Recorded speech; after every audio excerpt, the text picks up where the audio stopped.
At 18, I received a death sentence from the doctor. The diagnosis of only 3 months left hit me like a heavy blow. After my father remarried, I became an outsider in the family. He gave all his love to my stepmother and younger brother Zhuang Yuhang, while I was just a neglected presence. My brother's ostracism and my father's indifference made me feel incredibly lonely. At that moment, I decided to give up treatment, shed the pretense of being a good child, and live as myself. I walked out of the hospital in a daze, my mind blank. At 18, my life was already on a countdown. I passed a clothing store and bought a garish floral shirt, then went to a bookstore and bought the entire set of demigods and semi-devils, and also bought a cup of taro ball bubble tea, just wanting to fill the emptiness in my heart with intense colors. Back at school, I was stopped by the security guard because of my outfit. After I entered the school, the guard even muttered that I looked like a slicker. Nobody knew that I had been the top student in my grade for 2 consecutive years, a model student and an outstanding student leader. But these empty titles had long since lost their meaning for me. As I entered the classroom, everyone's eyes were on me, and they were all talking. I ignored them and went straight to hand the milk tea to Lin Mushi, who sat in front of me, to apologize for not being able to go to the movies with her yesterday because I had missed our appointment to see the doctor. Lin Mushi playfully scolded me for not replying to her messages, her words full of concern. I forced myself to swallow my heartache and asked her to drink milk tea to forgive me. She took a sip with a haughty air and said that she was just thirsty, not that she was forgiving me. My best friend Li Huangxian couldn't help but tease me when he saw me dressed like this.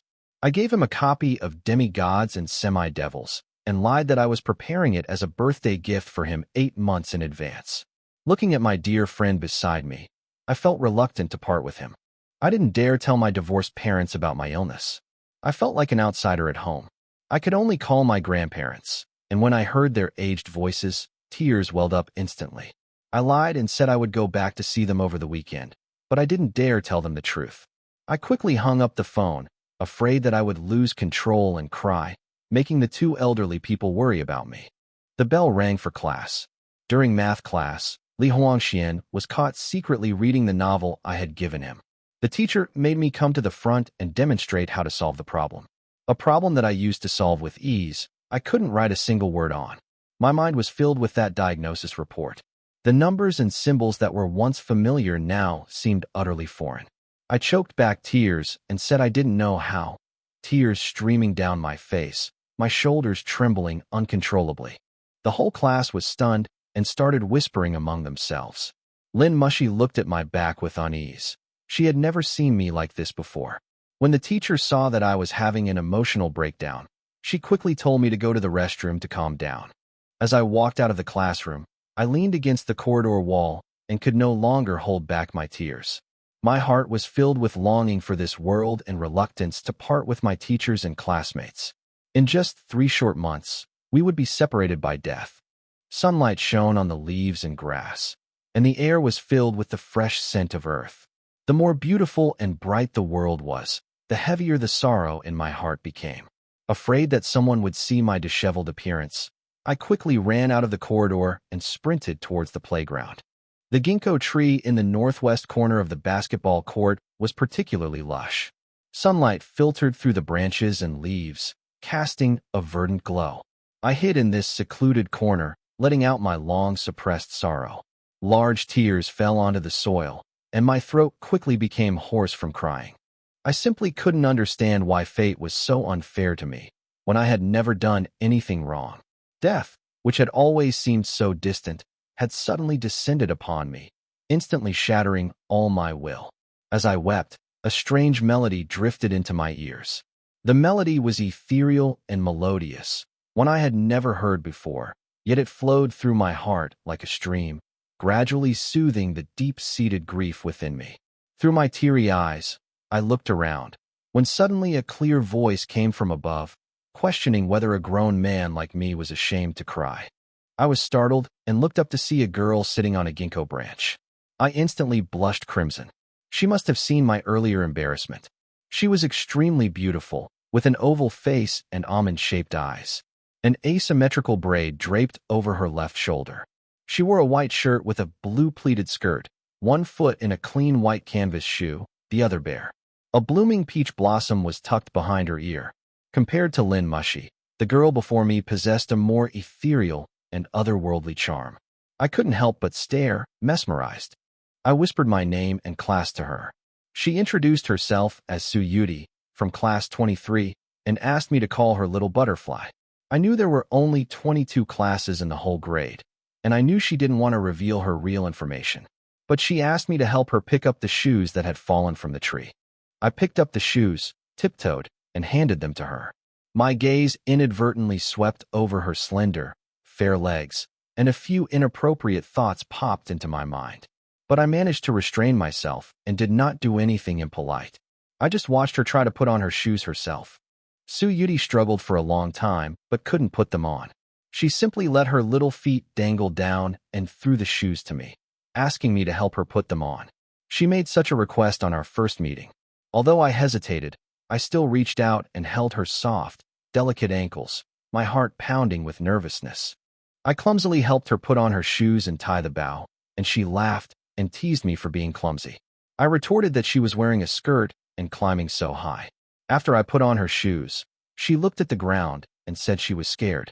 She asked me to reach out and catch her, and then she jumped down from the tree. I quickly reached out and caught her steadily in a princess carry. Her soft body, carrying a faint, youthful fragrance, felt like something out of a romantic drama. She looked at me, her pretty face slightly flushed, and told me to put her down quickly. After we were steady, we smiled at each other. Her pure smile, like sunshine, dispelled the gloom and coldness in my heart. This girl who had suddenly appeared seemed to possess a mysterious magic. She curiously asked me why I was hiding here crying, and I simply said that I had encountered something sad. She pouted and said she had her own worries, but didn't cry. I just smiled bitterly and remained silent. How could someone as bright and lively as her understand the despair of having only 3 months left to live? I felt like the setting sun, about to be completely swallowed by darkness. The bell rang on time, and the teaching building instantly became lively. The 4th period of the morning ended, and lunchtime arrived. Su Yudi blinked and said to me, "If you're unhappy, I'll take you out for something delicious, and I'm not allowed to cry anymore." Hearing her slightly domineering words, I nodded in agreement, as if possessed. The life force that had been drained from my body seemed to return with the sunlight and her presence. Even if I only had 3 months left to live, I wanted to live the rest of my days to the fullest. Life cannot be extended in length, so I tried to broaden its scope. This lively girl in front of me was like an angel who suddenly descended to my side, guiding me and pulling me out of the abyss of despair little by little. I was walking with Su Yudi, whom I had just met, on the bustling street after school. The aromas of snack shops wafted over from both sides. After calming down, I realized my stomach was growling. Still a little dazed from my earlier breakdown, I instinctively asked her why she had skipped class, my voice tinged with barely suppressed sadness. But she looked at me blankly and said she hadn't skipped class. She had gone to pick ginkgo leaves. I was about to argue when her next words left me speechless. She laughed and said it was PE class for her class. I was speechless for a moment, then realized I was so upset that I hadn't even noticed if anyone was on the playground. She then asked me why I skipped class, and I said, feeling wronged, that I had asked for leave, but I didn't want anyone to see me crying like that. I had hidden it so well, thinking no one would notice, but she was hiding in the tree, seeing my vulnerability clearly. She didn't press me about my sadness, but suddenly suggested taking me out for a nice meal, saying it would cheer me up, and I didn't refuse. The nice meal she was referring to was fried potatoes. The auntie fried the potatoes until golden brown, sprinkled them with various seasonings, and they were crispy on the outside and soft and chewy on the inside.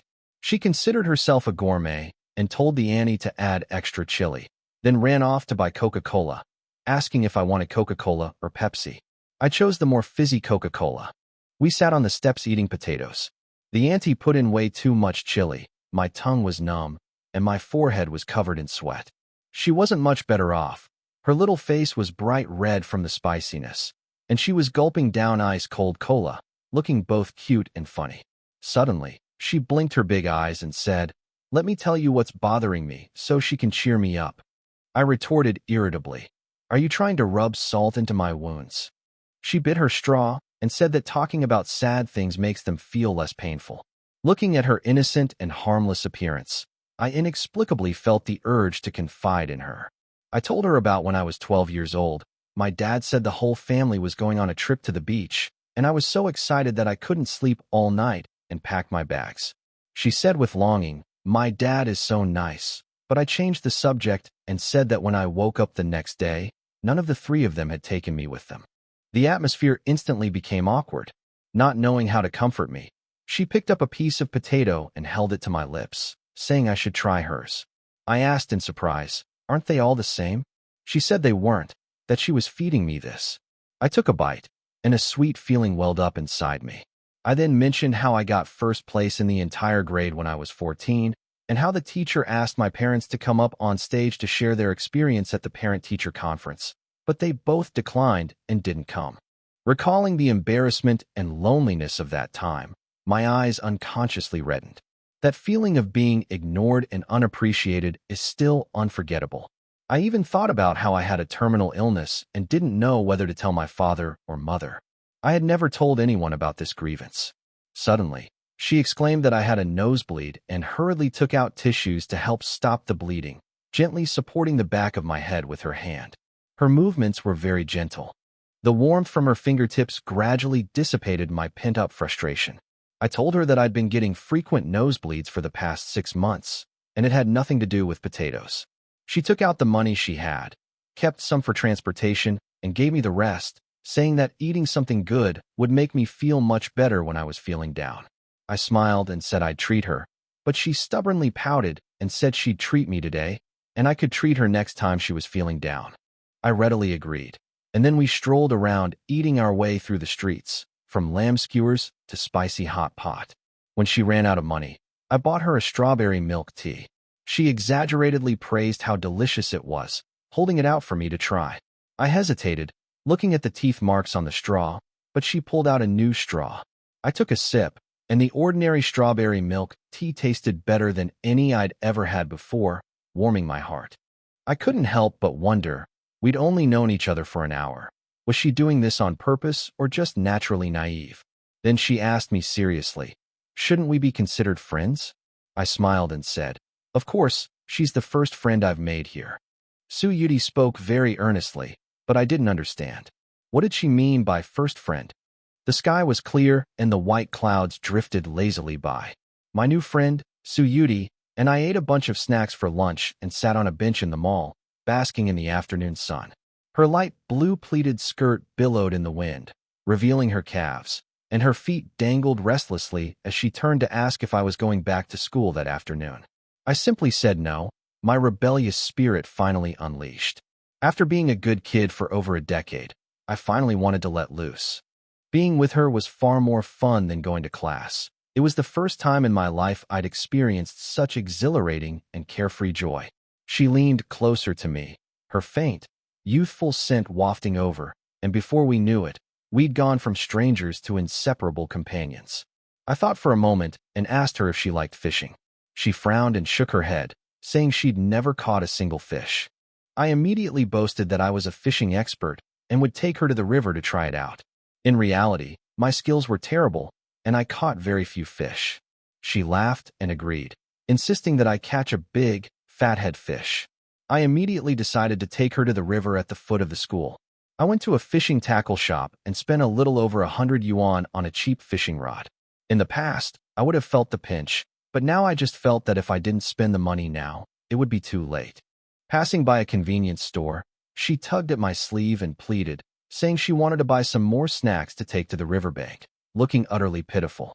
I reluctantly gave in and went inside, buying some nuts, beef jerky, and biscuits. After all, we'd just met, and I didn't know her tastes. When I came out, I saw her scrolling through her phone reading corny jokes, laughing hysterically. I couldn't help but tease her about how shallow her reading was. She retorted nonchalantly, saying that life is about being happy and there's no need to be so profound, a statement I found quite reasonable. She then casually remarked that no matter how important a person is, they will eventually die, showing no aversion to the word death.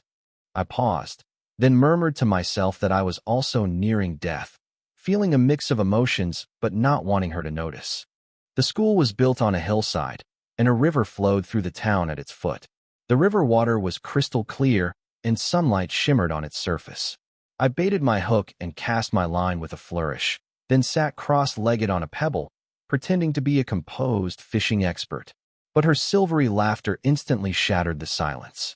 I told her to be quiet so as not to scare the fish away, but she handed me her phone to watch a funny video. I scoffed at how childish it was, but I couldn't resist her pleading and cajoling. I glanced at it briefly, and then burst into uncontrollable laughter. We huddled together, watching the same corny jokes over and over again, our silly laughter echoing along the riverbank. She had an extremely low threshold for laughter. Even the most ordinary jokes would make her burst into laughter. I, usually a reserved person, was completely relaxed by her. Afraid that my laughter would scare away the fish, I tried my best to suppress it, which was quite a struggle, and the idea of fishing was long forgotten. She asked me to get out some snacks, and even playfully begged me to choose some for her. I casually handed her a bag of cookies. She took a bite and exclaimed how crispy they were, then immediately stuffed a piece into my mouth, complaining that I was being too fussy and not being straightforward enough. The cookies were sweet, but nothing could sweeter than her smile. I completely forgot my fishing prowess and just focused on having fun with her. We watched the jokes over and over again, enjoying the simplest and purest joy. By the time I remembered my fishing rod, the bait had already been eaten by the fish.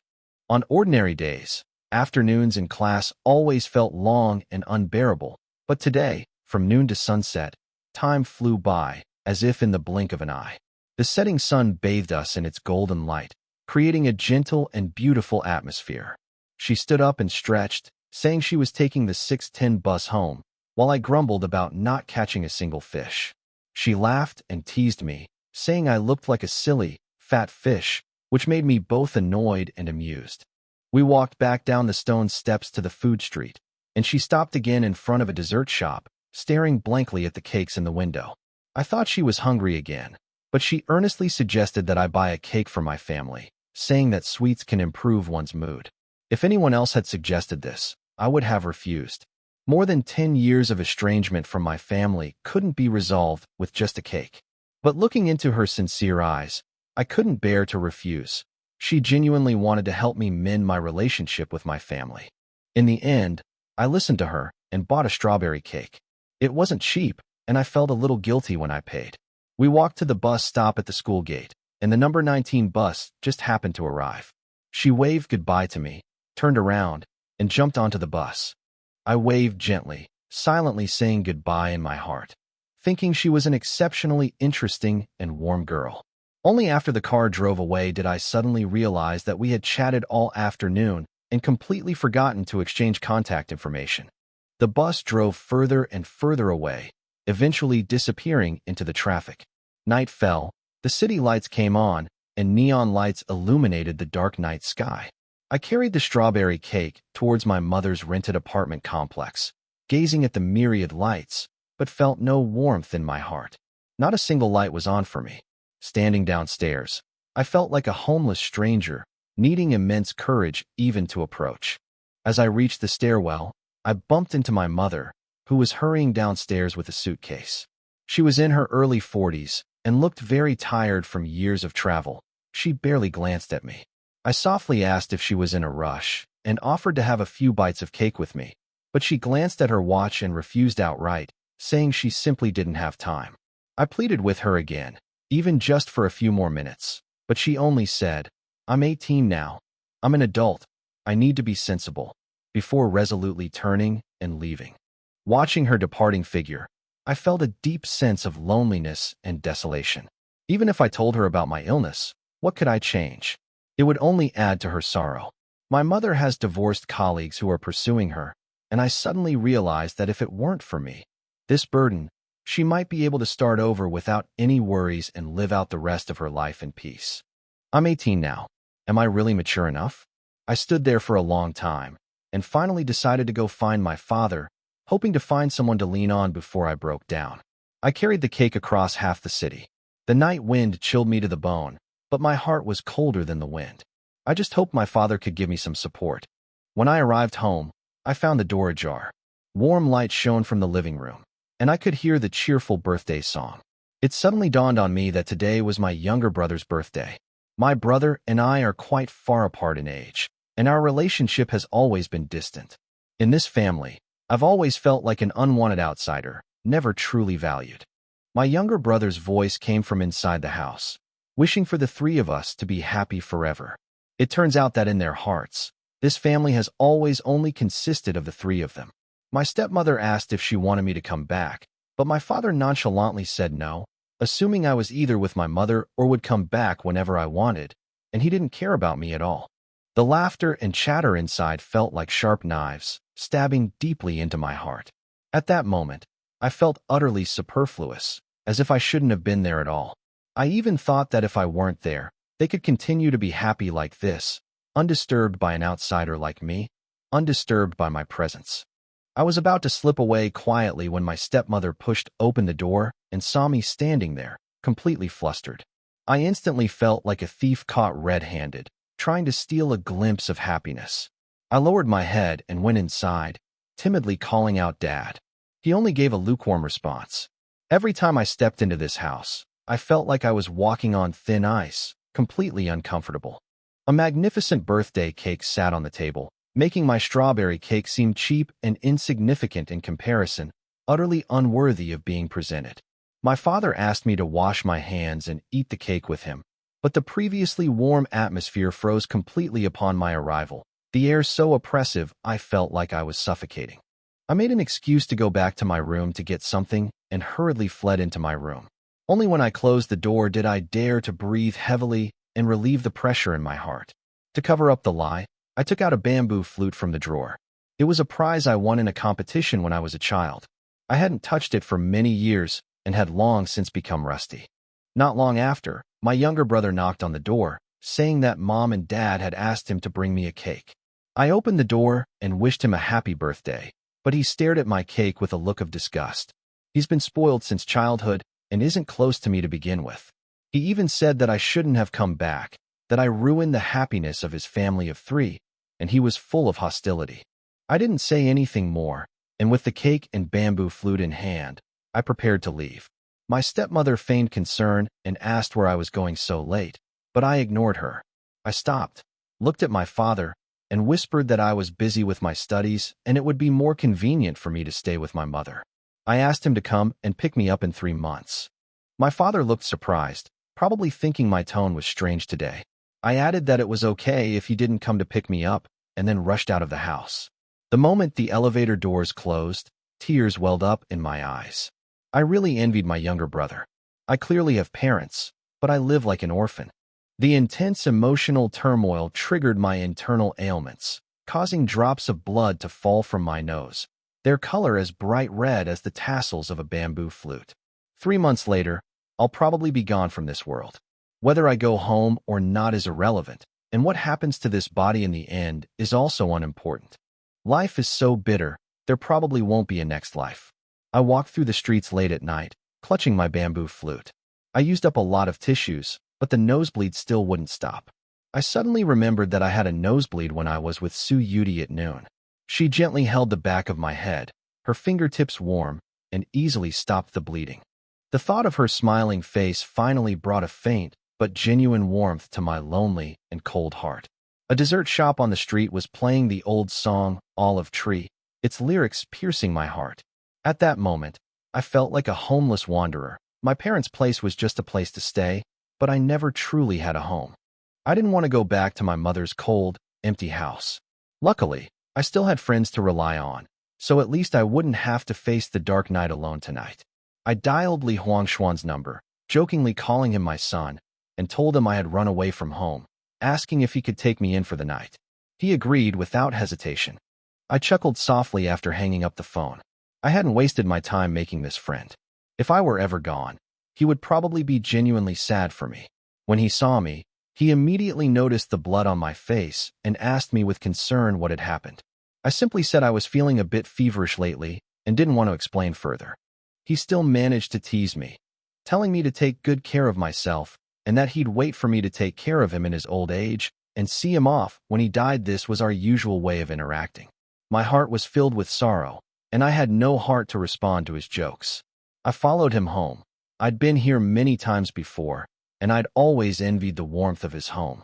His parents were loving, and their home was always filled with laughter, unlike me, who, when I returned to my so-called home, could only lock myself in my room, facing the cold walls.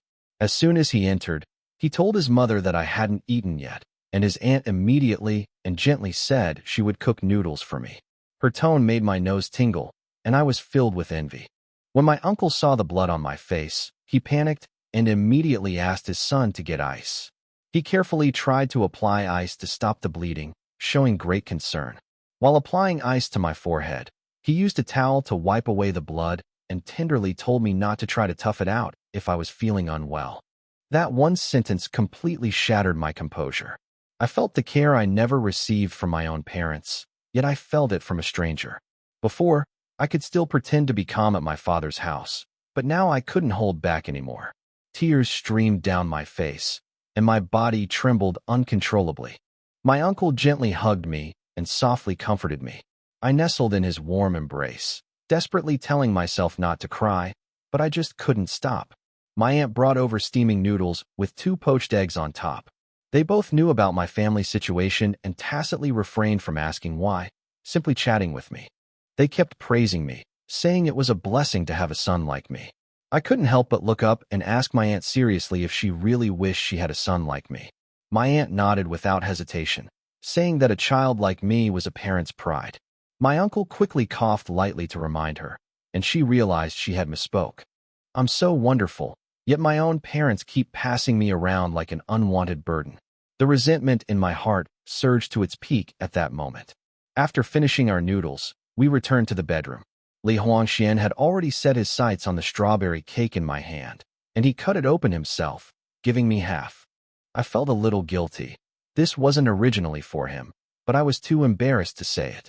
While I was lost in thought, he suddenly smeared cream on my face. I immediately retaliated, grabbing the cake and rubbing it against his face. The two of us chased and played around the room like unruly children, finally releasing the emotions we'd suppressed for so long. Only when I'm with him can I not pretend to be a sensible adult, not be constantly on edge, and temporarily forget all the pain and despair. After we've played around enough, we lie in bed. He asks me where I've been all afternoon, and I truthfully say I didn't want to go to class and went fishing by the river. He was quite shocked, never expecting that I, who was always well-behaved, would skip class. I sighed softly. Being a good student for over 10 years is really exhausting. I then told him that I met a girl under the ginkgo tree who was even prettier than the school beauty, Lin Mushy, and we spent the whole day together. He simply didn't believe it, saying that there couldn't possibly be a girl prettier than Lin Mushy in our school. His words stunned me instantly. I suddenly realized, that's right, Lin Mushy is the undisputed school beauty. If there really was someone prettier than her, like Su Yuti, I couldn't have never heard of her. Was her name fake, or was she not even a student at our school? My mind was instantly filled with doubt, and I was speechless for a moment. Seeing me in a daze, he pressed me to tell him which class the girl was in.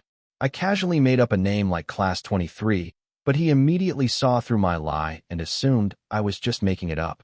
He pulled out his phone and asked if I wanted to play games. I asked him if he was afraid I'd drag him down, and he told me I could play support and he'd carry me. I told him I only knew how to play Zhuangzhou, which is what people call a noob fish, a player who plays without any skill, and I rarely play games because my skills are terrible. But today I even dared to skip class, so what's wrong with playing games? We opened the game together and started our duo queue journey. I played Zhuangzhou and brought Purify. Every time my teammate was controlled, I forgot to use my ultimate and only remembered to remove the control from myself, which made him furious. We lost several games in a row. He dropped from Diamond to Diamond 4, and I dropped from Platinum to Gold I. The system wouldn't let us play ranked games together anymore. He threw his phone down and complained that I played Zhuangzhou terribly and shouldn't play it again. I was still naive and thought he was praising me, so I just gave a soft reply. It's late at night, and we're getting ready for bed. The real world is too bitter, full of grievances and despair. Dreams are much better. Everything is there. Perhaps it's better to just sleep like this forever, without having to face the world's suffering or endure the loneliness of being unloved. During morning reading, Li Huangxian loudly read aloud the text of Free and Easy Wandering, while I took out paper and pen and quietly began writing a self-criticism. Although I had a lot of fun yesterday, skipping class was still a mistake, and I should accept the punishment for my mistakes. That's always been my way of doing things. Before get out of class ended, our homeroom teacher, Zhang Ziyuan, walked into the classroom and called my name to the office. I knew in my heart that I couldn't escape the criticism I was about to receive. The office was quiet, with only a few teachers preparing lessons. Teacher Zhang opened his cup and took a sip of goji berry tea. Before he could ask any questions, I proactively handed him my letter of apology. The apology, a full 1,000 words long, was neatly written, full of quotations, and the ink was still wet. I thought it would at least appease the teacher's anger. But Teacher Zhang still slammed her hand on the table and questioned me about where I had been yesterday afternoon, asking how I, as the top student in the grade, could have done something so outrageous. He spoke sternly, constantly listing my faults, saying I was irresponsible to myself, my parents, and my teachers, and that I should not set a bad example. I knew he loved me deeply and was very strict, afraid that I, his best student, would go astray. I was sincere and kept bowing my head to admit my mistakes. During the scolding, I actually felt very at ease. I could clearly feel the teacher's genuine care and love, a warmth I hadn't experienced in a long time. It's just that I'm afraid I'll never have the chance to repay this kindness. When the teacher said he was tired and went back to having tea, I finally found an opportunity to speak. Since I couldn't tell my parents about my illness, my most respected homeroom teacher was the only person I could confide in. Just then, the other teachers left, leaving only the two of us in the office. With tears in my eyes, I brought up the time I had asked for leave the day before. Teacher Zhang immediately became nervous and pressed me for details about my health. I bit my trembling lip and told him that I had a very serious illness. He instantly sensed something was wrong and looked astonished. I slowly took out the diagnosis report from my pocket, gently unfolded it, and placed it in front of him. Teacher Zhang glanced at it briefly. Then his expression changed drastically, as if struck by lightning, and he was speechless for a moment. He refused to accept reality, repeatedly saying that it must be a misdiagnosis and that he wanted to take me to a major hospital for a re-examination immediately, but I gently shook my head. I told the teacher that I had been experiencing frequent nosebleeds for 6 months, and the diagnosis had already been confirmed, and there was no doubt about it. I was only 18 years old, yet I was nearing the end of my life. I begged the teacher not to pity or sympathize with me. I just wanted to live out my final days peacefully and as I pleased. Teacher Zhang's voice was filled with sorrow as she pressed me for my parents' attitude, asking why I was still being allowed to stay at school. I didn't mention that there were only 3 months left, nor did I say that my family was completely unaware. I only said that compared to my cold home, I wanted to stay at school with my teachers and classmates, because that's where I felt warm. I bowed deeply to Teacher Zhang and apologized again for skipping class yesterday. His eyes welled up with tears, and he immediately said he wouldn't blame me anymore. He even said that if I didn't want to go to class, I could ask him for leave at any time. He understood that I had been suppressing my feelings for many years and wanted to let loose at this critical moment. I then said that I no longer wanted to be the class monitor and hoped that the teacher would choose a new candidate. He readily agreed and told me to relax and cooperate with the treatment. He kept comforting me and telling me not to give up, but even he himself found these words hard to believe. I slowly folded up the diagnosis and put it back in my pocket, the action as solemn as a ceremony. Teacher Zhang told me to attend classes as usual and to tell him immediately if I felt unwell. He was filled with mixed emotions. He wanted me to complete my studies without regrets, but as a teacher, he felt deeply guilty for not discovering my illness sooner. With tears in my eyes, I bowed to him again, saying that I was afraid I would let him down. He choked up and said that I would always be his proudest student. Someone as outstanding as me should have had a bright and promising future, but fate cruelly denied me, prematurely sealing my fate. After calming down, I suddenly remembered something and asked the teacher to confirm if our grade only had 22 classes. Teacher Zhang looked puzzled but nodded in agreement, asking why I was suddenly asking this. I whispered that the girl I met yesterday said she was in class 23. He assumed I was just upset and didn't want to overthink things, so he told me to go back to class and try to maintain a normal tone. He wanted to do as I requested, not to offer pity or sympathy, but to treat me with the utmost normalcy that was true respect. I bowed to the teacher one last time and walked heavily out of the office. Watching my retreating figure, Teacher Zhang could no longer suppress his emotions. He slammed his fist on the desk, the man in his 40s crying until his eyes were red and swollen. Anyone who saw a teenager suffer such injustice would feel heartbroken.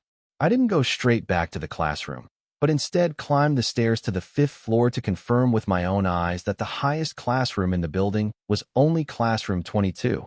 The rest were empty. That girl who's like a little butterfly. Who are you? And where did you come from? After the morning exercises were canceled, Lin Mushi, who sat in the front row, turned around and asked me why I cried in math class yesterday and why I skipped class in the afternoon, her tone full of concern. I vaguely said that I was in a bad mood and wanted to do something fun, but my heart was racing, afraid that she would press me and expose the secret I was hiding in my heart. She angrily accused me of being the class monitor and the top student in the grade, saying that I shouldn't have gone astray, but she didn't know that I had long since lost the will to be that perfect good kid. Li Huangxian, afraid she'd said something too harsh, interrupted, saying I'd skipped class and had a great time yesterday, and even cheekily mentioned meeting a girl prettier than Lin Mushi. I hurriedly tried to cover his mouth, but it was too late. My heart leaped into my throat.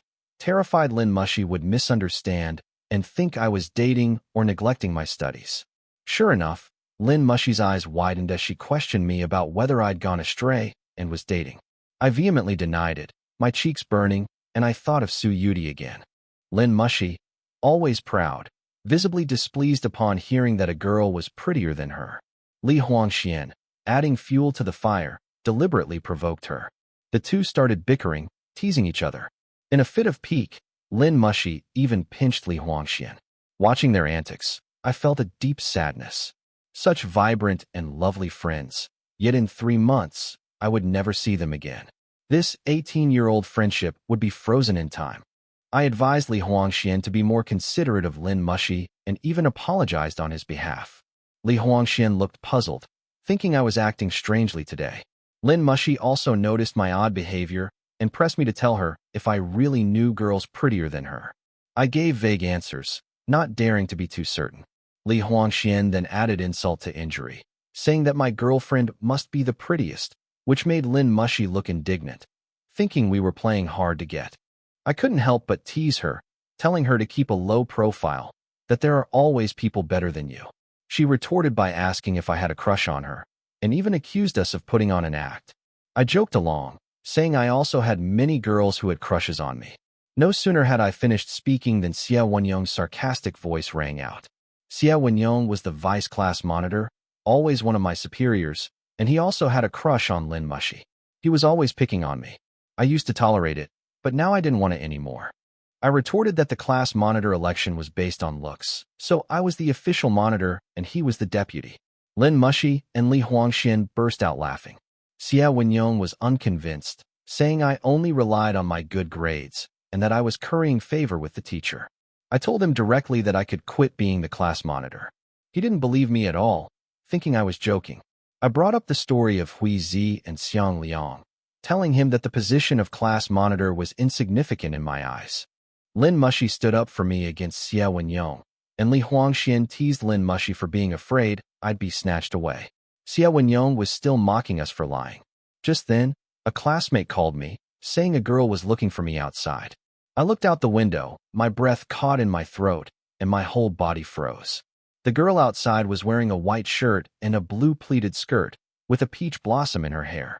Her smile was more beautiful than any flower. It was Su Yudi, the girl I'd been searching for. I couldn't hold back any longer. I jumped up, pushed through the crowd, and rushed out, completely ignoring the noise in the classroom and the stares of everyone. The classroom instantly erupted in chaos.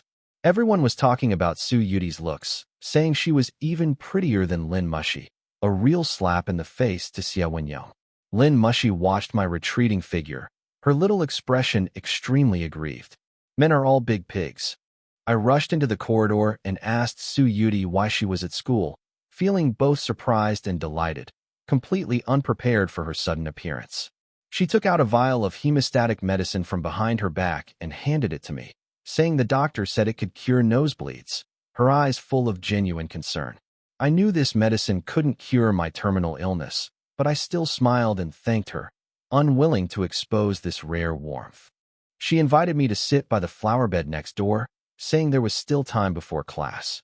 Without thinking, I nodded in agreement, wanting only to spend more time with her. The flower bed was full of calla lilies and hyacinths, butterflies fluttering among the flowers, a particularly beautiful sight, as radiant and charming as she herself.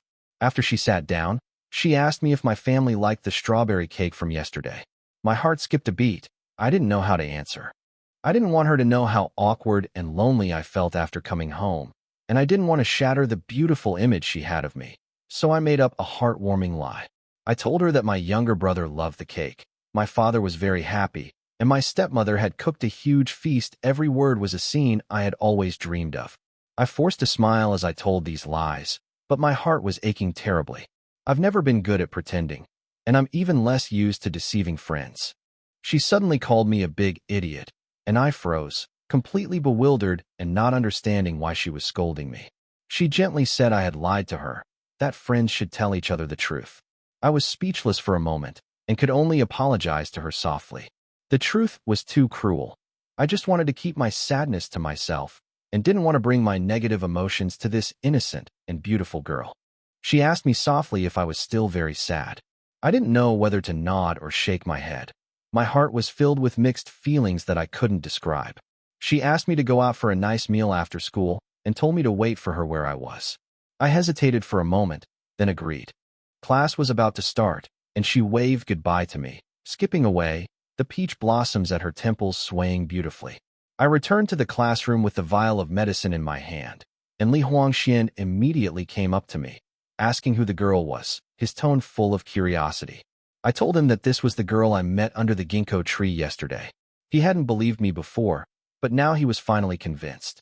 He deliberately said loudly that the girl was much prettier than Lin Mushi. Lin Mushi turned around and glared at him fiercely, her expression clearly showing jealousy. The class bell rang, and the homeroom teacher walked into the classroom, announcing in front of everyone that I had resigned from my position as class monitor. The whole class was very surprised. Everyone talked about it, saying that I was the most suitable person to be class monitor, and that I had given a lot to the class over the past 2 years. They were all very reluctant to leave. Xia Wenyong was even more shocked. He hadn't expected me to actually resign. The position he so desperately wanted was utterly insignificant in my eyes. The teachers led the applause for me, thanking me for all my hard work. Looking at my classmates, I was filled with reluctance and sadness. In 3 months, I would be leaving, never to see these lovely classmates again, never to feel this warm companionship again. Xia Wenyong naturally took over as class monitor, but he wasn't happy at all. He just felt like I had lost something. I didn't care about any of that. My mind was full of thoughts about what to have for lunch with Su Yuti, and I was looking forward to our date. Finally, school was over, and Li Huangxian, as usual, asked me to go to the cafeteria, but I said I had to leave first and told him to go eat by himself. He looked puzzled, not understanding why I was behaving strangely, until he saw me running towards the flower bed to find Su Yuti. Then he angrily scolded me for prioritizing romance over friendship. When I saw Su Yuti, I smiled and casually asked her which floor her class was on and why she came down so quickly, my heart filled with tenderness. She smiled and said it was on the 5th floor and that she had run down because she wanted to see me. She was slightly out of breath as she spoke, looking exceptionally cute. A warm feeling instantly welled up inside me. I realized that I deserved someone running for me, and I cherished this feeling immensely. I offered to treat her to a meal, letting her choose whatever she wanted. Her eyes immediately lit up, and she said she wanted to eat hot pot. I was worried that we'd smell like hot pot, but she nonchalantly said to eat whatever she wanted without worrying too much, showing her very straightforward personality. Being with her always makes me feel relaxed and cheerful, like a carefree little butterfly. Su Yuti and I went into that popular spicy hot pot restaurant frequented by students. Each of us had our own small pot, the red broth bubbling and looking incredibly appetizing. She kept marking up the menu, calling out names like beef tripe, beef trachea, lotus root slices, potatoes, and enoki mushrooms. She ordered a huge table full, saying she had a big appetite and wanted me to eat with her. I silently sipped my lemon tea, not daring to say a word, afraid of being accused of not eating as much as a girl and losing face as a guy. The dishes were served quickly. She divided each dish into 2 portions and put them into 2 separate pots. Then she asked me if I wanted Coca-Cola or Pepsi, and I chose Coca-Cola. She called the waiter over and ordered 2 cans of iced Coke, poured them into glasses, and the bubbles hissed upwards. She raised her glass to clink with mine, wishing me to forget my troubles and be happy every day. My heart warmed, and I called her little butterfly, sincerely thanking her. The cola went down my throat with a slightly tingling, refreshing sensation. She put the first piece of beef she had just cooked into my bowl before starting to eat heartily herself. As she ate, she commented, saying the duck intestines were overcooked, the seaweed was too salty, and the beef meatballs weren't bouncy enough. Her little mouth never stopped moving. I handed her a tissue, pointing out that she had oil on her lips. She wiped it haphazardly, completely unconcerned about her appearance, which only made her seem more approachable and endearing. I asked her why she was always so happy, and she laughed, saying that whether you're happy or unhappy, it's still just one day. So why not be happy every day? I nodded silently, finding it quite reasonable. She then asked if I had any nicknames, and I said no. Only Li Huangxian called me son. She immediately decided to call me Big Idiot, saying that my lies that morning were full of inconsistencies. I felt helpless. I'd been first in my grade for 2 years in a row. Was this considered stupid? We ate hot pot for 40 minutes. She finished the last piece of potato, looking satisfied. I waved to pay the bill. She insisted on paying, but I said I'd treat this time, and she'd treat next time. Before I knew it, we'd made plans to meet again. After leaving the hot pot restaurant, I hurried to my mother's 2-bedroom apartment to tidy up. I'd be staying there for a while. She insisted on coming with me to help. When I opened the door, I ran into my neighbor, a woman from next door. She saw Su Yudi and asked with a smile if she was my girlfriend. I quickly explained that she was just a friend, feeling a little embarrassed. Su Yudi blushed upon hearing this. The usually chatty woman was speechless. The house was old but had decent natural light. My mother rarely came back to stay, and the house felt empty, cold, and lifeless. I told Su Yudi that she could come here to see me anytime during these 3 months. She blinked and asked, "What about after 3 months?" My eyes dimmed, and I gave a vague answer, saying we'd see then, knowing full well that I'd probably be in the hospital by then. She laughed and said that she wouldn't come if I upset her. I blurted out that I wouldn't. I didn't want to lose her as a bright spot during these 3 months. She looked delicate, but she was very efficient at her work. We tidied up together and quickly made the house warm and clean. After taking out the trash, we went to the nearby supermarket to buy daily necessities. I specially bought a tear-off calendar, a thin stack of 90 days, a countdown to the end of my life. When it was time to pay, she didn't want to wait in line and went outside to wait for me. When I came out, she was holding a round glass fish tank with 2 red goldfish swimming inside. She said it was a housewarming gift for me, compensation for the fish I didn't catch yesterday, and told me not to kill it. I was stunned. She then shook her fist to emphasize that she was talking about fish. I looked at her deeply, my heart filled with both warmth and sorrow. It's so wonderful to have met such a good girl, but why did I have to meet her when my life was almost over? On the way back to school, Su Yudi hummed an old song. Even if love breaks your heart, don't blame anyone, just because the encounter was too beautiful. Even if you cry your eyes out, are hurt to the core, and your heart turns to ashes, it doesn't matter. The melody was older than her, and her optimism infected me, allowing me to temporarily forget the troubles in my heart. The campus path was filled with the fragrance of peach blossoms. I mustered up my courage and asked her for her phone number, thinking that we could contact each other anytime in the future and not miss each other again. She immediately pulled out her phone, and we easily exchanged contact information. The 2 days we spent together felt natural and warm. She told me to contact her during the day and not to use my phone at night. I jokingly teased her, saying she only read silly jokes, and she pretended to be angry, chasing after me and tugging at my clothes. We chased and played on the tree-lined path, our laughter echoing on the green grass, a rare moment of carefree joy in my 18th year. We parted ways at the corner of the stairs. I promised to text her. Watching her go upstairs, I suddenly wanted to find out which class she was in. I chased after her, searching from the 3rd to the 5th floor, but I couldn't find her anywhere. I felt a deep sense of disappointment, not understanding why she had hidden her class. The afternoon classes were particularly difficult to endure. My classmates were drowsy, but I missed the happy times we spent by the river yesterday. School ended at 6 o'clock. My homeroom teacher, Zhang Ziyuan, told me to come with him. I felt uneasy, wondering where he was taking me. After we had walked a distance, I whispered my question.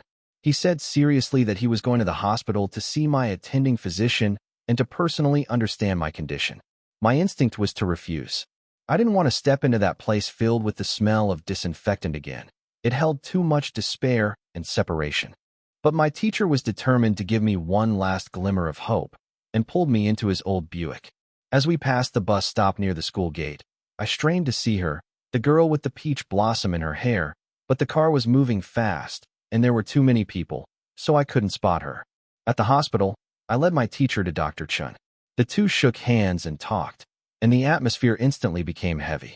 The teacher earnestly inquired about treatment options, but the doctor explained the condition using medical jargon, ultimately concluding that the disease was terminal and there was no hope of recovery.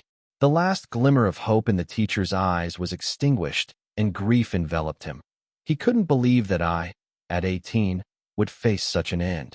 The doctor also mentioned that a younger girl had previously suffered from the same illness.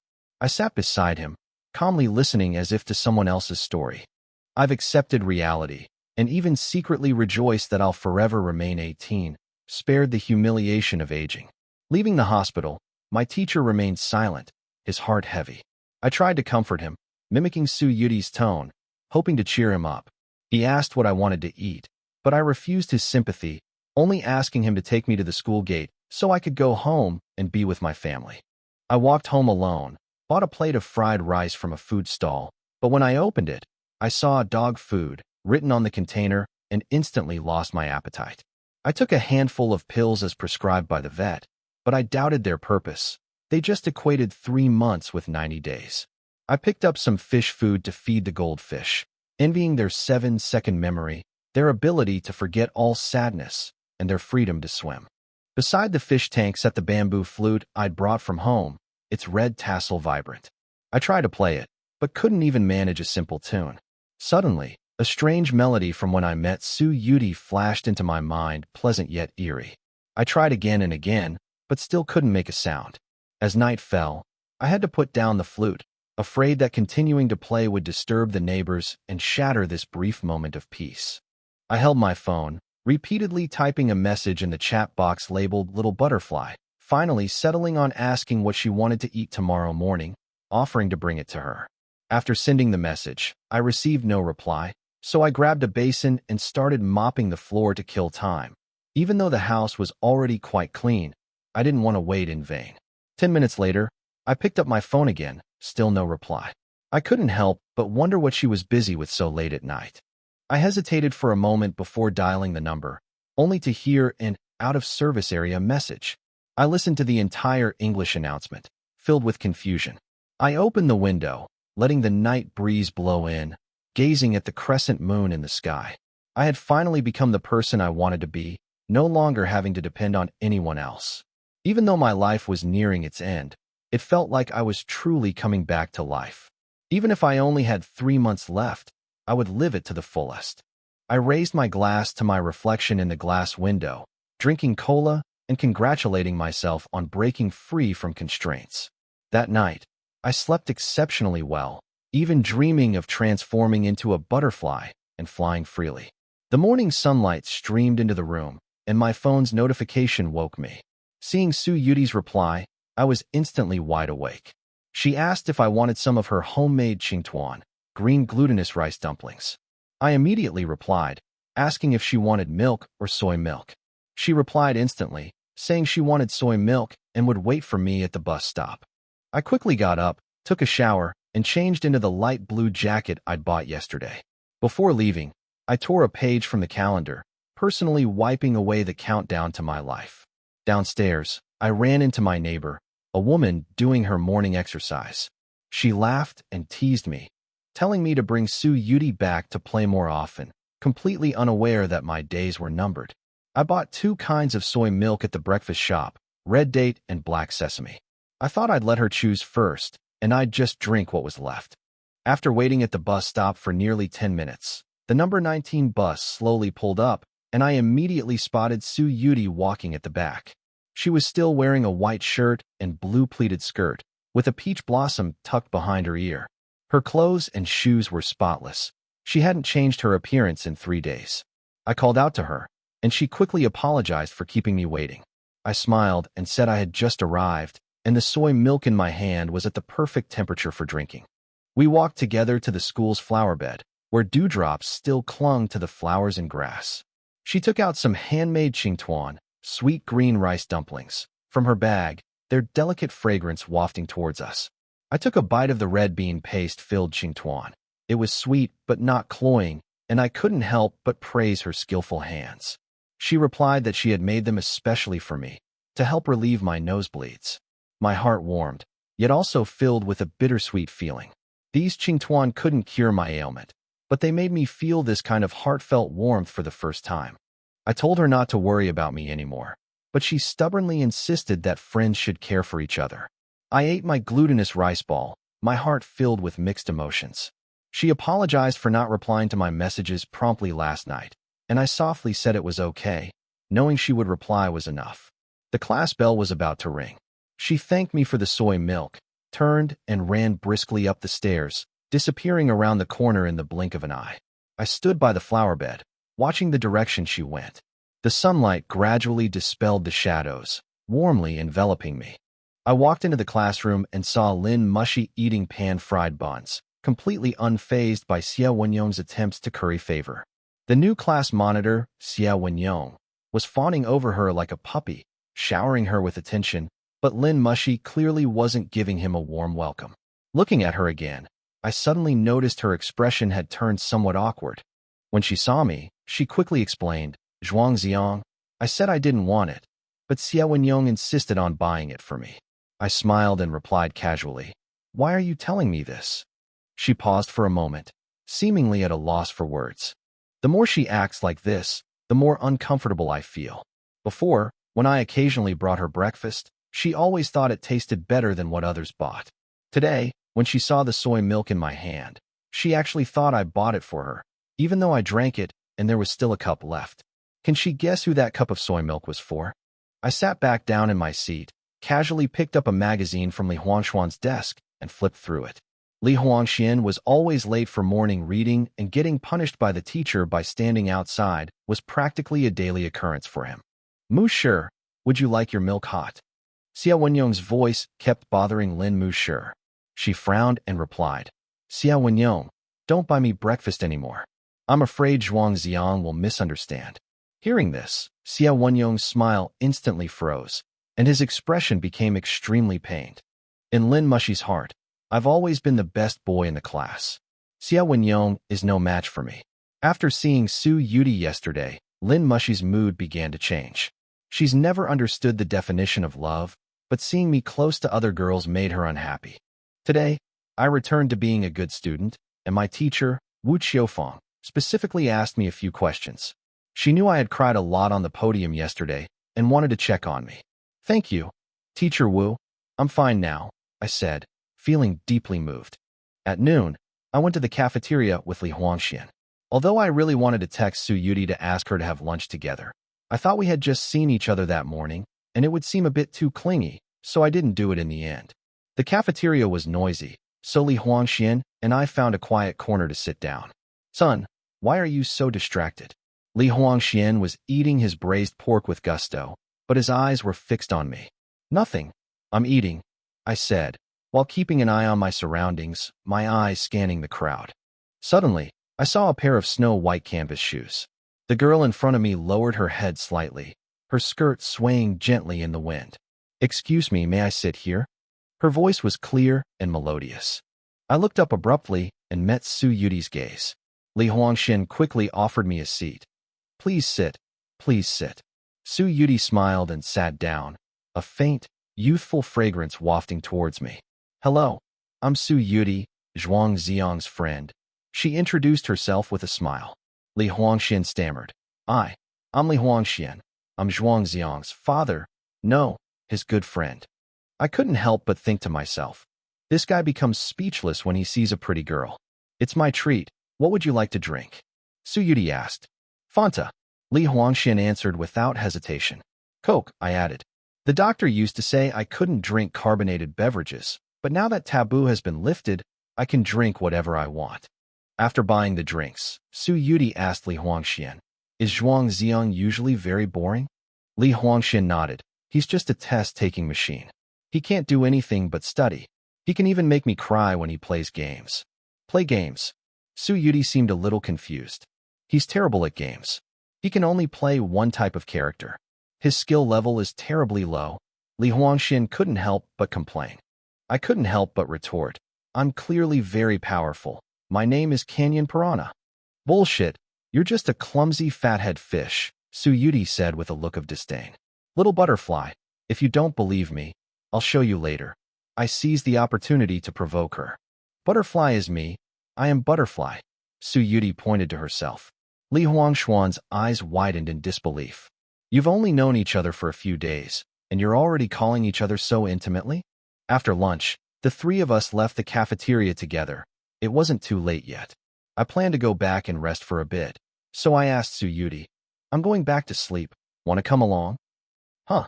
She looked a little shy, as if she hadn't expected me to be so direct. Li Huangxian watched awkwardly from the side. How could you ask so directly? Li Huangxian looked equally embarrassed. Then I'll leave. That clueless Li Huangxian insisted on going to nap with me. I gave him a helpless look, while Su Yuti quietly said goodbye and went back to the classroom. Li Huangxian was completely oblivious to the murderous intent in my heart. I really wanted to kick him away. If I couldn't keep him, so be it. The two-bedroom apartment Su Hui rented was tidier than I had imagined. The goldfish swimming in the fish tank added a lot of life to the home. Li Huangxian looked at it and exclaimed, This feels so good. I want to move out too. I rolled my eyes at him. Aren't you comfortable living in your 180 square meter duplex? He laughed and said, Forgive me for my unrestrained and free-spirited nature. He really doesn't know how lucky he is.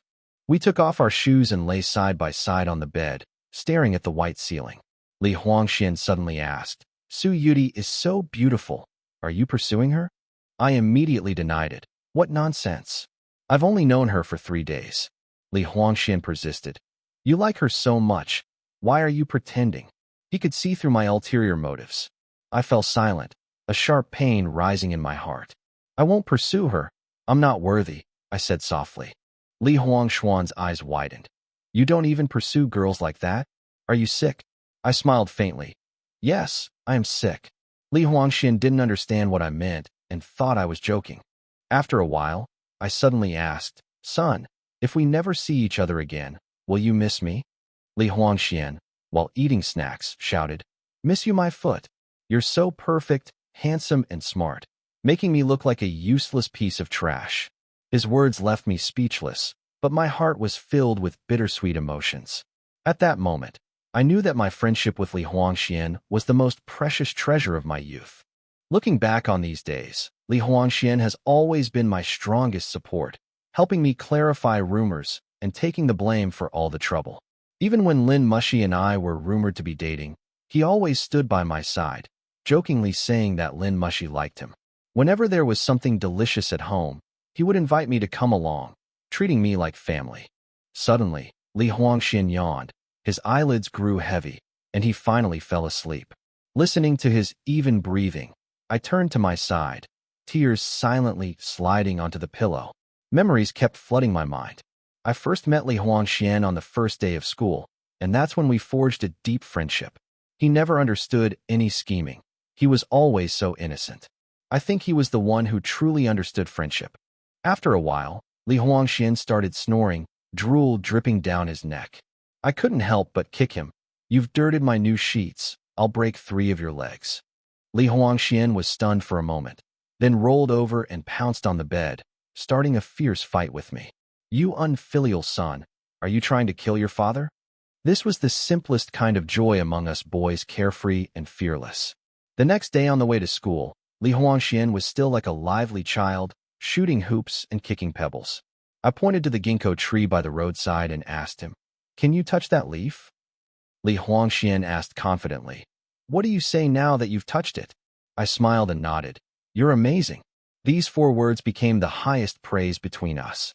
Li Huangxian took a few running steps, jumped up, picked the ginkgo leaf, and proudly handed it to me. "Isn't Dad amazing?" I looked at the leaf and said softly, "Autumn is so far away, I might not see it." Li Huangxian didn't understand my deeper meaning and continued to laugh, but I knew that my days were numbered. During the 3rd period in the afternoon, just 10 minutes in, Zhang Ziyuan suddenly came into the classroom and called me out. I complained to him, "Teacher Zhang, you call me every day, and the students are looking at me more and more strangely." Zhang Ziyuan shrugged and said, "Your dad's here." When I heard the words, "Your dad's here," my heart skipped a beat. Zhuang Wenjiao hadn't visited in ages since I started school here. He only came once, left in a hurry, and never showed up again. He always made excuses to skip parent-teacher conferences and final exams. He even stopped pretending to care and said directly, "You're not a child anymore. Do you still need your parents to pick you up and drop you off?" I could only manage a wry smile. I was very young then, and I had never seen him pick me up or drop me off. Zhang Ziyuan escorted me to the door. "Your dad doesn't look well. I'll be outside. Just call me if you need any help." I nodded. "Okay, thank you, Teacher Zhang." Taking a deep breath, I pushed open the office door. Zhuang Wenjiao sat in Zhang Ziyuan's chair, his face ashen. Qin Shulan stood beside him, arms crossed. Seeing them, my heart immediately turned cold. "Dad, what are you doing here?"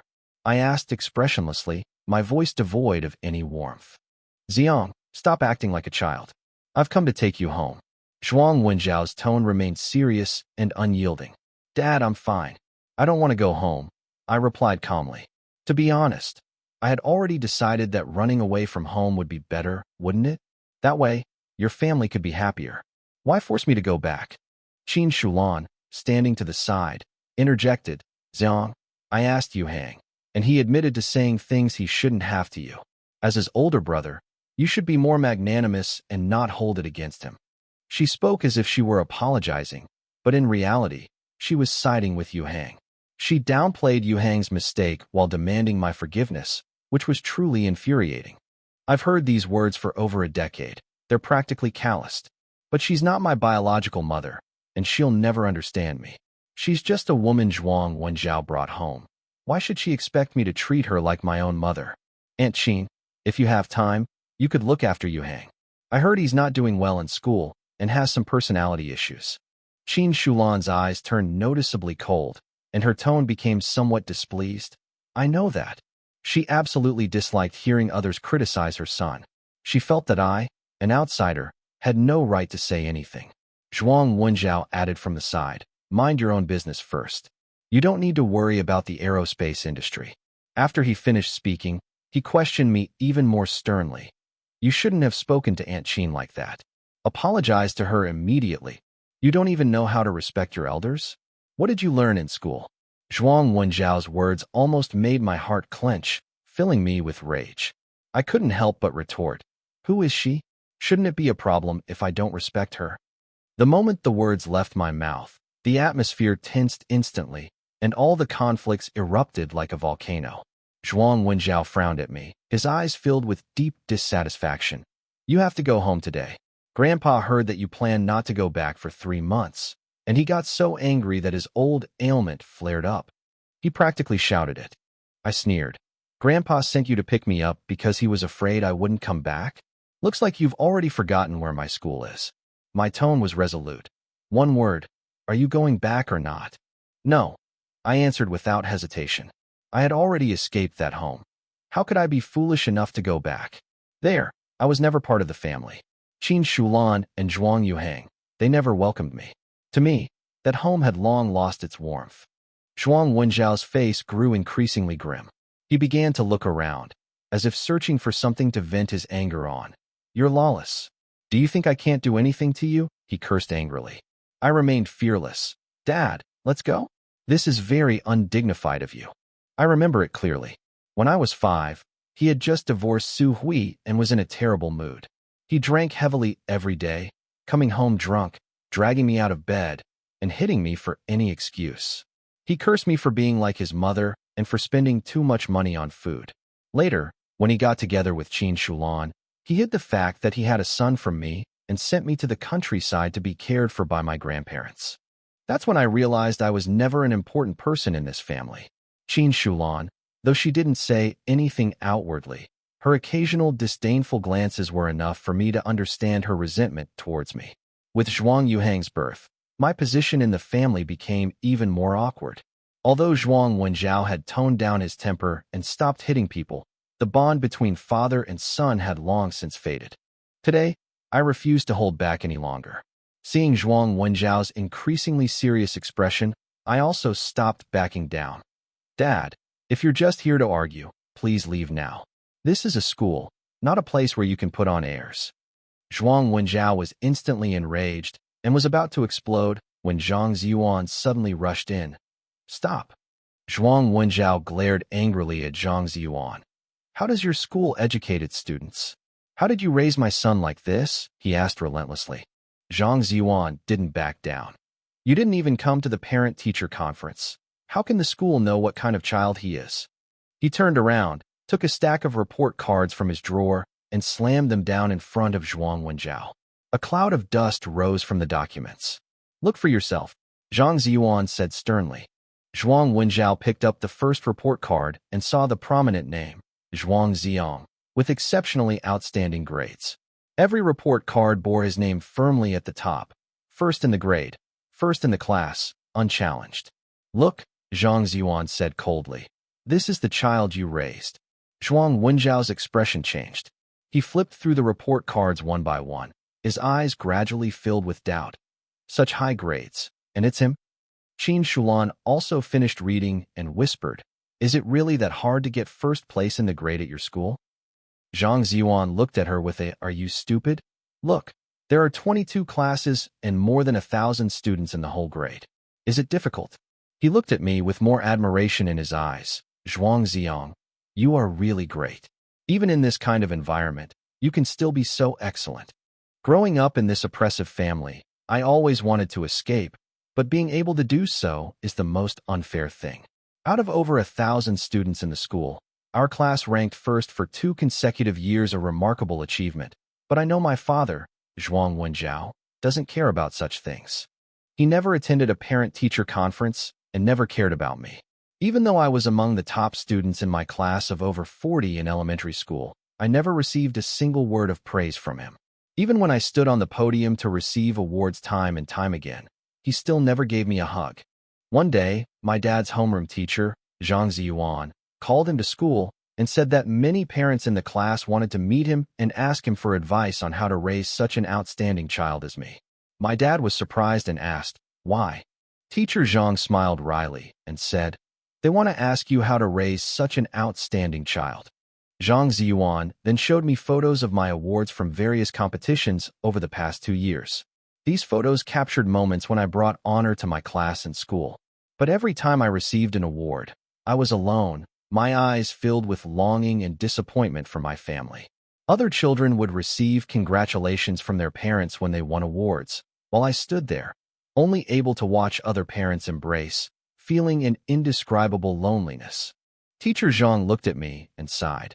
Every time Zhuang Ziyang won first prize, I was the one standing with him on the podium. These words deeply stung me. From childhood to adulthood, I had always longed for my father's approval, but every time my efforts were met with only his indifferent gaze. Zhang Ziyuan's sigh left me speechless. I had to admit that I had never received my father's care and love. Although I tried my best to be their pride, I knew in my heart that I would never receive that genuine fatherly love. Sometimes, I even felt that my existence was just a burden to them. Just then, my father suddenly spoke up. Good grades are not an excuse to talk back to your parents. He seemed oblivious to my dissatisfaction, adding that I'm usually very obedient and that my behavior today had a reason. Teacher Zhang angrily said, Zhuang Ziyang is usually very obedient. Don't you know what happened today? Teacher Zhang. I interrupted him hastily. His eyes were pleading, and his eyes were red. Teacher Zhang was somewhat agitated, wanting to uncover the secret in my heart. But I didn't want my father to know those things. Because once he knew, he would feel guilty and remorseful. He might be nice to me in the end, but that love would be out of guilt, not genuine concern. I don't want that kind of fake love. I'd rather remain silent, rather endure loneliness, than exchange my pain for an unreal fatherly love. Just as I was lost in thought, my mother, Qin Shulan, suddenly reminded me, Yuhang will be out of school soon. We need to pick him up. My father then asked me coldly, Are you coming home or not? I answered without hesitation, No, I'm staying with my mother. He was stunned for a moment, but then said angrily, Fine, if you don't come back today, don't ever come back for the rest of your life. After saying that, he slammed the door and left, leaving me and Teacher Zhang behind. Watching my father's retreating figure, the last glimmer of hope in my heart vanished completely. I whispered, Dad, have you never felt even a little bit of pride in having me as your son? He didn't stop or turn around. He just kept walking. I once thought he would see my efforts, see my sacrifices, but it was all in vain. Forget it, let's go. My heart sank completely. Everything around me became meaningless. If he didn't love me, why did he bring me into this world in the first place? In the office, only Teacher Zhang and I remained. He gently comforted me. Zhuangxiang, don't be sad. There are many people in the world who care about you, like me, Li Huangxian, and Lin Mushi. You are not alone. I pursed my lips, moved, and held back the tears welling in my eyes. Although I tried to appear strong, the vulnerability deep inside me still made it impossible for me to completely hide it. Seeing my state, Teacher Zhang asked me, Such a big thing, you really don't plan to tell your dad? I shook my head and said with a sob in my voice, I just don't want to lose face. Teacher Zhang nodded, indicating his understanding. But as a teacher, he knew his responsibilities and finally advised me, If you are emotionally unstable, remember to follow the doctor's treatment. I walked out of my office and down the empty corridor. Suddenly, the sound of a music lesson drifted from the classroom. Little child, did you cry today? The melody seemed to touch something deep within me. Just then, my phone vibrated. It was a message from Su Yudi. Zhuangxiang, are you unhappy again? I quickly typed a reply. How did you know? I took the day off. She replied quickly. Come pick me up outside the ginkgo tree. I'll climb over the wall to come find you. I saw that the northwest corner of the basketball court was deserted, and a thought struck me.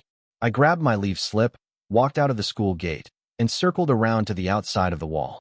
From afar, I saw her sitting on the wall, her legs dangling. How did you climb up here? I asked. She smiled and said, I stole a ladder. I was a little puzzled. How could Su Yudi do such a thing? A girl of school beauty caliber, to do something like that, it was truly astonishing. She stared at me wide-eyed. What are you daydreaming about? Catch me. I quickly stretched out my arms, gesturing for her to jump down. She lightly leaped into my embrace, her face inches from mine. At that moment, my heart suddenly raced, and I couldn't help but freeze. She smiled and asked, Are you going to hold me like this forever? I hurriedly put her down, my heart pounding. A spring breeze blew, her hair fluttered gently, and my heart, too, was in turmoil. Chapter 18. I allow you to cry. Little butterfly, you've skipped class again. Won't your homeroom teacher give you a hard time? Zhuangxiang and Su Yudi walked side by side on the snack street, each holding a skewer of fish balls. When Su Yudi eats, her cheeks puff out, like a cute puffer fish. She smiled and said, I didn't skip class. I have a leave slip. Zhuangxiang, of course, didn't believe it. How could that be? Do you think I'm a 3-year-old? Su Yudi took off her shoulder bag, unzipped it, and pulled out a bunch of leave slips. The homeroom teacher's signature was already on it, but the date section was blank. This means that Su Yudi can fill in the date whenever she thinks of it. You can do that. Zhuangxiang's eyes widened. He stared at the hastily written signature for a long time, but couldn't recognize a single word. Is this what other people's homeroom teachers are like? Wait, you have a leave slip. Why did you have to climb over the wall? It's faster to get out from there, and you can eat all kinds of delicious food. Su Yudi's foodie remarks left Zhuangxiang speechless. He always felt that this girl was mysterious and unfathomable. Zhuangziang then asked a different question. How do you know I'm not happy? Su Yudi raised her right hand, extended her index finger, and poked Zhuangziang in the chest. She tiptoed and whispered in Zhuangziang's ear, because we are friends, we have a telepathic connection. Zhuangziang felt a tingling sensation in his neck from the hot breath exhaled by the girl. The explanation of telepathy is too perfunctory, isn't it? Come with me. Su Yudi naturally grabbed Zhuangziang's wrist and led him out of the snack street and down the long stone steps. The winding river is like a lurking dragon. The river flows calmly eastward, with willows swaying in the wind on both banks. The two crossed a wide meadow and arrived at the riverbank, which was covered with pebbles. The seemingly unremarkable pebbles have all become round and smooth after being eroded by river water and collided with each other for millions of years.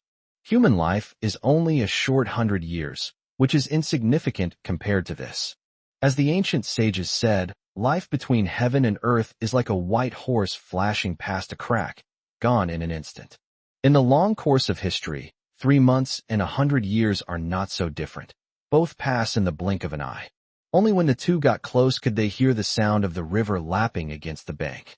A cool breeze ruffled their hair and the hem of their clothes. Su Yudi took off her shoes and socks, revealing a pair of crystal-clear and lustrous jade feet, and gently stepped on the smooth pebbles. The river overflowed and submerged her little feet. White waves splashed up, wetting the hem of her azure-blue skirt. Take off your shoes too, and come down with me. Su Yudi beckoned to Zhuangziang. It's class time. Is it really appropriate for us to play in the water here? Zhuangziang hesitated. Have you always been this disciplined since you were little? Su Yudi asked. These words struck a nerve with Zhuangziang. That's right. Why should we follow the rules so strictly? He quickly took off his shoes, rolled up his trousers, and carefully stepped on the pebbles to Su Yudi's side. The cool river water reached my ankles, which was very pleasant. Su Yudi cupped her hands to her mouth and shouted at the slowly flowing river. Zhuangziang is a big idiot. The sound was carried by the wind into the bridge arch, echoing back and forth. Zhuangziang is a big idiot, an idiot. Su Yudi let out a silvery laugh. Her smile is absolutely gorgeous. Why are you scolding me again? Zhuangziang muttered in dissatisfaction. Because you're always unhappy and torturing yourself. You're such a fool. Su Yudi pouted her cherry-like lips. Zhuangziang was unconvinced and, like her, shouted at the river, Little butterfly, you're a little fool. Little butterfly is a little fool, a little fool, a fool. The echoes from the bridge arches have a very layered feel. Upon hearing this, Su Yudi not only wasn't angry, but her beautiful almond-shaped eyes even curved into crescent moons with a smile. She shouted again, Zhuangziang, be happy every day. Zhuangziang turned his head and looked at the perfect profile of Little Butterfly's face, a great sorrow welling up in his heart. He felt like he was under the spell of this girl. Even knowing it's wrong, I'm still deeply involved and can't extricate myself. How will we face that separation 3 months later? Su Yudi noticed that Zhuangziang hadn't spoken for a long time, so she looked up at him and saw that his eyes were filled with tears. Zhuangziang, if you're really upset, I'll allow you to cry. These words completely broke Zhuangziang's composure. Since I came into this world, all the grievances and sorrows have welled up in my heart. Large tears slid down his cheeks. It plunged into the river, splashing up silent waves. Zhuangziang didn't want the little butterfly to see his disheveled state, so he bent down. He tried his best not to cry out loud, but he still managed to let out low sobs. His whole body was trembling slightly. Su Yudi reached out and gently stroked Zhuangziang's back, trying to make him feel better. Before I knew it, my eyes were filled with tears. Little butterfly, why are you crying? We are good friends. Seeing you sad makes me sad too. I had thought that there was little left to cherish in this indifferent world. But at this moment, Zhuangziang felt a deep sense of reluctance. Why? Why did I only get to know you when I was terminally ill? Zhuangziang tried to stop his tears, then reached out and wiped away the glistening tears from the little butterfly's cheek. That is the most precious gem in the world. Little butterfly, I'm not sad anymore, and you're not allowed to cry either, okay? Yes, Let the river wash away all your sadness, and from now on, be happy every day, Su Yudi sobbed. Zhuang Xiang squatted down, scooped up a handful of cool river water, and washed his face. Let the endless river carry away your tears.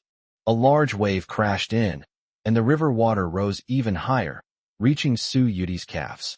She had to lift her skirt with both hands and shrink back. The rocks are slippery, be careful not to fall, Zhuang Xiang quickly reminded him. Carry me upstairs, Su Yudi said, her face filled with panic. Without saying a word, Zhuang Xiang reached out and put his arms around her knees, giving her a princess carry. Anyway, I've already climbed over the wall twice, so I'm pretty good at it. After sitting down on the grass, Su Yudi placed her 2 little feet on Zhuang Xiang's legs to dry. Zhuang Xiang asked himself. He had never been a foot fetishist before, but he couldn't help but steal glances at the tender little feet in front of him.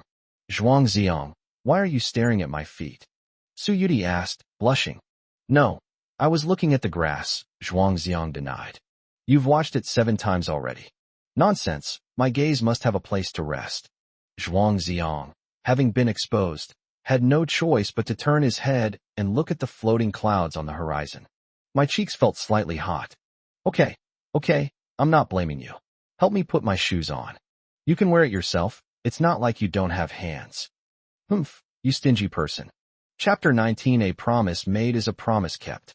Zhuang Xiang and Su Yudi sat on the grass, staring blankly at the sky, envying the drifting clouds.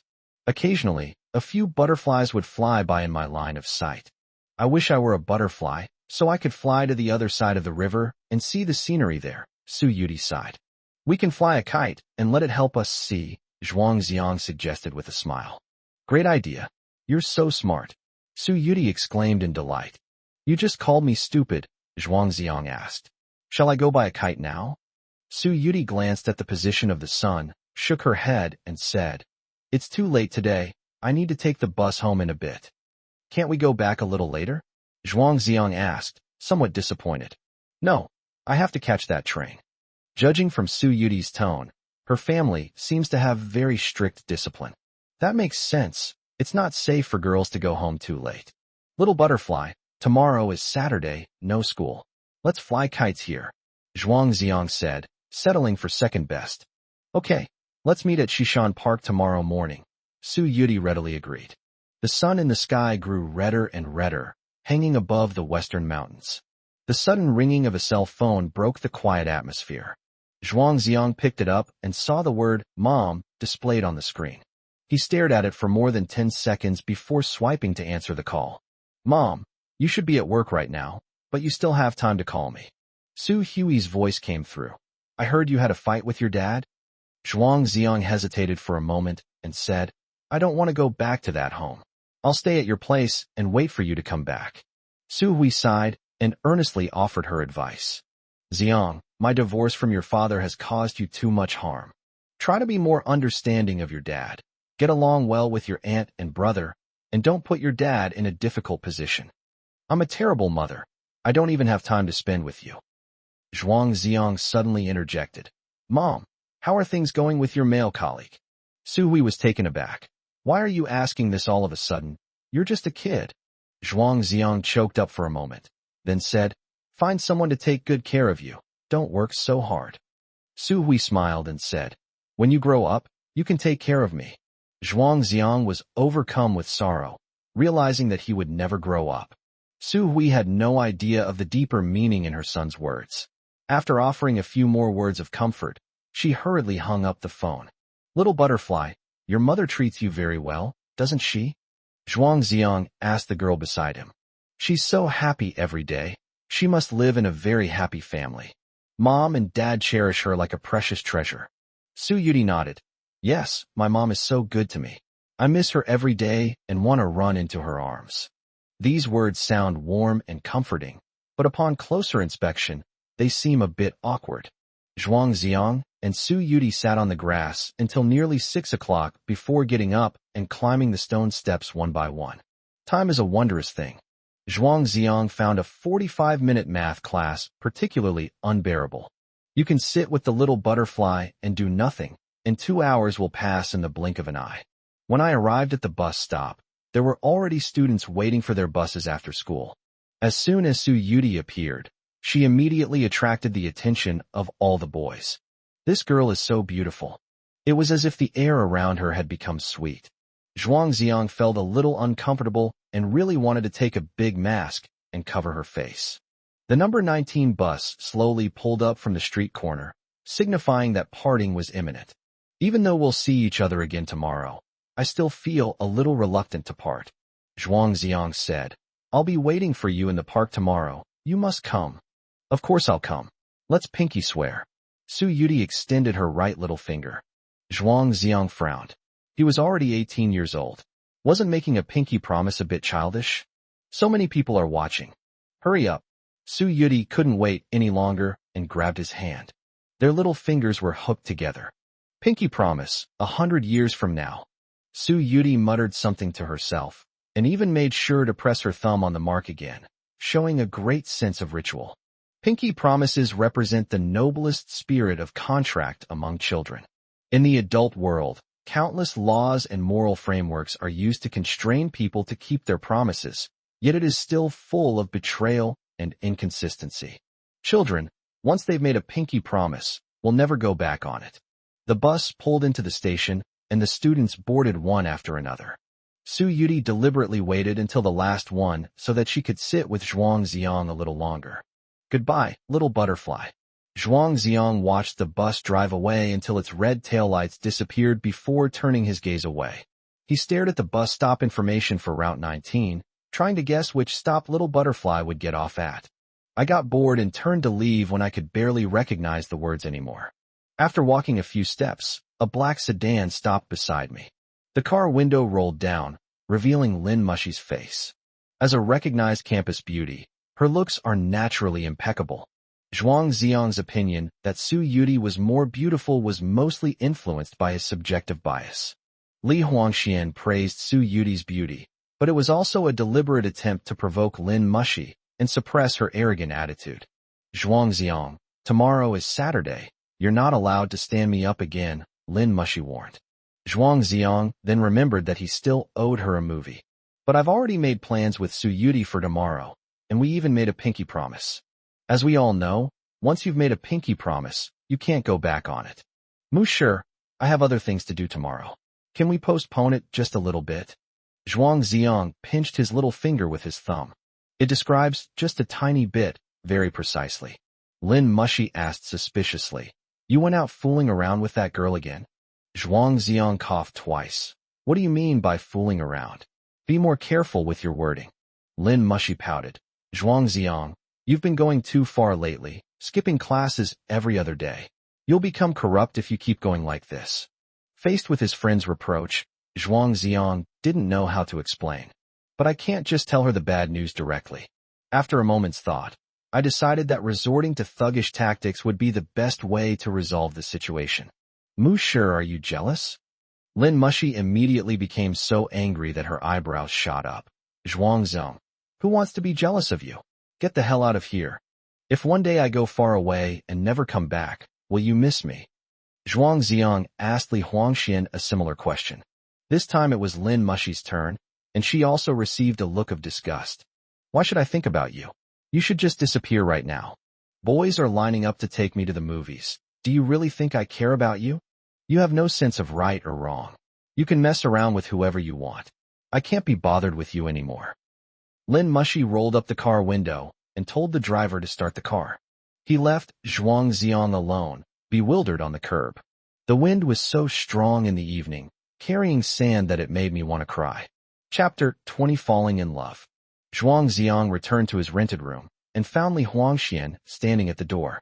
He asked with a smile, Son, what brings you here? Li Huangxian said irritably, You didn't come to class again this afternoon. I was worried about you. Why couldn't I get through to you on the phone? Zhuang Xiang then realized that his phone had been accidentally put into silent mode. He quickly apologized, saying it was on him. Son, you've been skipping classes and taking leave every few days. Are you hiding something from me? Even the usually carefree Li Huangxian noticed Zhuang Xiang's unusual behavior. It's unprecedented for a top student in the entire grade to be absent from class so frequently.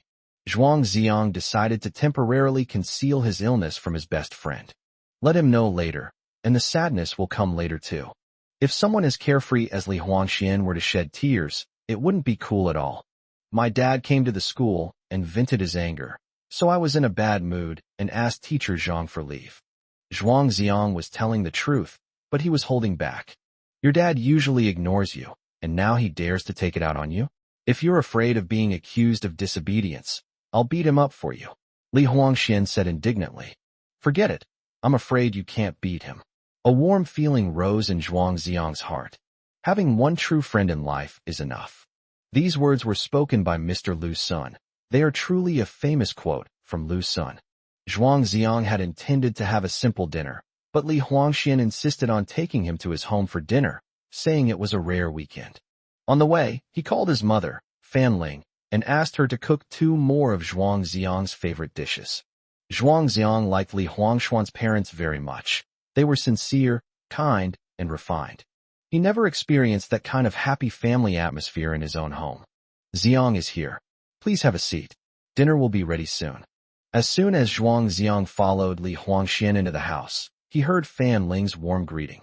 He said politely, "Uncle and Aunt, I'm sorry to bother you again." Li Tianyan sat on the sofa watching TV and said with a smile, "Ziong, we are so grateful to you. Huangxian's grades have improved a lot since he's been with you." The evening news is playing on TV. Medical experts say that due to environmental degradation and the high stress levels of modern life, cancer patients are increasingly appearing at younger ages. Many young people, in the prime of their lives, are suffering from incurable diseases. Li Tianyan sighed with regret and reminded them, "Huangxian, Ziong, you must eat well at school and take good care of your health." "Dad, don't worry. I'm healthy enough to take the pilot exam." Li Huangxian patted his chest confidently. Zhuang Ziong bit his lower lip tightly, remaining silent. On the other side, Zhuang Wenjiao was in a bad mood all afternoon because of Zhuang Ziong's matter. He kept reflecting on himself, wondering if he had been too biased over the years. Even a slight attempt to empathize with Zhuang Ziong's situation would make one feel sorry for him. Parents must be very careful when getting divorced. Otherwise, the psychological trauma inflicted on their children during childhood may never heal. "Yu Hang, you're not allowed to make your brother angry again," Zhuang Wenjiao said in a rare stern tone. Yu Hang is still young. He just wanted more fatherly love, which is why he said those things. Qin Shulan immediately defended her son. Zhuang Yuhang was at a rebellious age and argued irrationally. "I didn't say anything excessive, and I even gave him cake to eat. It's just that he has a very poor mental capacity. He probably won't be back anytime soon. You need to reflect on your behavior. Look at how bad your grades have become." Zhuang Wenjiao felt utterly exhausted. Pushing open the door to Zhuang Ziong's bedroom, one finds the room completely empty. There are only a handful of clothes hanging in the closet. I haven't bought any new ones in a long time. The desk drawers, however, were filled with various certificates of honor and awards.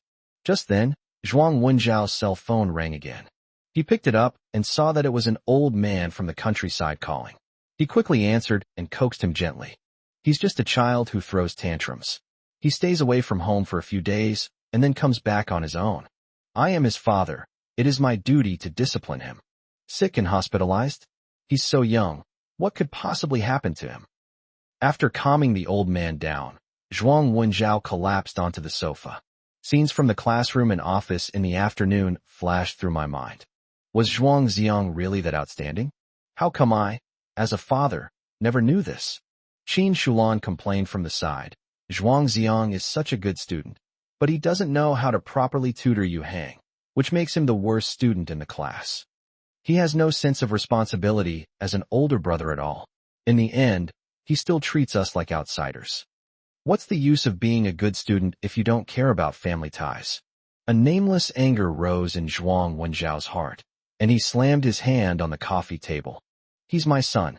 When did it become your place to criticize him? You should keep your own son in check and make sure he doesn't cause me any more trouble." Without Zhuang Ziong, this family doesn't seem to have become a happy family of 3. Instead, more and more conflicts arose. After Zhuang Ziong and Li Huangxian finished their meal, they slipped into the bedroom. "Son, tell me honestly, Where did you go this afternoon? Li Huangxian looked at Zhuang Ziang with the eyes of someone interrogating a criminal. I sat by the river with Little Butterfly for an entire afternoon, Zhuang Ziang admitted. Little Butterfly again. Li Huangxian stared into Zhuang Ziang's eyes for a long time, then sighed. You're doomed. You've fallen in love. Zhuang Ziang quickly denied it. Stop talking nonsense. We are just good friends. Ask yourself honestly, do you only want to be good friends with her? Li Huangxian said with a mischievous smile. This. Zhuang Ziang felt a little guilty. A girl as cute as Little Butterfly would make any normal guy's heart flutter. But he's not a normal boy. He's sick. I have no right to be tempted. Son, she's a good girl. Good luck to you. I'll be your best man someday. Li Huangxian said, filled with hope for the future. To be a best man? Zhuang Ziang felt a pang of bitterness in his heart. That future was too wonderful for him to imagine. He found himself becoming increasingly reluctant to leave this world. I can't bear to part with Li Huangxian, and I can't bear to part with Xiao Huidi either. But the illness wouldn't allow it. He had such a long life plan. It seems like fate played the biggest joke on him. Remembering his appointment the next morning, Zhuang Ziang did not stay overnight at Li Huangxuan's house, but returned to his own rented room. Looking up at the night sky, the stars are everywhere. I've heard that people turn into stars in the sky after they die. Which one will I become? He picked up his phone and, as if possessed, dialed Little Butterfly's number again. Sorry, the number you dialed is not in service.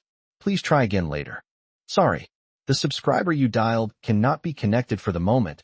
Please redial later. Same as last time. As soon as night falls, the Little Butterfly disappears and cannot be contacted, only to suddenly reappear the next day. Like an unpredictable shooting star, it illuminated Zhuang Ziang's originally dark life. Chapter 21, Don't Leave Me. If you walk south along the road in front of the school until the end, you'll reach Shishan Park. The park has exotic flowers and rocks, as well as pavilions and waterside terraces. Many elderly people exercise here in the morning. Because it was the weekend, Zhuang Ziang got up a little later than usual, hurriedly went out, and bought 2 breakfasts at a breakfast shop.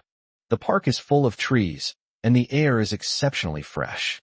He found the girl with the peach blossoms tucked into her hair by the flower bed without much effort. It's the 4th day, and Su Yuti is still dressed the same. The dress was spotless, just like new. She was holding a cardboard box and feeding stray cats, her eyes filled with love. A large group of kittens of various colors surrounded her in the middle, meowing incessantly. Tiger, where have you been? You're filthy. Pudding, have you been dating anyone behind your sister's back lately? Cheese, you're so thin your skin and bones. Eat more. Zhuang Ziang stood at a distance and listened to Su Yuti talking to the cat, finding it quite amusing. She actually gave each of the stray cats a unique name. Little Butterfly, Zhuang Ziang called out. Zhuang Ziang, you've arrived?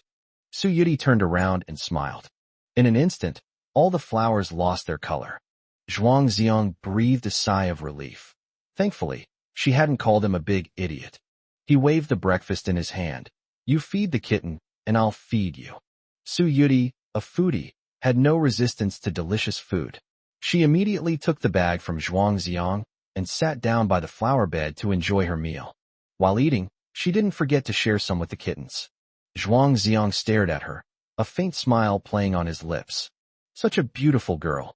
Yet she has no inhibitions whatsoever and doesn't care at all about how she eats. Why are you looking at me like that? Eat some yourself, you're such an idiot. Su Yuti glared at Zhuang Ziang. Zhuang Ziang then looked away, picked up the hot milk, and took a sip. He felt like he was being pathetic, and he felt uncomfortable if he didn't get a few scoldings.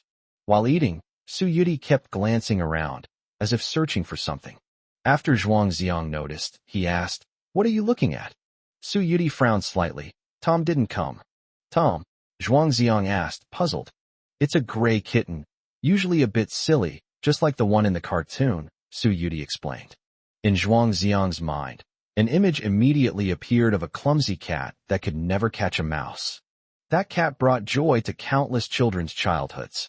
Since it's a stray cat, it's probably gone somewhere else and will be back in a few days, Zhuang Ziang comforted Su Yuti. No. I used to feed it every weekend. It probably doesn't want to leave me. Su Yuti muttered softly, looking dejected.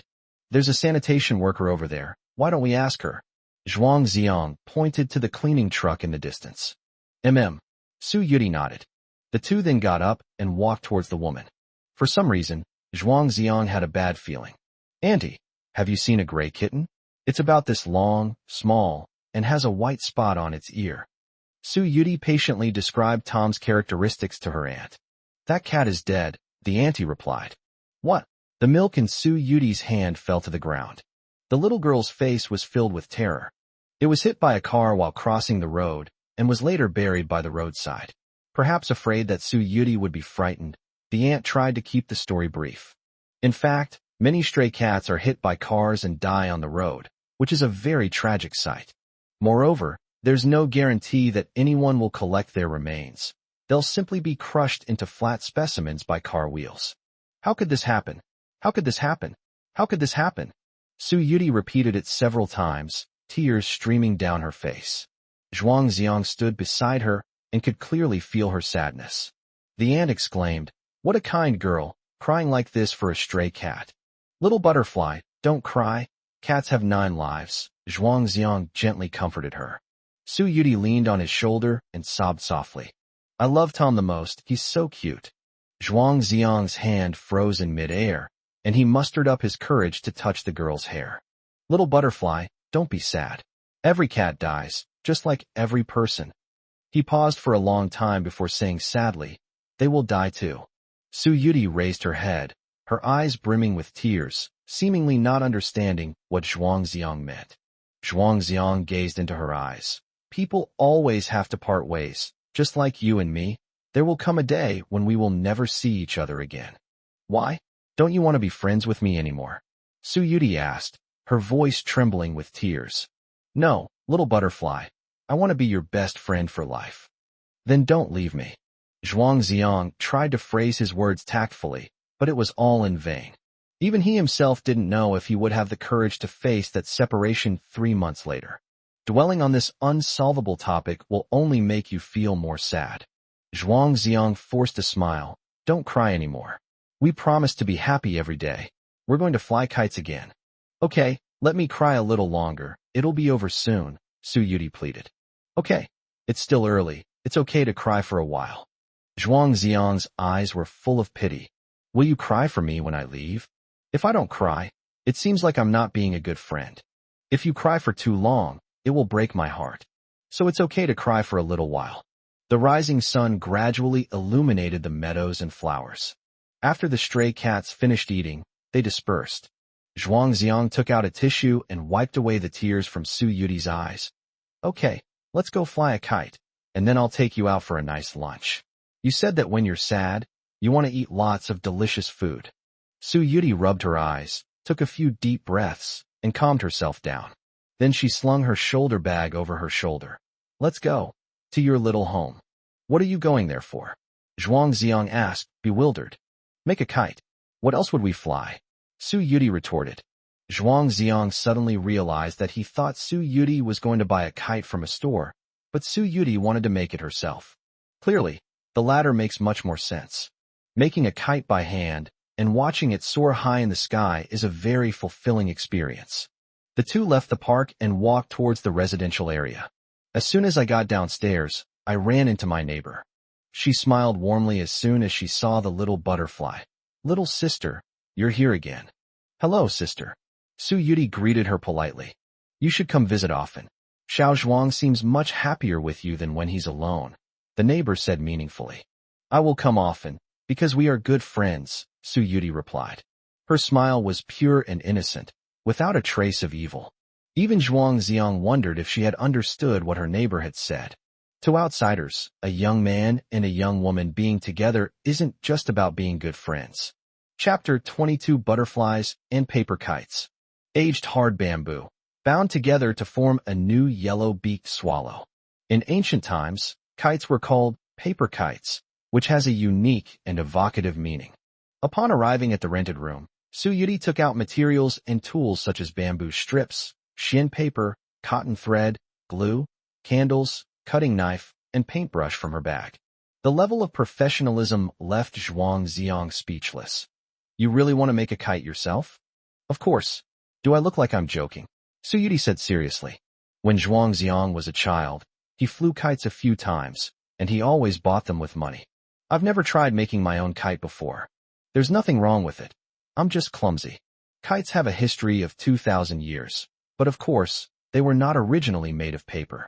During the Song, Ming, and Qing dynasties, the paper-making industry flourished, and people of all ages enjoyed flying kites while going on spring outings. Having been passed down to this day, it is no longer just a toy, but also a refined art form. It was listed as a national and tangible cultural heritage more than 10 years ago. Su Yuti first drew the pattern of a kite on the rice paper. It was a large butterfly. Then, based on this pattern, a frame is made using bamboo strips. Seeing Su Yuti heating the bamboo strips with a candle, bending them into the desired arc, Zhuangziang was utterly astonished. This girl's hands were incredibly skillful. He was like a fool, only able to watch helplessly from the sidelines, unable to help at all. Su Yuti used cotton thread to fix the bamboo strips, tying them into the skeleton of a butterfly. Then she used glue to stick the rice paper on and cut off the excess. The basic shape of a kite is now complete. To transform a kite from a toy into a work of art, the most important element is the design on it. Su Yuti first sketched the lines with a pencil, then took out paint and a palette to mix the colors she needed.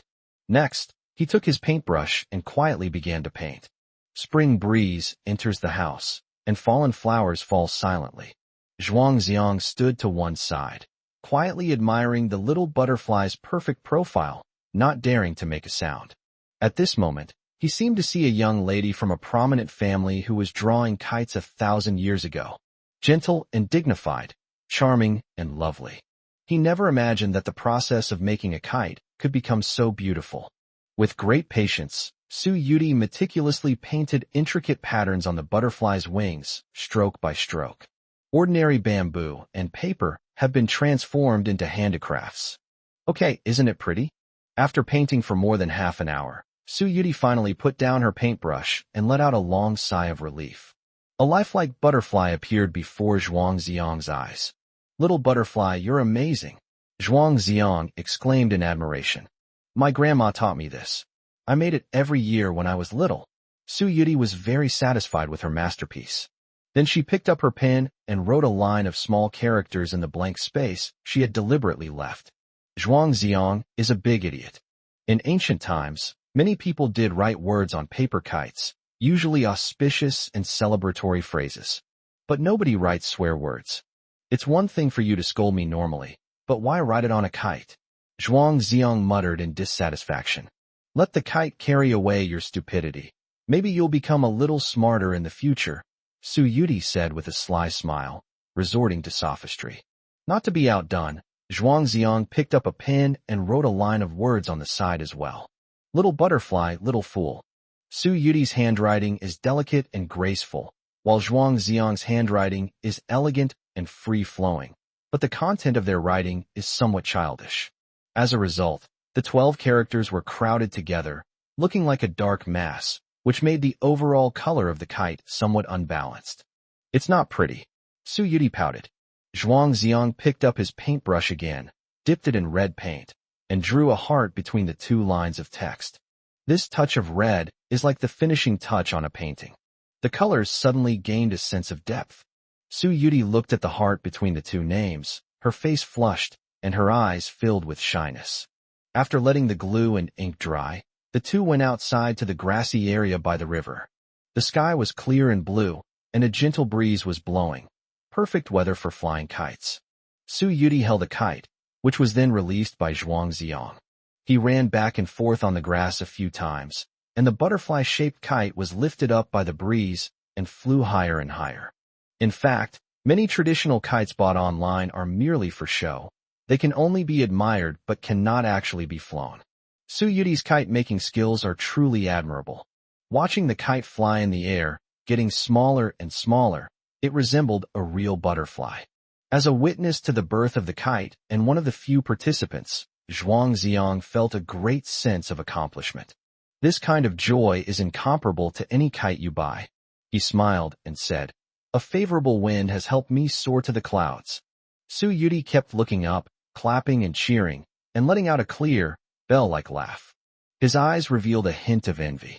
Above, white clouds drift lazily. Below, streams murmur gently. How wonderful it would be to be a happy little butterfly, flying freely between heaven and earth. Once the kite flies high, you don't need to exert so much effort. Just tug on the string occasionally. Zhuang Xiang handed the spool to Su Yuti so she could experience it too.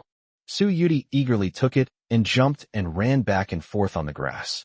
My neck was sore from looking at it, but I kept grinning like an idiot. Happiness can sometimes be as pure and simple as that.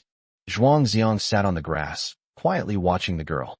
Sunlight streamed down from the clouds, illuminating her entire body.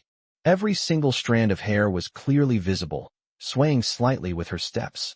The peach blossom by my ear was incredibly beautiful. The peach tree is young and tender. Its blossoms are bright and beautiful. This maiden is going to her husband's home. May she bring harmony to her family. This is a famous poem from the Book of Songs, describing the scene of a young girl getting married. Zhuang Xiang recalled Li Huangshuan's words about being a groomsman last night, and a sudden pang of pain rose in his heart again. Su Yuti, dressed as a bride, must be incredibly beautiful. Unfortunately, I will never see it. The boy who marries her must have saved the galaxy in his past life. The kite rose higher and higher, becoming a tiny dot beneath the clouds, while the sun grew increasingly dazzling, obscuring everything. Su Yuti handed the spool of thread to Zhuang Xiang, then took out a paper cutter from her backpack. "What are you doing?" Zhuang Xiang asked in surprise. "Only when the kite string is cut can the butterfly be truly free." Su Yuti's eyes were clear. "You've been working on this kite for so long, it would be such a waste to lose it." Zhuang Xiang tried to dissuade him.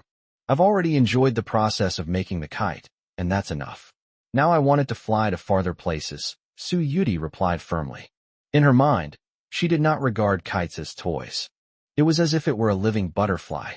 Zhuang Xiang didn't try to persuade him further, as it would make him seem too vulgar. Without any hesitation, Su Yuti resolutely cut the kite string. The butterfly, now completely free, drifted in the wind and flew towards the other side. Bearing the names of Zhuang Xiang and the little butterfly, they went in search of freedom. In this world, the result often outweighs the process. Just like everyone else, we are all destined to face death, but that doesn't stop us from enjoying life. Life is as vibrant as summer flowers, death as serene as autumn leaves. Zhuang Xiang put his hands in his pockets, watched the kite disappear into the horizon, then looked away at the girl beside him. I clearly heard the sound of my heart fluttering. Chapter 23. Drinking is drinking. It was almost noon, time for a pleasant lunch. Su Yuti insisted on eating all-you-can-eat barbecue. She took out all her money, counted it, and said, "I'll keep the money for the bus fare, and you can have the rest. If it's not enough, you can add more." Zhuang Xiang shook his head. "I don't need you to pay me." "No, I already said last time that I would treat you," Su Yuti insisted. Zhuang Xiang had no choice but to accept it. He has his own little savings account, about 5,000 or 6,000 yuan, which he has saved for several years. It consists of the New Year's money given to him by his grandparents, plus the occasional pocket money given to him by his mother. Given his spending habits, he could easily make ends meet for 3 months. As long as you don't go out for excessive eating and drinking every day. However, getting to know such a foodie has made things a little more expensive than he expected. Eating barbecue requires you to grill it yourself, which gives you a greater sense of participation compared to eating other foods. Su Yuti brushed oil onto the baking tray, placed various meats on it, and they quickly started sizzling and oozing oil. This little glutton, unable to hold back, let tears stream down his face. After it was almost done grilling, she picked up the first piece of meat, dipped it in the sauce, rolled it in a lettuce leaf, and held it to Zhuang Xiang's mouth. "Come on, open your mouth." Zhuang Xiang obediently opened his mouth and accepted her feeding. The fat from the pork belly is perfectly balanced by the crispness of the vegetables. The first bite was incredibly satisfying. Zhuang Xiang couldn't eat by himself because he was peeling shrimp for Su Yuti. Both hands were greasy. His shrimp peeling movements were very skillful, and the glistening shrimp meat quickly filled the plate in front of Little Butterfly. This scene has a certain connotation of a harmonious and respectful marriage. Diners at other tables cast envious glances at them. "Wow, That young couple is so sweet together. The girl is so beautiful and so gentle. The young man is also very handsome, and he peels shrimp so elegantly. Some of the words drifted over, slightly satisfying Zhuang Xiang's vanity. If Little Butterfly were really my girlfriend, how wonderful that would be. Su Yuti ignored those words and pretended to fiddle with the food in the baking pan. But her burning red earlobes betrayed her completely. Zhuang Xiang had just swallowed the first piece of meat when a second piece was offered to his mouth. He pushed the chopsticks back. You haven't eaten yet. Don't keep feeding me. If you eat one more piece, I'll eat it myself. Su Yuti's eyes were stubborn.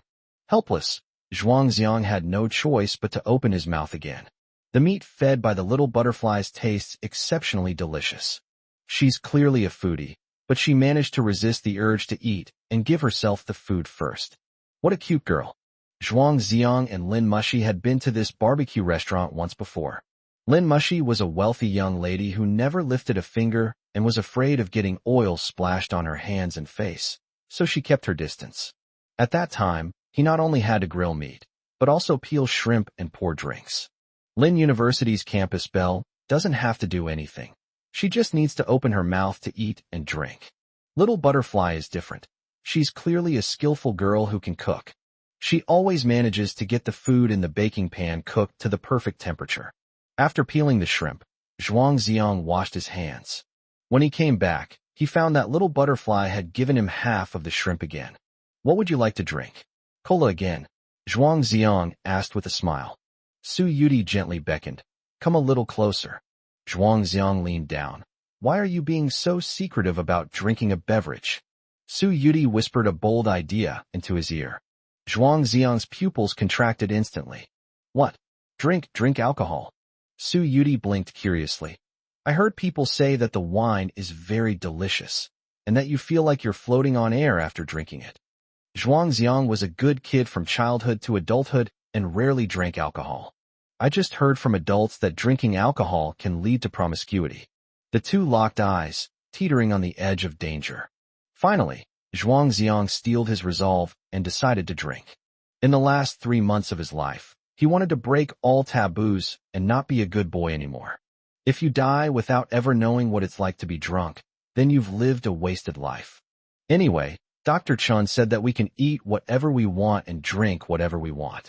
The joy of giving up is genuine joy. The barbecue restaurant had a self-service bar. Zhuang Xiang first took a bottle of baijiu, Chinese liquor, then put it down and replaced it with 2 bottles of beer. It's best not to act too recklessly. The beer is poured into a glass. The golden liquid is topped with white foam and emits a faint malty aroma. Su Yuti raised her glass. Zhuang Xiang, be happy every day, cheers. Cheers, my good friend. The two clinked their glasses together, making a crisp sound, and then each drank in silence. The wine has a bitter taste upon first sip, with a slight tingling sensation from the alcohol. Zhuang Xiang frowned. Compared to milk tea and cola, this stuff tastes awful, like horse piss.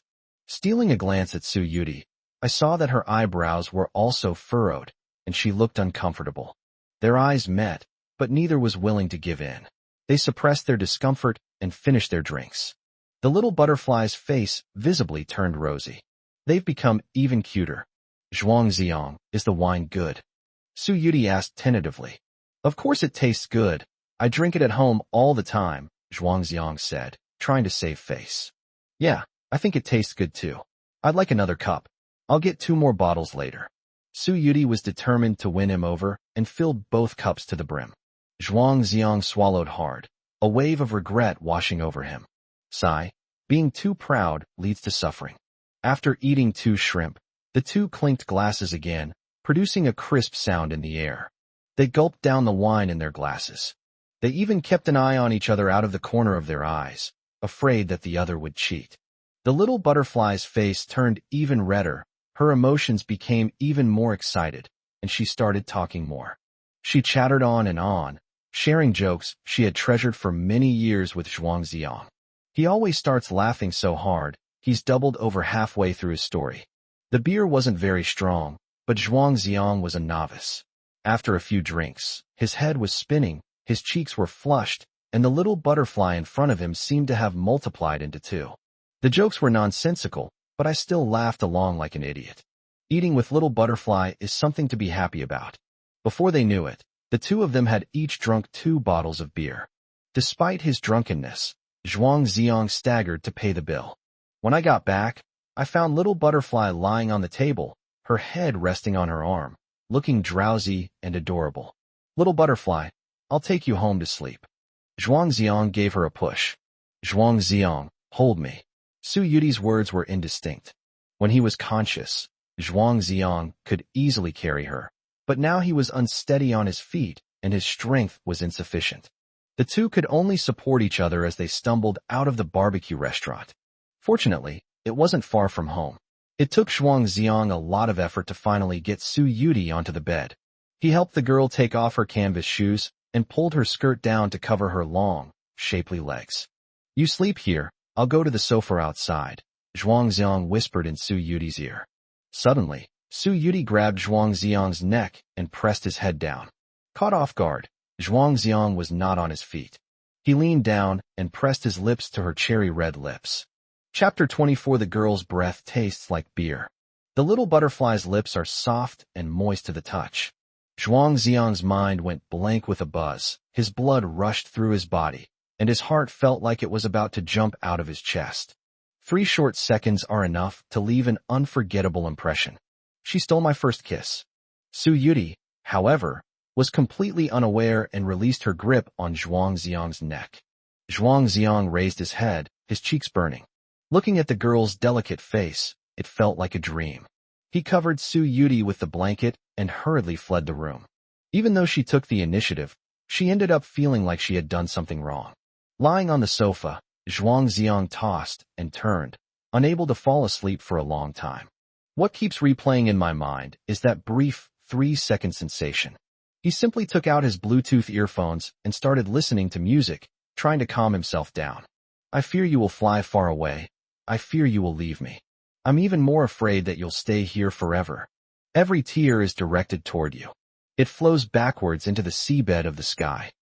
Accompanied by a melancholic melody, the intoxication gradually creeps in like the sea. Zhuang Ziong entered a dream, and the heroine of his dream was naturally a little butterfly. The scene was so vivid and indescribable that it made people blush and their hearts race. If I write even one more sentence, it won't pass the review, and I guess nobody would want to read it anyway, so I'll just omit it. After an unknown amount of time, Zhuang Ziong felt an itch in his nose and suddenly sneezed. As soon as I opened my eyes, I saw Su Yudi's bright smiling face. She held a feather she'd found somewhere in her hand and giggled. You're teasing me again. Zhuang Ziong rubbed his nose. You lazy pig, the sun's almost setting and you're still sleeping. Su Yudi made a face. Suddenly, Zhuang Ziong sensed something was wrong and blushed with embarrassment. He quickly got up, rushed into the bedroom, and locked the door from the inside. Hide the evidence first, and wash it tonight. Several minutes later, Zhuang Ziong finally came out. Su Yudi noticed that he seemed to have changed his pants. Zhuang Ziong, you didn't take advantage of me while I was drunk, did you? Don't you remember? Zhuang Ziong asked in surprise. I don't remember. I only know that it was at the barbecue restaurant, and when I opened my eyes again, I was in your bed. Su Yudi said with an innocent look. Zhuang Ziong felt wronged. How can you be like this? You used alcohol as an excuse to commit violence, stole someone's first kiss, and now you're trying to shift the blame. He had no choice but to bite the bullet and say, you reek of alcohol and smell terrible. Who would want to take advantage of you? But you took off my shoes. What if you get my bed dirty if you don't take off your shoes? Su Yudi thought that made sense, so she didn't pursue the matter any further. But thinking back to the way Zhuang Ziong looked at his little feet yesterday, he still felt something was off. 2 red goldfish are swimming freely in the round fish tank on the table. Su Yudi picked up some feed from the side and threw some into the water. Resting her chin on her hand, watching the fish eat, she said enviously, you big dummy, look how happy they are, they're nothing like you. You're not a fish, how do you know they're happy? Zhuang Ziong retorted. You're not me. How do you know I don't know the fish's happiness? Su Yudi immediately replied. You're not me. How do you know I don't know you don't know the fish's happiness? Zhuang Ziong's words made Su Yudi ponder for a long time. almost causing her to burn out her CPU. She reached out and pinched Zhuang Xiang's arm hard, making you talk nonsense. Zhuang Xiang screamed in pain. Sure enough, you can't reason with girls. Zhuang Xiang, I'm going back now. Su Yuti glanced out the window. Dusk was falling on the horizon. Do you have to go back so early? I can still treat you to dinner, Zhuang Xiang said, trying to persuade him to stay. No, I have to catch the 6:10 bus. Su Yuti's eyes also showed reluctance, but she had to go back before dark. Zhuang Xiang had no choice but to send her back. The two arrived at the bus stop, sat on a bench, and ate oden while waiting for bus number 19. Although Zhuang Xiang was extremely unwilling, the bus still turned out from the street corner, regardless of his will. I'll have another bite. Su Yuti quickly swallowed the meatball in her mouth and took another bite of fish tofu. Are you coming again tomorrow? Zhuang Xiang asked hurriedly. What fun things are there tomorrow? Su Yuti blinked her big, bright eyes. You can go to the library to read joke books. Zhuang Xiang blurted it out, then immediately thought the idea was utterly terrible. Reading joke books, what a childish excuse. It's the weekend, so there aren't many people waiting for the bus. As soon as the car door opened, Su Yuti stepped inside. Looking at her slender back, Zhuang Xiang felt very disappointed. He should have suggested a more fun place. Just as the car door closed, the girl suddenly turned around. Okay, see you at the library entrance tomorrow morning. The vehicle started and drove away with the girl in it. Zhuang Xiang spun around in place a few times, as happy as a fool, eagerly anticipating tomorrow's arrival. Although that meant he was one step closer to death. On the way back, Zhuang Xiang ate a bowl of beef noodles for dinner, then casually bought a magazine to pass the long night. Around 8 o'clock, he sent a message to Little Butterfly. What do you want to eat tomorrow morning? Just like last time, I never received a reply. After a long while, the phone suddenly rang loudly. He quickly picked it up, only to find it was a video call from Li Huangxian. Son, it's you? On the screen, Li Huangxian looked dejected. Judging from your tone, you seem quite disappointed. Zhuang Xiang then forced a smile. No. How did you go this weekend? What's the point of playing? You know my mom signed me up for tutoring classes, Li Huangxian complained. Then he poured out his grievances to Zhuang Xiang, saying how unbearable the time in the tutoring class was. Sitting with a group of top students, I almost got overwhelmed. Zhuang Xiang had to give him a lot of comforting before he calmed down a bit. I really want to find someone to date. Li Huangxian suddenly asked, Son, have you ever kissed a girl? What? I've never been in a relationship, and who have I kissed? Zhuang Xiang said somewhat guiltily, stammering. What do you think a girl's lips taste like? Strawberry. Li Huangxian wondered curiously. No, I think it should taste like beer, Zhuang Xiang said without hesitation. Are you out of your mind? How can a girl's breath taste like beer? Li Huangxian gave him a disdainful look. Forget it. There's no point in talking to you about this, since you've never kissed anyone anyway. The two chatted for a while longer before ending the call. Zhuang Xiang recalled those unforgettable 3 seconds that afternoon and confirmed once again that the girl's breath really did taste like beer. Suddenly, he remembered that there was something he couldn't tell anyone was hiding in the closet. I rushed to the bathroom, poured in half a bag of laundry detergent, and started scrubbing and washing. The scene in his dream still made him blush and his heart race. Yet it leaves a lingering aftertaste.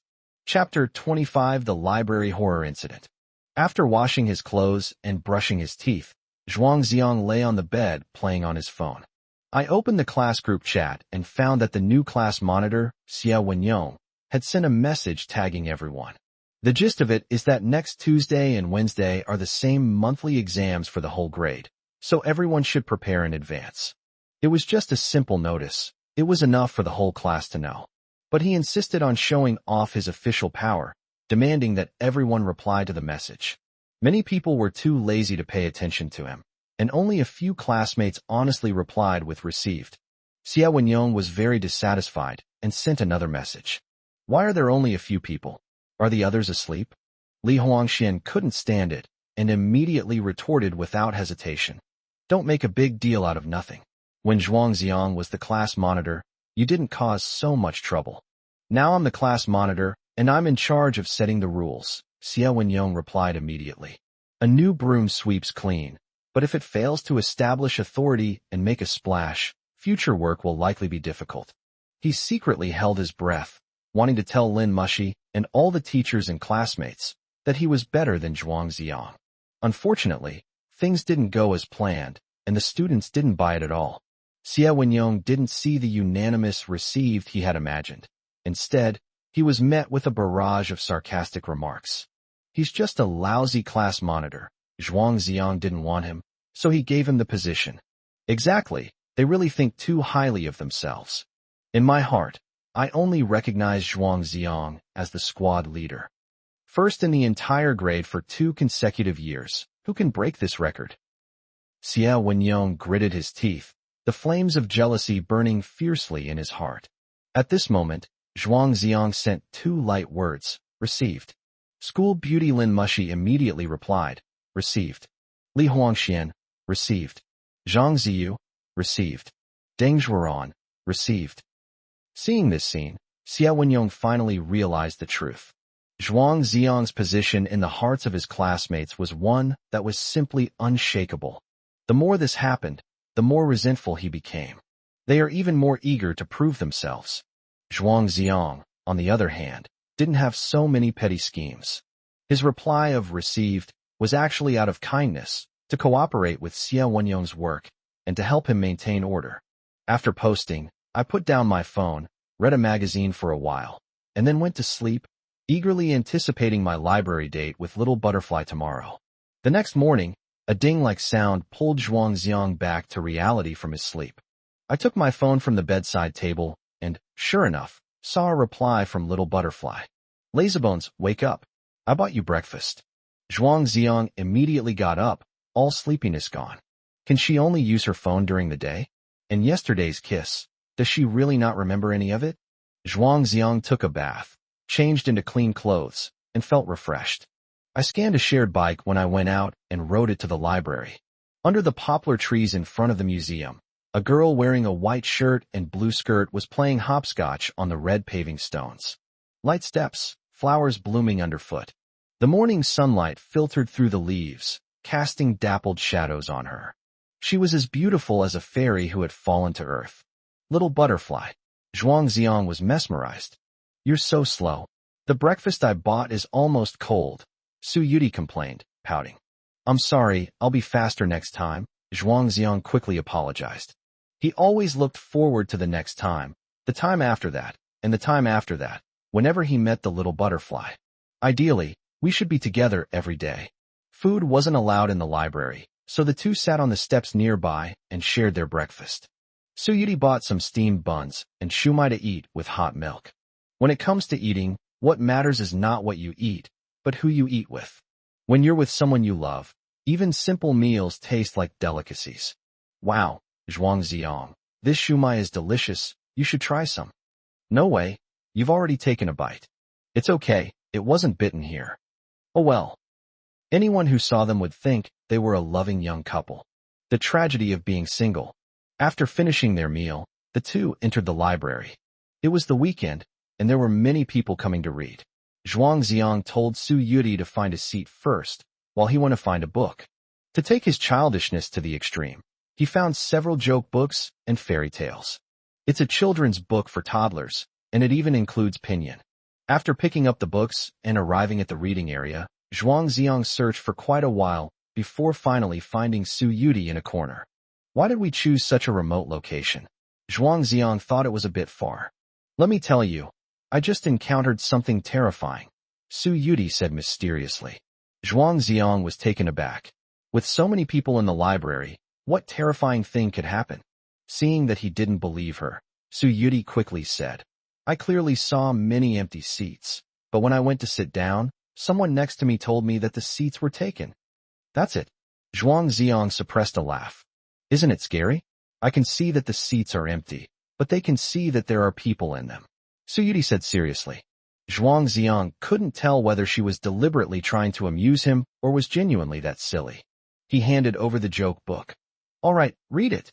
Like a child, Su Yuti took the book and read it with great interest. The horror story from before was immediately forgotten. She has a very low threshold for laughter, but she is worried about disturbing others, so she often covers her mouth to prevent herself from laughing out loud. her little face turning red from holding it in.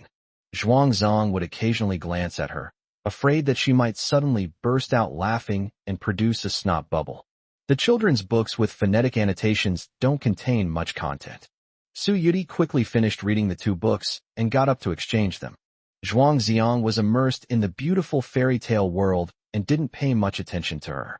Time flows quietly by, like sand slipping through your fingers. People come and go around me all the time, each carrying their own joys and sorrows. After an unknown amount of time, Zhuangziong snapped out of his thoughts and glanced at the girl beside him. This time, she didn't read joke books, but instead focused intently on a book called Nanjing, the Classic of Difficulties. That is one of the 4 classic texts of traditional Chinese medicine, and it is said to have been written by BNK. The content includes the 5 elements theory, the 8 extraordinary meridians, the theory of the gate of life, the Zhongxiang system, and so on, which is quite obscure and difficult to understand. Zhuangziong was somewhat surprised. The girl who was just reading a children's book with phonetic annotations and laughing like a fool is now reading such profound ancient books. The contrast is too great. Why are you looking at medical books all of a sudden? Zhuangziong asked in a low voice. I was just looking around out of curiosity, Su Yudi explained casually. Do you have a sick family member? No. Seeing that Su Yudi was reluctant to answer, Zhuangziong didn't press the matter further. After all, people generally don't like to talk too much about family members being sick. On second thought, I realized I was already terminally ill, so how could I possibly care about others? The discourse on the equality of things states, life is also death, and death is also life. Everything in the world is constantly being born, growing, dying, and disappearing. After a person dies, is everything truly gone? Chapter 26. I'll hit you if I want. Around 11:30, Su Yudi quietly reached out and scratched the back of Zhuangziong's hand. What's wrong? Zhuangziong looked up from his book. I'm hungry. Su Yudi pouted, looking pitiful. Zhuangziong was speechless. He was truly a reincarnation of a starving ghost. Didn't we just eat shumai not long ago? The 2 returned the books and left the library. Su Yudi was finally able to speak loudly, and she seemed especially happy, like a bird being released from its cage. Zhuangziong, what are we having for lunch? Zhuangziong counted on his fingers, hot pot, barbecue skewers, milk tea, ice cream. As he listed a whole bunch of delicious food, Little Butterfly's mouth was practically watering. Unexpectedly, he changed the subject. None of these can be eaten. Huh. The light in Little Butterfly's eyes vanished instantly. I'm just a poor student with no income. If I eat and drink extravagantly every day, I'll starve to death on the streets sooner or later. Zhuangziong reached out and poked her forehead. Su Yudi quickly unzipped her backpack and took out 2 20-yuan bills. That's all I have today, but you have to leave me the money for the bus fare. Zhuangziong asked with a smile. Is your bag a treasure trove? Does it produce money every day? Su Yudi replied. No. Grandma puts money in my pocket every morning because she buys you breakfast, and there's not much left. Hearing this, Zhuangziong was even more reluctant to spend her money. He thought for a moment. I know a clay pot rice noodle shop that's delicious and cheap. Should I go? Of course, as long as there's food, that's fine. Su Yudi laughed happily. This girl isn't picky about food at all. The clay pot rice noodle shop that Zhuangziong mentioned is near his residential area. The shop is run by a middle-aged couple who are honest and fair-minded. He used to come over to eat whenever there was no food at home. The 2 arrived at the store at almost midnight. It was lunchtime, and the place was bustling with diners, filled with the lively atmosphere of a bustling marketplace. Su Yudi immediately attracted a lot of attention as soon as she appeared. Zhuangziong quickly found her a seat and squeezed her into a corner. They ordered 2 bowls of chicken soup rice noodles, which the proprietress brought over quickly. The soup is clear and bright, with a delightful aroma. Su Yudi couldn't wait to drink a mouthful of soup, but it was so hot that she stuck out her tongue. Slow down, or people will think I've been starving you for 3 days, Zhuangziong joked. This soup is delicious, Su Yudi praised with a smile. In her eyes, it seems there's nothing that doesn't taste good. Girls who aren't picky eaters are easy to raise. The 2 chatted while eating rice noodles. Of course, Su Yudi did most of the talking, while Zhuang Xiang listened quietly. Listen to her share the jokes she's been watching all morning. Even the most ordinary jokes become hilarious after she embellishes them. When Zhuang Xiang looked at her, his eyes and brows were full of smiles. As for the Nanjing, classic of difficult issues, neither of them mentioned it again. Medicine is a vast and profound field, but the more you know, the more helpless you often feel. Faced with a myriad of strange and unusual diseases, medicine can actually do very little. Zhuang Xiang, didn't you run away from home? What are you doing back here? A discordant sound suddenly came from the side. Zhuang Xiang turned his head and saw Zhuang Yuhang's provocative gaze. He came to eat rice noodles with several classmates from the same neighborhood. Because he was scolded yesterday, he harbored even greater hostility towards Zhuang Xiang, and he stopped calling him brother altogether. Zhuang Xiang didn't want to pay attention to him, so he didn't say a word and withdrew his gaze. Who is this? Su Yuti asked, looking Zhuang Yuhang up and down with curiosity. My father's son, Zhuang Xiang said calmly. Then, isn't that your younger brother? Su Yuti thought for a moment before she figured out their relationship. When he first met Zhuang Xiang, he mentioned that he didn't have a good relationship with his family. I never expected my younger brother to be so spoiled. Feeling humiliated by being ignored, Zhuang Yuhang pointed at Zhuang Xiang's nose and said, I heard you were talking bad about me behind my back. Zhuang Xiang coldly replied, That's not a bad thing, it's the truth. Whether my grades are good or bad is none of your business. My parents haven't said anything about it. Zhuang Yuhang became increasingly annoyed. Because Zhuang Xiang was so outstanding, his younger brother was made to look like a good-for-nothing. He had been holding back his anger, and finally took the opportunity to vent it. The kids sitting at the same table as Zhuang Yuhang were also playfully egging him on. Yuhang, is this your half-brother? I heard that he lived like a joke in your family. A bookworm who only knows how to read books is too boring. Zhuang Yuhang laughed heartily. Yeah, he can be really annoying sometimes. Upon hearing this, Zhuang Xiang clenched his fist tightly, his knuckles cracking. Su Yuti suddenly stood up and stared at Zhuang Yuhang. How can you talk like that at such a young age? He's your older brother. Zhuang Yuhang rolled his eyes at Su Yuti. Who are you? It's none of your business what we do.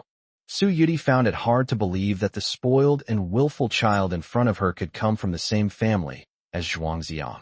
Zhuang Xiang was clearly both kind and gentle. Your brother is so good to you. Didn't he buy you a cake a few days ago? Su Yuti still tried to communicate with Zhuang Yuhang properly. My dad bought me a really expensive birthday cake. Who would want to eat his lousy cake? I kicked him out of the house that very night, Zhuang Yuhang said with a laugh. To those around him, it sounded particularly jarring. It's astonishing that a 10-year-old child could harbor such aggression. He was afraid that Zhuang Xiang would take away even a little bit of the fatherly love that belonged to him. Zhuang Xiang, you big idiot. Su Yuti looked at Zhuang Xiang, her beautiful almond-shaped eyes filled with tears. She guessed that Zhuang Xiang must have been heartbroken that night. But the next day, this big idiot actually smiled and told her that her little brother really liked the cake and had cream all over his mouth. It depicts a beautiful picture of brotherly love and respect. Although she knew at the time that Zhuang Xiang was lying, she never imagined that the truth would be even more cruel. What torment Zhuang Xiang must have endured that entire night. How disappointed must a person be with their family to resolutely leave home and never want to go back? You're hanging out with him in such an ambiguous way. You don't seem like a decent girl, do you? Zhuang Yuhang glanced at Su Yuti with disdain. As soon as he finished speaking, he felt a gust of wind hit his face. Unable to bear it any longer, Zhuang Xiang raised his hand and slapped Zhuang Yuhang hard across the face, knocking him to the ground. The crisp sound of a slap startled all the diners in the small shop. All eyes turned to him. Are you crazy? How dare you hit me? Zhuang Yuhang lay on his back, looking at Zhuang Xiang with a terrified gaze. In his memory, Zhuang Xiang had always been gentle, or rather, weak and easily bullied. They actually dared to make a move. Zhuang Xiang looked down at Zhuang Yuhang with a cold gaze. I'll hit you whenever I want. Do I need to pick a day? Chapter 27 Candy is addictive. Zhuang Xiang's slap completely stunned Zhuang Yuhang. Has this guy eaten explosives? Is he still the same pushover we all know? Even Su Yuti didn't expect that Zhuang Xiang, who had a gentle personality, would suddenly make a move. The diners around were unaware of the whole story. In their eyes, however, Zhuang Xiang was bullying the child, and they couldn't help but point and whisper. What's wrong with this person? Why did they hit a child so hard? Call the police to arrest him and let the police teach him a lesson. Let me film a video and post it online. Beating someone in public is lawless. In the past, Zhuang Xiang would have cared a lot about what others thought and would have patiently explained things to them. However, his state of mind had completely changed at this moment. You strangers, say whatever you want, who cares? My time and energy are limited, and I can only dedicate them to the people I love and the people who love me. The rice noodle shop owner rushed over upon hearing the news, looking at Zhuang Xiang in surprise. Xiao Zhuang, why did you hit your brother? He knew Zhuang Xiang and knew a little about their family situation. So unlike others, I don't just criticize. Uncle, we're sorry for the trouble. We'll leave right away. Zhuang Xiang asked Su Yuti to wait for him, and then followed the boss to pay the bill.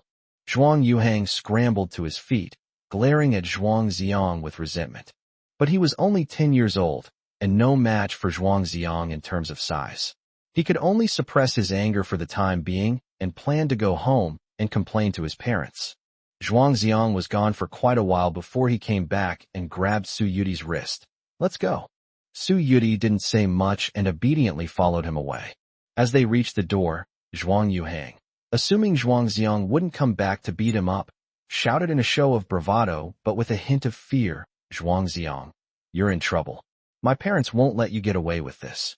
Zhuang Xiang sneered. They won't discipline you, so I'll help them out. Just don't let me see you again, or I'll beat you every time I see you. After uttering those harsh words, he left with a flourish. This feeling is much better than being a punching bag. Su Yuti hadn't finished her clay pot rice noodles yet, and she was still craving them. Seeing her greedy look, Zhuang Xiang bought her 2 more grilled sausages and an ice cream to finally shut her up. Hey, why did you hit me? It's scary. Because he not only talked about me, but also spoke rudely to you. I won't allow anyone to talk about you, Zhuang Xiang replied earnestly. Su Yuti then remembered that it was indeed Zhuang Yuhang who said she wasn't a proper girl, which was why Zhuang Xiang suddenly took action. A sweet feeling welled up in her heart. That little bastard really deserves a beating. The two did not dwell on the unpleasant incident. We returned the way we came and went to the library to continue reading. About half an hour later, Zhuang Xiang's phone vibrated. It was Zhuang Wenjiao calling. It seems Zhuang Yuhang has already gone home and complained. Zhuang Xiang decisively rejected the call and set it to do not disturb mode. To cheer him up, Su Yuti found some children's books for him. The two huddled together, reading the same book and sharing their joy. When we come across a funny joke, we don't dare to laugh too loudly. We can only exchange a slight smile. Zhuang Xiang saw his own reflection in the clear eyes of the little butterfly. I find the green hills charming, and I suppose the green hills find me just as charming. Not long after, Su Yuti furtively pulled out a bag of fruit hard candies. He opened a strawberry-flavored candy and held it to Zhuang Xiang's lips. Why did you bring candy in? Shoo, keep your voice down. Eating candy can help you forget your troubles. The sugar melts on the tip of the tongue, and sweetness lingers in the heart. A faint, delicate fragrance of youth wafted into my nostrils. Zhuang Xiang knew that eating sugar was addictive, and he was doomed to it. But does someone who only has 3 months left to live have the right to love someone? The sun was setting in the west, and the curtains were drawn low. The two spent the entire afternoon reading 7 or 8 joke books and comics. It's like eating junk food. It has no nutritional value, but it brings you joy. Time always flies when you're with someone you love. At 5:30, Zhuang Xiang returned the books, took Su Yuti away from the library, and started their journey back to school. Zhuang Xiang, do you remember what you saw today? Su Yuti asked, skipping and jumping as she stepped on the checkered paving stones on the road. I don't remember. I've forgotten everything, Zhuang Xiang replied with a smile. Me too, huh? A series of cheerful laughs echoed down the street. As the sun set, Zhuang Xiang watched the butterflies fluttering about and felt that time was exceptionally gentle. Who brought you to my side? At 6:10, bus number 19 arrived as scheduled. The little butterfly stood on the car, waving goodbye to Zhuang Xiang through the glass window with lingering affection. Zhuang Ziong also waved gently. The bus had long since disappeared, and he stood there dumbfounded on the platform, feeling utterly empty inside. His day was abruptly cut in two by the time 6:10. Having butterflies and not having butterflies represent two completely different states of mind. After having dinner at a small roadside shop, Zhuang Ziong returned to his rented room. In the glass fish tank, two goldfish swam tirelessly. Zhuang Ziong fed them while talking to them intently. Little fish, do you think little butterfly likes me? If you like, blow a bubble. If you don't like it, then get up and solve a quadratic equation in two variables. He took out his phone and found that Zhuang Wenjiao had made 5 phone calls and sent 3 60-second voice messages. Zhuang Ziong didn't bother listening to his nonsense and dialed the number back directly. That's right, I hit him because he had a foul mouth and deserved to be beaten up. Instead of blaming me, you should reflect on whether you are a qualified father. If I hurt him, you can take him to get treatment. I don't care. I have no money, and I won't give you my life. When Zhuang Ziong was on the phone with Zhuang Wenjiao, Qin Shulan could be heard complaining and grumbling about her beloved son. He sneered inwardly. After putting up with your bullying for over 10 years, you still think I'm a pushover? After venting his frustrations, he hung up the phone again. Cool. On the other side, Zhuang Wenjiao heard the dial tone on his phone and was furious. You unfilial son, you beast, how could I have given birth to such a thing? Anger clouded his judgment, and he didn't think twice about why Zhuang Ziong's personality had undergone such a dramatic change. They also never reflect on whether they, as fathers, have fulfilled their responsibility in educating their sons. Qin Shulan cried and sobbed. Look what he did to Yuhang. The swelling hasn't gone down yet, my darling. Zhuang Yuhang slammed his fist on the table. Dad, go to their school tomorrow. Tie him up and bring him back. Make him kneel down and apologize to me. Then whip him until his skin is torn and bleeding. So what if you get first place every year? You even hit your own brother. Will you dare to hit your own father one day? Zhuang Wenjiao was furious and had no intention of letting Zhuang Ziong off easily. Chapter 28. I'm sorry, dear classmates. The sun is rising, and the morning breeze is cool. On Monday, there will be a flag-raising ceremony, followed by a morning meeting where school leaders and student council members will summarize the week's learning and life. From the moment Zhuang Ziong arrived at the playground to assemble, his eyes searched through the various classrooms, trying to find Xiao Huti's figure. The result, however, greatly disappointed him. Little butterfly, which class are you in? He had actually wanted to ask Su Yuti this question in person for a long time, but considering that she was deliberately hiding it, there was probably more to the story. When she's ready to speak, she'll naturally say it. Because he was distracted, Zhuang Ziong didn't hear a single word of what the people on the platform were saying. It wasn't until the meeting ended that he learned from Li Huangxian that Class 9 hadn't received the rotating red flag. This is the first time since the start of this semester. It's just a symbol of honor, like a little red flower for kindergarten kids. Nothing special, right? Zhuang Ziong said with a smile. Normally it's nothing, but this happened in Xia Wenyong's first week as the new squad leader. Look at his face. It's so red it's practically dripping with sweat. Li Huangxian had always disliked Xia Wenyong, and now he was somewhat gloating. Class 9, as a top-performing class, has consistently ranked among the best in the grade in terms of academics, discipline, and hygiene. The rotating red flag hung in a corner of the classroom and never moved. Zhuang Ziong used to be the class monitor and was also the former head of the discipline inspection department of the student union, so everyone gave him some face. Now the class monitor has changed to Xia Wenyong, and he has been turned away many times when he tried to communicate with the student council. Nobody buys his ideas. Many students in Class 9 have a strong sense of collective honor and take the rotating red flag very seriously. As soon as the meeting ended, everyone had some complaints about Xia Wenyong. I would say some people, if you don't have the skills, don't take on the job. When Zhuang Ziong was the squad leader, when did we ever lose the rotating red flag? Why did Zhuang Ziong suddenly quit?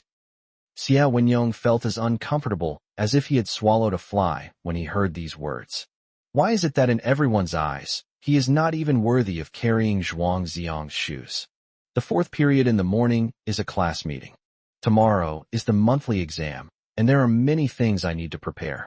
As soon as the bell rang, Xiao Wenyong strode up to the podium, took the blackboard eraser and used it as a gavel, and slammed it hard on the lectern. Everyone, please be quiet. As the class monitor, I'd like to arrange the setup of the exam room. He likes to keep saying the word class monitor. Few of the students below paid him any attention. Some are doing their homework, some are chatting, and some are sleeping. Xiao Wenyong forced himself to say a few words, but found that no one was listening at all. He was so angry that he slammed his fist on the lectern. Are you even listening to me? Li Huangxian scoffed. You've been rambling on and on without getting to the point. Nobody wants to listen to you. Xiao Wenyong said indignantly. Didn't Zhuang Xiang talk so much nonsense before? Why did you enjoy listening to him? It's simple. I'm satisfied with Zhuang Xiang being the class monitor, but I'm not satisfied with you being the class monitor, Li Huangxian retorted. Why? In what way am I worse than him? He can get first place in the grade, can you? In short, there's no way to stop this deadly attack. Xiao Wenyong's face turned pale and then flushed. Having coveted the class monitor position for so long, I didn't expect that before I could even settle in, a whole host of trivial matters would arise. When Zhuang Xiang was the squad leader, no one really noticed. It was only then that everyone realized how much he had quietly contributed to the class. Lin Mushi turned around. Zhuang Xiang, you were doing a good job as class monitor. Why did you resign? Zhuang Xiang slightly raised his eyes. I'm tired. I don't want to be one anymore. This answer was too perfunctory, which greatly dissatisfied Lin Mushi. She never imagined that the truth was that Zhuang Xiang would be frequently absent from work in the days to come, and would simply not have the energy to perform his duties as class monitor. More and more students are turning their attention to Zhuang Xiang.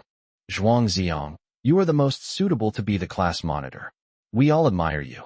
That's right, you've been class monitor for 2 years now. You should finish what you started. Zhuang Xiang, I support you. Are you having any difficulties? Tell us, and we'll help you solve them. You've helped so many people before, you can't shoulder this trouble alone. In Class 9, Zhuang Xiang was like a pillar of strength. In every exam, he consistently achieved the highest score in the grade, significantly raising the class average. He is so outstanding, yet he is never arrogant or complacent. When classmates asked him questions, he always answered them patiently and without getting tired of them. As class monitor, he led the whole class to participate in sports meets, rehearse programs for the school anniversary celebration, and create blackboard newspapers, always achieving excellent results. His classmates always receive his care and help when they encounter difficulties in life or are unwell. His strength and selflessness once made everyone overlook the fact that he was just an ordinary boy with his own sadness and pain. Only a few of his classmates, including Li Huangxian, knew that his family situation was actually worse than that of the vast majority of them. In the past week, Zhuang Xiang has frequently asked for leave and missed classes, making his classmates vaguely realize that he must have encountered some trouble. Under everyone's eager gaze, Zhuang Xiang slowly stood up. Looking at the familiar faces of her classmates, tears welled up in her eyes. Thank you for your concern. I'm fine, nothing's wrong. Resigning from the position of class monitor is a decision I made after careful consideration. I am really sorry that I was unable to serve everyone until graduation. The new class monitor will continue to contribute to the class. Please give him your support and cooperation, and give him some time. His voice choked up as he spoke. I'm sorry, my dear classmates. I may not be able to graduate with you all. Li Huangxian slammed his fist on the table. Zhuang Xiang, what's wrong with you? Why are you being so fussy and womanly? Zhuang Xiang grabbed his shoulder and said, Don't ask anymore. You'll find out soon enough. The atmosphere in the classroom became exceptionally somber. Although no one knew what had happened, they could truly feel Zhuang Xiang's sorrow. Xiao Wenyong stood on the podium, his face full of embarrassment. He had been arguing with Zhuang Xiang, but unexpectedly Zhuang Xiang was still speaking up for him. Perhaps that's why he will never be as good as Zhuang Xiang. Their vision and breadth of mind are worlds apart. What's going on? Your class is the noisiest in the whole building. Zhang Ziyuan appeared at the classroom door and uttered a classic teacher's saying. Teacher Zhang, we are having a class meeting and we hope that Zhuang Xiang can become the class monitor again. Lin Mushi boldly stood up and spoke. As soon as he finished speaking, everyone responded. Yes, Teacher Zhang, We don't want Zhuang Ziang to resign. Of all the students in the class, he was the most prestigious. Has Zhuang Ziang encountered some trouble at home? We can all help him. Hearing everyone's chatter, Zhang Ziyuan couldn't help but feel a lump in his throat. He waved his hand, signaling everyone to be quiet. Zhuang Ziang's resignation was a well-considered decision, and we should respect it. Although he is no longer the class monitor, none of us will forget the contributions he made to the class over the past 2 years. In the days to come, please continue to respect and care for him as before. After saying this, Zhang Ziyuan turned and rushed out of the classroom, wiping away his tears. Thankfully, she managed to hold back and didn't burst into tears in front of the whole class. Chapter 29. Grandfather and grandson embracing and weeping. Zhang Ziyuan stood in the corridor, trying to calm himself down, when his cell phone rang in his pocket. He answered the phone. It was from the school's security office. Zhuang Ziang, the security guard at the gatehouse, said an old man is looking for you. An old man? Zhuang Ziang asked, puzzled. I heard he's over 70 years old. Why don't you go and see him? Zhang Ziyuan said. Zhuang Ziang jogged all the way to the school gate. When he saw the old man squatting in front of the guardhouse, tears immediately streamed down his face. The old man was well past 70. His sparse hair was completely white, and his face was covered with wrinkles. He was wearing a blue Zhongshan suit, black cloth shoes with multi-layered soles, and carrying a bamboo basket in his hand. Grandpa, what brings you here? Zhuang Zhangwo stood up excitedly. Ziang, Grandpa was worried about you and had to come and see you. The old man lives in the countryside, and he has to change buses 3 times to get to the city. He didn't know how to use a mobile phone, so he asked around all the way to the school, only knowing that his grandson's name was Zhuang Ziang. The security guard entered Zhuang Ziang's name into the computer, found his homeroom teacher Zhang Ziyuan, and then notified Zhuang Ziang. Zhuang Ziang rushed forward, hugged his emaciated grandfather tightly, and cried uncontrollably. When I was 5 years old, my parents divorced. Zhuang Ziang was sent to the countryside to live with his grandparents for half a year. In those short 6 months, the 2 kind elderly people allowed him to experience the rare warmth of family affection. A deep emotional bond has been established between the grandfather and grandson. Later, Zhuang Ziang was sent back to the city. Zhuang Zhangwo knew that he was in a difficult situation at home, so he would let him go back to the countryside to stay for a period of time every winter and summer vacation. For more than a decade, Zhuang Ziang has relied on the majority of his living expenses to earn money by farming. He is Zhuang Ziang's true guardian. These past 2 days, Zhuang Zhangwo has been so anxious and unable to eat or sleep after learning that Zhuang Ziang refused to go home. He urged Zhuang Wenjiao to go find it, but Zhuang Wenjiao always gave him the runaround. Left with no other choice, he decided to go into the city himself to see Zhuang Ziang safe and sound. Grandpa, I'm sorry. I was being immature and made you worry, Zhuang Ziang said, his voice choked with emotion. Good child, I know you must have been wronged at home. Don't be afraid. Grandpa will stand up for you. Zhuang Zhangwo patted Zhuang Ziang's back affectionately. He knew his grandson well. He was of good character and kind to others. To do something so rebellious, one must have suffered immense injustice and been utterly disappointed in their father. Little did he know, there was another devastating piece of bad news. Zhuang Ziang dared not tell him the truth. At this moment, Zhang Ziyuan came over and saw the grandfather and grandson embracing and weeping. Thinking of Zhuang Ziang's illness, his eyes reddened again. Zhuang Ziang wiped away his tears and said to Zhuang Zhangwo, Grandpa, this is my homeroom teacher, Teacher Zhang. Zhuang Zhangwo quickly bowed to Zhang Ziyuan. Teacher, thank you for taking care of my son Ziang. Zhang Ziyuan quickly returned the greeting. Old man, you mustn't. Zhuang Ziang is the best student I have ever taught, and I am extremely proud of him. Zhuang Zhangwo took out a few eggs from the bamboo basket and stuffed them into Zhang Ziyuan's hand. Teacher Zhang, people in the countryside don't have much. These are our own free-range eggs. Take them home and try them. No, we have rules that we can't accept gifts, Zhang Ziyuan quickly declined. Our Ziang is very pitiful. His parents don't really care about him. Could you please help take care of him? Zhuang Zhangwo pleaded. Grandpa, I will. Zhang Ziyuan couldn't hold back any longer and turned around to wipe his eyes. He couldn't imagine how heartbroken the old man would be if he knew the cruel truth.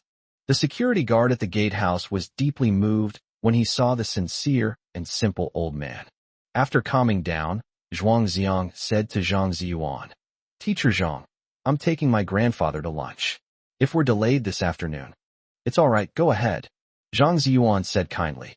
Zhuang Zhengwo thanked Zhang Ziyuan and the security guards one by one before walking out of the school gate with Zhuang Xiang. When it was lunchtime, Zhuang Xiang suggested going to a restaurant, but the old man insisted on refusing, feeling it was too expensive. Zhuang Xiang had no choice but to go with him to buy 2 bitter melons, and with the local eggs he brought, he went back to Su Hui's 2-bedroom apartment and made a stir-fried bitter melon with eggs. Zhuang Zhengwo ate with great relish and praised Zhuang Xiang's excellent cooking skills. "Grandpa, I'm quite happy living here. It's close to school, and I can sleep in a little longer in the morning. Please don't try to persuade me to go back," Zhuang Xiang said cautiously. Zhuang Zhengwo looked around the narrow but tidy room and sighed. "Your mother doesn't come back for 10 days or half a month at a time. Thinking about you all alone outside, I feel terrible. I'm not all alone. I have many friends at school, and everyone likes me. But friends aren't family after all." Zhuang Zhengwo really wanted to persuade Zhuang Xiang to go back, but he also knew that Zhuang Xiang's situation in that family was very awkward. Zhuang Xiang is already 18 years old, an adult, and has the right to choose the life he wants. "Your dad said you hit Yu Hang yesterday, is that true?" Zhuang Xiang nodded. "He insulted my friend first," Zhuang Zhengwo said solemnly. "After we finish eating, I'll take you back and we'll explain this matter clearly. As long as you haven't done anything wrong, Grandpa will back you up." Zhuang Xiang hesitated for a moment, but then agreed. He didn't want his 70-year-old grandfather to worry about such a small matter. As for what happened 3 months from now, we can only postpone it 1 day at a time. The appearance of the grandfather and grandson at the doorstep surprised Zhuang Wenjiao greatly. "Dad, what brings you here? You should have told me sooner so I could have picked you up," Zhuang Zhengwo said angrily. "You've already kicked Zhang out of the house, and you won't even let me come and see him?" "We didn't kick him out. He just didn't want to come back." Qin Shulan came out to greet him with a forced smile. It wasn't time for afternoon school yet, so Zhuang Yuhang was still at home. The mother and son looked at Zhuang Xiang with resentment in their eyes. After closing the door, Zhuang Wenjiao roared at Zhuang Xiang. "Look what you've done.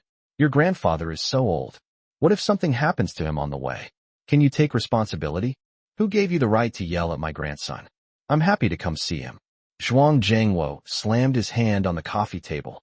As the saying goes, every creature has its nemesis. Zhuang Wenjiao became much more obedient, keeping his head down and remaining silent for a long time.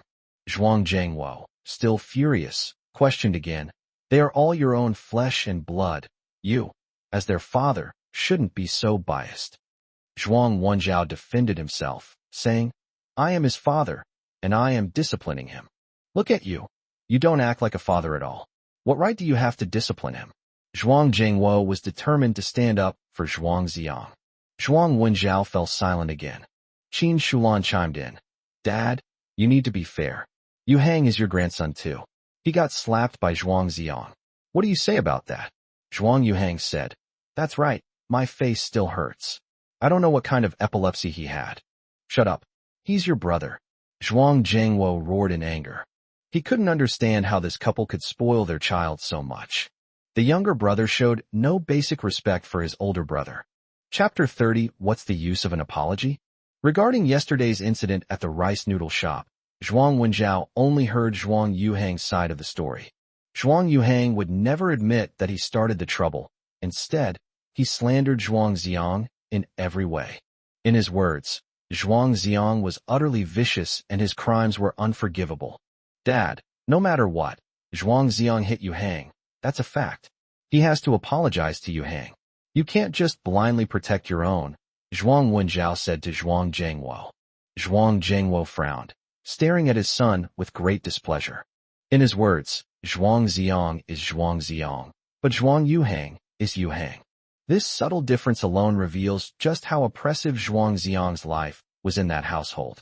Qin Shulan, wanting to avenge her son, stopped pretending and started fanning the flames. If you dare to hit your younger brother now, you'll dare to hit your parents in a few days. And then won't you hit your grandfather? If a person has poor character but reads so many books, he will only cause greater harm to society in the future. We must discipline him strictly before he makes a bigger mistake. Seeing her mean expression, Zhuang Zhangwo ignored her and instead looked at Zhuang Xiang. Xiang, tell Grandpa, why did you hit Yuhang? Zhuang Xiang glanced at Zhuang Yuhang. Because he deserved to be beaten.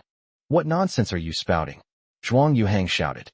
Now that his parents are backing him up, he acts recklessly. Zhuang Zhangwo, Zhuang Yuhang's grandfather, only saw him a few times a year. In his eyes, he was just a senile old man. Dad, look at Zhuang Xiang's attitude. Does he even show a hint of remorse? Qin Shulan snorted heavily. You beast, you're still so arrogant after doing something wrong. Do you really not respect me at all? Zhuang Wenjiao pointed at Zhuang Xiang's nose and cursed. Zhuang Zhangwo angrily said, the matter hasn't even been clarified yet. So why are you all blaming Xiang? Qin Shulan said sarcastically. If your old man insists on favoring him, there's nothing I can do. My son and I are really unlucky to be bullied by you all. Zhuang Wenjiao was quite respectful to his father and patiently explained. Dad, many neighbors saw what happened yesterday. Zhuang Xiang didn't study properly and dated some shady girl. When the astronauts discovered it, he became enraged and attacked them. The nature of the attack was extremely malicious. Zhuang Xiang's eyes widened in anger, and his voice suddenly rose. Who are you calling a disreputable girl? What? Zhuang Wenjiao was taken aback. A girl who's neither fish nor fowl, is how Zhuang Yuhang describes Su Yudi. Zhuang Wenjiao copied it exactly after hearing it, but he didn't expect Zhuang Xiang to react so strongly. At such a young age, instead of studying properly, he's fooling around with girls. Who knows what shameful things he might do in the future? Qin Shulan continued to stir up trouble. That statement is quite excessive. The so-called shameful and filthy things don't need to be said explicitly. Those who understand, understand. Zhuang Xiang clenched his fists, wishing he could rush up and slap his stepmother twice. At the same time, he felt very guilty towards Little Butterfly because of him. She was being slandered like this. Zhuang Zhangwo finally understood why Zhuang Xiang had run away from home. If it were him, he would also feel suffocated living in such a family. How much coldness and disdain did Zhuang Xiang endure over the past 10 years? The thought of this made his heart ache terribly.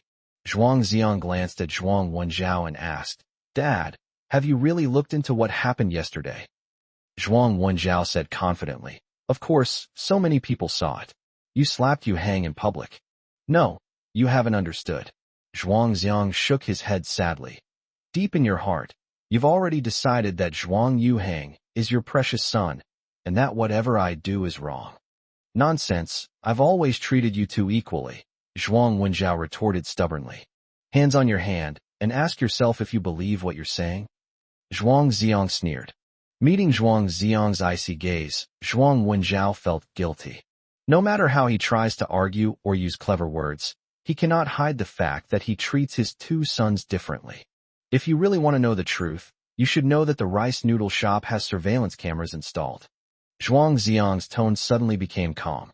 Upon hearing this, Zhuang Wenjiao's expression froze on his face. Zhuang Yuhang's eyes gradually became uneasy. Zhuang Xiang's gaze fell on Qin Shulan's face. Aunt Qin, would you like to admire my dashing figure as I beat your son? As he spoke, he took out his phone and opened a video. Yesterday, when Zhuang Xiang went to pay the bill, it took him a long time to come back. It turns out he asked his boss for the surveillance footage. Zhuang Xiang understood Zhuang Yuhang's personality. Unless the evidence was presented to him, he would never admit his mistakes. You're hanging out with him in such an ambiguous way. You don't seem like a decent girl, do you? Zhuang Yuhang's arrogant and domineering words came through the loudspeaker. The entire conflict between the two was captured on surveillance cameras. Zhuang Xiang could no longer tolerate it and slapped him. Zhuang Zhangwo said indignantly, Good job. If Xiang hadn't fought back, would he even be a man? Zhuang Wenjiao was speechless. Even if he was biased, he could see that Zhuang Yuhang's repeated provocations were purely a way of asking for a beating. Qin Shulan opened her mouth, but couldn't find a good excuse, so she could only remain silent for the time being. She thought to herself, Zhuang Ziong is really cunning. He even saved the surveillance video. If they were to fight over the family fortune in the future, Zhuang Yuhang might not be his match. Zhuang Wenjiao, now you need to figure out which of your two sons is the one who needs discipline, right? Zhuang Zhangwo said sternly. Dad, I've been busy with work and haven't figured this out yet. Yuhang is still a child, and he didn't mean it, Zhuang Wenjiao said guiltily. He wanted to kick his brother out of the house forever. Wasn't that intentional? Zhuang Zhangwo was furious. Seeing this situation, it would be unreasonable for Zhuang Wenjiao to continue to favor Zhuang Yuhang. He then beckoned to Zhuang Ziong. Yuhang, come over here and apologize to Zhuang Ziong. Let's just let this matter go. He hit me. Why should I apologize? Zhuang Yuhang remained stubborn and refused to admit his mistake. No need. I don't need anyone to apologize. Zhuang Ziong shook his head lightly. What's the point of apologizing? You can't eat it or wear it. When words cannot defend one's dignity, fists become the last weapon. In front of Zhuang Zhangwo, Zhuang Ziong did not want to dwell on the matter any longer, lest he upset the old man. Grandpa, I don't want to stay here anymore. Let's go. Zhuang Zhangwo nodded resolutely. Okay, let's go. We don't need to go back to this house. After saying that, he gave Zhuang Wenjiao a fierce look. Zhuang Ziong helped Zhuang Zhangwo out the door without looking back. Dad, how about I take you back to your hometown? Zhuang Wenjiao asked, looking ashamed. No need. If you have so much free time, then discipline your son more. Zhuang Zhangwo stubbornly walked away. The grandfather and grandson walked away, leaving the family of three looking at each other in bewilderment. The atmosphere was unusually somber. Dad, I just don't like Zhuang Ziong. Zhuang Yuhang said indignantly. Zhuang Wenjiao slapped him across the face. Shut up, he's your brother. Chapter 31. There are still 3 months until summer vacation. As they left home, Zhuang Zhangwo said to Zhuang Ziong with a heavy heart, Ziong, Grandpa didn't take good care of you and made you suffer too much. Zhuang Ziong shook his head. Grandpa, I'm fine. I've moved out and live alone now, and I'm very free and happy. He looked at the old man with a full head of white hair and felt a pang of sorrow in his heart. His grandparents farmed in the countryside and saved every penny to send him to school. This profound kindness has left me with no chance to repay. Zhuang Zhangwo suddenly smiled and said, Ziong, is the girl you were having dinner with in that video really your girlfriend? Zhuang Ziong blushed. No, she's my good friend. Her name is Little Butterfly. Little Butterfly? What a cute name. Zhuang Zhangwo could guess the boy's thoughts just by looking at Zhuang Ziong's expression. The older generation is more open-minded about young people dating. After all, in the past, it was common for people in rural areas to get married at the age of 17 or 18. Zhuang Ziong is already an adult, and it's only natural for someone his age to have a girl he likes. Zhuang Zhangwo put aside the unpleasantness from earlier and completely changed the subject.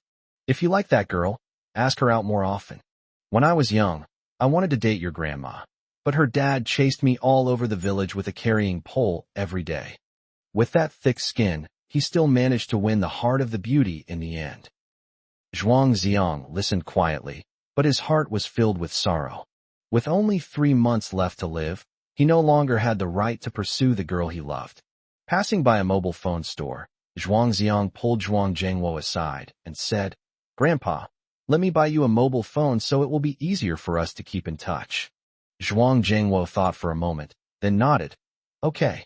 I've been advised to buy a cell phone several times before, but the old man was reluctant to deduct the monthly rent, saying that the landline at home was enough. After this incident, he finally came to his senses. Being able to contact Zhuang Ziong anytime, anywhere, would save him from worry. Upon entering the store, they selected the cheapest mobile phone for seniors based on the recommendations of the sales staff. The screen is large, the keyboard is large, and the sound is loud. In the end, including the card application, it only cost a little over 200 yuan. Zhuang Zhangwo wanted to pay for it himself, but Zhuang Ziong insisted on refusing and took the initiative to scan the QR code to pay. Although most of his money came from his grandfather, He doesn't have many opportunities left to fulfill his filial duties. Sitting on a bench in front of the mobile phone store, Zhuang Ziyang taught his grandfather how to use a mobile phone. He saved his number in his contacts and could access it by pressing the menu button in the upper right corner. Then press the green call button to make a call. There are only 2 steps, which are easy to remember. You used to teach me how to use chopsticks and how to tie my shoelaces. Now that you're old, I'll teach you how to use a mobile phone. Fearing that it would interfere with Zhuang Ziyang's studies, Zhuang Zhengwo suggested that he return to his hometown. Zhuang Ziyang escorted him to the bus stop to wait for the bus. Ziyang, you'll be on summer vacation in 3 months, right? Zhuang Zhengwo asked with a smile. 3 months. Zhuang Ziyang was shocked. He is very sensitive about this deadline. Zhuang Zhengwo had no idea what he was thinking and continued. Your grandma has raised a lot of chickens, saying that when you have your summer vacation, the chickens will be grown up and she'll make you chicken soup. Upon hearing this, Zhuang Ziyang's eyes welled up with tears again. If my grandparents find out, little butterfly, if you really like her, boys should take the initiative. When summer vacation starts, take her to the countryside to play and make your grandma happy. I'm an old man, and I still want to live to see you get married and hold my great-grandchild. Every gentle word the old man uttered was like a sharp blade, piercing Zhuang Ziyang's heart. Zhuang Ziyang covered his mouth, desperately trying to suppress his sobs. Seeing this, Zhuang Zhengwo assumed that he was reluctant to part with him and offered some kind words of comfort. It's not like we'll never see this child again. Finally, the bus arrived. Zhuang Ziyang was in tears. Grandpa, you and Grandma must take care of yourselves. Zhuang Zhengwo smiled kindly. Okay, summer vacation starts in 3 months. Come back early. After the bus drove away, Zhuang Ziyang sat on the platform for a long time. He could only imagine his grandparents crying their hearts out when they heard the bad news. That's too cruel. I'm sorry, I'm so sorry. Zhuang Ziyang walked toward the school in a daze. As he passed the guardhouse, he suddenly remembered something. He peeked at the security guard on duty and said, Uncle, when my grandfather came this morning, you could find my class by my name, right? The man nodded. Yes, the computer system contains information about each student. Could you help me find someone? Her name is Su Yudi, Zhuang Ziyang pleaded. The man nodded and turned to operate the computer. After a while, 4 large characters appeared on the screen. No such person found. Zhuang Ziyang's eyes widened in disbelief. How so? After thanking the uncle, he left the guardhouse and headed towards the classroom. Throughout the journey, his mind was filled with questions, and he finally forced himself to come up with a plausible explanation. She should have 2 names. Like Li Huangxian, who said that his childhood name was Li Chao, but he felt that the name was too ordinary and changed it when he was over 10 years old. So much so that the elderly people in the family still call him Chao Chao. Su Yudi must have been her childhood name, which she changed now. Yes, that must be it. Otherwise, what other reasonable explanation is there? When Zhuang Ziyang returned to the classroom, the first class of the afternoon had already started. Zhang Ziyuan informed the teachers of each subject in advance that Zhuang Ziyang had recently encountered some family problems. The teachers did not ask any further questions and let him return to his seat. Son, where have you run off to again? Li Huangxian asked in a low voice. My grandfather came from the countryside, Zhuang Ziyang replied briefly. Your little butterfly came looking for you, but you weren't there. All the boys in our class are so envious of you.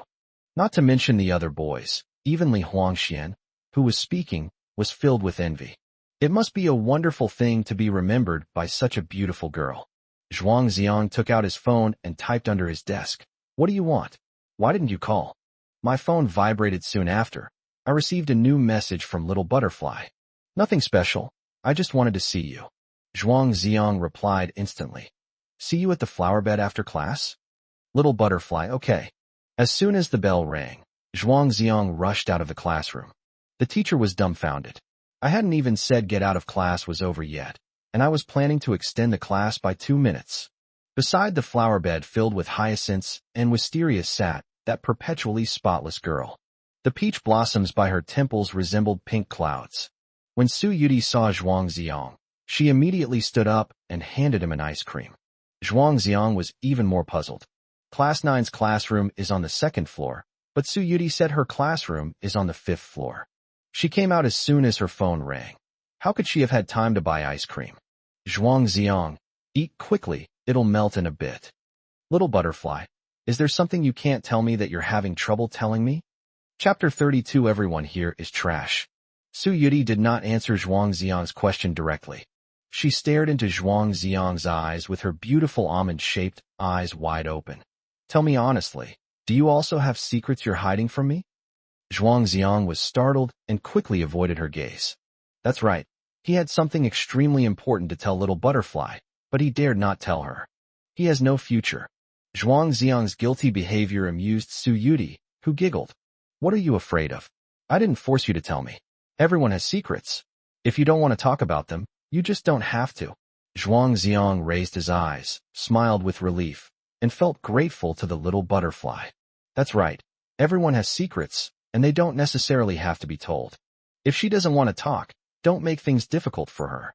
She will tell me when she wants to. Even if the name Su Yuti is fake, the person she is real, standing right in front of her. Just cherish each other and enjoy the present moment. The two ate ice cream while chatting about this and that. The Little Butterfly chirped and chattered, telling corny jokes she'd somehow picked up.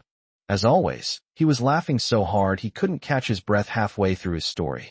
Zhuang Ziong looked at her quietly, a smile unconsciously creeping onto his lips. Most of the time, this girl is so optimistic and cheerful, as if she has no worries. At the same time, she is also very emotional, and she will cry her heart out for the death of a stray cat, which is very pitiful to see. When Zhuang Ziong was with her, he could always temporarily forget the pain of life. She is like honey, and also like poison. Suddenly, several boys gathered around and sat down by the flower bed. Zhuang Ziong, the exam is coming up soon, and you still have the leisure to hide here and eat ice cream with girls. The speaker was named Deng Haijun, from class 15, and his academic performance was consistently the best in the class. He was surrounded by top students from various classes. However, because of Zhuang Ziong's extraordinary existence, they could only take turns sitting in the second place in every exam. Zhuang Ziong was like that immature teenager in the game world, standing on the mountaintop and shouting loudly down. Go for it, everyone. Win second place. Best of luck. During the school's internal exams, they were all eager to surpass Zhuang Ziong and experience what it was like to be number one. When representing the school in competitions, they were often teammates, working together under Zhuang Ziong's leadership to bring glory to the school. Therefore, their relationship has a somewhat adversarial flavor. Navy, I heard you want to be number one in your grade. Zhuang Ziong teased deliberately. Nonsense, which one of us doesn't want to be number one in the grade? Deng Haijun said irritably. Before each exam, they were all eager to beat Zhuang Ziong.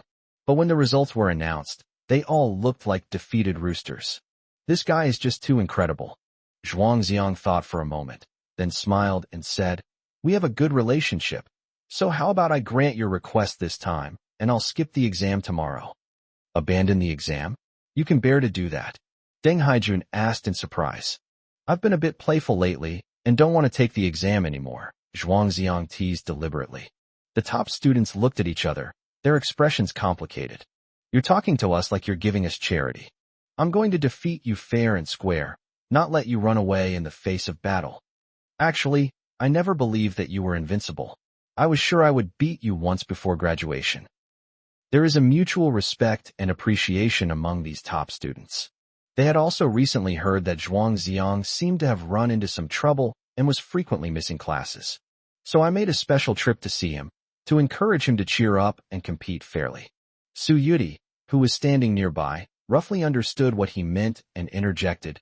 Zhuang Ziong, your grades are so good? Zhuang Ziong chuckled. Actually, it's not that good. It's all thanks to the contrast with its peers. Deng Haijun and the others looked embarrassed. Who the hell are you talking about? Have you ever heard the saying, don't hit someone in the face? Su Yuti patted Zhuang Ziong on the shoulder. Why did you give up the exam? You better do well on the exam and beat them all. Who are you? What a big mouth you have. Deng Haijun glanced at Su Yuti. This academic genius was somewhat neurotic. In his eyes, girls were neither beautiful nor ugly. Even though Su Yuti is as beautiful as she is, She is just a stumbling block on the road to learning. Zhuang Xiang's association with girls clearly indicates his moral decline. Zhuang Xiang was actually very humble in the past.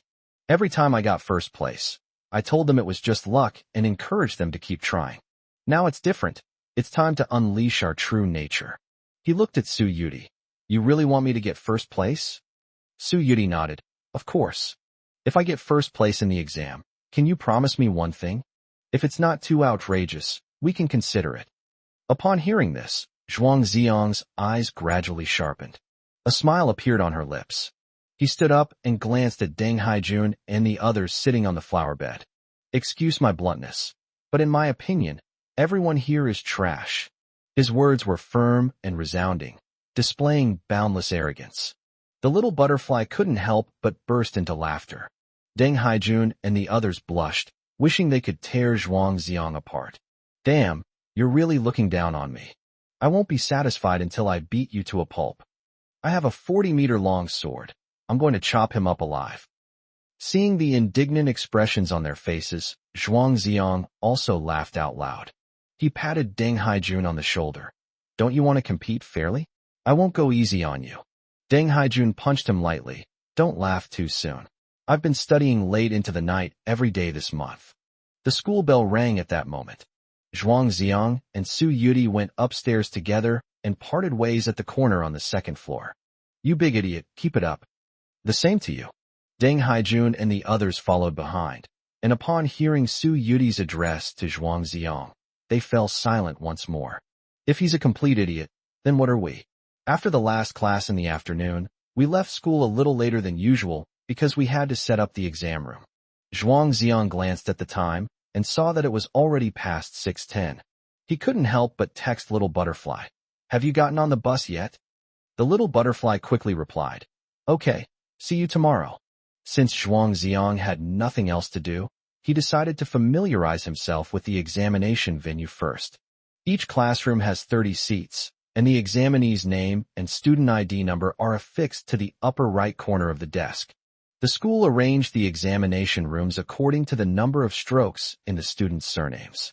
The candidates before and after Zhuang Xiang all had the surname Zhuang. Zhuang Xiang counted them. Zhuang has 6 strokes, and Su has 7 strokes.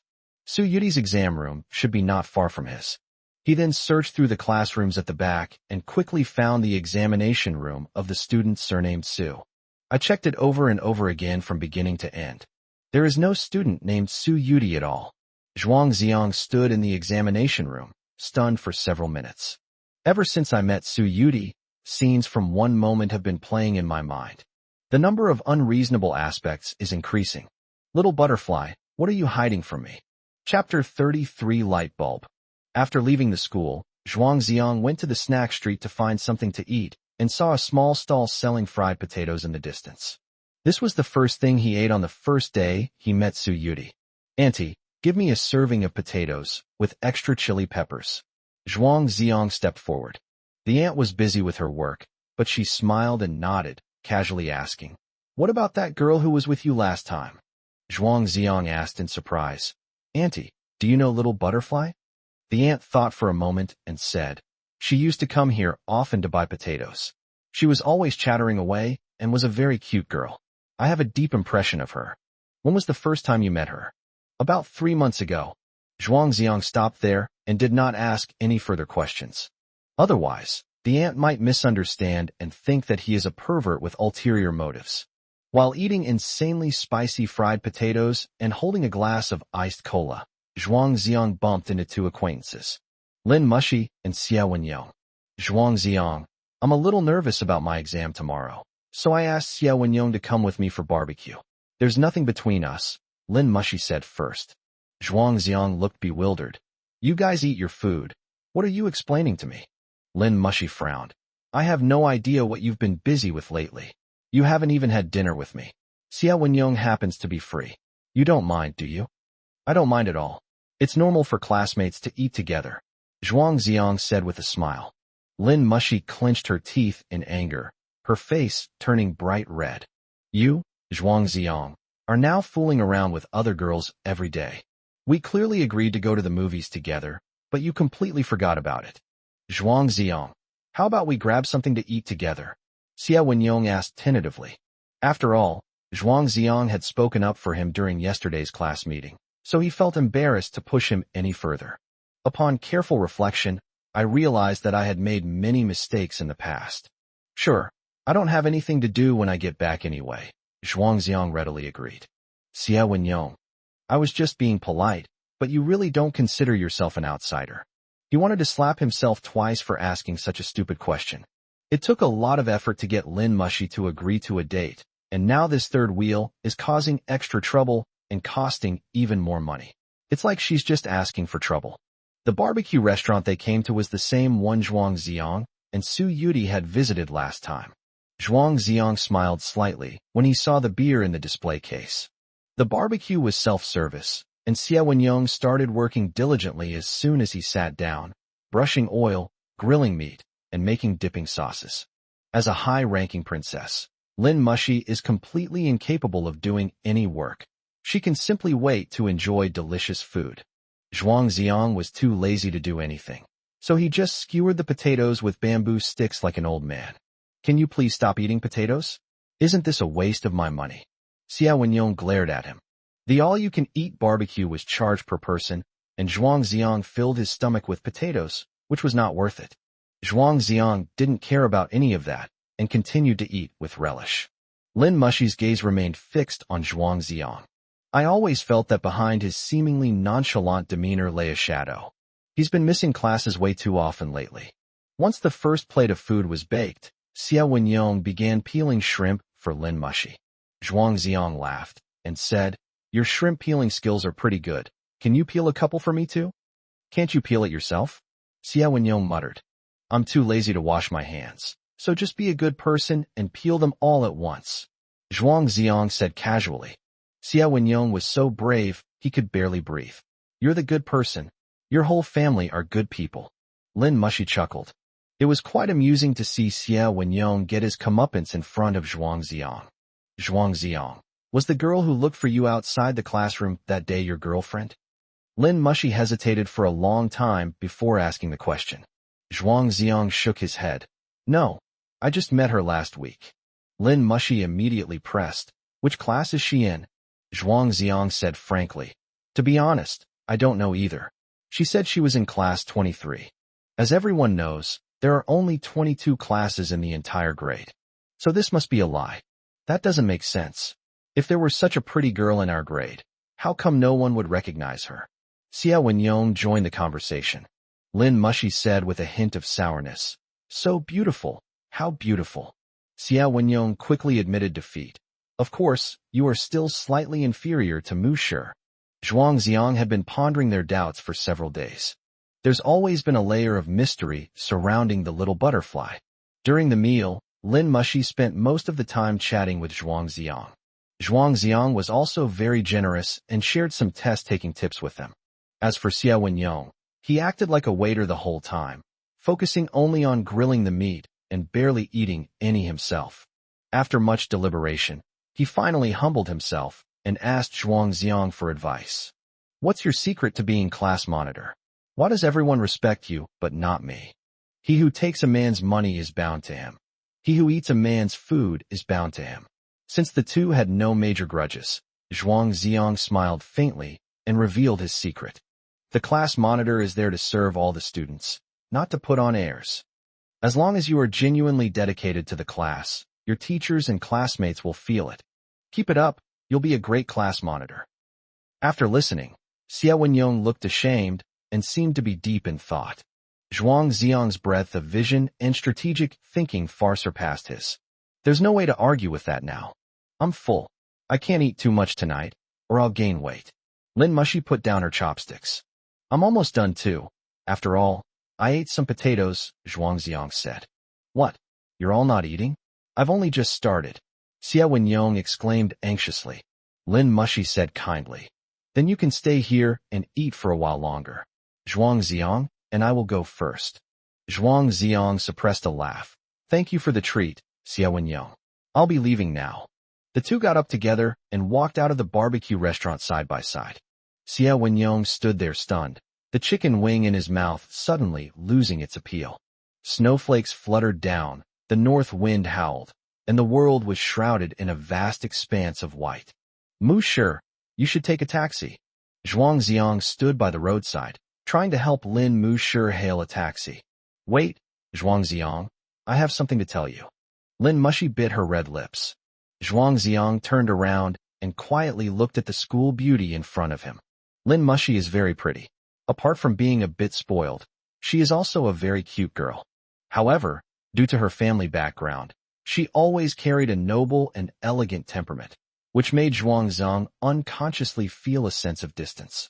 Or rather, I always felt a little inferior when I was with Lin Mushi. Su Yudi is different. She's pretty, cute, and down to earth. Being with her always makes me forget all my troubles instantly. After hesitating for a while, Lin Mushi finally mustered up the courage to ask, Zhuang Ziong, are you having some kind of trouble? Zhuang Ziong's recent series of unusual actions have deeply worried her. She wanted to help Zhuang Ziong, but in order not to hurt the boy's self-esteem, she tried to phrase it tactfully. Monsieur, thank you. I'm fine, don't worry. Zhuang Ziong forced a smile. You clearly have something on your mind. Aren't we good friends? Why are you hiding it from me? Lin Mushi asked angrily. Compared to the carefree Li Huangxian, Lin Mushi, as a girl, is much more delicate and sensitive. She had a vague feeling that Zhuang Ziong had encountered a huge problem. Some might even speculate whether it's related to that mysterious girl. Zhuang Ziong, tell me honestly, are you in a relationship? No, Zhuang Ziong immediately denied, then hesitated for a long time before adding another sentence. However, I think I've really fallen for her. Chapter 34 Moths to a Flame. Lin Mushi was stunned for a long time after hearing Zhuang Ziong's answer. Well done, Zhuang Ziong, with your thick eyebrows and big eyes. I originally thought you were just a top student who only knew how to do practice problems, but I never expected that even an iron tree could bloom. Zhuang Ziong, if you continue like this, you'll fall into depravity, Lin Mushi said, somewhat agitatedly. No, I have no chance to fall into depravity. Zhuang Ziong gave a bitter smile. Lin Mushi didn't understand his meaning, but felt sorry for him. With only 3 months left until graduation, my most important task now is to study. Even the slightest mistake now can affect one's entire life. Zhuang Ziong, I won't allow you to miss any more classes. That girl's background is unknown. You'd better keep your distance from her. If you continue to be so hate, Hefei is a difficult word to translate directly, but it conveys a sense of listlessness, apathy, and a lack of motivation. You will have no future. Lin Mushi was both angry and anxious, and she used a commanding tone. There is no future. That hits the nail on the head. Under the neon lights, the evening breeze ruffled the stray hairs on Zhuang Ziong's forehead. Although he was misunderstood, he was still deeply moved. Just like Teacher Zhang said, there are actually many people in this world who care about you.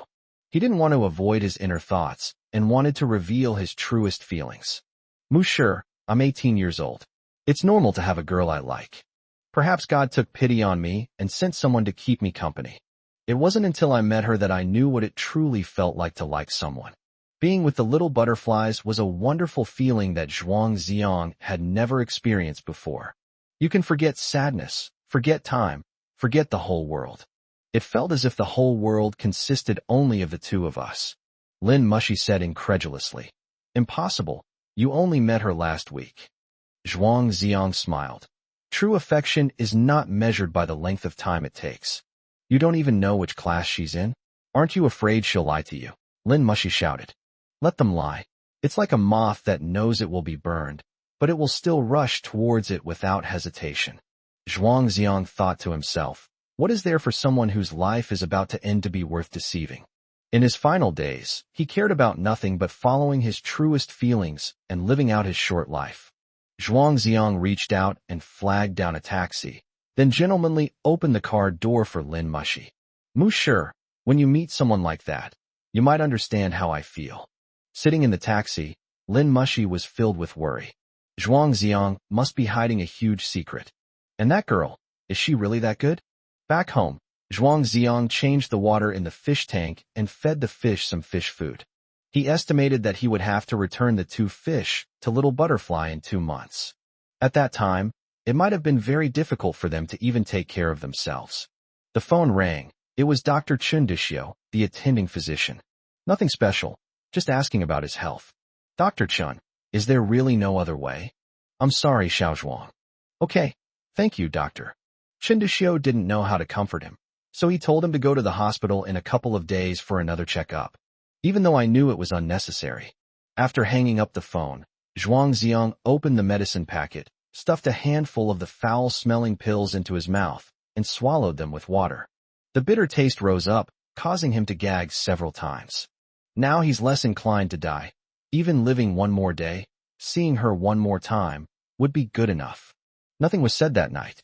The morning sunlight, filtering through the gauze window, warmed the boy in his dreams. Today is the monthly exam, so you can get up a little later than usual. Zhuang Xiang then set the alarm clock back by half an hour. Suddenly, the cell phone on the bedside table rang loudly. Zhuang Xiang reached out from under the covers, fumbled for the answer button, pressed the speakerphone button, and was still groggy as he spoke. Hey, who is it so early in the morning? A pleasant female voice came from the speaker. You lazy pig, the sun's already high in the sky, and you're still sleeping in. Zhuang Xiang opened his eyes wide instantly and sat up in bed. This was the first time Su Yuti had called him. Little Butterfly, where are you? I'm buying breakfast outside. I'll come find you later. What do you want to eat? The breakfast that Little Butterfly bought is good no matter what it is. After hurriedly hanging up the phone, Zhuang Xiang quickly got up, tidied up the doghouse, and then went into the bathroom to take a shower. Warm water droplets sprinkled on the skin, washing away the fatigue of the night. In his dream last night, he did something unspeakable with Little Butterfly again. Zhuang Xiang finished dressing, and the knocking sounded at just the right moment. He opened the door and saw the smiling face that haunted his dreams. Good morning, Little Butterfly. The sun is already so high, it's still early. Su Yuti bought 2 servings of porridge and some tea eggs. While Zhuang Xiang was drinking his porridge, she was peeling an egg. After peeling it, he put it in Zhuang Xiang's bowl, and then picked up another one. Zhuang Xiang said embarrassedly, I'll do it. Su Yuti smiled and said, I'll give you a little brain-boosting exercise.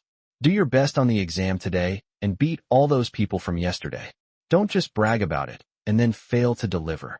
Don't worry, in my opinion, those few are nothing but chickens and dogs. Zhuang Xiang's heroic spirit suddenly surged. You're bragging, aren't you ashamed? Su Yuti rolled her eyes at him. I've been first in my grade for 2 years in a row, haven't you heard? Zhuang Xiang asked in surprise. Oh, really? I think I've heard a little about it, Su Yuti replied casually. Zhuang Xiang took a bite of his egg with dissatisfaction. You're obviously a bad student. You don't care about exam rankings.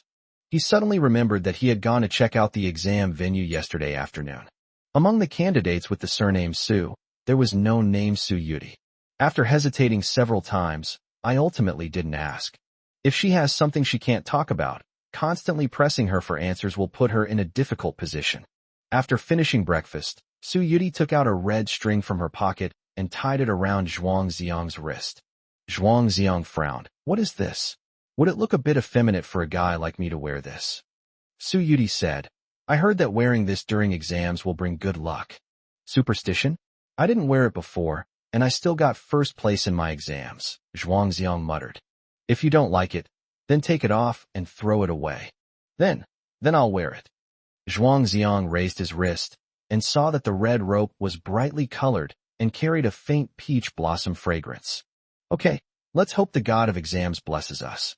The two arrived at the school together, where the tree-lined paths were covered with fallen petals. The peach blossoms are almost gone. Upon arriving outside the examination hall, Zhuang Xiang asked, Little Butterfly, which classroom are you taking the exam in?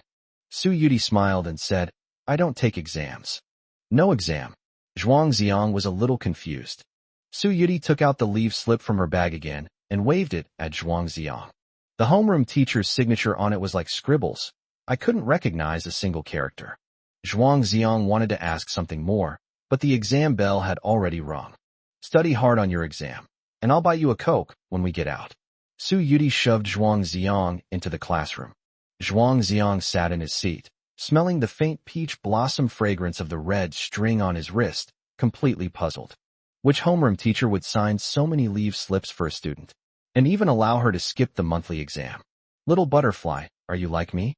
Chapter 35, Let's Go Back to Sleep. While Zhuang Xiang was still lost in thought during the first exam, Chinese, the test papers had already been handed out. After quickly glancing through it to make sure there were no printing errors, I picked up a pen and wrote my name. He had just written a dot when he suddenly stopped. This might be my last exam. Always being so proper is too boring, so I might as well let loose and be myself one last time. In the name column, he wrote the 3 characters Su Yuti, and the grade was written as Class 23. Since I don't know my student ID number, I'll just write my own. The Chinese exam wasn't difficult, but the amount of writing was quite large, which was a bit tiring for my hand. When filling in the blanks in classical Chinese poetry, the preceding line to the Emperor Wang's spring heart is entrusted to the cuckoo is mentioned. Zhuang Xiang looked up at the window. From this angle, he could see the basketball court perfectly. The wind blows through the ginkgo trees, bringing down a few green leaves that flutter like butterflies. The beauty of our first encounter lingers in my mind. After a long while, Zhuang Xiang withdrew his gaze and neatly wrote the answers on the test paper. Zhuangzi dreamt he was a butterfly. The entire examination room was very quiet, with only the scratching sound of pens scratching paper. For Zhuang Xiang, this level of difficulty in the exam was child's play. He answered each question almost without thinking and finished it in one go. After finishing the reading comprehension section, the final essay question came next. The topic was very simple, with only one sentence given, requiring candidates to write an essay of no less than 800 words on this topic. There is no greater sorrow than the death of the heart. Physical death is secondary. This quote comes from Zhuangzi, Tian Zifang, and means that the most tragic thing for a person is to lose the freedom of thought. Physical death is secondary. Teenagers may not be able to fully grasp this concept. Zhuang Xiang was suffering from a terminal illness and was about to reach the end of his life. His understanding of death far surpasses that of his peers. After a brief brainstorming session, I picked up my pen and started writing, and the words flowed smoothly. Life between heaven and earth is like a fleeting moment, gone in an instant. The ephemeral mushroom knows not the dawn and dusk. The cicada knows not the spring and autumn. You can't talk to a frog in a well about the sea, and you can't talk to a summer insect about ice. As I wrote, tears welled up in my eyes.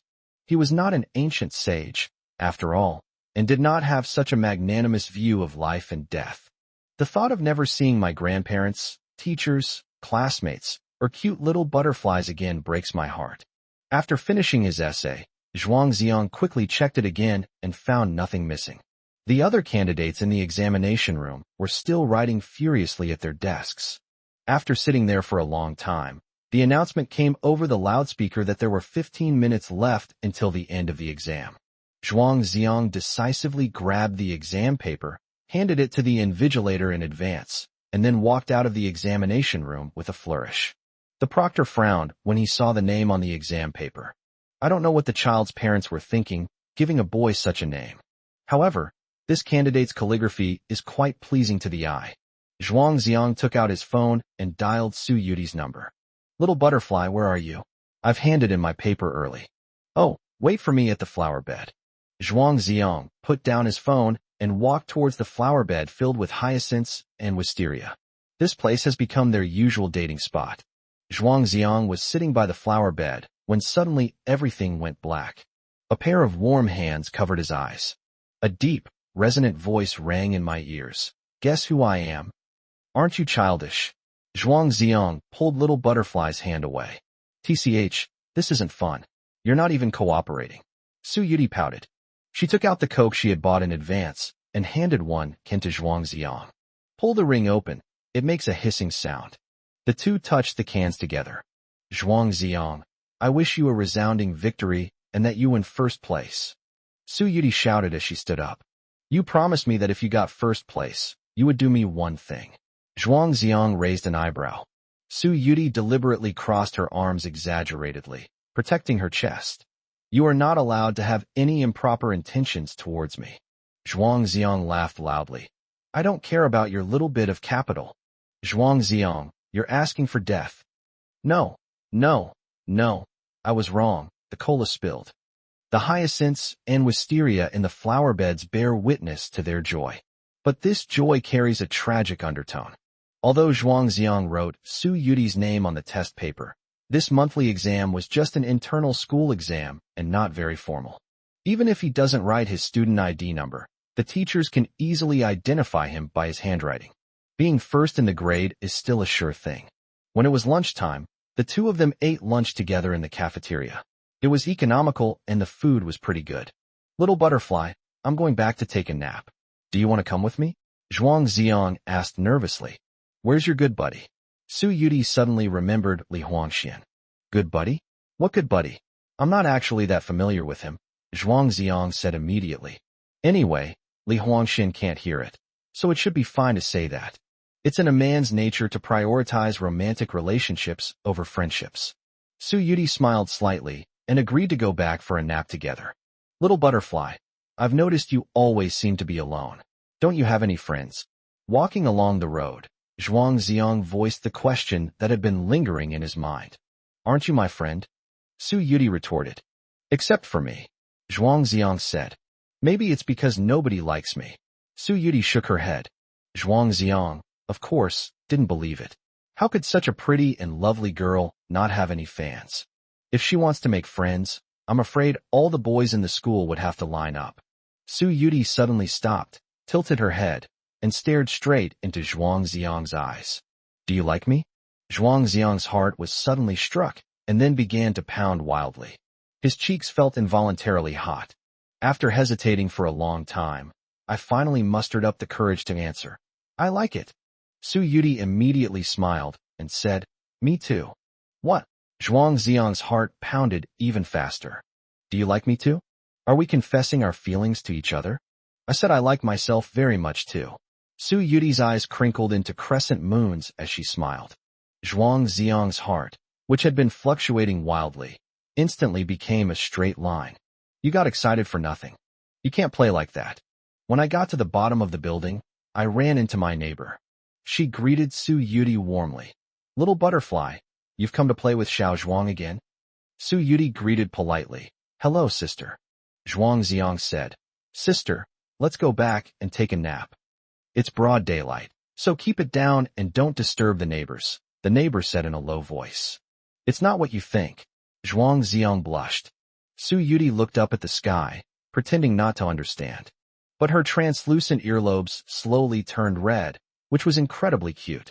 As someone with experience, the neighbor could tell that something was up between the two, but fearing they might be too shy to joke around, she stopped joking and left.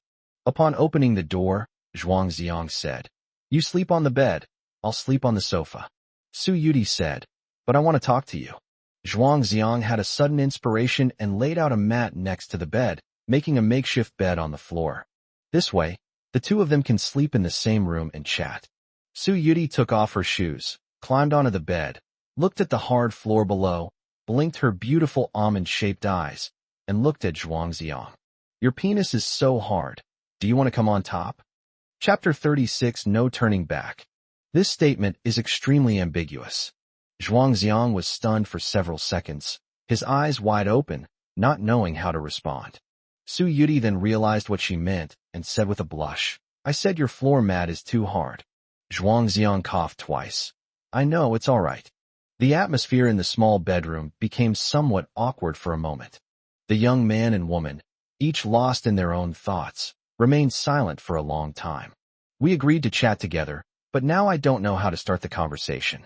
After an unknown amount of time, Su Yudi finally spoke softly. Zhuang Ziong, I have some things to do these few days, so I probably won't be coming to school. What is it? Zhuang Ziong asked in surprise. Anyway, it will take a few days. Su Yudi said evasively, unwilling to say it outright.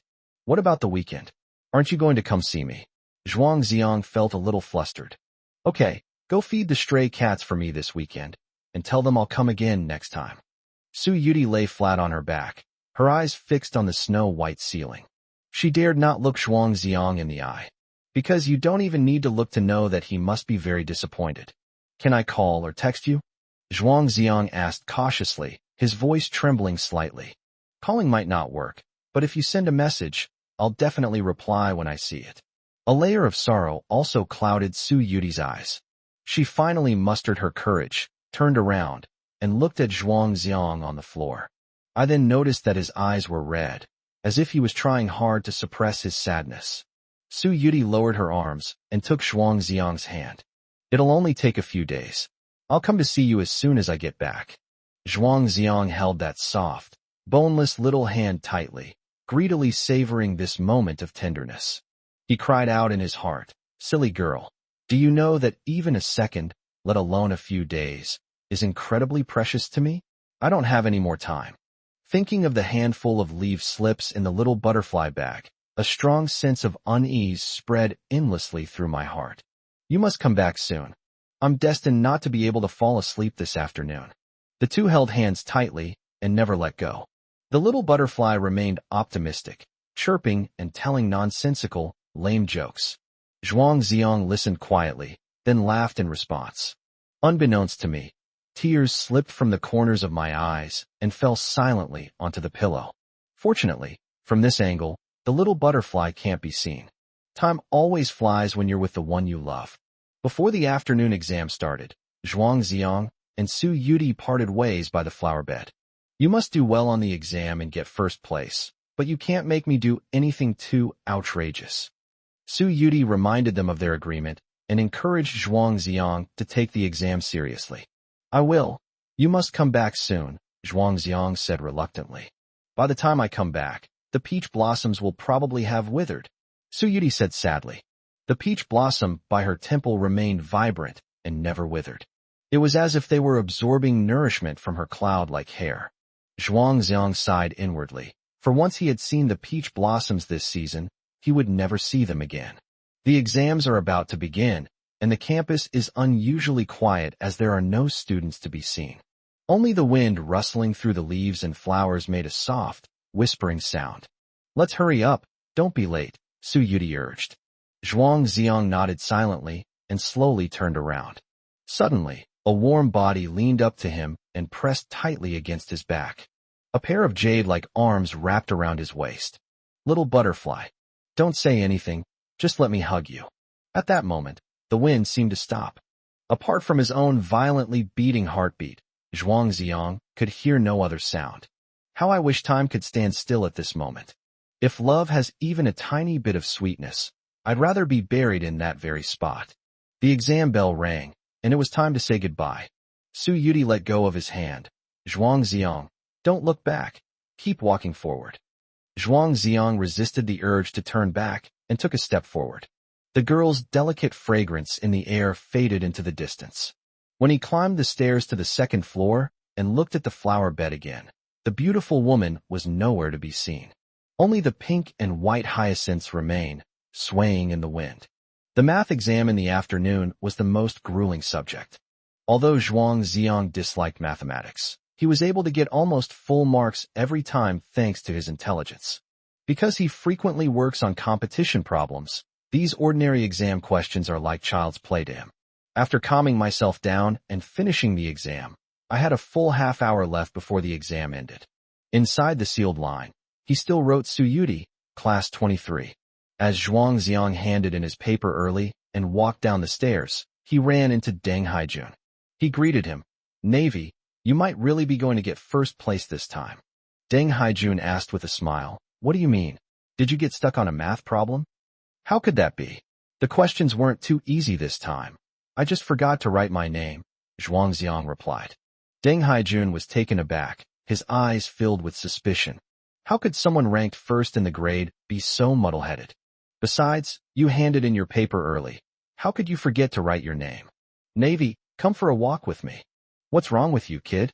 Two grown men walking around the school. Isn't that a bit cheesy? Despite saying this, Deng Haijun still agreed to Zhuangziang's request. Instead of strolling around the campus, they headed towards the bus stop outside the school. Zhuangziang gazed into the distance and said calmly, Navy, after this monthly exam, I will no longer participate in exams. From now on, you will most likely be the top student in the grade. Deng Haijun asked in surprise, What do you mean? You want to transfer schools? More or less. I probably won't be at school for long, Zhuangziang replied. Are you sick? You're about to graduate. Why are you transferring schools? Deng Haijun raised his voice. You'll be number one when I leave. So why do you seem a little reluctant to let me go? Zhuangziang teased. You'd better be serious. Don't joke with me. Deng Haijun's expression changed. Of course I'm serious. We students who participate in competitions value rigor.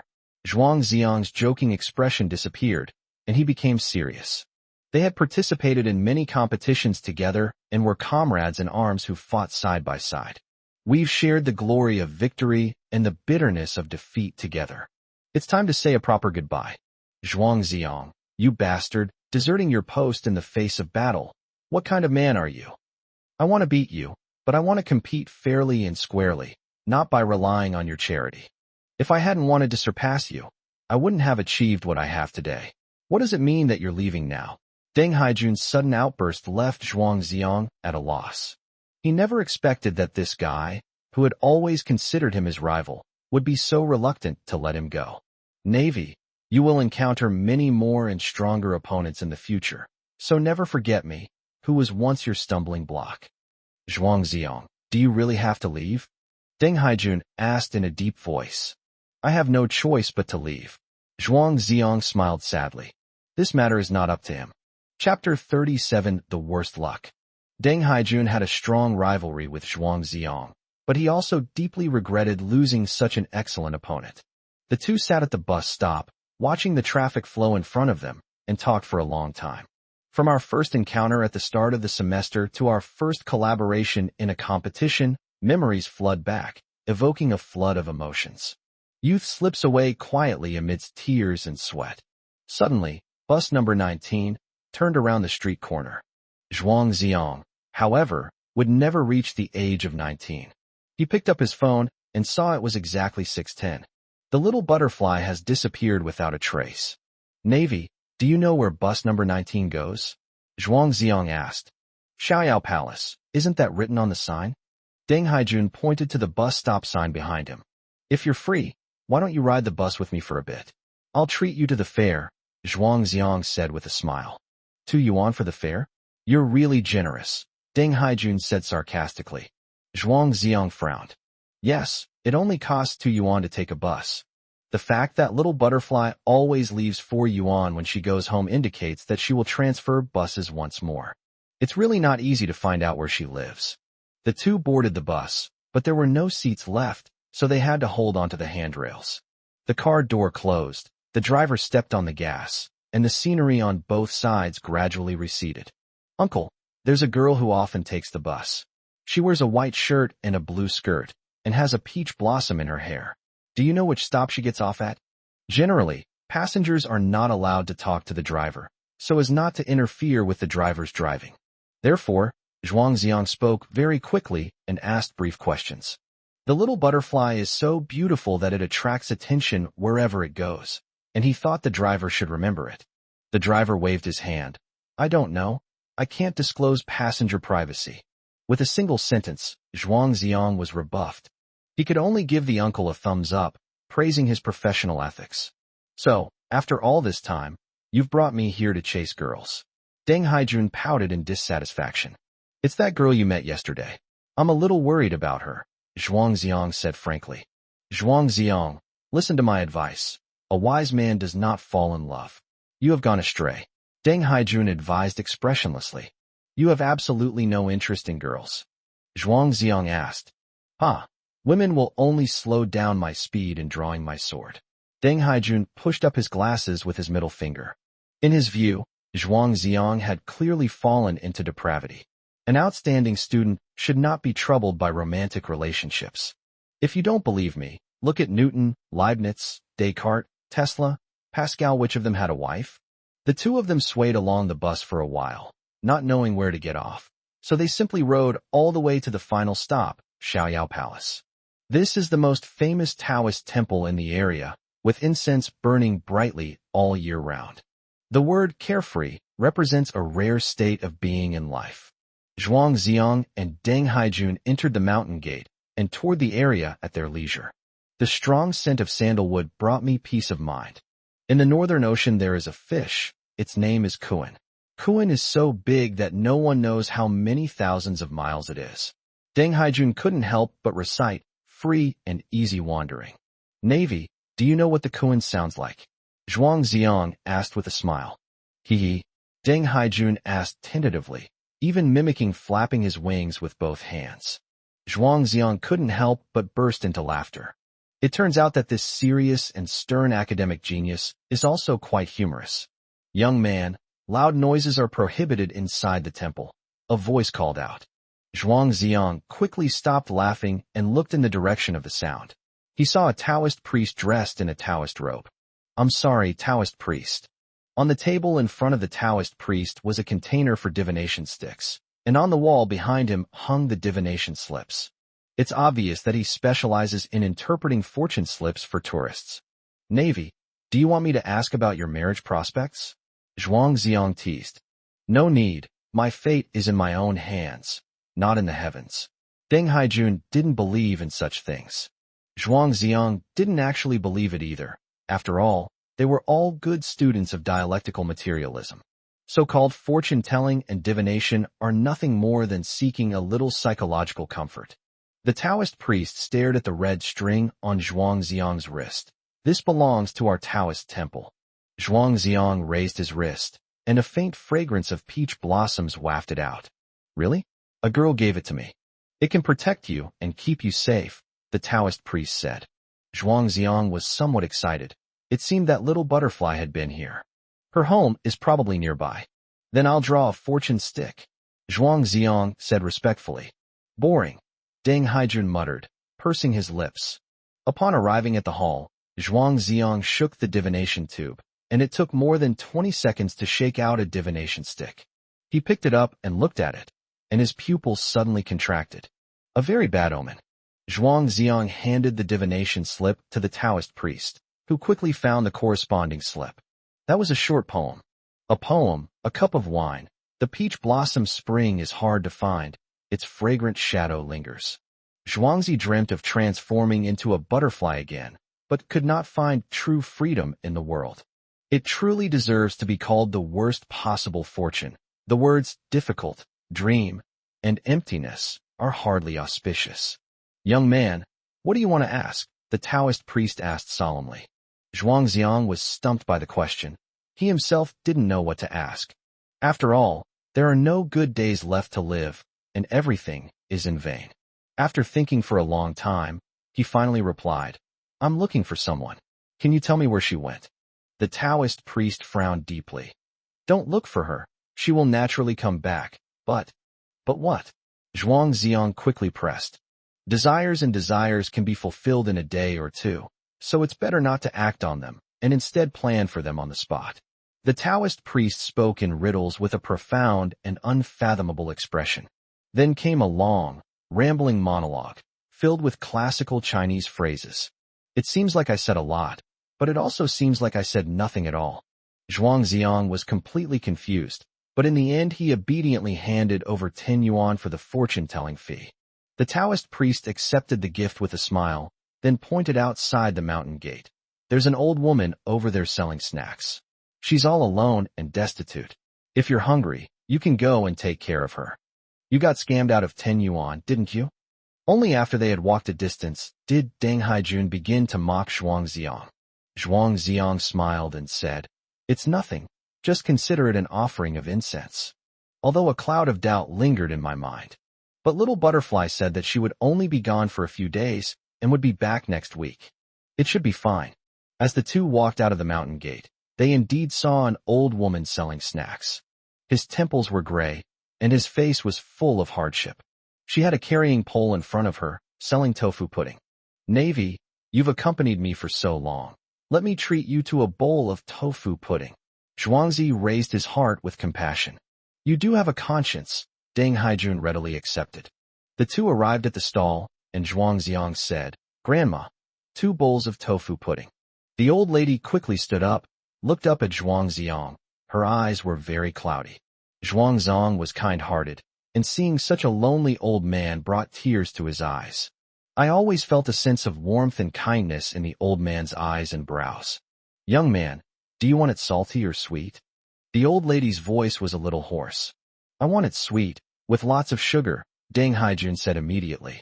You're really an oddball. Who eats sweet tofu pudding? I want it savory. Zhuang Xiang gave him a disdainful look. The debate between those who prefer savory to sweet tofu pudding and those who prefer savory to sweet tofu pudding is an irreconcilable one. Chapter 38 Speaking the Truth in a Joke. Watching the old woman prepare tofu pudding, Deng Haijun asked out of the blue. Grandma, it's almost dark. Aren't you worried about your family setting up your stall? Zhuang Xiang frowned. The Taoist priest who had just interpreted the divination slip had said that this was a lonely old man. Asking such a question is like rubbing salt into a wound. Sure enough, the old woman looked sorrowful and said, I have no family left. I'm sorry, Grandma. He's not very good at talking. Zhuang Xiang put 10 yuan on the stall. A bowl of tofu pudding costs 5 yuan, and after deducting costs, you don't make much money. If it weren't for the pressure of making a living, who at this age would want to go out in the cold wind late at night? The old lady was quite nimble and quickly handed them 2 bowls of tofu pudding.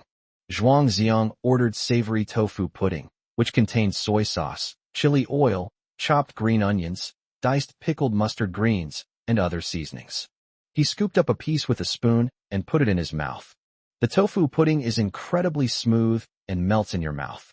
The aroma of that chili oil is very unique.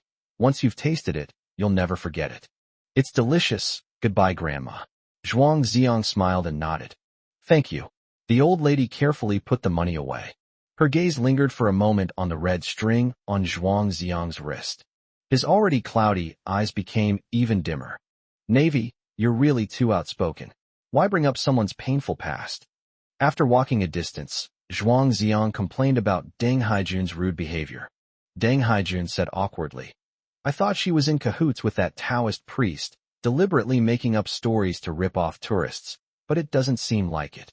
With your lack of social skills, you'll likely end up alone for the rest of your life, Zhuang Xiang said sarcastically. No, I will never feel lonely when I am immersed in the ocean of mathematics and physics. Deng Haijun laughed heartily. He pushed the bowl towards Zhuang Xiang. It's so sweet. Do you want to try some? Zhuang Xiang said disdainfully. Even a dog wouldn't eat sweet tofu pudding. Take it away right now. Looking back at the old man setting up his stall alone under the night sky, he felt particularly sad. Thinking back on the Taoist priest's inexplicable words, I became increasingly agitated and uneasy. Why would you want to draw a bad fortune stick for no reason? There is nothing inherently wrong in the world. It is only the mediocre who create trouble for themselves.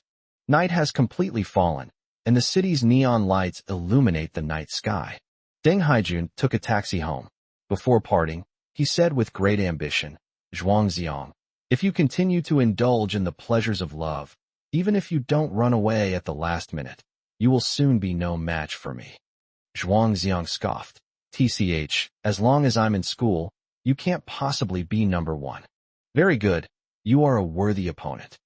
If you want to surpass me, you'll have to work hard for another 100 years. After exchanging harsh words, they each went home. Back in his rented room, after feeding the fish, Zhuang Xiang lay on the bed, tossing and turning. He picked up his phone and typed a message to Little Butterfly. I had a really delicious bowl of tofu pudding today. Want to go together next time? After hesitating for a long time, I finally steeled myself and clicked send. I regretted sending it afterward. It was such a lame excuse for inviting people out. As always, I haven't received a reply. The next day, Zhuang Xiang opened his eyes from his sleep and immediately took out his phone, only to be disappointed once again. Little Butterfly still hasn't replied. She wouldn't have done this before. She would always reply to messages before Zhuang Xiang woke up. She said she would definitely reply as soon as she saw it. That means we haven't seen it yet. Your phone is out of battery, or it's out of credit. Zhuang Xiang completed both the morning and afternoon exams with ease. The name inside the sealed line is still Suyuti. He thought to himself that since he used the name Little Butterfly and got first place in the whole grade, he should be able to find out her class. In such a big campus, someone must know her. After the exam, classes will resume as normal for the next 2 days. The teachers are grading the papers intensively, and the results should be available around next Monday. After the exam, Zhuangziang did not untie the red string on his wrist. The peach blossoms on the tree were blown away by the spring breeze overnight. Only on this red rope, the fragrance of flowers remains.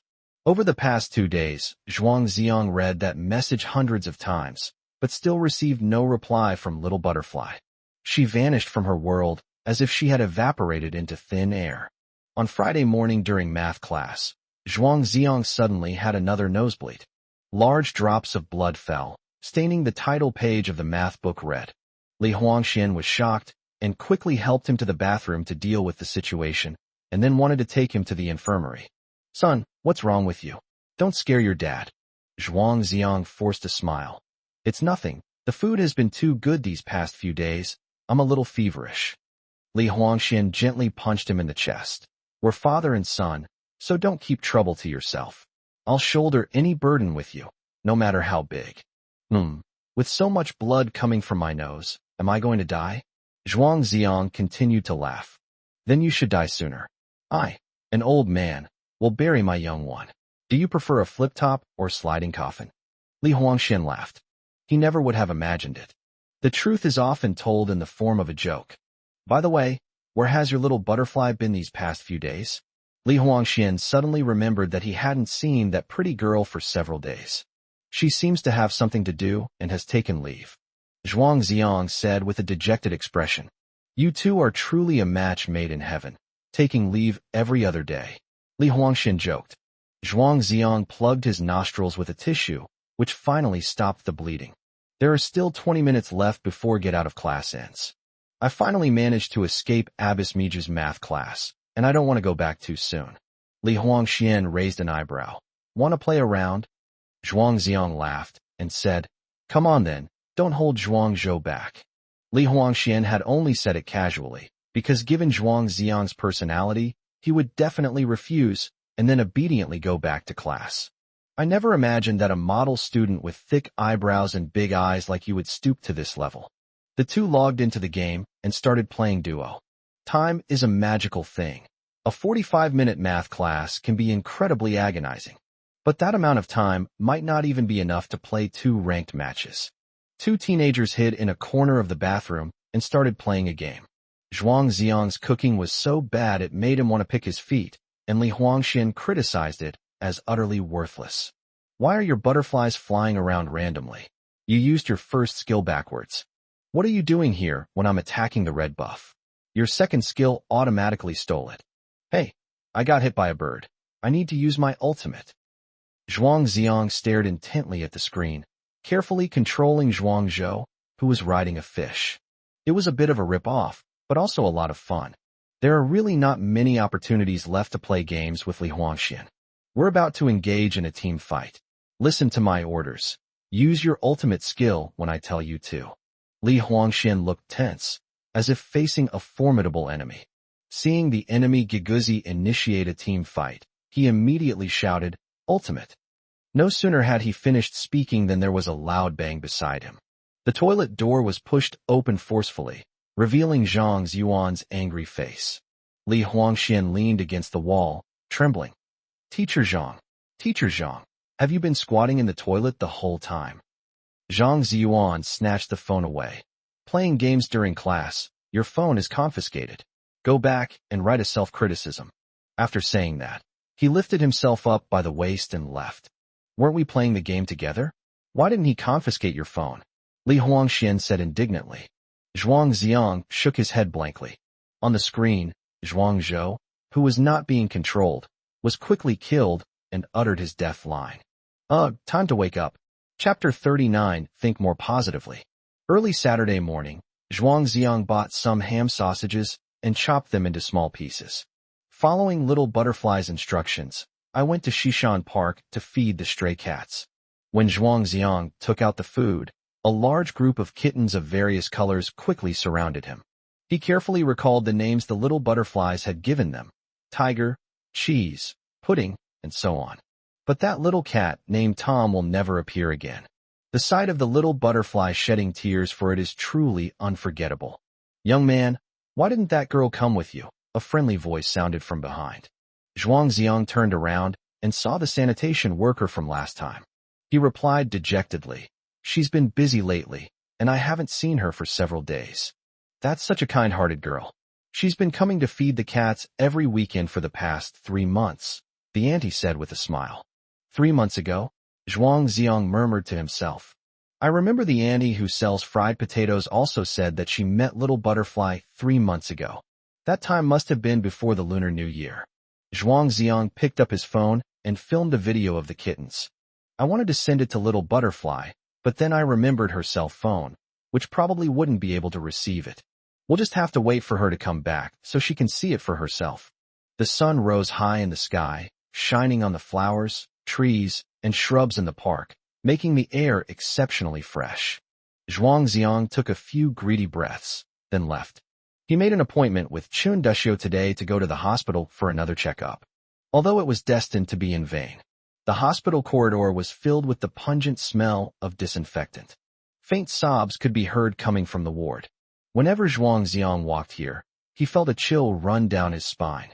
After sitting on the chairs in the corridor for a long time, a middle-aged couple finally came out of Chun Dushio's office, their faces still bearing traces of tears. Zhuang Xiang could understand, since the patients who came to Chun Dushio were usually in very serious condition. When it was Zhuang Xiang's turn, Chun Dushio looked up from behind his glasses. Why are you alone again? Don't you have any family members with you? Zhuang Xiang shook his head. Given the current situation, I don't want to cause trouble for others. Chun Dushio sighed and didn't ask any more questions. Having been a doctor for most of his life, he has seen all kinds of patients, including some with complicated family situations. It took Zhuang Xiang a long time to get the test results. Do you want to see for yourself, or should I explain it to you? Chun Dushio asked solemnly. You'd better keep it simple, use language I can understand, Zhuang Xiang pleaded. Try to think more positively. It's just 3 words, very simple and easy to understand. It extinguished the last glimmer of hope. Zhuang Xiang was more upset than last time because he didn't know Little Butterfly back then. Chun Dushio picked a peach blossom from the vase on his desk and handed it to Zhuang Xiang. Here's a flower for you, to help you relax and spend more time with the people you love. Zhuang Xiang took it. The peach blossoms should be almost gone by now, right? Chun Dushio nodded. Almost. This is the last one. I used to have a patient who liked peach blossoms, and he would often give me a branch to cheer me up. Where is that patient? Zhuang Xiang asked. She will never see peach blossoms again. Chun Dushio shook his head. As a doctor, he had long been accustomed to life and death, and when talking about such things, he felt almost no emotional fluctuation. But for Zhuang Xiang, such a simple sentence was far too cruel. This should be the last peach blossom I see in my lifetime. Holding the test report, Zhuang Xiang came out of Chun Dushio's office and unexpectedly ran into Lin Mushi in the outpatient hall. Sure, what a coincidence. Lin Mushi's maternal grandmother is currently hospitalized here due to some chronic ailments. She came to visit over the weekend and was pleasantly surprised to run into Zhuang Xiang. We're quite destined to meet. What brings you to the hospital? It's nothing. I had a nosebleed yesterday, so I came to get it checked. Zhuang Xiang held the medical report between his fingers, unsure where to hide it. You had such a bad nosebleed yesterday, it really scared me. Are you all right? Lin Mushi suddenly reached out and snatched the medical report. Sure, stop. Zhuang Xiang tried to stop her, but it was too late. The report contained many professional medical terms that Lin Mushi didn't quite understand. But the words cancer cells have spread shocked her. So this was Zhuang Xiang's earth-shattering secret. Lin Mushi's hands trembled uncontrollably as she held the report, and tears welled up in her eyes. Zhuang Xiang, this can't be real, can it? Don't make jokes like that. It's not funny at all. I was a bit harsh with you last time, and I know I was wrong now. Don't try to scare me with this kind of thing. Lin Mushi seemed to be talking to Zhuang Xiang, or perhaps she was muttering to herself, even though she knew perfectly well that it was all nonsense. Zhuang Xiang never expected to meet her here, so why would he prepare something like this as a joke? Sure, promise me you won't tell anyone, Zhuang Xiang calmly requested. Why is this happening? You're only 18. Lin Mushi's tears flowed uncontrollably. When my mother was pregnant with me, she considered having an abortion. So, if you think about it, I actually gained 18 years. Zhuang Ziong laughed self-deprecatingly. Stop laughing. I told you this isn't funny at all. Lin Mushi cried, even louder. Keep your voice down. Don't disturb others, Zhuang Ziong said helplessly. In fact, almost no one around them was watching them. After all, this is a hospital, so heart-wrenching scenes and life or death situations are not uncommon here. Zhuang Ziong, how much longer? 3 months, no. Another week has passed. Only a little over 2 months left. Zhuang Ziong remembered that he had already torn out 10 pages from the desk calendar he bought. These days, where life is measured in paper, don't feel very good. Lin Mushi recalled that Zhuang Ziong had taken a day off last week, saying he was going to see a doctor. When he came back, he was like a different person. He wore a flashy floral shirt, broke down in tears during math class, and started missing classes frequently after that. It turns out that he had already been diagnosed with a terminal illness at that time. And she was still throwing a tantrum because he didn't go to the movies with her. Last time we had barbecue, I kept criticizing him, saying he had no future. I'm sorry, Zhuang Ziong. I didn't know that back then. I shouldn't have said those things to you. Zhuang Ziong's eyes reddened. It's all right. You don't need to apologize to me. Why didn't you tell me sooner? You had to shoulder such a huge burden all by yourself. We're friends. I just don't want to see you like this. As tears streamed down Lin Mushi's face, she recalled her past moments with Zhuang Ziong. There are only 2 months left before I lose such a good friend forever. It's all my fault. I didn't care enough about him. Endless regret filled her chest. No amount of tears can express the sorrow. Chapter 40 Happiness Within Reach. Zhuang Ziong, you bastard. You promised to be my best friend for life, but you abandoned me halfway through. In the outpatient hall, Lin Mushi was sobbing uncontrollably. Zhuang Ziong felt extremely guilty and sad, but he was also deeply helpless. He never imagined his life would be so short. Shedding more tears won't help. It's better to make the most of your remaining time. Musher, I'd like to treat you to a meal. I'm a little hungry. Zhuang Ziong forced a smile. Okay, you can eat whatever you want. Lin Mushi readily agreed and suggested treating everyone to an expensive Western meal.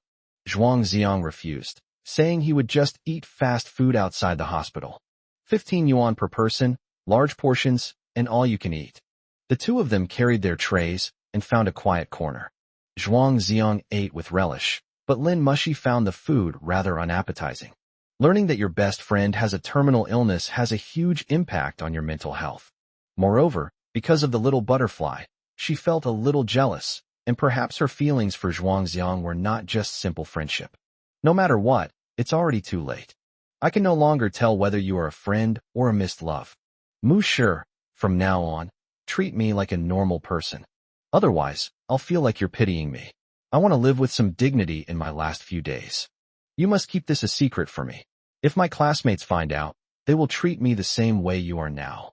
After taking a couple of bites to fill his stomach, Zhuang Ziong gave some instructions. The last time his classmates asked him to return as class monitor, he almost broke down in tears on the spot. If this news gets out, he doesn't know how he'll face everyone. Lin Mushi nodded, her eyes red and swollen. What about that girl? Don't you like her? What's the use of liking someone? Zhuang Ziong gave a helpless, bitter smile. Who would fall in love with someone who is less than 3 months old? Lin Mushi was speechless for a moment, and her eyes filled with tears again. She couldn't yet grasp the meaning of Zhuang Ziong's analogy of moths drawn to a flame. Yeah, if you know someone won't live more than 3 months, who would want to date them? As the school beauty, Lin Mushi has no shortage of suitors. But she never knew what it felt like to truly like someone. The fact that life has a time limit adds to the sorrow of this love. Seeing Lin Mushi's conflicted expression, Zhuang Ziong patiently explained to her. Musher, I don't have much time left, so let me be a little willful. That girl's name is Little Butterfly. It was only after meeting her that I truly understood what it felt like to like someone. But it's such a shame that I never had the chance to date her. Zhuang Ziong had made up his mind that no matter how much he liked Xiao Huti, he would not confess his feelings to her. With little time left to live, this love deserves to be buried deep in my heart. Otherwise, what will happen to Little Butterfly if I take my own life and end it all? If a love is destined to have no future, then don't begin it. In this last bit of time, let's just be friends. Anyway, she doesn't remember that kiss. Is that little butterfly really that good? Lin Mushi asked, somewhat unwilling to give up. She gave me happiness that was within my reach, Zhuang Xiang said frankly. Being with a girl like Lin Mushi might create a sense of distance due to her beauty and arrogance. But being with the little butterfly allows you to forget all your troubles. Lin Mushi saw sincerity in Zhuang Xiang's eyes. She paused for a moment before asking her final question. If, and I mean if, you and I were a couple, what would you do if you encountered little butterfly? Then I will actively keep my distance from her, so there will be no chance for us to get to know each other, Zhuang Xiang replied without hesitation. If we met under the ginkgo tree that day, he would be a guy with a girlfriend. I will never go out with her to stroll through the food street again, and there will be no more stories like this. Lin Mushi asked this question in order to find out what exactly her relationship with Zhuang Xiang was. Could there be a hint of love involved? Judging from Zhuang Xiang's answer, he is truly a very good guy, honest, kind, and responsible. I'm already very lucky to be able to be friends with him. Back home, Zhuang Xiang crumpled the medical report into a ball and tossed it into the closet. I brought back some peach blossoms from Chundishio, filled a Coke bottle with some water, and stuck it in it at an angle. This simple little house adds a touch of spring to the scene. Then I stared blankly at the 2 goldfish in the fish tank. Without the little butterfly, his life became empty, and his heart was empty too. After a while, Zhuang Xiang's gaze fell on the bamboo flute beside the fish tank. That was the only thing he took with him when he fled that home. To pass the time, he picked up a bamboo flute and began to play whatever he pleased. Music can calm the mind. Come so si do si la. So la si la so. He only remembered this intro. He couldn't recall the rest of the melody. It's as if you blew it out, you could immediately see little butterflies. When sleepiness comes, I lie down and take a nap. Half asleep, my phone chimed. Zhuang Xiang picked up his phone casually, and a line of text on the screen instantly banished his sleepiness. A new message from my contact, little butterfly. He immediately opened the message and saw 4 words and a punctuation mark. I miss you so much. Zhuang Xiang immediately typed a reply, his hands trembling slightly. I miss you too, where are you? The message was sent, but once again it disappeared without a trace. Zhuang Xiang was uneasy but helpless. He called, but the annoying, out-of-service message kept coming. He could only comfort himself over and over again. She saw the message and will definitely reply. Music can calm the mind, so listen to a song. In this situation, this is the only song that is most suitable. The light was turned on, and this is what it looks like. A huge room, a lonely bed. With the lights off, everything looks the same. The wounds in my heart cannot be shared. Life flows away with the years and ages with gray hair. With your departure, happiness has vanished without a trace. Let bygones fade away, let dreams drift away. As my numb heart gradually fades away. The reputation of NetEase cloud music as a depressing platform was well-deserved. Zhuang Xiang burst into tears after hearing only half of it. My heart is not at peace at all. He knew that little butterfly must be hiding a secret from him. But wasn't he also hiding a huge secret in his heart? A grown man shouldn't shed so many tears, but he just couldn't help it. The past 10 years or so have been dark enough for me. Now, finally, a ray of light shines in, but it's time for the curtain to fall. Zhuang Xiang thought to himself. The little butterfly has only been gone for a few days, and I'm already so distraught. If he dies, how heartbroken will little butterfly be? It felt like an eternity before the phone finally chimed. You big idiot, wait for me. Chapter 41. Let me have some quiet. On Sunday, Zhuang Xiang sat on the grass where he and Xiao Hudi had flown kites, gazing at the river in a daze. I sit there for the whole morning. Around noon, my phone rang. He excitedly took out his phone, but the caller was Zhuang Wenjiao. He was so disappointed. Dad, what is it now?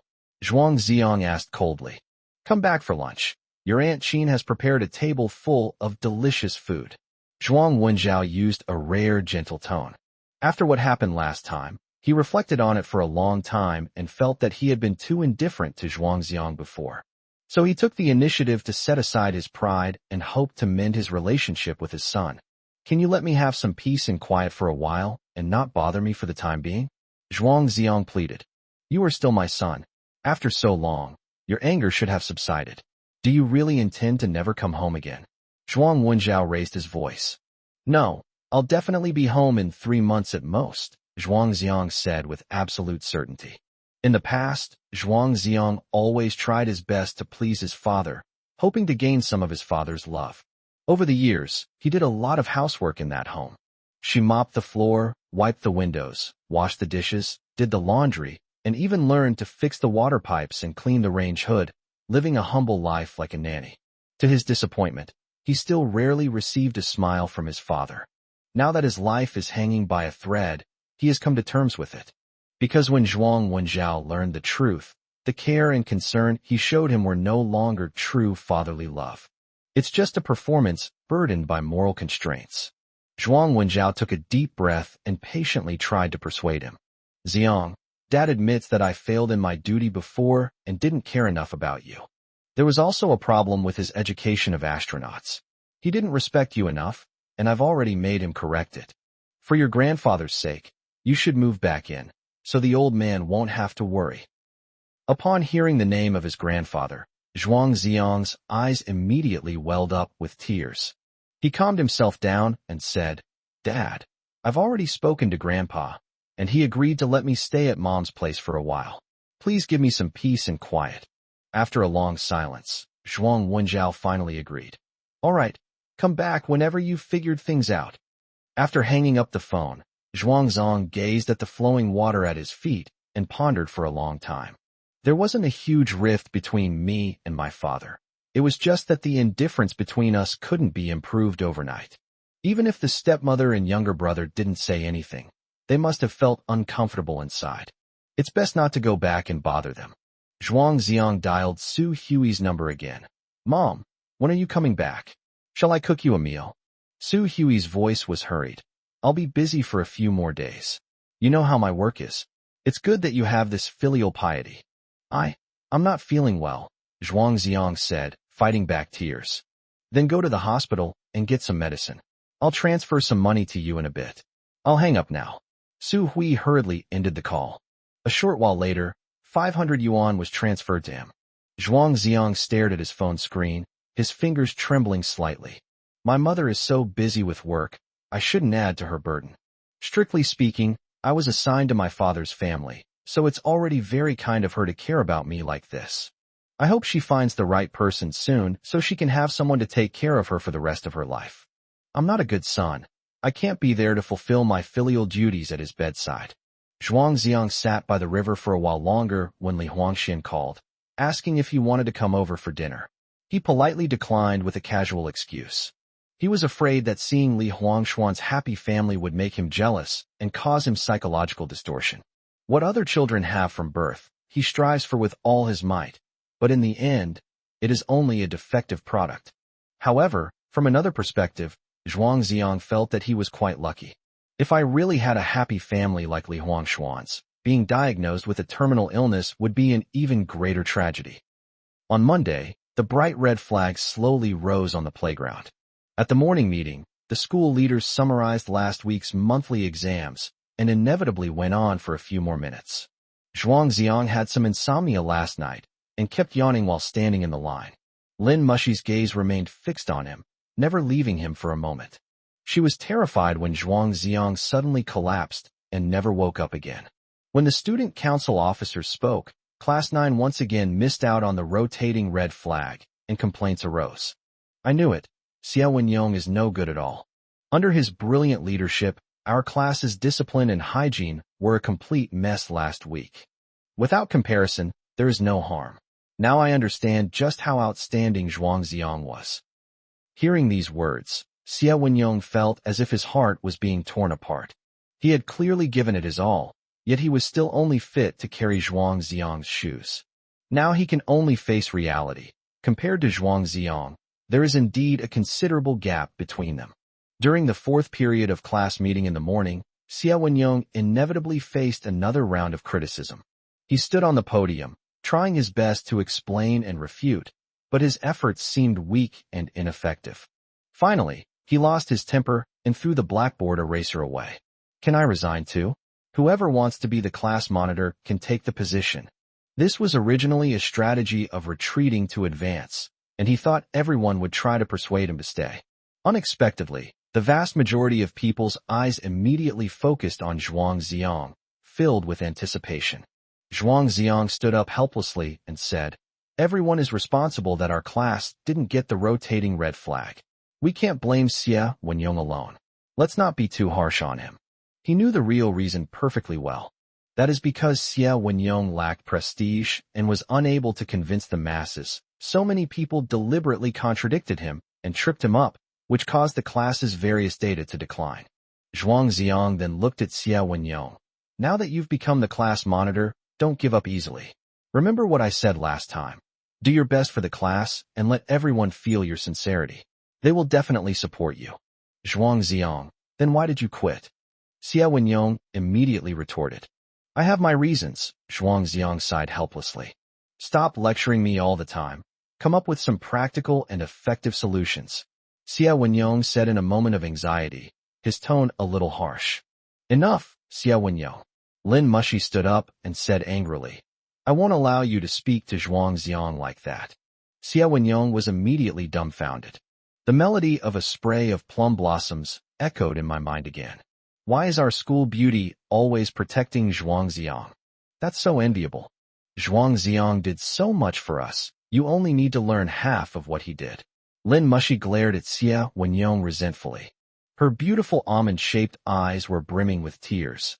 The students were also puzzled and whispered among themselves. Lin Mushi seems to be treating Zhuang Ziong even better than before. Their relationship was always ambiguous, and there were even rumors about them before, so it's not surprising. Then what about that girl who came to see Zhuang Ziong last time? Was it a love triangle?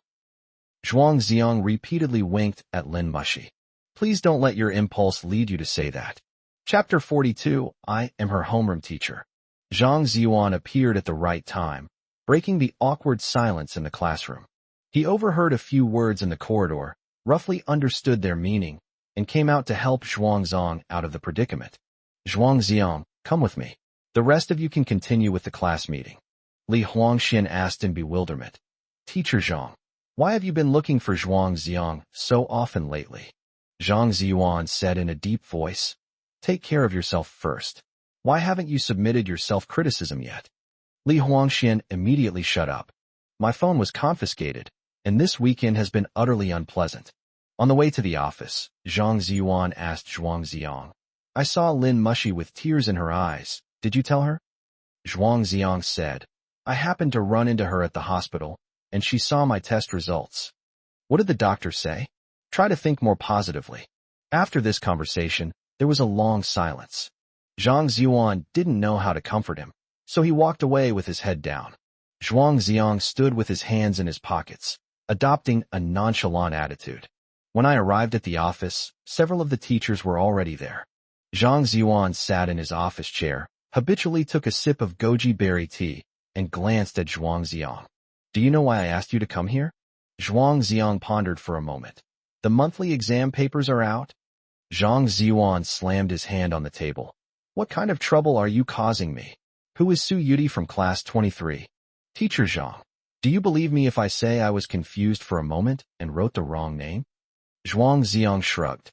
Zhang Ziyuan wanted to lash out, but considering Zhuang Ziyang's physical condition, he had no choice but to force himself to endure it. As the top student in his grade for 2 consecutive years, Zhuang Ziyang's test papers always received a lot of attention from his teachers.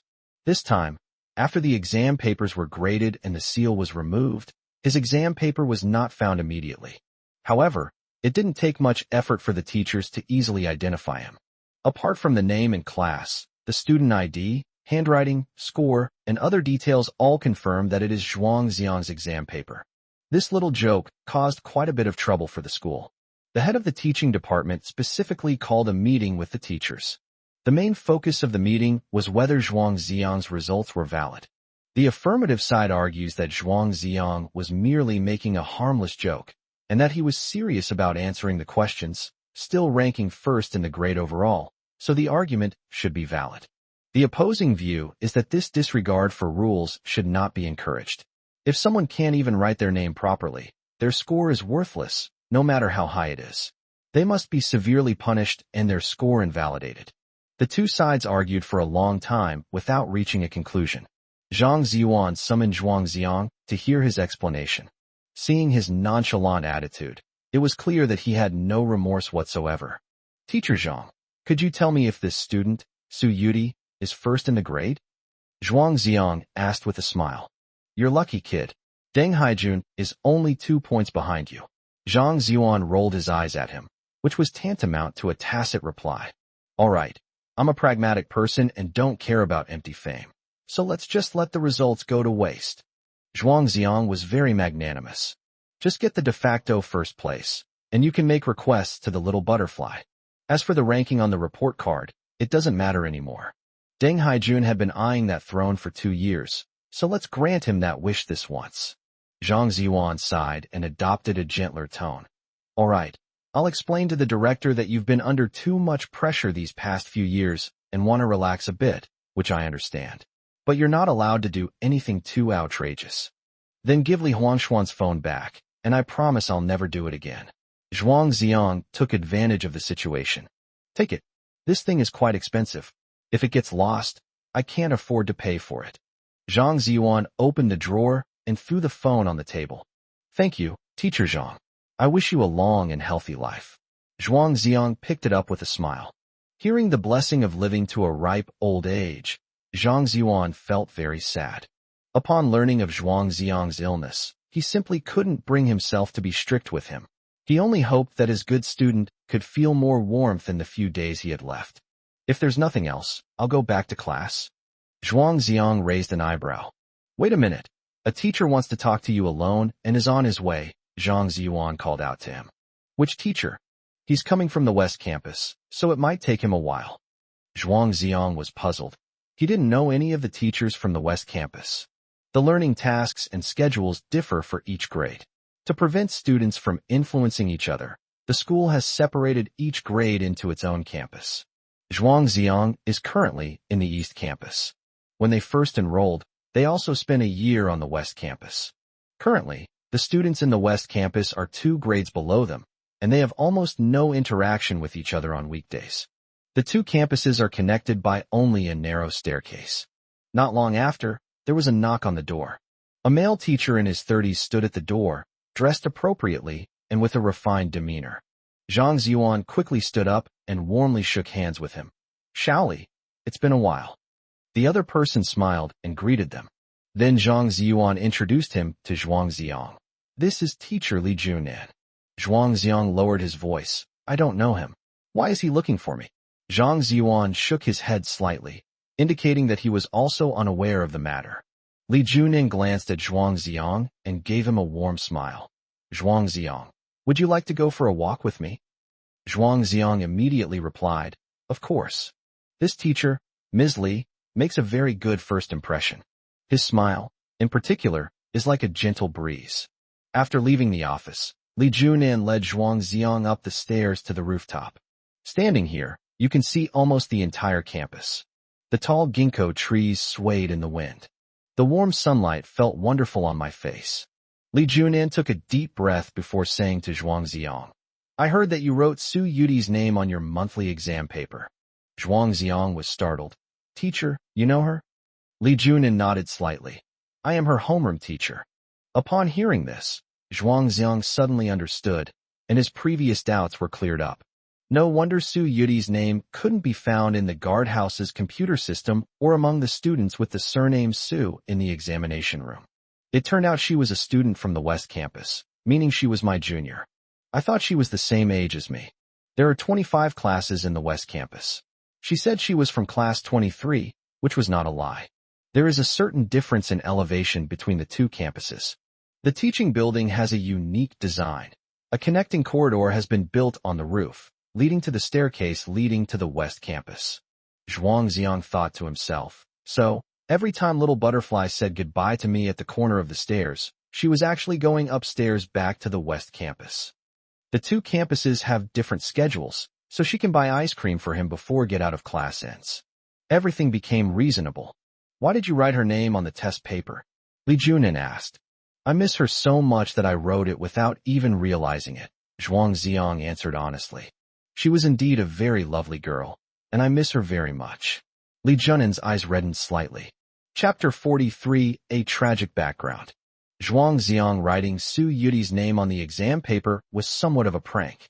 Unexpectedly, she made a surprising discovery, which attracted the attention of her homeroom teacher. Li Junan told Zhuang Ziong that he overheard some teachers discussing that the top-scoring student in the grade at the East Campus had his student's name on the exam paper, which made him very curious, so he came to take a look. "What is your relationship with Su Yuti?" "We are very good friends," Zhuang Ziong replied. "I dared not tell my teacher that I liked the little butterfly." Then he pointed to the ginkgo tree in the northwest corner of the playground. "I first saw her under that tree. She was really interesting. Once you see her, it's hard to forget her."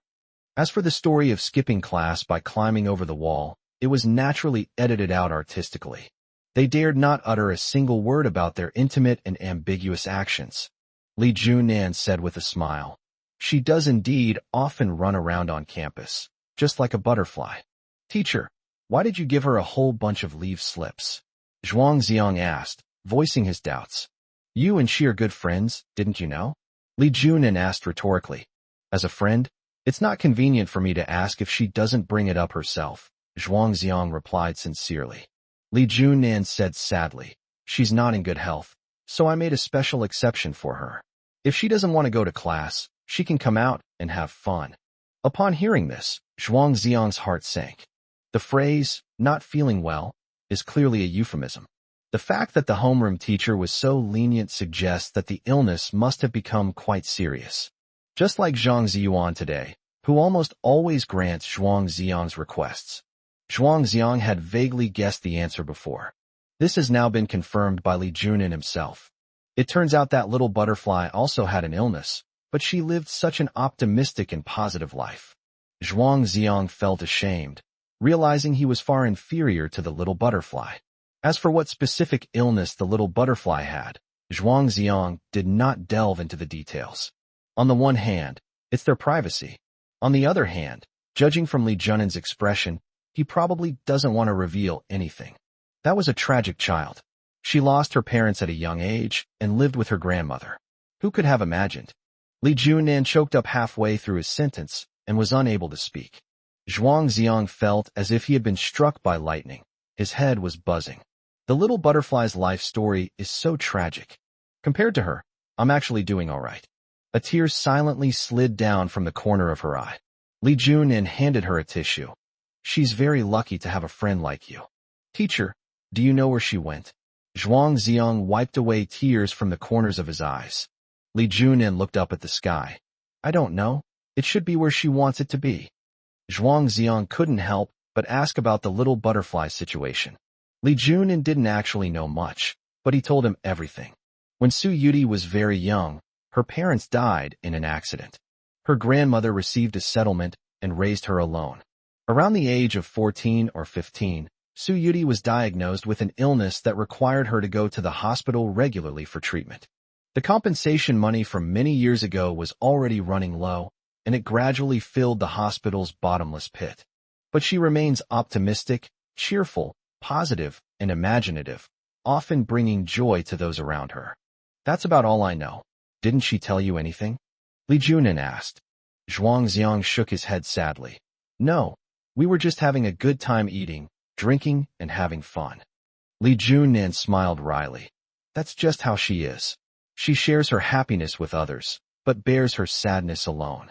Zhuang Ziong completely understood Xiao Huti's actions. After all, he hadn't revealed his illness to her.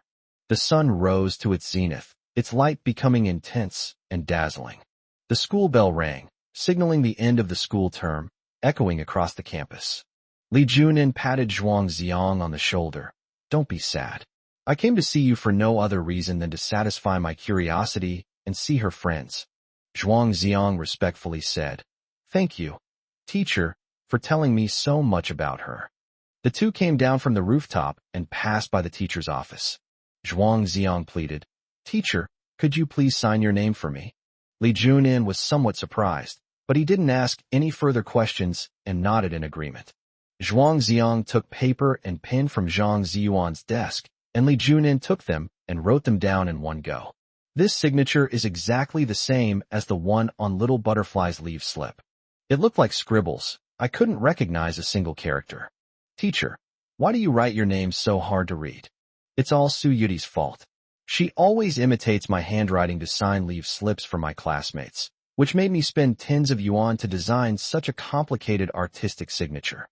After hearing Li Junan's explanation, Zhuang Ziang smiled again. She's really mischievous. After saying goodbye to Zhuang Ziang, Li Junan returned to the West Campus.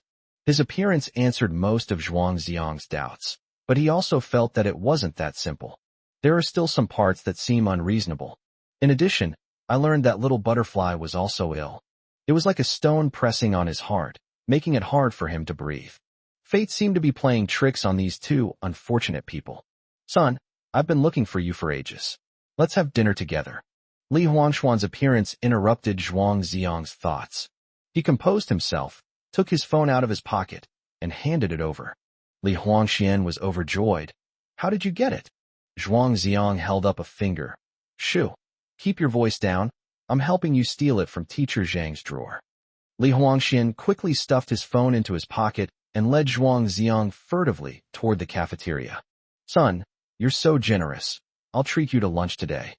Okay, I want stir-fried shredded beef and braised pork.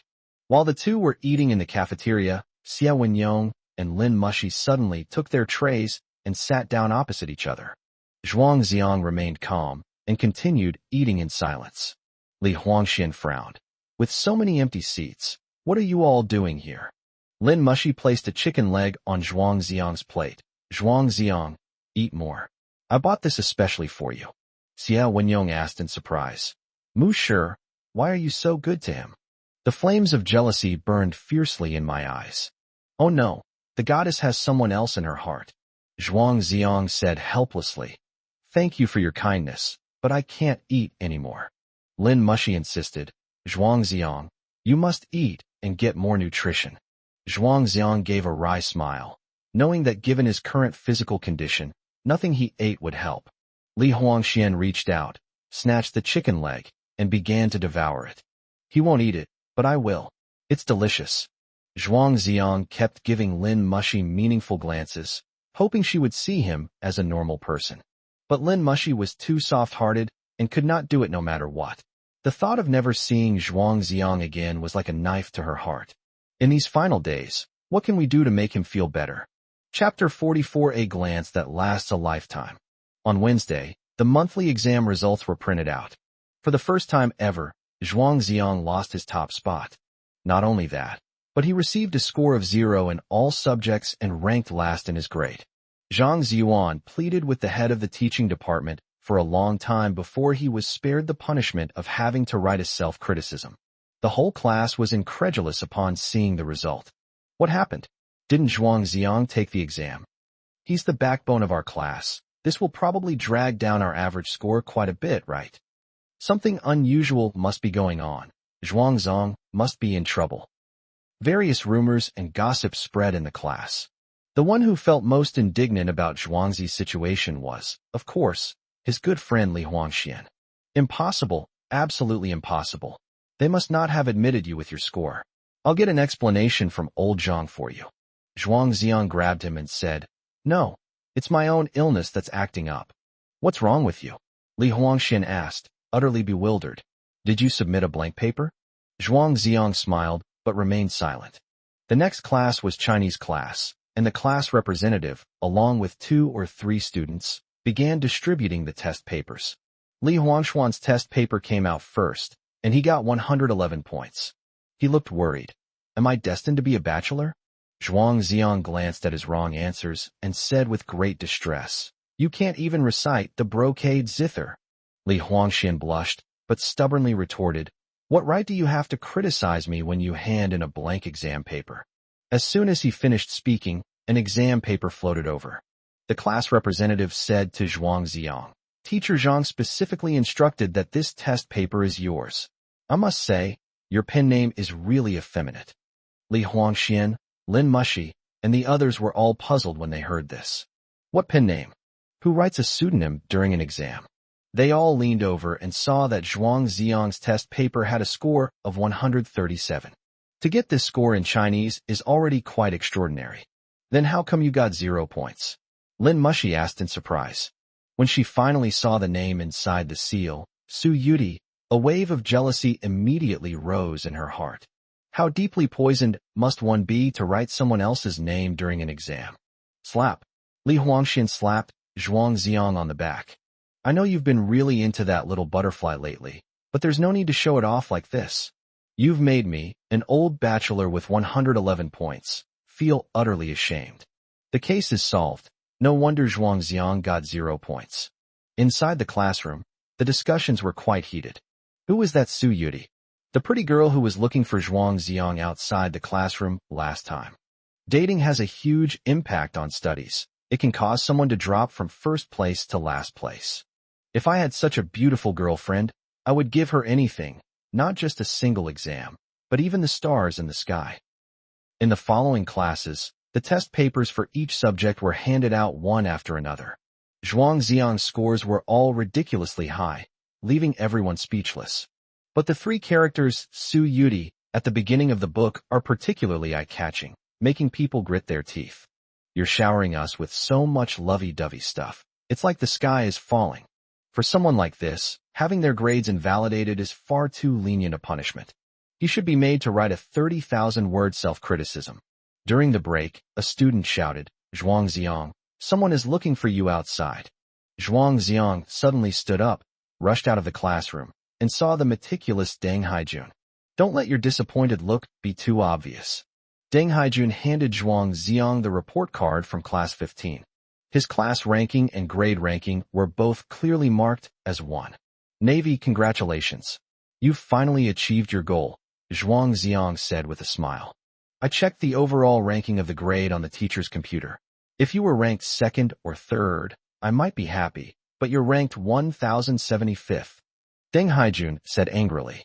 I told you right after the first day of the exam that I forgot to write my name, Zhuang Xiang joked casually. You're deserting your post. You're not a man. Winning first place in this way brought Deng Haijun no joy whatsoever. He insisted on seeing Zhuang Xiang's exam paper. Otherwise, he couldn't sleep. Zhuang Xiang was so annoyed by his persistence that he had no choice but to go back to the classroom and get out his exam papers. Deng Haijun added up the total scores and let out a piercing wail. What are you yelling about? Zhuang Xiang said disdainfully. I was just 2 points away from winning fair and square, Deng Haijun lamented. Zhuang Xiang laughed heartily, finding the guy rather adorable. When others see their exam papers, their focus is entirely on the name Su Yuti. He was the only one seriously calculating the total score. The thinking of top students is indeed extraordinary. By the way, are you participating in the physics competition next month? Deng Haijun asked. I might not have time to participate, Zhuang Xiang said decisively without even thinking. He said he didn't have time, which was exactly what he meant. Deng Haijun looked disappointed and secretly vowed to stay away from girls. This kind of creature is so demoralizing. Zhuang Xiang is a living example. How could a girl be more interesting than a physics problem? Zhuang Xiang took a picture of class 15's report card as evidence, then dismissed Deng Haijun and returned to his seat to doze off.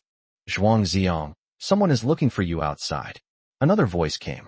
Is this guy ever going to stop? Zhuang Xiang muttered as he got up and walked out of the classroom. In the corridor, many students were chasing and playing around. Amidst the rapidly moving figures, a quiet figure stood. She was a very pretty girl with an oval face, almond-shaped eyes, and an asymmetrical braid draped over her left shoulder. She wore a pure white shirt, paired with a deep blue pleated skirt that reached her calves, and spotless white canvas shoes. The sunlight shone on her, and she looked like a ray of light. Just like our first meeting under the ginkgo tree, a glance that lasts a lifetime. The difference is that the peach blossom by her temple is no longer there. He was even thinner, and his face was somewhat pale.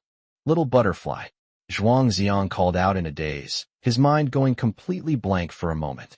You big idiot, Su Yuti said, her voice trembling with a hint of tears despite her smiling face. Zhuang Xiang held his breath, his heart pounded, and he moved forward step by step. He cautiously reached out his hand, afraid that the girl in front of him was just a dream that would shatter at the slightest touch, until his fingertips touched the girl's soft cheek. The warm touch is clearly felt at your fingertips. Tears welled up in her eyes, blurring her vision. Little butterfly, where have you gone? I really miss you. You big idiot, I'm back. Why are you crying? We promised to be happy every day. The little butterfly was moved by Zhuang Xiang's emotions, and its eyes filled with tears like two clear springs. Her pitiful expression evoked pity in people. If they weren't outside the classroom with many other students around, Zhuang Xiang would have embraced her without hesitation. But at this moment, they could only gaze at each other with deep affection, speechless and choked with emotion. The little butterfly disappeared for a whole week. During this period, Zhuang Xiang deeply understood that ancient saying, "A day apart feels like 3 autumns." When she reappeared, her thin figure and pale face made Zhuang Xiang feel extremely distressed. What exactly did you experience this week? Chapter 45 I missed you. Zhuang Xiang tore off a tissue, plugged his nostrils, and then went to Zhang Ziyuan to trick him into giving him a leave of absence. Without hesitation, Zhang Ziyuan immediately approved it. Teacher Zhang, could you sign a few more for me so I don't have to bother you so much in the future? Zhuang Xiang pressed his advantage. Okay, that's a good idea. Who came up with it?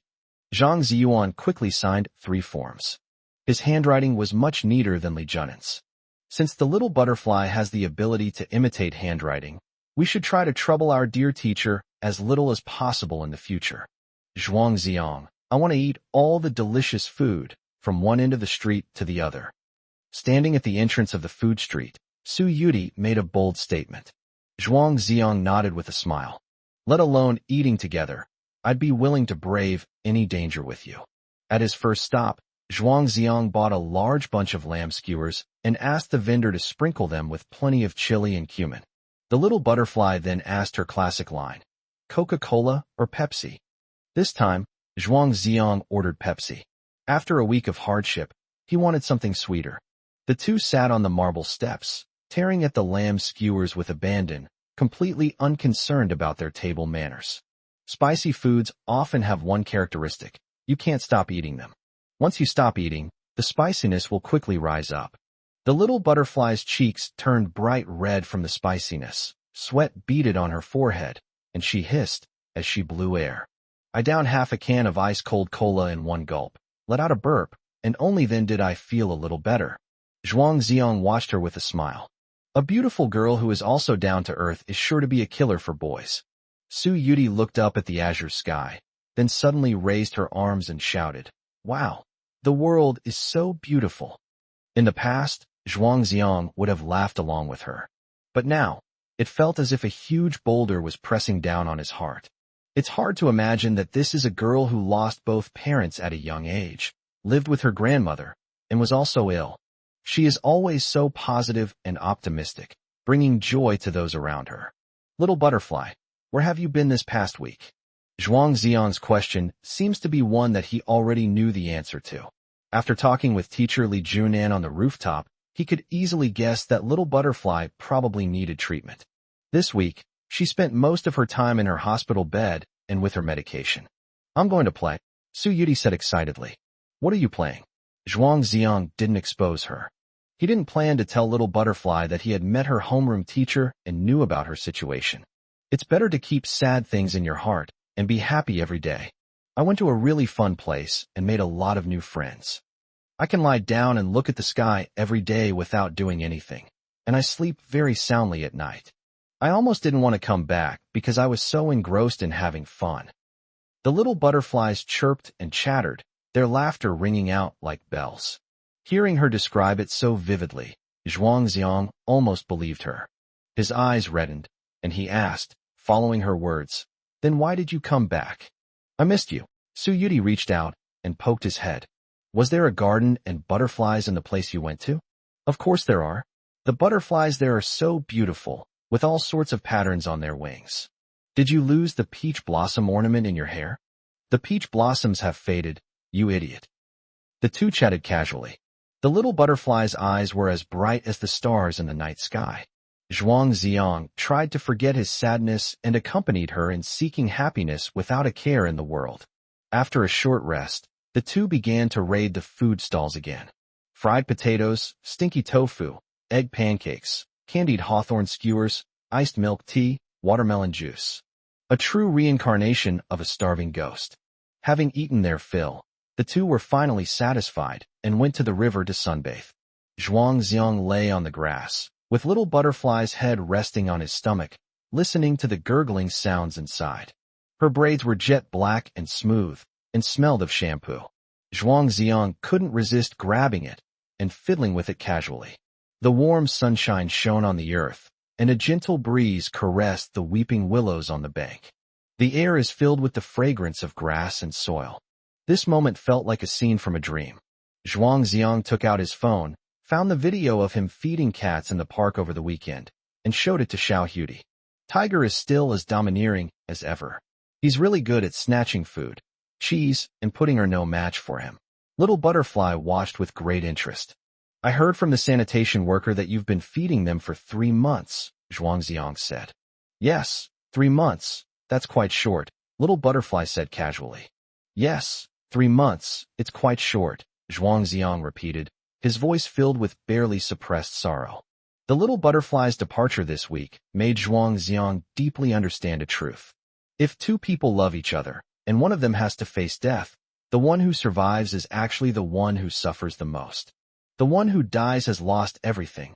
It's all over. The one who is born, however, will suffer for a long time in endless sorrow and longing. Although I learned from teacher Li Junan that Little Butterfly also suffers from some kind of illness, it shouldn't be as serious as mine. The remaining days will have to be counted down on our fingers. By the way, do you remember our agreement? Zhuang Xiang took out a folded monthly exam paper from his pocket. You really got first place? Su Yuti asked in surprise. No, I got the lowest score. Zhuang Xiang smiled. He swiped his phone screen and brought up the report cards for Class 9 and Class 15. Deng Haijun ranked first in the grade, and he ranked first in the grade by 1075. How come you got zeros on all of them? Su Yuti asked in surprise. A quick glance at the spread-out test paper revealed that the scores were ridiculously high. Zhuang Xiang reached out and pointed to the name inside the sealed line. Because of you. Su Yuti opened her eyes wide, realizing that her name could be written so beautifully. Zhuang Xiang, why did you write my name? I miss you so much that my hand just started writing on its own. Zhuang Xiang's eyes were filled with deep affection. Then if you don't get first place, our agreement doesn't count. Su Yuti pouted proudly. Why doesn't it count? Add up my total score. It's 2 points higher than Deng Haijun's, Zhuang Xiang hurriedly argued. I don't care, you got zeros all the time, so it doesn't count. If you try to cheat, I'll have to resort to force. Zhuang Xiang rolled over and got up, reaching his hands under Su Yuti's armpits to tickle her armpits. Su Yuti was very ticklish, and immediately curled up reflexively, struggling incessantly while letting out breathless laughter. The two of them frolicked on the grass, as happy as 3-year-olds. Calculate, calculate, you big idiot, let me go. The Little Butterfly laughed until tears streamed down its face, and it begged for mercy repeatedly. Zhuang Xiang then stopped, letting her lean against him as he helped her clean the grass clippings from her hair and clothes. Once the Little Butterfly had caught its breath, it looked up and asked, What do you want me to do? Zhuang Xiang affectionately rubbed her head. I want to take you to a place called Manhwa Village. Chapter 46 Once upon a time, the colorful clouds returned. Manhwa Village is Zhuang Xiang's hometown, where his grandparents lived. He spent every winter and summer vacation in that beautiful village. All the few happy memories of my childhood are left there. This time, Zhuang Xiang couldn't wait for summer vacation and wanted to go back to visit again. This might be the last time. Su Yuti originally thought that Zhuang Xiang wanted her to do something difficult, but when she learned that it was to go out and have fun, she immediately agreed happily. However, the prerequisite is that you must return before dark to catch the 19 bus at 6:10 p.m. Zhuang Xiang fiddled with Su Yuti's braids, took the lucky red string from his wrist, and tied a bow at the end of the braids. The way he tied the bow was something his grandfather taught him when he was a child. It was a bit complicated and made him look clumsy. Later, he learned from a female classmate that there was actually an easier way to tie it up. Like magic, it's done with a simple twist of the hands. He studied for a long time, but never learned it, so he simply gave up. Because other people's bows were taught to be tied by their mothers, while he lost his mother long ago. Your bow is as ugly as ever, Su Yuti said, pouting. What? They're all the same, Zhuang Xiang retorted stubbornly, then quickly changed the subject. I went to Xiaoyao Palace last week, and the Taoist priest who interpreted the divination slips told me that these are from there. He's not some Taoist priest at all. He's just a con man who fools people. Only a fool would fall for his tricks, Su Yuti laughed. I think he has the air of a sage, and he speaks with quotations from classical texts. He doesn't seem like a fraud, does he? Zhuang Xiang said hesitantly. You big idiot, just tell me, how much money were you scammed out of? 10 yuan. Su Yuti's loud laughter echoed across the grass. With that kind of intelligence, he's ranked first in his grade. Zhuang Xiang blushed and thought to himself, I was just worried about you. Looking back on the Taoist priest that day, although he rambled on and on, seemingly with reason and wit, it was all nonsense. This did not help him in the slightest in his search for the little butterfly.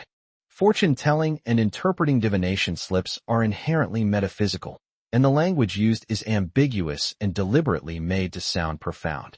If you believe, it exists. If you don't, it doesn't. It's just spending money to buy peace of mind. By the way, I met a grandma selling snacks there. Her tofu pudding was delicious. Do you know her? Zhuang Xiang asked. I don't know her. I've never seen her before. The little butterfly shook her head. Zhuang Xiang was puzzled. It was strange that she knew the Taoist priest, but not the old lady who sold tofu pudding. I initially thought the two were in cahoots, engaging in bundled sales. Su Yuti patted her chest and said, If you want to eat tofu pudding, you don't need to spend money to buy it. My tofu pudding tastes even better than what you buy outside. Zhuang Xiang asked with a smile.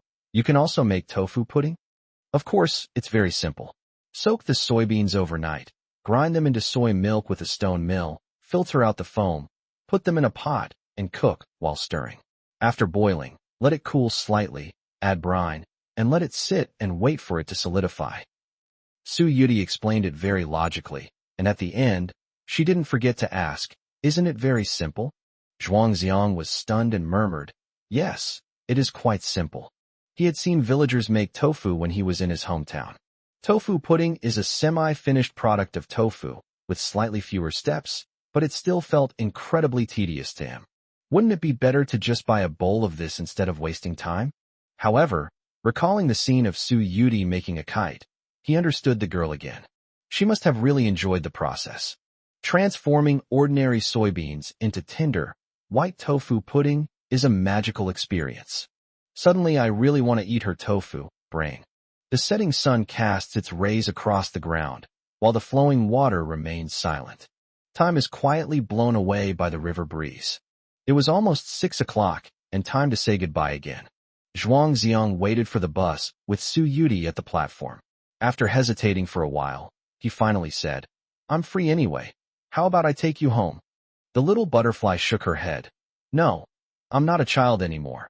I can go back by myself. I want to stay with you a little longer. Zhuang Xiang tugged at Xiao Yuti's wrist, acting like a child. The little butterfly stared intently into Zhuang Xiang's eyes, then stretched out its finger and pointed at his nose. Did you want to come home with me? Then say you were tired and wanted to go inside for a drink of water, but you kept lingering and wouldn't leave, even wanting to stay overnight, and then try to take advantage of me in the middle of the night? Zhuang Xiang blushed and stammered, No, I didn't think that much. The little butterfly chuckled. What are you feeling guilty about? I was just teasing you. Zhuang Xiang glared at her angrily, his face long and drawn. You've slept at my house twice already, but you still won't tell me where your house is. There are also those who pretend to be drunk and steal someone's first kiss, then act like nothing happened. Isn't this a complete female hooligan? As bus number 19 turned out from the street corner, we had to part ways. Su Yuti said softly, Okay, I'll come find you to play again tomorrow. Please don't disappear for too long again, Zhuang Xiang said reluctantly. No, I'll definitely let you know in advance if something happens. Su Yuti took 2 steps, then turned back and waved. Goodbye, you big idiot. The bus slowly drove away, stirring up a few fallen leaves on the road. At dusk, you can see both the sun and the moon in the sky. The bright moon was there then, and it once shone on the returning colorful clouds. After dinner, Zhuang Ziang returned to his rented room and dialed his grandfather's number. The phone rang several times before being answered, probably because Zhuang Zhengwo wasn't very familiar with operating the phone. "Hello, who is this?" Zhuang Zhengwo's aged voice came through the receiver. Although his phone displayed caller ID, he couldn't see it clearly and didn't know who was calling. "Grandpa, it's me." Zhuang Ziang's nose started to sting as soon as he spoke. "Ziang, did your dad bully you again?" Zhuang Zhengwo asked hurriedly. "No, Grandpa. I haven't been back since you left that day," Zhuang Ziang replied. "Sigh, what a fine family, ruined like this." Zhuang Zhengwo sighed in regret. The elderly person has spent their whole life worrying about their children and grandchildren, but when faced with this situation, they don't know how to resolve it. Zhuang Wenjiao is over 40 years old, not a child anymore, and he really can't manage him. He's willing but unable to. Zhuang Ziang said, "Grandpa, I'll come back to see you on Saturday." "Really?" Zhuang Zhengwo's voice was filled with surprise. Then he paused for a moment. "You have a lot of studies to do, so if you don't have time, you don't need to come back. My wife and I are doing fine. I want to eat Grandma's cooking." Zhuang Ziang tried to make his tone sound relaxed.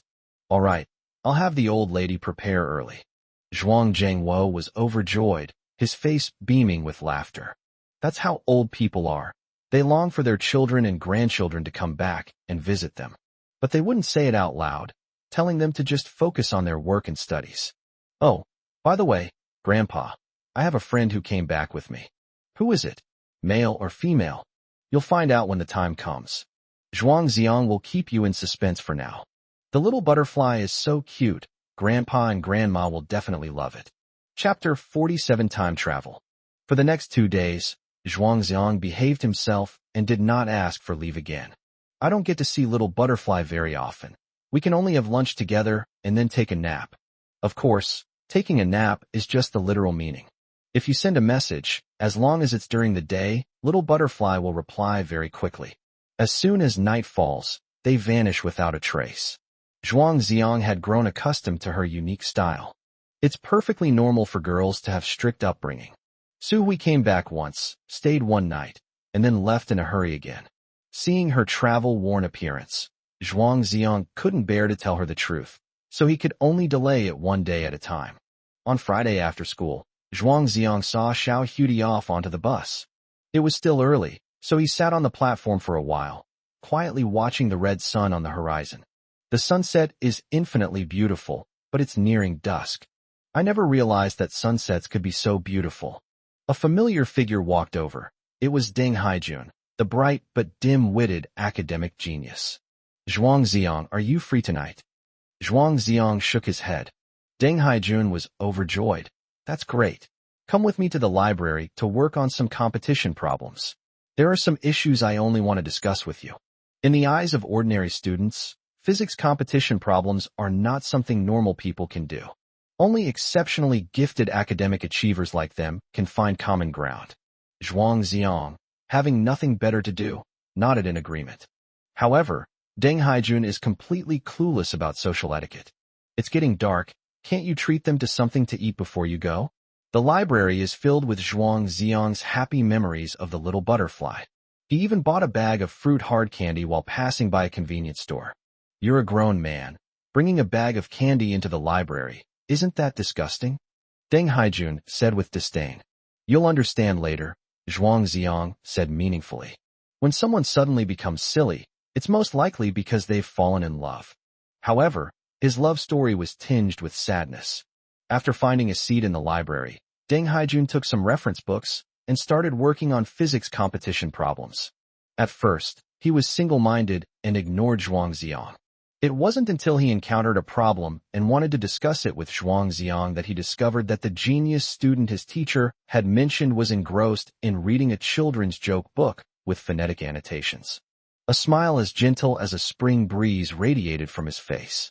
"Are you out of your mind?" Deng Haijun complained. "I never noticed it before, but now I realize that reading joke books is really relaxing," Zhuang Ziang chuckled.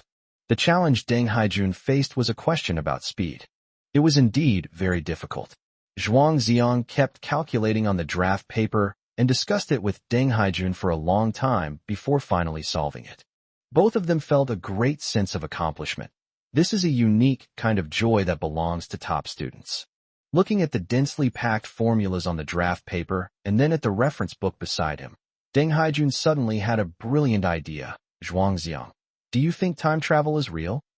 Time travel has always been a hot topic of discussion in the scientific community, with countless scientists proposing various hypotheses and conjectures. For example, the famous Stephen Hawking proposed 3 ways to achieve time travel: wormholes, black holes, and the speed of light. He also hosted a time-themed dinner, inviting people from the future to attend. Unfortunately, after waiting for several hours, no one came. Compared to time travel, people are probably more familiar with another term: time travel. In online novels, this is a huge category, full of imagination and fun. Of course, people can travel through time. Zhuang Ziong nodded with a smile. You've met time travelers? What's the theoretical basis for saying that? Deng Haijun asked seriously. I'm just guessing. What theoretical basis is there for this? So many scientists can't figure it out. With our limited wisdom, is there any need to discuss this? Zhuang Ziong rolled his eyes. I heard there's a place called Blue Star, where tens of thousands of transmigrators live, making a living by copying songs and poems, Deng Haijun muttered. Zhuang Ziong was amused by him. He hadn't expected that this serious, bookish man had also read some online novels. Ultimately, it should be a man surnamed Xiang who helped Qin Shi Huang unify the world. The gears of fate have begun to turn. After the conversation ended, Zhuang Ziong continued reading silly jokes, while Deng Haijun continued tackling bizarre problems, occasionally exchanging pleasantries, until the closing music played. After they came out, Deng Haijun asked seriously, Zhuang Ziong, are you really not going to participate in the physics competition? Looking at his comrade in arms with whom he had fought side by side many times, Zhuang Ziong patted him on the shoulder with emotion. Navy, work hard, and you will definitely realize your dream and become an outstanding scientist in the future. And what about you? Did you abandon us? Deng Haijun questioned.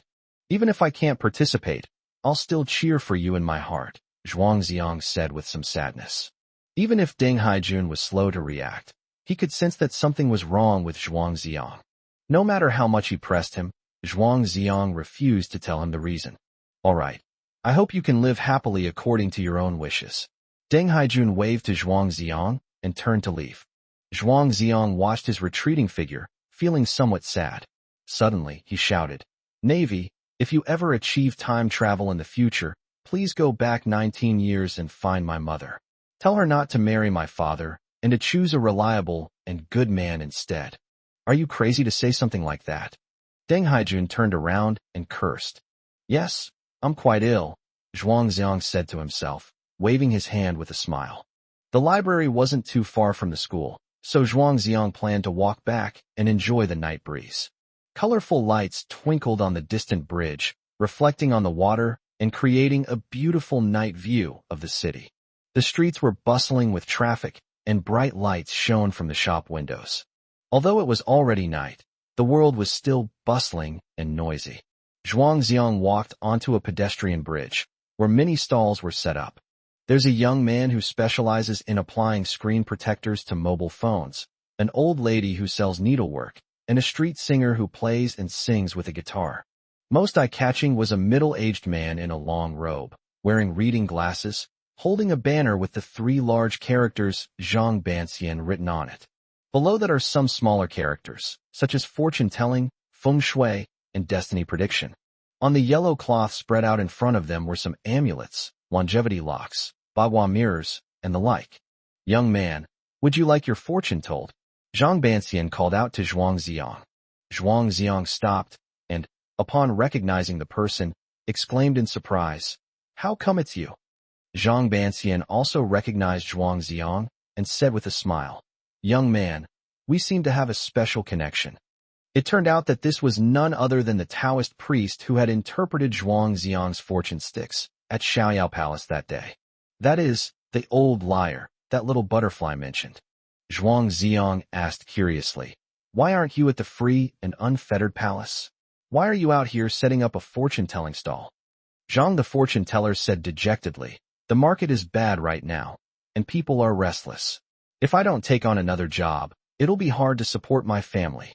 Zhuang Ziang didn't believe in fortune-telling, and not wanting to waste any more money, he exchanged a few polite words and prepared to leave.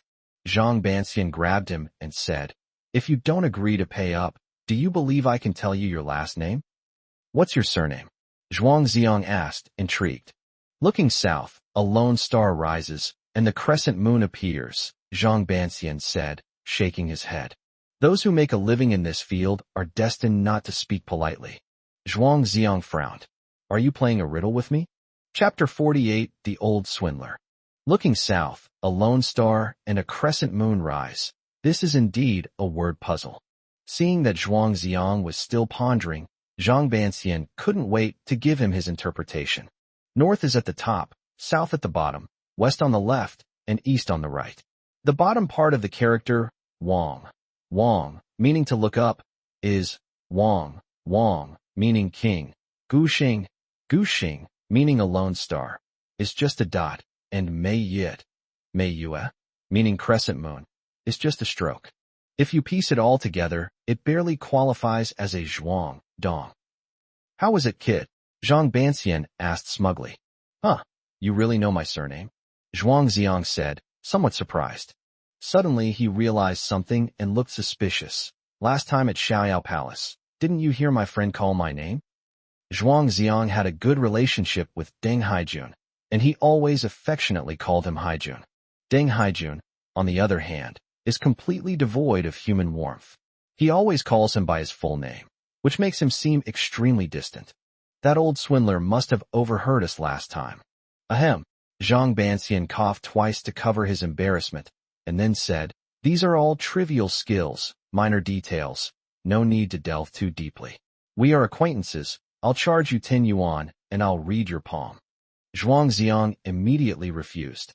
"No, 10 yuan is enough for me to buy a bowl of beef noodles." "Then it'll be 5 yuan. Let's be friends." Zhang Banxian was very smooth and immediately gave a 50% discount. "No, I won't listen to your nonsense." Zhuang Ziang refused again and turned to leave. "Stop right there." Zhang Banxian raised his voice, his face stern. "Young man, you're ignorant and spouting nonsense. I'll give you a free reading, and you can pay me only if I'm right." Zhuang Ziang shook his head again. After hearing what Little Butterfly said, he became wary of this person, afraid that he would be cheated out of his money. "With so many people watching from the overpass, at least give me some face. Do you expect me to kneel down and beg you?" Zhang Banxian was extremely humble.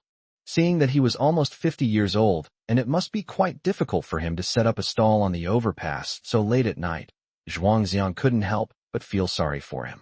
"All right then, do you want to see the left hand or the right hand?" "Left hand." Zhuang Ziang stretched out his left hand, intending to just give a perfunctory answer. Zhang Banxian probably wanted to use himself as a shield to show off his physiognomy skills in public and attract business. "Just ignore whatever he says." Zhang Banxian held Zhuang Ziang's fingertips, staring at the veins in his palm for a full half-minute, before suddenly letting out a soft sigh. "Your lifeline is too short. This is a sign of an early death." One sentence instantly unsettled Zhuang Ziang. In the past, if he heard a fortune teller say such things, he would definitely turn around and leave. But now that he has been diagnosed with an incurable disease, and Zhang Banxian has revealed the truth in a single sentence, he can't help but feel a chill run down his spine. Could this old swindler actually have some skill? Generally speaking, even if a fortune teller sees that a customer is in trouble, he will speak in a more tactful way. Who starts by saying unlucky things? Zhang Banxian flipped Zhuang Ziang's hand over and changed the subject. "Your hands are a bit dry. I recommend a hand cream that moisturizes your hands and slows down skin aging. It's only 20 yuan a tube." As he spoke, he pulled out a box of hand cream from behind his back. Zhuang Ziang was utterly astonished. "Aren't you a fortune teller? You're also a skincare product salesperson." Zhang Banxian chuckled and said, "An extra source of income is essential for supporting your family. You're really unreliable. I don't have time to waste on your nonsense." Zhuang Ziang withdrew his hand, turned around, and strode away. Little Butterfly was right. She really is a liar. Facing Zhuang Xiang's retreating figure, Zhang Banxian calmly said, "Little friend, you will come back to find me." Zhuang Xiang said disdainfully, "If I were to come back and be fooled by you, I would call you Grandpa." Zhang Banxian calmly and slowly pulled a dark, grimy object from his pocket. It resembles a cow's horn and has holes of varying sizes on it. That was an ocarina. As Zhuang Xiang walked, a melodious tune drifted down from behind him. The crystal-clear sound pierced the night sky and traveled far and wide. His body suddenly stiffened, his expression froze on his face, and he could no longer take a step. He had heard the melody that Zhang Banxian played in another place before. Under a lush ginkgo tree. Come so si do si la. So la si la so. Grandpa, what's the name of this piece of music? Zhuang Xiang obediently returned to Zhang Banxian's fortune-telling stall. Zhang Banxian put down his ocarina and laughed heartily. I knew you would come back. Stop keeping me in suspense. Let me ask you about this piece of music, Zhuang Xiang pressed on impatiently. Zhang Banxian stretched out his hand and beckoned with his finger. 10 yuan. Zhuang Xiang immediately pulled out a 10 yuan note and said with dissatisfaction, Liar. Zhang Banxian took it with a grin, then pretended to shine the light on it under the streetlight to check if it was real or fake. He put the money in his pocket before slowly saying, This is called Dream of the Butterfly, a song used by Taoists to worship the true man of Manhwa. Can you teach me? Zhuang Xiang pleaded. No, unless you become a Taoist priest with me. Zhang Banxian firmly refused. What if I pay you? Zhuang Xiang pressed. I'm talking about something as refined as music, and you're talking to me about something as vulgar as money. Zhang Banxian said seriously, then suddenly raised an eyebrow. How much can you give me? Zhuang Xiang hesitated. He was clearly no match for this old swindler when it came to bargaining. My meager belongings will last for more than 2 months. Just then, the guy applying the phone screen protector suddenly shouted, Run! The city management officers are coming. Zhang Banxian was shocked and immediately began to frantically pack up his stall. He glanced at Zhuang Xiang. What are you standing there for? Help me out.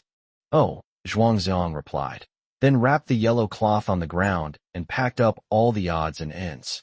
Zhang Banxian lifted the banner and, with Zhuang Xiang in tow, hurriedly went down the stairs on the other side.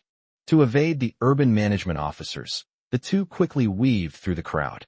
Despite being over 50, Zhang Banxian is just as fast as a young person when he runs. It seems he's been chased away quite a few times on a regular basis. As he ran, Zhuang Xiang sensed something was wrong. I didn't set up a street stall randomly. Why should I follow along? Why did you stop? Zhang Banxian asked, panting heavily. I'm not one of your accomplices. Why should I run away? Zhuang Xiang threw the yellow cloth bundle in his hand over.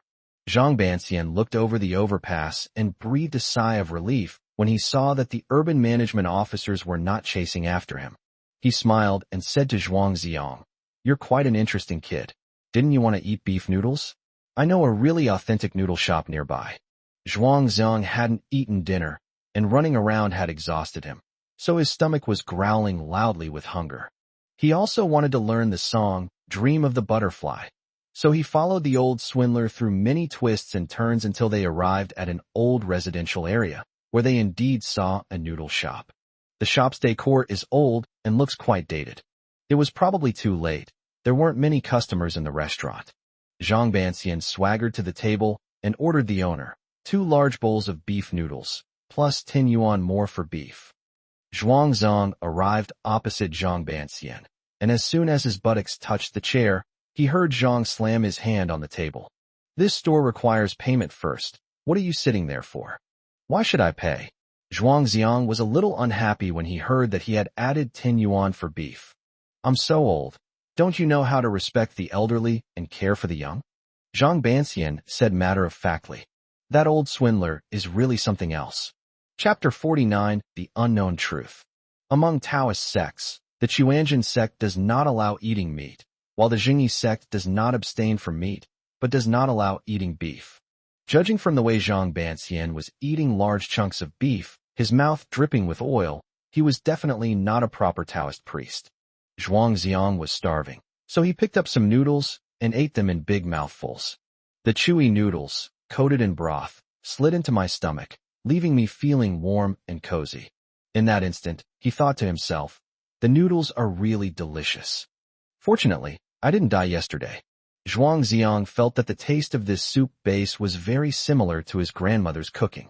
Thinking of his grandparents in the countryside, and then of his illness, his vision blurred. How should I face the two elderly people when I fall ill? It's just a bowl of your noodles. Why are you so upset that you're crying? Zhang Banxian scoffed. He reluctantly picked up a few slices of beef and put them into Zhuang Ziang's bowl. Feeling a little reluctant to part with it, I took one back with me. Zhuang Ziang said in a mournful voice, I am going to die. During this time, this secret weighed heavily on his mind, making it hard for him to breathe. Now, when facing a stranger, I can't help but want to confide in them to make myself feel better. It's good that you're dead. I just saw that you had a short life. What joy is there in living, and what suffering in dying? Instead of offering any comfort, Zhang Banxian slurped his noodles with a slurping sound, as if he were making sarcastic remarks. Zhuang Ziang thought he didn't believe him, so he said seriously, I have been diagnosed with late-stage cancer, and I have about 2 more months to live. Zhang Banxian remained unmoved, saying without changing his expression, when you die, do you need me to perform a Buddhist ritual for you? My fees are very cheap. Hey, don't you have any humanity at all?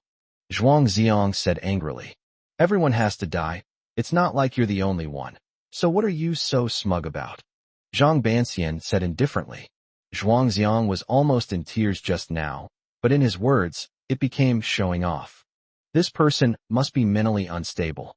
Talking to him about death again would be like casting pearls before swine. Zhuang Ziang finally asked the question that had been nagging at him all the way. How did you know that if I played that Dream of the Butterfly on my flute, I would come back to you? Do you know Little Butterfly? Instead of answering directly, Zhang Banxian stared at his wrist and asked, Where's the red string on your wrist? I gave it back to her. The day before yesterday, on the grassy bank of the river, Zhuang Ziang used the red rope as a hair band and tied it to Xiao Huti's braid. Zhang Banxian's expression changed. You asked me to interpret your fortune last time because you wanted to find someone. It seems you found her. Yes, she's back. Zhuang Ziang nodded. A reunion means facing another separation, Zhang Banxian sighed. Zhuang Ziang frowned. This man's words were truly unpleasant to hear. Do I need you to remind me? He resisted the urge to storm off and humbled himself, saying, Teach me that song. I think it's really beautiful. Zhang Banxian shook his head decisively. I can't teach you. That would be harming you. It's just a piece of music. How could it harm me?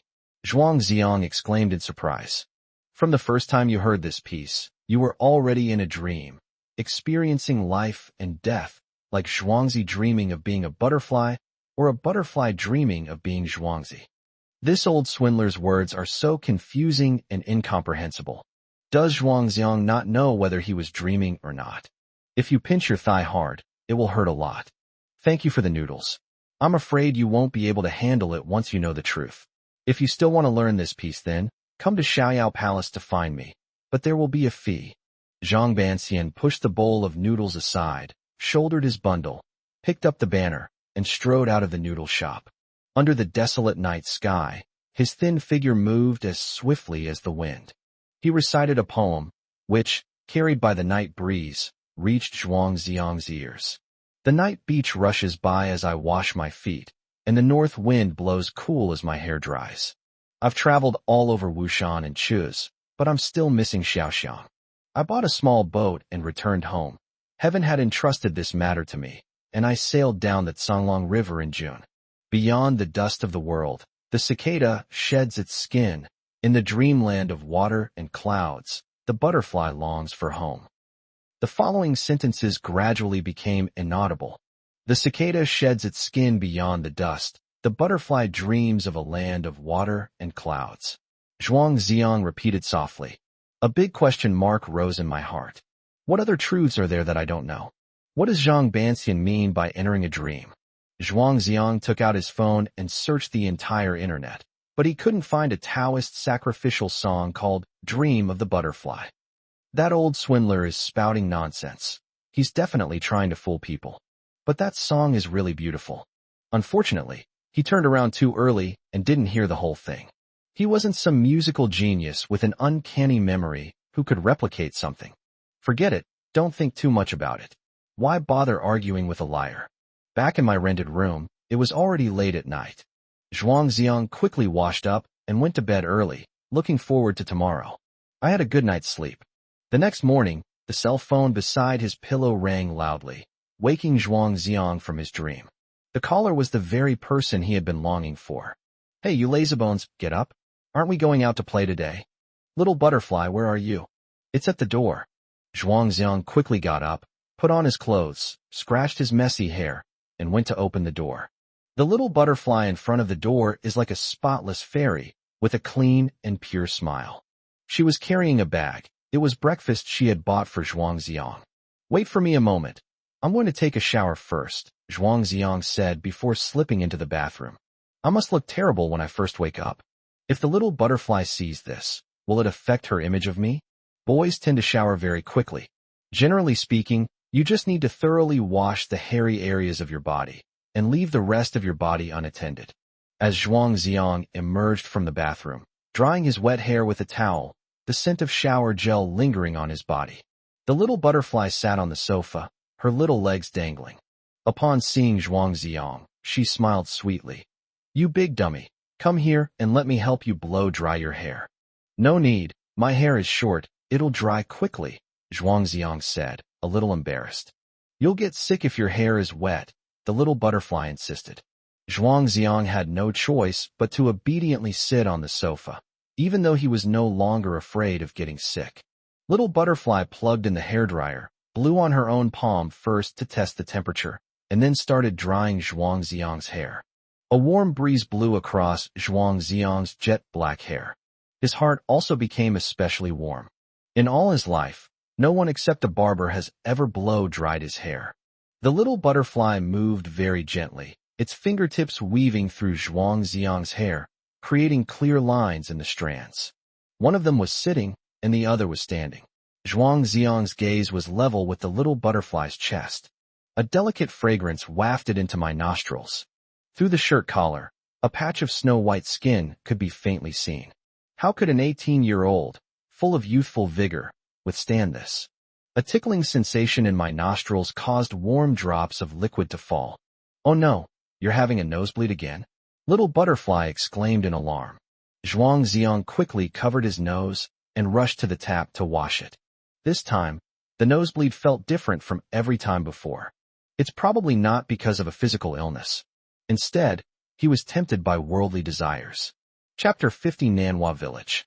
Zhuangziang, are you not feeling well? Why is your nose bleeding again?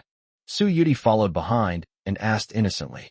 After cleaning up, Zhuangziang turned around and said, If you button up your shirt, I shouldn't have a nosebleed anymore. Su Yuti looked down and, recalling the angle from which he had looked at her, her cheeks instantly flushed red with embarrassment. You big pervert, I'm ignoring you. Little butterfly, I'm sorry, I didn't mean to, Zhuangziang quickly apologized.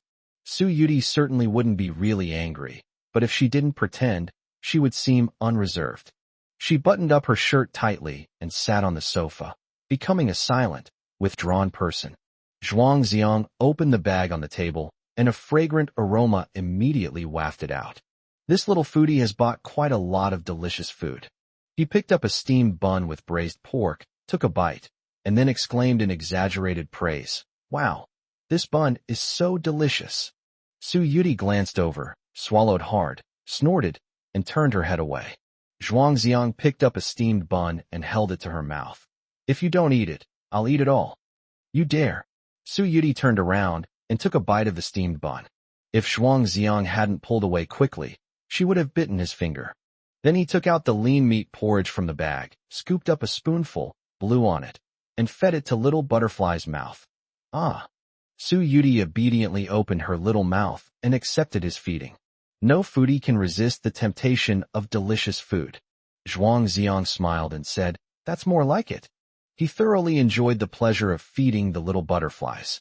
After a few spoonfuls, Su Yuti felt embarrassed and took the bowl to eat by herself. Zhuangziang had no choice but to eat his own portion. The little misunderstanding from earlier has vanished without a trace. By the way, I ran into that old swindler you mentioned again last night. He was setting up a fortune-telling stall on the overpass, Zhuang Xiang said casually. What did he say to you? Su Yudi's expression suddenly became a little tense. He was spouting nonsense. I barely understood a few words, and he even tricked me into buying him a bowl of beef noodles, Zhuang Xiang laughed. Upon hearing this, Su Yudi breathed a sigh of relief. Zhuang Xiang then said, Actually, I wanted to learn a piece of music from him, the one that came from somewhere when I first met you. Su Yudi looked puzzled. Really? I didn't hear anything. No? I remember the beginning. Let me play it for you. Zhuang Xiang picked up his bamboo flute and played the prelude to Dream of the Butterfly.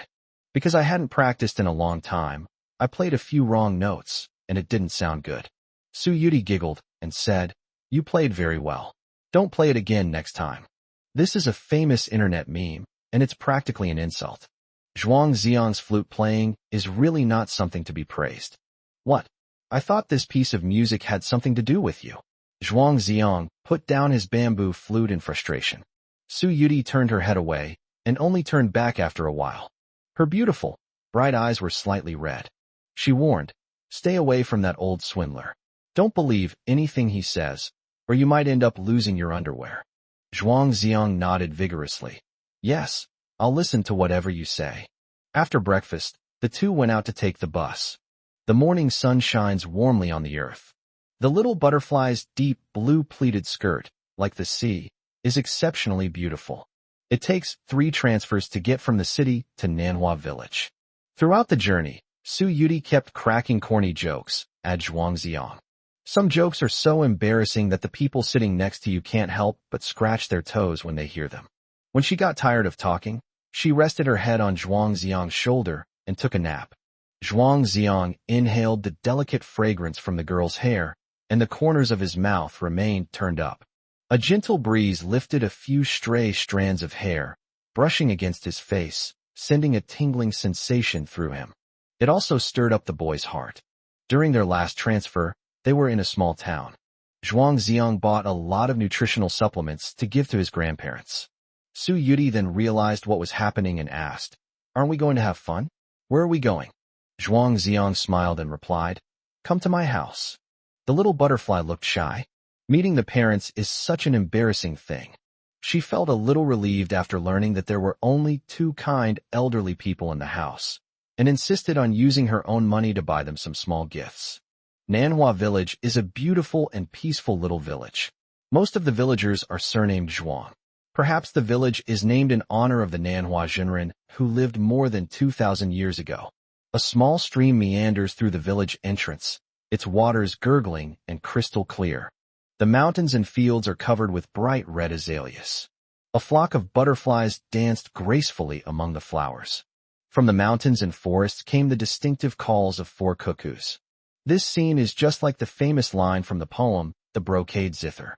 Zhuangzi dreamt he was a butterfly, and the Emperor Wang's heart was entrusted to the cuckoo. Su Yudi walked onto the stone bridge at the entrance of the village. In the quietly flowing stream below, the fish were clearly visible. Her skirt, as white as the sea, fluttered in the wind. She shouted excitedly, You big dummy, this place is so beautiful. Zhuang Xiang smiled at her, recalling a famous saying.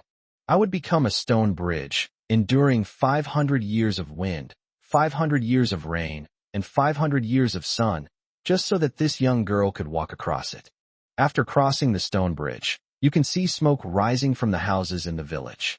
In a small courtyard of a single-story house, Zhuang Zhengwo leans on a cane, craning his neck in anticipation. Zhuang Xiang's grandmother was named Lin Suzhen. She was a typical rural woman, not very educated, but hard-working, kind, and frugal. Names like Zhengwo and Suzhen are very characteristic of their time. Grandpa, Zhuang Xiang waved to Zhuang Zhengwo from afar. Xiang. Zhuang Zhengwo greeted him excitedly. Grandparents and grandchildren met, their eyes brimming with tears. Despite Su Yudi's usual carefree and talkative nature, she became somewhat shy when she met Zhuang Xiang's grandfather. Zhuang Xiang said to Zhuang Zhengwo, Grandpa, let me introduce you, this is... No need for introductions, This is a little butterfly, Zhuang Zhangwo said cheerfully. Upon seeing the little butterfly, his wrinkles smoothed out with a smile. Grandpa, how do you know me? Su Yuti asked curiously. I've seen your face on Xiang's phone. Zhuang Zhangwo's eyes were full of joy. Although his eyesight is not very good, he only saw a blurry shadow of the little butterfly in the last surveillance video. But now that Zhuang Xiang has brought back a beautiful girl, he could guess what was going on. This is his grandson, the girl he has always longed for. When Lin Suzhen learned that Zhuang Xiang was coming back, she busied herself in the kitchen early in the morning. Hearing voices outside, she quickly came out to greet them, exclaiming happily, Xiang, Grandma missed you so much. Zhuang Xiang quickly stepped forward and hugged his grandmother tightly. Grandma, I missed you so much too.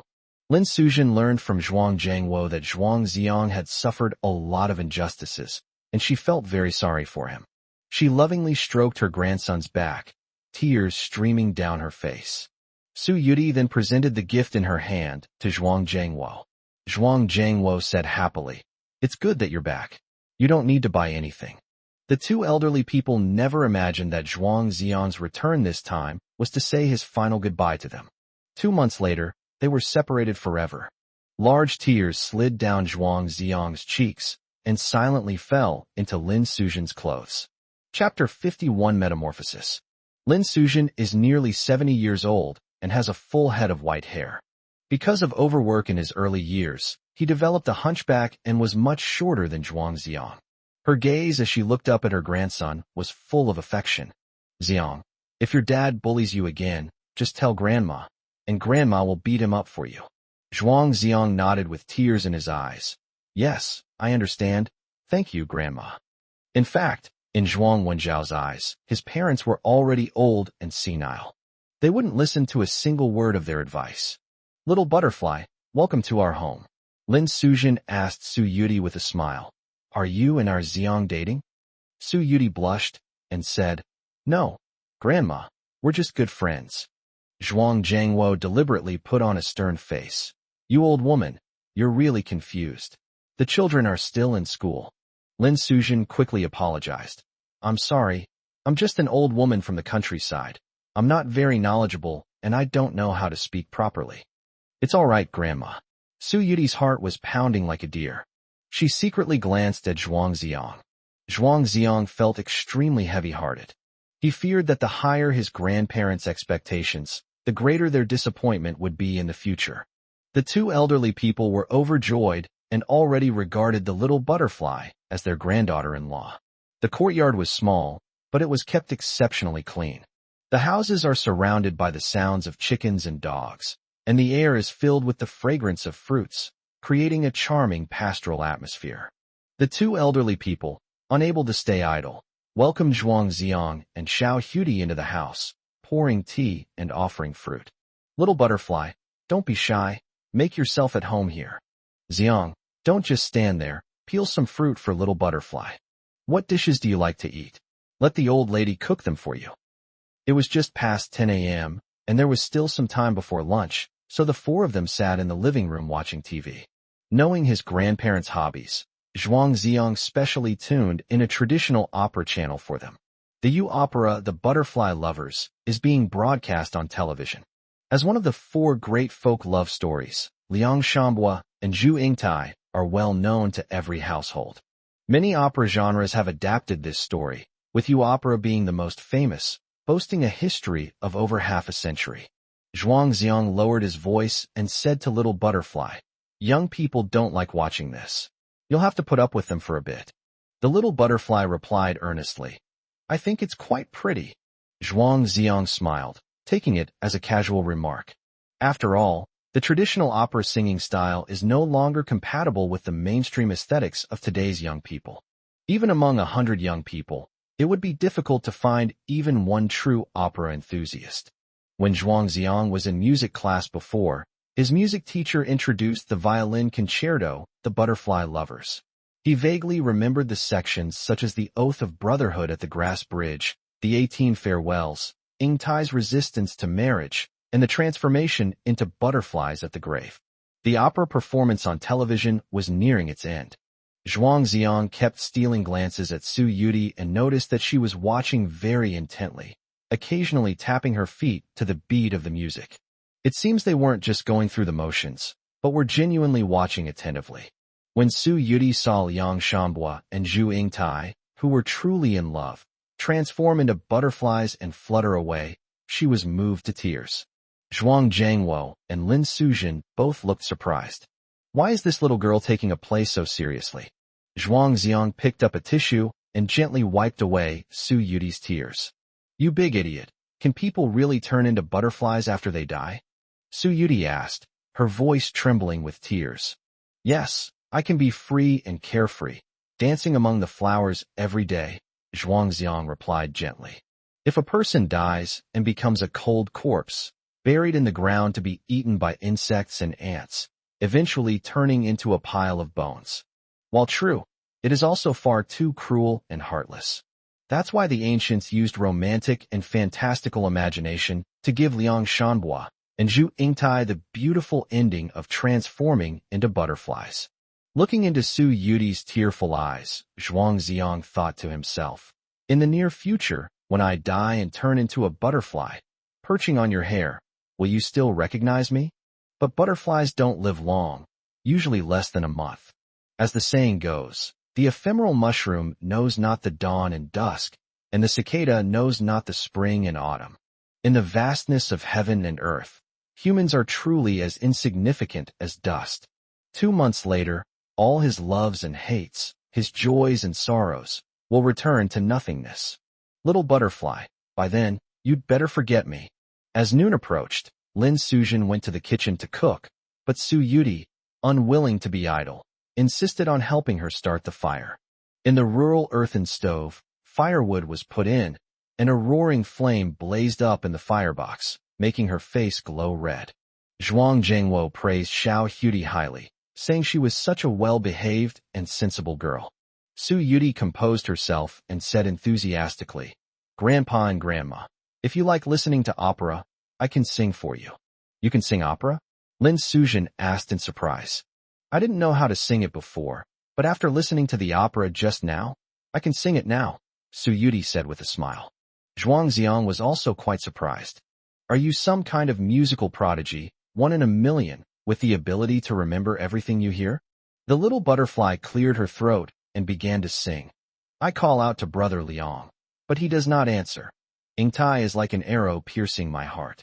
Your sorrow and hatred will last for eternity, while I am all alone. How can I live? I made a vow with you before our deaths, that we would never be apart until the end of time. The tone and lyrics were exactly the same as those on TV just now. The 2 elderly people couldn't stop smiling. Such a lively and adorable granddaughter-in-law. She's just too lovable. After Little Butterfly finished singing, Zhuang Xiang asked curiously, Have you learned this play before? The little butterfly shook its head. No, that was the first time I heard it. You can understand it after listening to it once. Zhuang Xiang was dumbfounded. Of course, don't you know how? You always get first place in your grade. You can't be that stupid, can you? Little Butterfly asked with a smile. Zhuang Xiang was speechless. She calls herself a big idiot every day, and it seems there's some truth to it. Zhuang Xiang suddenly had a whimsical idea. If he took Little Butterfly to listen to that old swindler play Dream of the Butterfly once, would she be able to write out the score? When the time comes, the 2 of them will play a harmonious tune, a song of laughter and sagacity. Wouldn't that be wonderful? Dishes cooked over a wood fire smell better than those cooked with natural gas in the city. Lin Suzhen has spent her whole life working around the stove, and her culinary skills are quite remarkable. The dishes, each one a feast for the eyes and the palate, made the little butterfly's mouth water. His true foodie nature was on full display. The 2 elderly people lived frugally, and usually they could make do with just a simple stir-fried dish. Today was different. Lin Suzhen was especially happy and made 6 dishes plus a chicken soup. Sitting at the dining table, Little Butterfly exclaimed excitedly, It smells so good. Grandma, you're such a great cook.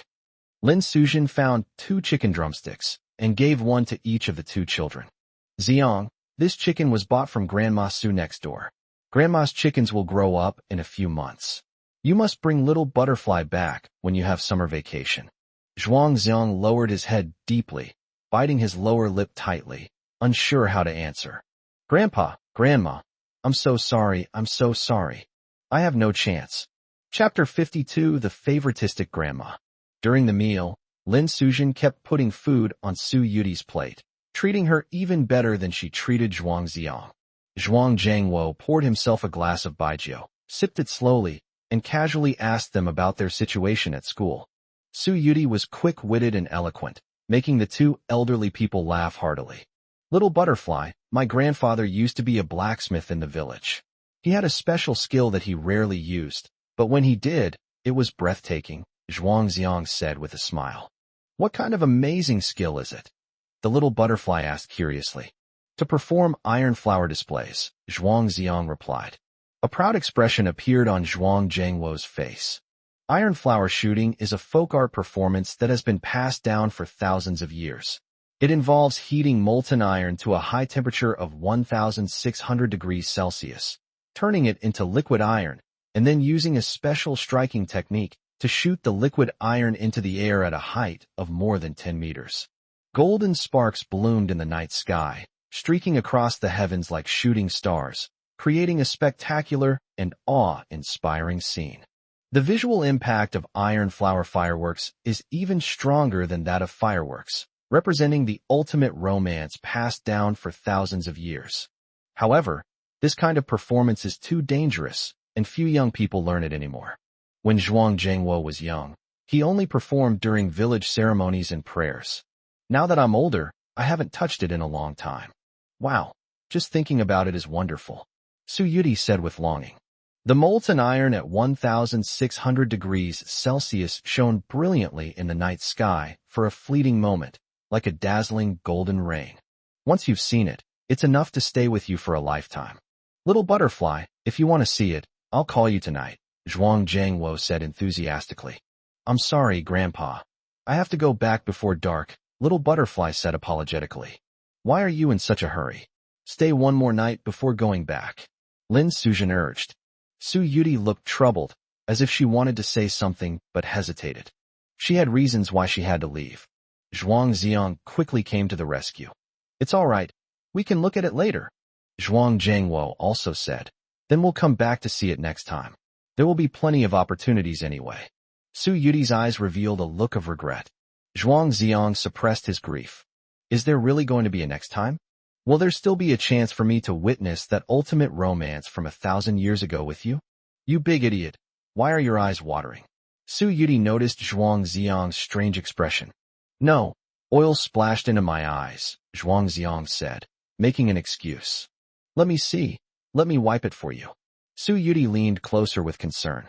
Seeing the two behaving intimately, Lin Sujin laughed and said, Little Butterfly, so you call our Xiang a big idiot.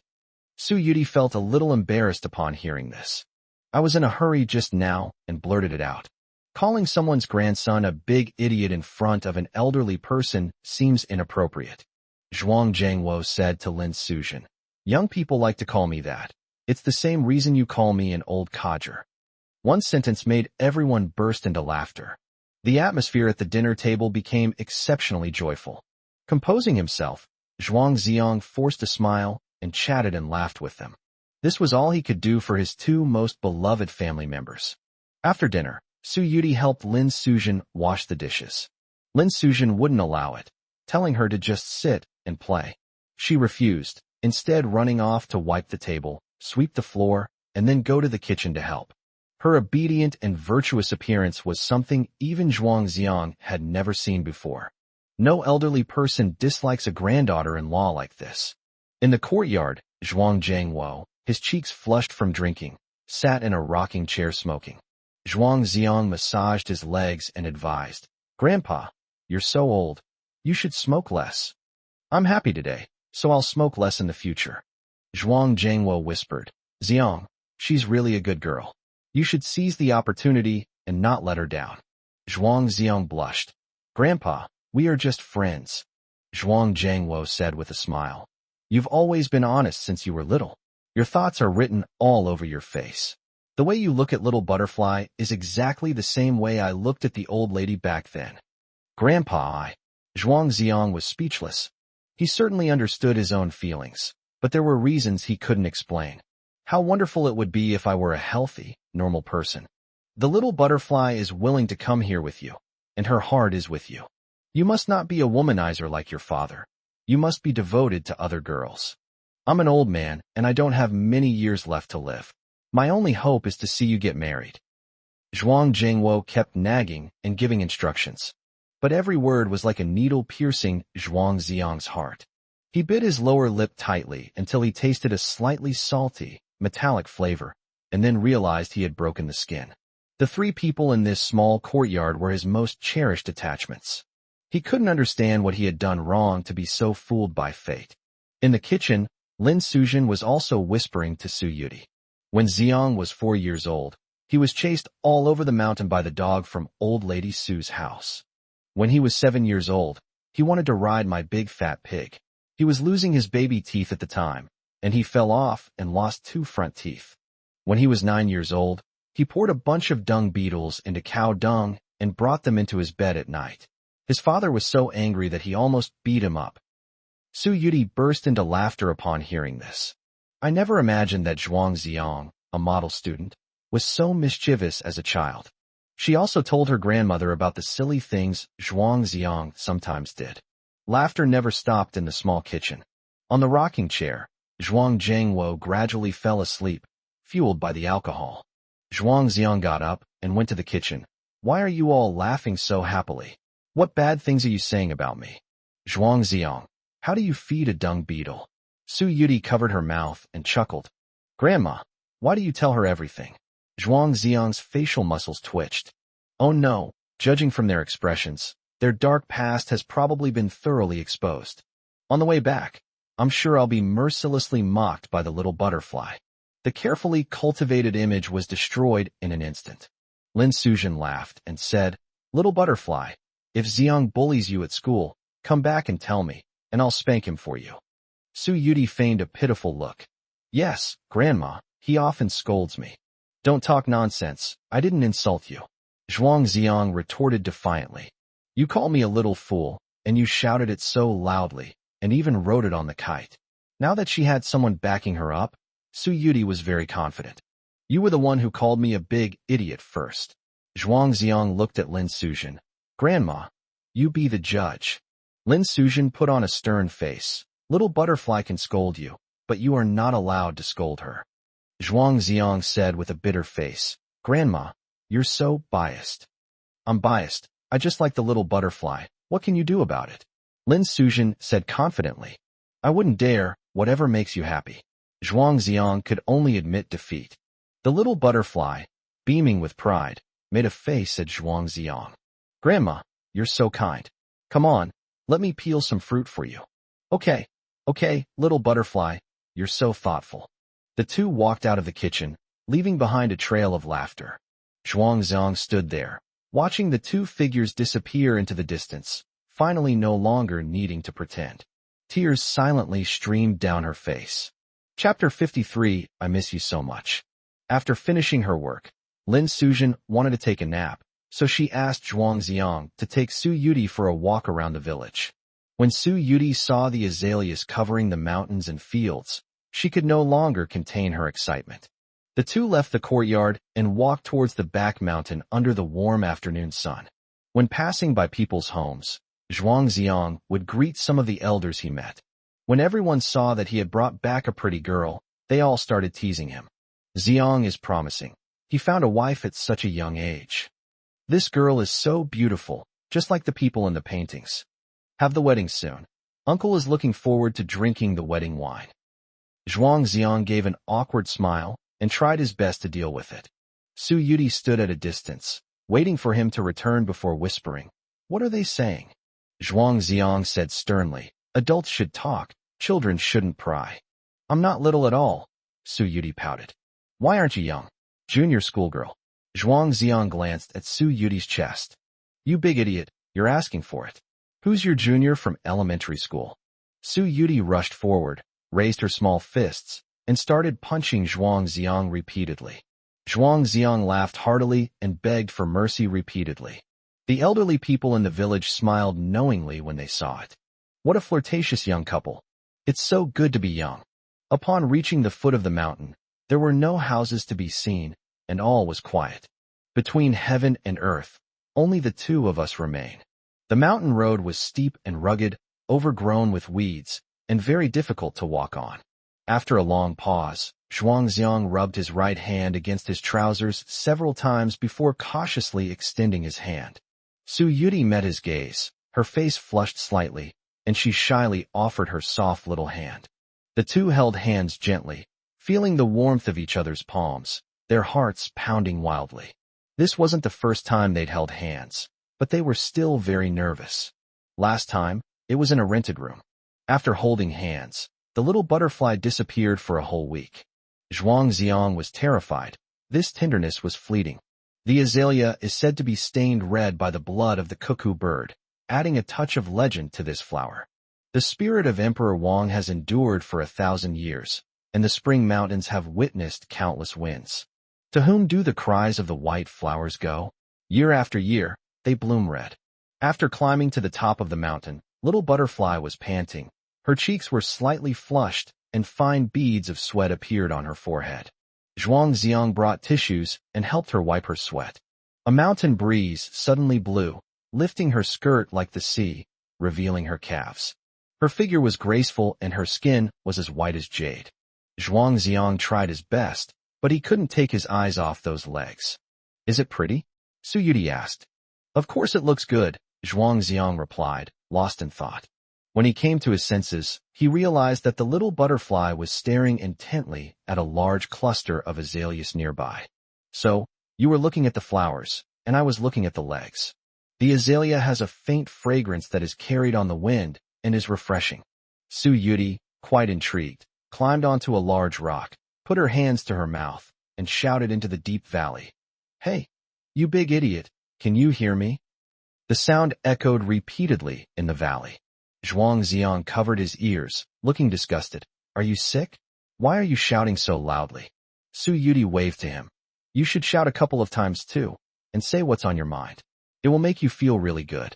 I wouldn't do something so stupid, Zhuangziang said, pursing his lips. Su Yuti jumped down, grabbed Zhuangziang's hand, and forcibly pulled him onto the large rock. The wind picked up, making her hair dance wildly. She raised her hands again and shouted. Yes, I'm sick. Do you have any medicine? Infected by her emotions, Zhuangziang finally mustered up his courage and shouted out. I don't have medicine, but I'm sick too.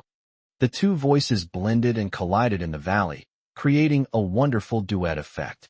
Are you seriously ill? You're the one with a serious illness. The two of them shouted again.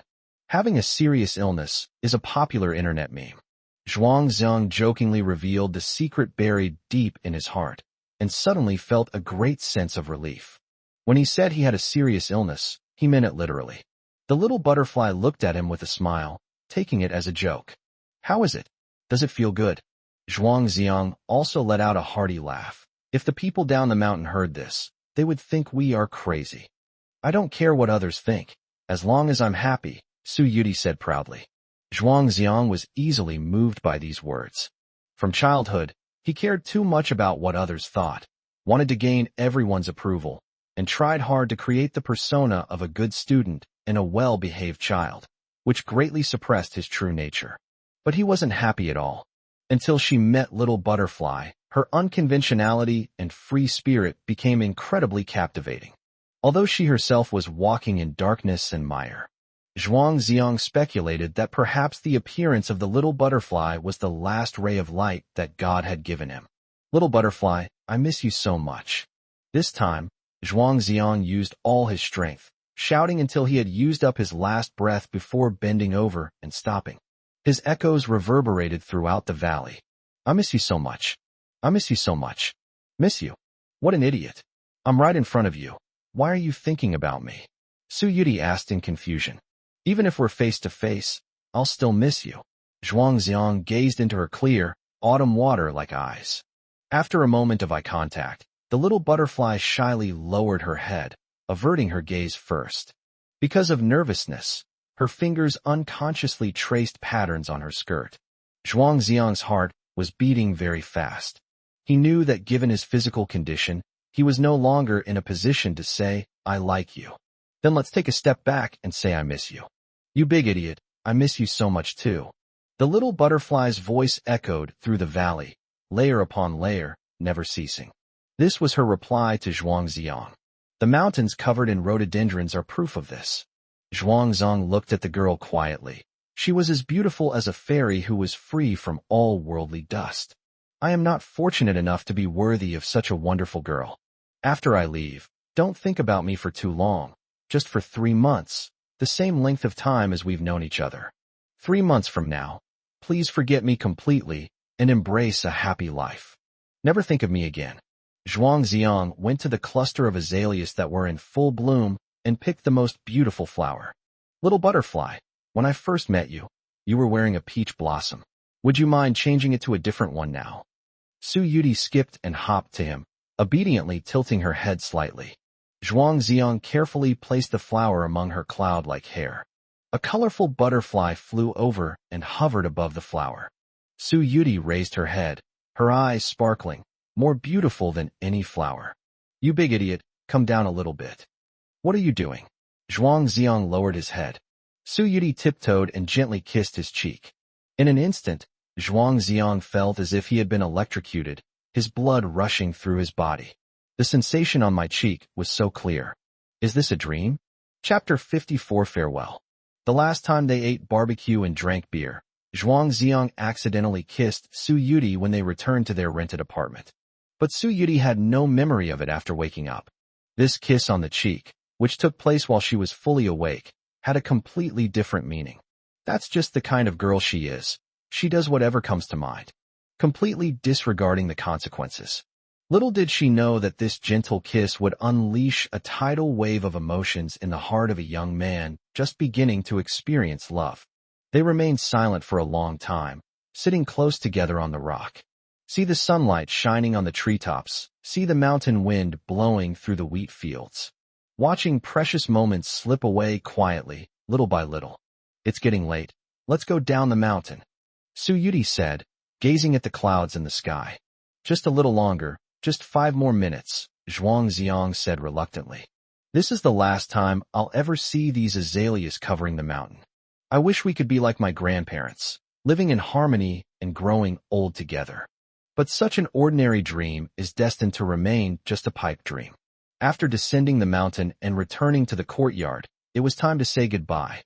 Zhuang Xiang felt extremely heavy-hearted. Zhuang Zhangwo and Lin Suzhen were all right, because they thought that Zhuang Xiang would come back again when summer vacation started in 3 months. "Grandpa, please smoke less and drink less alcohol. Take care of your health. Grandma, your back isn't good, so don't do heavy work. Spend your money as you see fit, and don't save it for me." Holding the hands of the 2 elderly people, Zhuang Xiang choked up and couldn't speak, tears streaming down his face. Zhuang Zhangwo found it strange. In the past, when Zhuang Xiang left, although he was also quite reluctant to part with him, he would not say so much less cry like this. He thought about it, and concluded that it was probably his own good-for-nothing son who had caused his grandson so much suffering. "Xiang, if you don't want to go home, then stay outside for now and take good care of yourself," Lin Suzhen earnestly instructed. "Eat well, sleep well, don't study too hard, remember to wear more clothes when it's cold, and call home if you need money." Almost every elderly person says similar things to their children and grandchildren, again and again, without getting tired of it. Zhuang Xiang used to think that his grandmother was a bit long-winded, but he was no longer a child and could take care of himself. But now he wants to hear those words 1,000 times, 10,000 times. Lin Suzhen then looked at Su Yuti. "Little butterfly, this is your first time visiting our home. This old woman, don't have much to give you, so I'll just give you a red envelope." This is a custom of the older generation. She clearly regarded Xiao Yuti as her granddaughter-in-law. "Grandma, I can't accept it," Su Yuti quickly declined.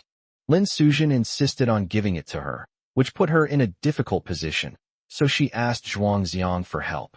Zhuang Xiang wiped away his tears and took a deep breath. "This is a token of my grandmother's love. Please take it." Su Yuti had no choice but to accept it. Lin Sujin smiled broadly. When summer vacation starts, you and Xiang can come to my house to play again, and I'll cook you something delicious. Su Yuti nodded vigorously. Okay, thank you, Grandma. Zhuang Xiang hugged the two elderly people again before finally mustering up the courage to turn around resolutely. Zhuang Zhengwo said with a smile, Let's hurry up, or we'll miss the bus. It's not like we're never coming back. Lin Sujin waved her hand repeatedly. Come back soon, when you have a holiday. Zhuang Xiang's steps were exceptionally heavy, but he dared not look back, for fear of collapsing. How strong must one's heart be to calmly face such separation? After leaving the village via the stone bridge, the two waited for their train at the platform. Infected by Zhuang Xiang's emotions, Su Yuti also felt very sad. You have such a good relationship with your grandparents. It reminds me of my grandma. Zhuang Xiang learned from Li Junin that Su Yuti had lived with her grandmother since childhood, and that grandmother was her only relative. Such profound feelings are probably difficult for ordinary people to comprehend. He asked, What kind of person was your grandmother? Su Yuti replied, She's amazing. She can do everything. I learned a lot from her. Last time, you said that Grandma taught you how to make the green rice dumplings. Yes, isn't it delicious? The Qingtuan, green glutinous rice dumplings, were filled with red bean paste, had a strong mugwort aroma, were sweet and delicious, and left a lingering fragrance in the mouth. The unique flavor left a lasting impression on Zhuang Xiang. You're so beautiful. Your grandmother must have been a great beauty when she was young, Zhuang Xiang said. Su Yuti nodded seriously. My grandma is very beautiful now. She has almost no gray hair, very few wrinkles, and her eyes are very bright. As she described it, the image of a radiant old lady came to mind for Zhuang Xiang. When the little butterfly gets old, that's probably what it will look like.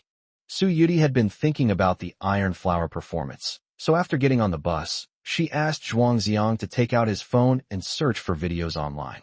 The visuals in the video are extremely striking. Molten iron at 1,600 degrees Celsius transforms into a dazzling display of colors in the air, turning the ground into a sea of gold. That fleeting, exquisite beauty is something to yearn for. Wow, this is so beautiful. Su Yuti couldn't help but exclaim. The impact of watching it in the video is less than 1/10 of what it's like to see it live. When I first saw my grandfather perform the Iron Flower dance, I could hardly believe it was a scene from the real world, Zhuang Xiang said with admiration for his grandfather. Does this have to be watched at night? Su Yuti asked timidly. Nonsense, how can you see clearly in broad daylight? Zhuang Xiang replied without hesitation. Su Yuti moved her lips, but refrained from speaking. Zhuang Xiang did not ask any further questions.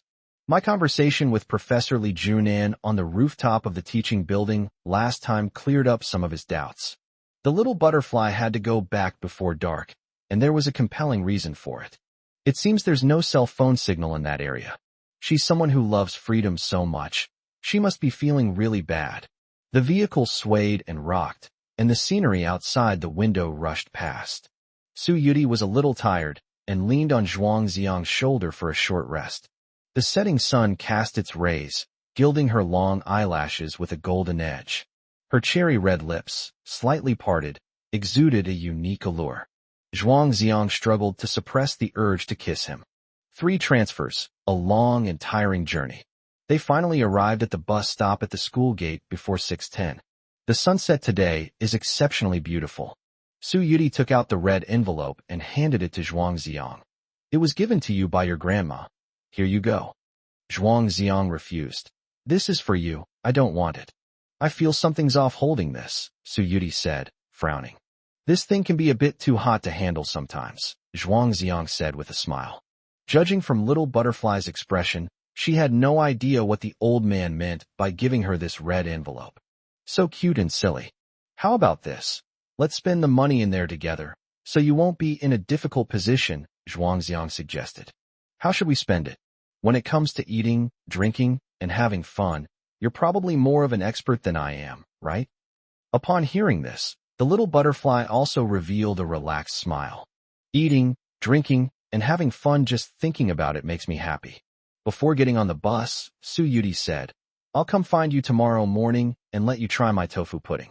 Do you want it sweet or savory? Of course it's salty.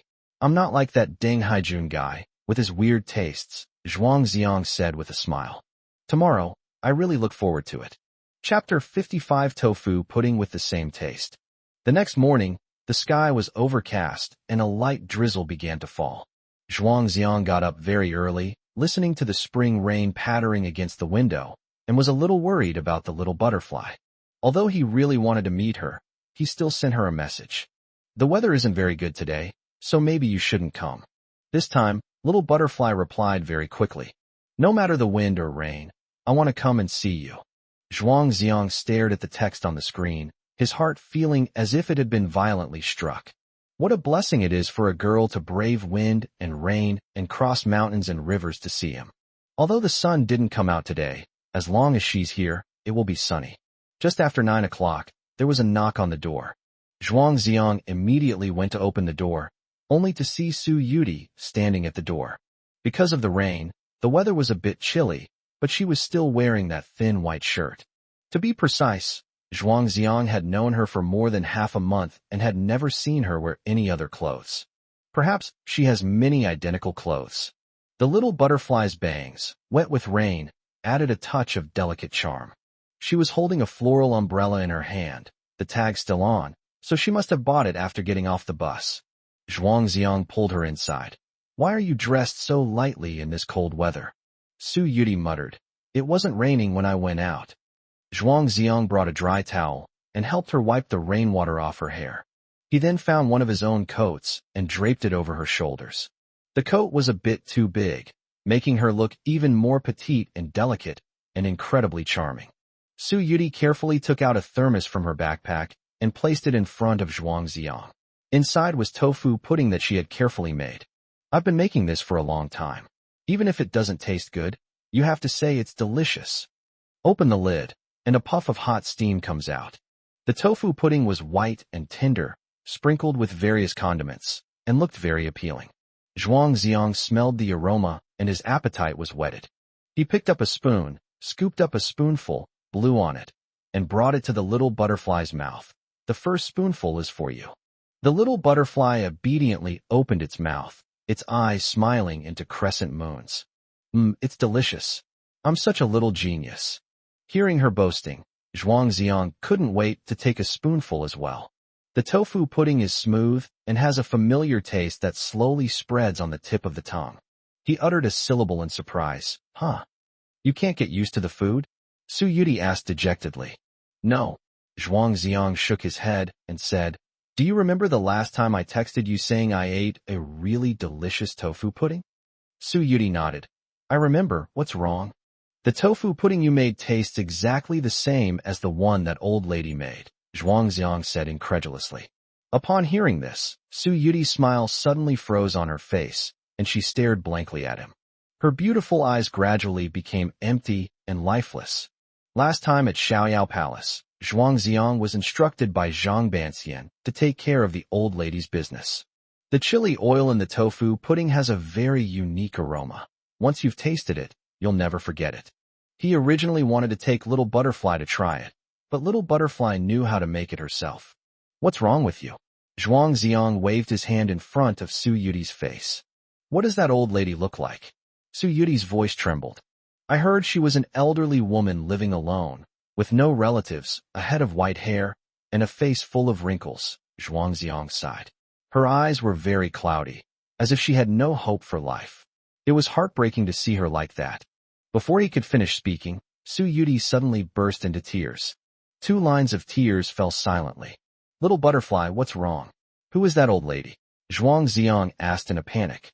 It's all my fault. It's all my fault. I'm so sorry to her. The little butterfly didn't answer. Its cries grew louder and louder, heart-wrenching and filled with unbearable grief. Zhuang Xiang was at a loss and full of doubt. Who is that old lady?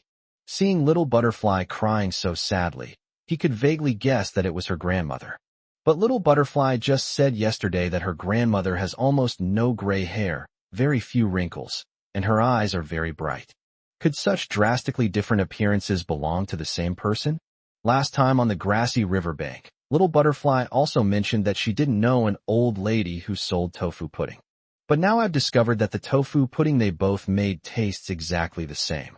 Zhang Banxian's words suddenly echoed in Zhuang Xiang's mind. I'm afraid you won't be able to handle it once you know the truth. At the time, he thought the old swindler was talking nonsense, but now he realizes there must have been something he didn't understand. Zhuang Xiang's mind was in complete turmoil. He couldn't think of anything else. He picked up a tissue and helped Little Butterfly wipe her tears. The little butterfly jumped up from the chair, sobbing uncontrollably. I'm going to find her. After saying that, he hurriedly opened the door and ran out. Zhuang Xiang hurriedly followed, only to see that Little Butterfly hadn't even taken an umbrella and quickly went downstairs and rushed into the rain. He was heartbroken, picked up the floral umbrella, and chased after her. As I walked out of the residential area, the rain grew heavier and heavier, obscuring my view. Where can you find any trace of the little butterflies? There were few pedestrians on the road, only cars coming and going. A car sped by, splashing rainwater onto Zhuang Xiang, soaking him completely. A bone-chilling cold spread throughout my body. He took out his phone and dialed Little Butterfly's number, but could only hear the ringtone and no one answered. A taxi slowed down on the side of the road. Zhuang Xiang decisively waved and got into the car. Master, to Xiaoyao Palace. Throughout the journey, he was in a state of turmoil, constantly trying to find a reasonable explanation for the incident. Was the little butterfly's description of her grandmother's appearance a deliberate embellishment? Why would an old lady say she has no family when she clearly has a granddaughter? Already suffering from a terminal illness, Zhuang Xiang's head throbbed with pain after being caught in the rain. I dare not think about it anymore. Because it was raining, there were no tourists at Xiaoyao Palace, and the mountain gate was deserted. That old lady who sells snacks certainly won't set up a stall. Zhuang Xiang braved the rain and searched for a long time outside the Taoist temple before finally spotting that delicate figure under a Bodhi tree. The little butterfly was soaking wet, squatted on the ground, hugged her knees, and shivered. Zhuang Xiang quickly stepped forward and gently put his arm around Little Butterfly's shoulder. Come back with me. You'll catch a cold. Little Butterfly hugged Zhuang Xiang tightly, buried her face in his chest, and cried, I can't find her. I can't find her. His voice was mournful and heart-wrenching. Go back first, and I'll go with you to look for her after the rain stops. Zhuang Xiang reached out and picked up the little butterfly around the waist. Rainwater dripped continuously down her soaked skirt. Whether from the cold or panic, her body was trembling. After taking a taxi back to the rented room, Zhuang Xiang told Xiao Huti to go to the bathroom and take a hot shower first. He went to the nearest clothing store and bought her an outfit. On the way back, he staggered and felt feverish. The disease has once again sounded the alarm.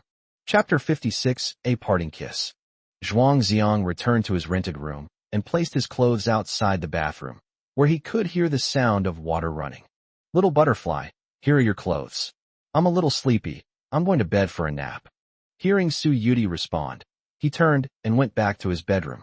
He had a fever and felt dizzy because he had been caught in the rain. After a while, Su Yuti came out of the bathroom, changed into the new clothes Zhuang Xiang had bought for her, and her eyes were still a little red and swollen. She went to the bedroom and found Zhuang Xiang lying on the bed, his face pale, and something was wrong. You big idiot, what's wrong with you? Su Yuti shook Zhuang Xiang. I'm fine. I'll be fine after a nap, Zhuang Xiang replied vaguely, his voice thick with a nasal tone. Su Yuti reached out and touched his forehead, finding it alarmingly hot. She withdrew her hand, feeling immense guilt. I'm sorry, it's all my fault. I always make the people around me worry. The rain gradually stopped. Su Yuti went to the pharmacy outside, bought some fever-reducing medicine, and fed it to Zhuang Xiang. Then I placed a cool towel on his forehead to cool him down physically. In his dazed state, Zhuang Xiang felt the girl's gentleness. If I hadn't seen her beautiful figure by the bedside the moment I opened my eyes, I would have thought I was dreaming. From childhood to adulthood, he always endured illness on his own. Being taken care of so meticulously is a feeling that has almost been forgotten. After an unknown amount of time, Little Butterfly's soft voice came from beside my ear. You big idiot, you need to take good care of yourself and get better soon. I can't be so selfish and only care about having fun. I have to go back and be with my grandma. Even when I'm not around, I hope you're happy every day. Zhuangziang was in a daze when he heard these words, and his heart suddenly tightened. He forced his eyes open. Little butterfly, what did you say? At that very moment, the little butterfly bent down and kissed Zhuangziang's lips. The sensation on my lips felt so real. Zhuangziang's body stiffened, his hands gripping the bedsheets tightly, his eyes wide open. My mind went blank, and my heart felt like it was going to jump out of my chest. The tiny butterfly, so close at hand, had its eyes tightly shut, its eyelashes trembling slightly. I wish time could stand still at this moment. Even when the world ends, and the sea dries up, and the rocks crumble. With a farewell kiss, little butterfly raised her head, and a tear fell onto Zhuangziang's cheek. You big idiot, I'll miss you so much. Wait for me to come back. After saying that, she glanced at Zhuangziang one last time, mustered all her courage, turned around, and rushed out of the bedroom. Zhuangziang shouted in a panic, Little butterfly, where are you going? The only response he received was the loud slam of the door closing. The whole world seemed to quiet down. Zhuangziang struggled to get out of bed, dragging his weak body, and opened the door to look downstairs. That beautiful figure had long since vanished without a trace. He picked up his phone and dialed Little Butterfly's number, only to hear the caller ID indicating the phone was switched off. Little butterfly, little butterfly. Zhuangziang leaned against the wall and slid down to the ground, murmuring the name of the little butterfly. How long will you disappear this time? Will I ever be able to wait until you come back? The world without light will once again plunge the boy into a deathly darkness. The goldfish in the glass fish tank are swimming in pairs, carefree and without a care in the world. Zhuangziang stared at them blankly, sitting on the floor for a very long time. To become a pair of mandarin ducks, I would gladly die. I would rather be a pair of mandarin ducks than an immortal. On this day, Zhuangziang was like a walking corpse. Compared to the sorrow in my heart, what are these physical ailments? Is death a torment or a relief? The next day was Monday. Zhuangziang's fever had subsided, but his head was still foggy. Despite his illness, he went to school. In his last moments, he still wanted to be with his teachers and classmates, not to be all alone and die without anyone noticing. Only Zhang Ziyuan and Lin Mushi knew about Zhuangziang's illness. They noticed that Zhuangziang looked unwell and were very concerned, offering him many words of comfort. Zhuangziang tried his best to appear nonchalant and reassure them. He planned to go to the West Campus during his lunch break to see if Little Butterfly had come to class. Even if you don't say a word, just looking at her from afar is enough. Son, are you all right? Why do you look so worried? During the break between classes, Li Huangxian asked Zhuangziang with concern. Although he was a very easygoing person, one could still clearly sense that Zhuangziang was in a particularly depressed mood. Zhuangziang made an excuse, saying, I watched a tragic movie over the weekend, and I feel really upset. Movies are all fake. How could a grown man like you cry? Li Huangxian was skeptical. Zhuangziang looked at his best friend and suddenly decided to confide in him. Sometimes, saying it out loud might make you feel better. The male lead in that movie was diagnosed with a terminal illness, and the doctor said he had at most 3 months to live. He originally only wanted to die peacefully, but unexpectedly he met a girl he deeply loved. Should this love be kept hidden in one's heart, or should it be bravely expressed? Li Huangxian frowned deeply upon hearing this. This kind of topic seems to be something only girls like to talk about. Am I, a lifelong single, qualified to talk about this? Seeing that he hesitated, Zhuangziang forced a smile and said, Let's just have a casual discussion. Just tell me, what would you do in this situation? Since I don't have many days left to live, I think I should just find a quiet place to die and stop causing trouble for others. Li Huangxian said, stroking his chin. What? Zhuangziang's heart skipped a beat. Lin Mushi, who was in the front row, suddenly turned around, her eyes filled with tears. She glared at Li Huangxian and snapped. What nonsense are you spouting? It turned out that she had been listening attentively to the conversation between Zhuangziang and Li Huangxian. Only she understood how much harm Li Huangxian's unintentional remark would cause Zhuangziang. Li Huangxian and Lin Mushi never got along, so he deliberately started arguing with her. Where did I say something wrong? A person who's about to die, what's the point of talking about love? If you can't offer them a future, why bother getting involved with them in the first place? If the man truly loves the woman, he should take the initiative to let go and allow her to find happiness again. In order to confront Lin Mushi, he used a very strong tone, but little did he know that these words were like knives, stabbing his best friend's heart. Zhuang Xiang's expression froze on his face, his fists clenched tightly. My heart aches so much I can barely breathe. Zhuang Xiang, don't listen to his nonsense. He's a single guy and doesn't understand love at all, Lin Mushi advised cautiously. No, he's right, Zhuang Xiang said in a hoarse voice. There was no longer any light in his eyes. Yeah, we're about to die, why bother with her? The deeper the love, the greater the pain will be in the end. True love is putting yourself in the other person's shoes and considering their perspective. He didn't want to see the little butterfly sad anymore. At noon, Zhuang Xiang gave up the idea of going to the West Campus. He also resisted the urge to call or text little butterfly. If he can't wait for her to come back this time, then he might as well cut ties completely. Little butterfly, forget me and live happily ever after. Chapter 57 I Do Like Her. After school in the afternoon, Zhuang Xiang walked out of the school gate and glanced at the bus stop as usual, feeling empty inside. The time point of 6:10 no longer holds much significance for him. Without you, the world seems to have lost all its color. A white sedan was parked on the side of the road. The license plate number looked familiar. Zhuang Xiang's feelings were complicated, and he even wanted to leave immediately. He wasn't mentally prepared to face his father. As his illness became more apparent, his secret was about to be exposed. Zhuang Xiang, I called you, why is your phone off? Zhuang Wenjiao opened the car door and got out. I don't want to answer the phone lately. Zhuang Xiang took half a step back. Someone from the village called me and said you went back to your hometown over the weekend and brought a girl with you. It should be the girl you ate rice noodles with last time, right? Zhuang Wenjiao said with a serious expression. Yes, that's true. What happened? Zhuang Xiang looked directly into his father's eyes. He is much stronger now than before and no longer wants to carefully try to please his father. There's nothing to hide about the little butterfly. I'm about to die. Can't I even taste the flavor of love? Zhuang Wenjiao, however, was very dissatisfied with Zhuang Xiang's stubborn gaze and gave him a severe scolding. How old are you? You're already dating in school.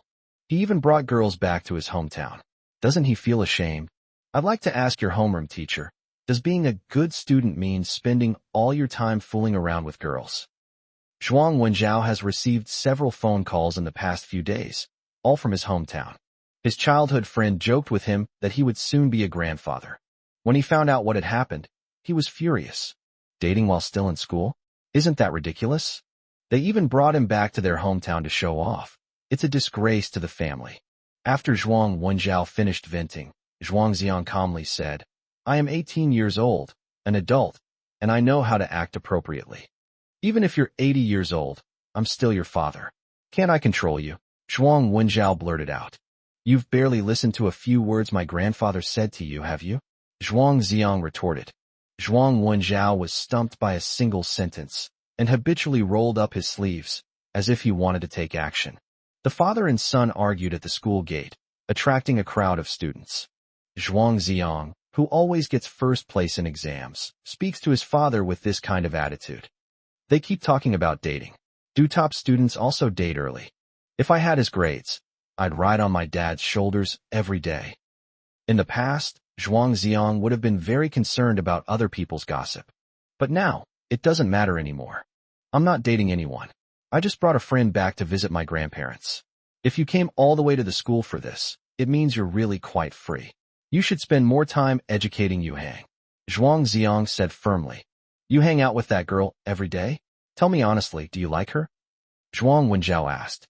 Zhuang Xiang pondered for a moment, then answered firmly. That's right, I do like her. A real man likes what he likes. There's nothing to be ashamed of. Isn't it perfectly normal for an 18-year-old boy to have a girl he likes? The students watching the commotion were in an uproar. Wow, so even top students are like us. Their minds are full of thoughts about women. Feeling embarrassed by being stared at by so many people, Zhuang Wenjiao said angrily. A girl who doesn't know how to be chaste and shamelessly runs around with you. She probably isn't from a respectable family. Shut up. Zhuang Ziong snapped angrily. I won't allow you to speak ill of her. In her heart, the little butterfly was so pure and innocent. We will not allow anyone to slander us. When Zhuang Wenjiao saw Zhuang Ziong's eyes, which seemed to be burning with two raging flames, he felt a slight fear in his heart. What is it about that girl that makes him so protective of her? Ziong, this is not right of you. How can you talk to your father like that? Qin Shulan couldn't help but interject. This is a matter between my son and me, Zhuang Ziong said coldly. You? Qin Shulan was so angry that she couldn't speak. Zhuang Ziong paid no attention to the onlookers' gazes, staring intently into Zhuang Wenjiao's eyes. He released all the emotions he had suppressed for over a decade. I really like little butterflies. People should be with the people they like. I'm not like you. You clearly don't like my mom, but you still got her pregnant and then got married because of the pregnancy. Those 5 years of messy married life must be something you'd rather forget, right? Zhuang Wenjiao felt a little guilty when asked the question and involuntarily took a half-step back. Zhuang Ziong, do you know what you're saying? Zhuang Ziong took another step closer, his gaze still piercing. He pointed at Qin Shulan. You probably don't like my Aunt Qin either, do you? Zhuang Wenjiao was furious. What nonsense are you spouting? You're a divorced man with a child in tow, so you can only settle for any woman you find. You don't like her. That's why you use work as an excuse to often avoid going home. Dad, you're over 40 years old, and you still don't know what it feels like to truly love someone. Zhuang Ziong's words were somewhat excessive, but seeing his mother braving the wind and rain, struggling alone to make a living, without anyone to rely on, he felt indignant. Why didn't you think things through before getting married? These words undoubtedly struck a nerve with Zhuang Wenjiao. He couldn't take it anymore and slapped him across the face. Zhuang Ziong stumbled and fell heavily to the ground. He already suffered from a serious illness, and yesterday he developed a fever, leaving him weak and unable to get up. Qin Shulan said in a shrill voice, Wenjiao, let's go quickly. We shouldn't air our dirty laundry in public. His behavior is so outrageous that even beating him to death wouldn't be excessive. Zhuang Wenjiao's anger hadn't subsided. A black luxury car pulled up beside them. Lin Mushi rushed out of the car and helped Zhuang Ziong up. How are you? Zhuang Ziong shook his head slightly. I'm fine. Lin Mushi glared at Zhuang Wenjiao. Why did you hit him? Do you know that he is already? Mu Shi, don't say it out loud. Zhuang Ziong interrupted forcefully. He glanced sideways at Zhuang Wenjiao and said, You gave me my life. Now that you've killed me, I don't owe you anything anymore. His eyes were filled with despair, and his voice was mournful. The onlookers were all moved with compassion.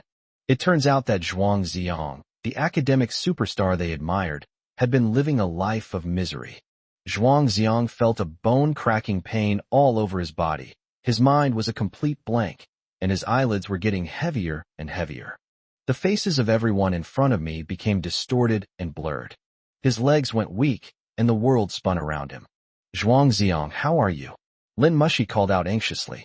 She quickly called the driver over to help, and helped Zhuang Ziong into the back seat of the car before taking him to the hospital. Zhuang Wenjiao stood there stunned for a while before cursing again. He's such a grown man. A slap won't cause any major problems. On the way back, Zhuang Wenjiao was driving, feeling extremely irritable. Sitting in the passenger seat, Qin Shulan suddenly asked, Is it true, as he said, that you've never liked me? Zhuang Wenjiao said impatiently. What's this about liking or disliking? That's something only children worry about. We're all old enough to just get by, aren't we? Love is like a ghost. Everyone has heard of it, but no one has ever seen it. Chapter 58. Better to forget each other in the vast world than to cling together in hardship. Little butterfly. Zhuang Ziong had a nightmare. He suddenly opened his eyes and found himself surrounded by pure white snow. White sheets, white pillows, white ceiling. The air was filled with the pungent smell of disinfectant. The ticking sound of medical instruments filled my ears. Zhuang Ziong, you're awake. Lin Mushi stood by the bed, a hint of joy on her face.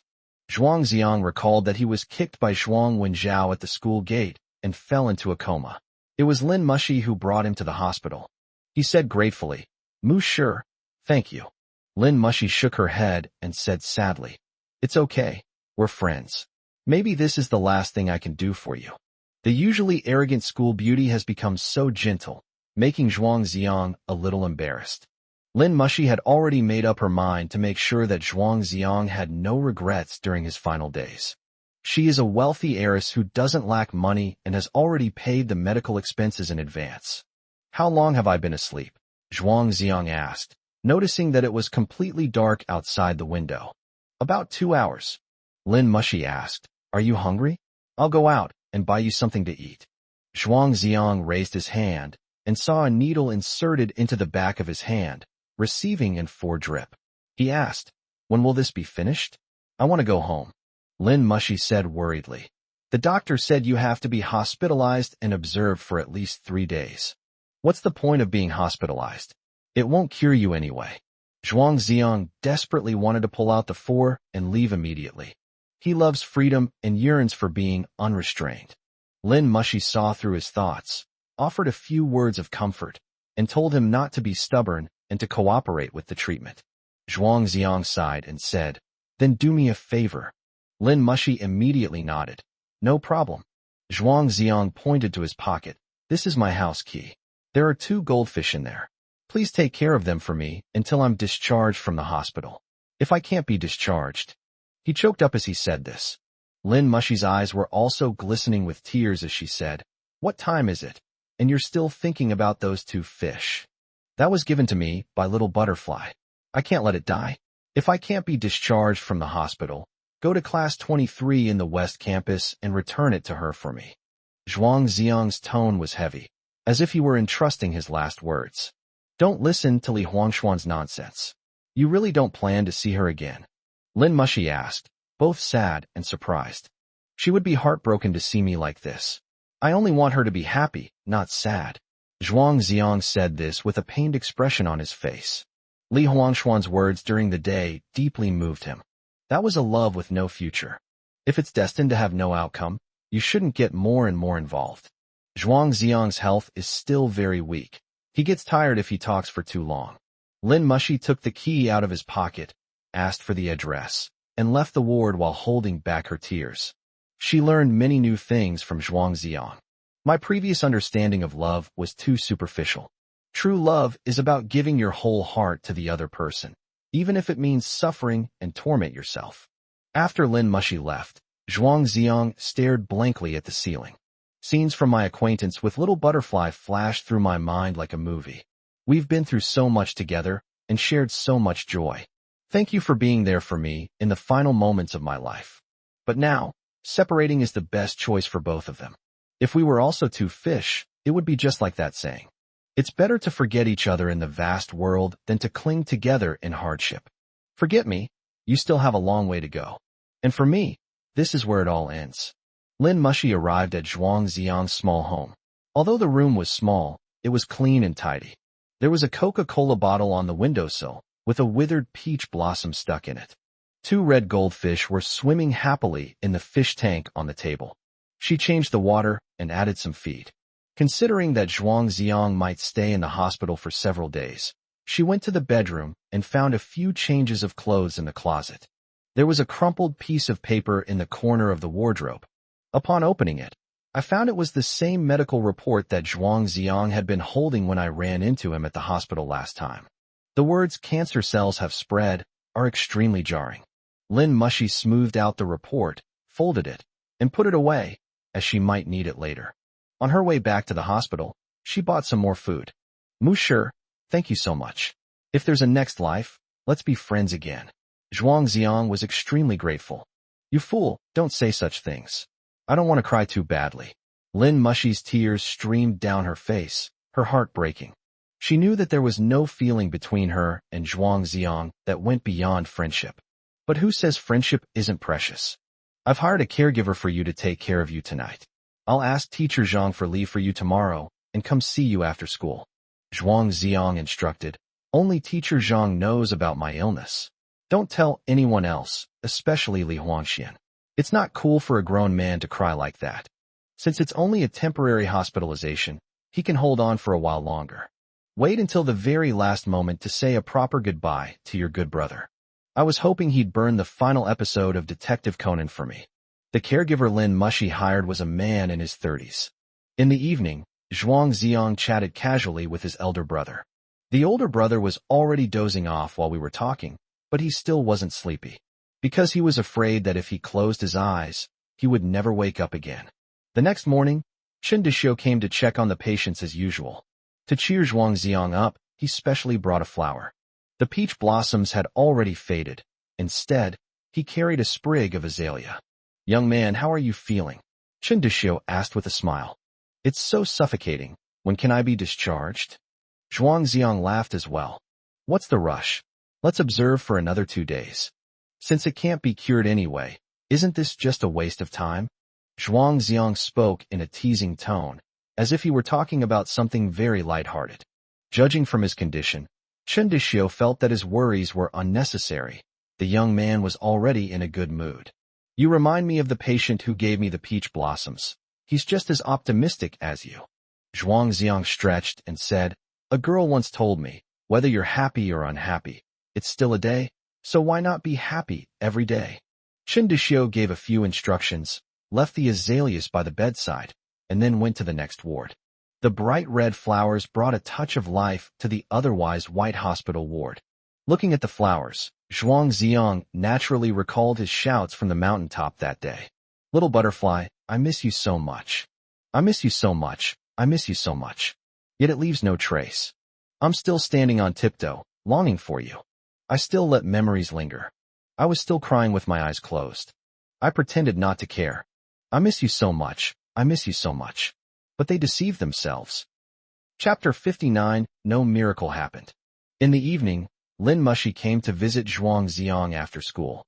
Following behind her was her homeroom teacher, Zhang Ziyuan. The atmosphere was very somber when the teacher and student met. Seeing the thin Zhuang Ziong on the hospital bed, Zhang Ziyuan's eyes reddened. "Are you all right?" Zhuang Ziong forced a smile. "Teacher Zhang, thank you for coming to see me. I'm actually fine. Could you talk to the doctor and let me be discharged from the hospital now?" "No, you can't be willful anymore. You have to listen to the doctor." Zhang Ziyuan refused resolutely. Then, with a serious expression, he said, "As your teacher, I have to be responsible for you. This matter can no longer be hidden. I will notify your parents tonight." "Teacher Zhang, please stop." Zhuang Ziong anxiously tried to stop him. Lin Mushi interjected. "Zhuang Ziong is hospitalized here because his father slapped him. What's the point of notifying his parents?" Upon hearing this, Zhang Ziyuan sighed deeply, caught in a dilemma. Zhuang Ziong explained to Zhang Ziyuan, "I'm not afraid of my dad finding out. I'm afraid of my grandpa finding out. You've met him. He's over 70 years old, and I'm afraid he won't be able to handle it." Zhang Ziyuan recalled Zhuang Zhangwo. What a kind and simple old man he was.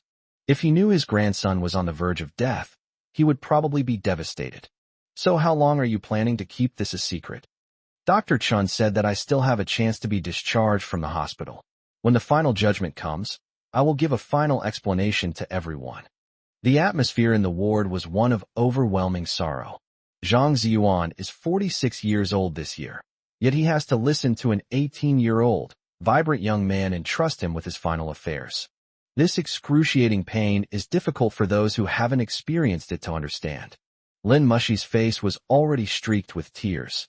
Before leaving, Zhang Ziyuan held Zhuang Ziong's hand and urged him, "You must cooperate with the doctor's treatment, believe that miracles will happen, and never give up no matter what." Zhuang Ziong nodded vigorously. "Teacher Zhang, I feel very lucky to be your student. I am very proud to have you as a student." Zhang Ziyuan turned around, wiped away his tears, and rushed out of the room. He then went to Chen Deshio's place and had a discussion with him. Ultimately, all we can do is try our best and leave the rest to fate. Zhuang Ziong advised Lin Mushi to go back early, but she insisted on staying to keep him company a little longer. She has also been sick and hospitalized. "I know how tedious and boring it is to lie in a hospital bed watching in for drip. Zhuang Ziong, tell me your story." A smile appeared on Zhuang Ziong's lips as he gazed at the snow-white ceiling and began to speak. It was a bright and sunny morning, and the ginkgo trees on campus were lush and green. A teenager diagnosed with a terminal illness is plunged into endless fear of death. "I just want to find a quiet corner and have a good cry. At that moment, a wonderful piece of music began to play. A melodious female voice came from the ginkgo tree. "Hey, aren't you ashamed to keep crying like this, you big guy?" He looked back, and it felt like an eternity in a single glance. Doing bad things together instantly brought two strangers closer. They ate and drank to their heart's content at the food street, and fished and watched the jokes together by the river. We fed stray cats together, flew kites together, and cried and laughed together, until we bravely shout those words to each other. "I miss you so much." They never said, "I love you." True love is the mutual attraction and entanglement of two souls. Thinking of you is the most sincere confession. Listening to Zhuang Xiang's soft narration, Lin Mushi burst into tears. Although she was a high-profile campus beauty with countless suitors, she had never tasted the sweetness of love. It turns out that love is not about taking, but about giving. It means willingly being influenced by the other person and becoming a better version of yourself. A few days ago, Lin Mushi had doubts about whether Zhuang Xiang and Xiao Hudi had any real love between them, since they had only known each other for a short time. Now I realize how ridiculous that idea was. He is Zhuangzi, and she is the butterfly. We are intertwined, and there is no room for anyone else. It was late at night, and Lin Mushi had no choice but to leave. Before leaving the ward, she turned back and asked, "If she were willing to stay with you until the very end for the last 2 months, would you?" Zhuang Xiang bit his lip and remained silent for a long time. Lin Mushi left quietly, without waiting for his reply. Zhuang Xiang clearly heard the voice in his heart, and of course he was 1,000 times willing, 10,000 times willing. To die in the arms of a little butterfly would be the greatest fortune. But he couldn't be so selfish as to indulge in 2 months of pleasure and leave the little butterfly with a lifetime of endless sorrow. We can't afford to get any deeper into this mess. Zhuang Xiang lay in bed for another 3 days. Most of the time, I can only pass the time by scrolling through my phone. With great willpower, he resisted the urge to contact the little butterfly. Deep down, I secretly hoped for something, and my fingers would often unconsciously tap on messages, only to close the page in disappointment. Little butterfly also tacitly refrained from contacting him. This contradictory and conflicted state of mind tormented Zhuang Xiang, keeping him on the verge of collapse at any moment. He desperately wanted to pull out the 4 and escape this place, no matter what. As long as I'm not lying in a hospital bed waiting to die, I don't care where I go.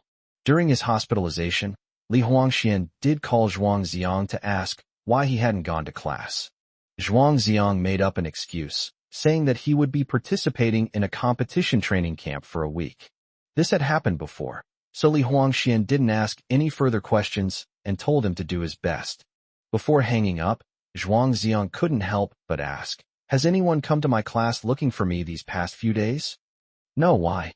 "It's nothing. I'm hanging up." Finally, on the evening of the 4th day, Chen Duxiu brought his final opinion. "I recommend that you continue your treatment in the hospital. If you insist on being discharged, then go and complete the necessary procedures." This statement granted Zhuang Xiang freedom. This also indirectly declares that no miracle has occurred. Even the assessments made 3 months ago were overly optimistic, and the final moment may arrive sooner than expected. His freedom will come at the cost of his life. After being discharged from the hospital, it happened to be the weekend, so I didn't have to go to school. For 2 days in a row, Zhuang Xiang went to sit on the grassy bank of the river, watching the floating clouds and setting sun, listening to the flowing water and the wind in the pines. A butterfly-shaped kite seemed to be flying in the sky. The shouts of young men and women still echoed in the bridge arch. Zhuang Xiang is a big idiot. Little butterfly, little fool. On Sunday afternoon, Lin Mushi, worried about Zhuang Xiang, came over to keep him company. Seeing Zhuang Xiang's haggard face, she felt heartbroken. "Monsieur, I can only repay your kindness in the next life." Zhuang Xiang stared quietly at the flowing water in front of him. If you really are gone, what should I say when she comes looking for you?" Lin Mushi asked, her eyes filled with tears. "Tell her for me that I never liked her. I'm such a good student. Of course I'd abandon this place to pursue a better future." Zhuang Xiang's voice choked with emotion. Does it really have to be this cruel? That way she might be in pain for a few days, which is better than being in pain for a lifetime. A gust of wind blew by, ruffling the surface of the river. The river became more turbulent, crashing against the bridge piers, and the echoes in the archway sounded like low sobs. The flowing water seemed to be crying out in sorrow. Chapter 60. The warmth of the class. As the new week began, Zhuang Ziang went to school as usual. He had lost a lot of weight, and his face looked sickly. "Son, what's wrong? You don't look well."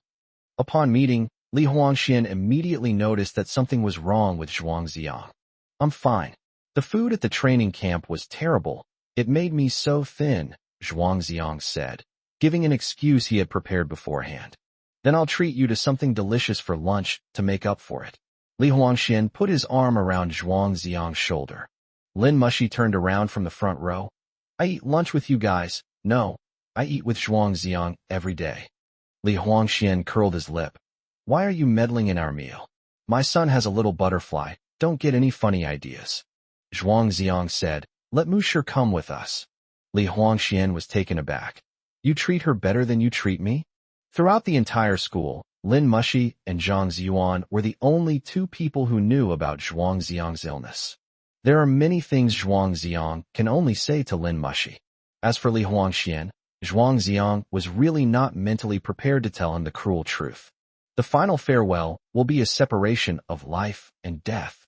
During the break between classes, while Zhuang Ziang went to the restroom, Lin Mushi grabbed Li Huangxian. "I'm warning you, don't mention little butterfly in front of him again." "Why?" Li Huangxian was a little confused, then suddenly realized. Did they have a fight? Lin Mushi gave a vague answer. "More or less. He's like he's just gone through a breakup. You know what it feels like to be heartbroken, right?" Li Huangxian scratched his head.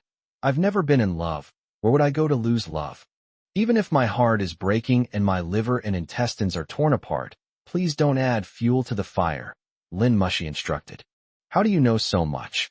Li Huangxian asked, puzzled. "If you care about him, do as I say and don't pry into other things." Lin Mushi couldn't explain in any more detail. Upon hearing this, Li Huangxian felt great pity for Zhuang Ziang.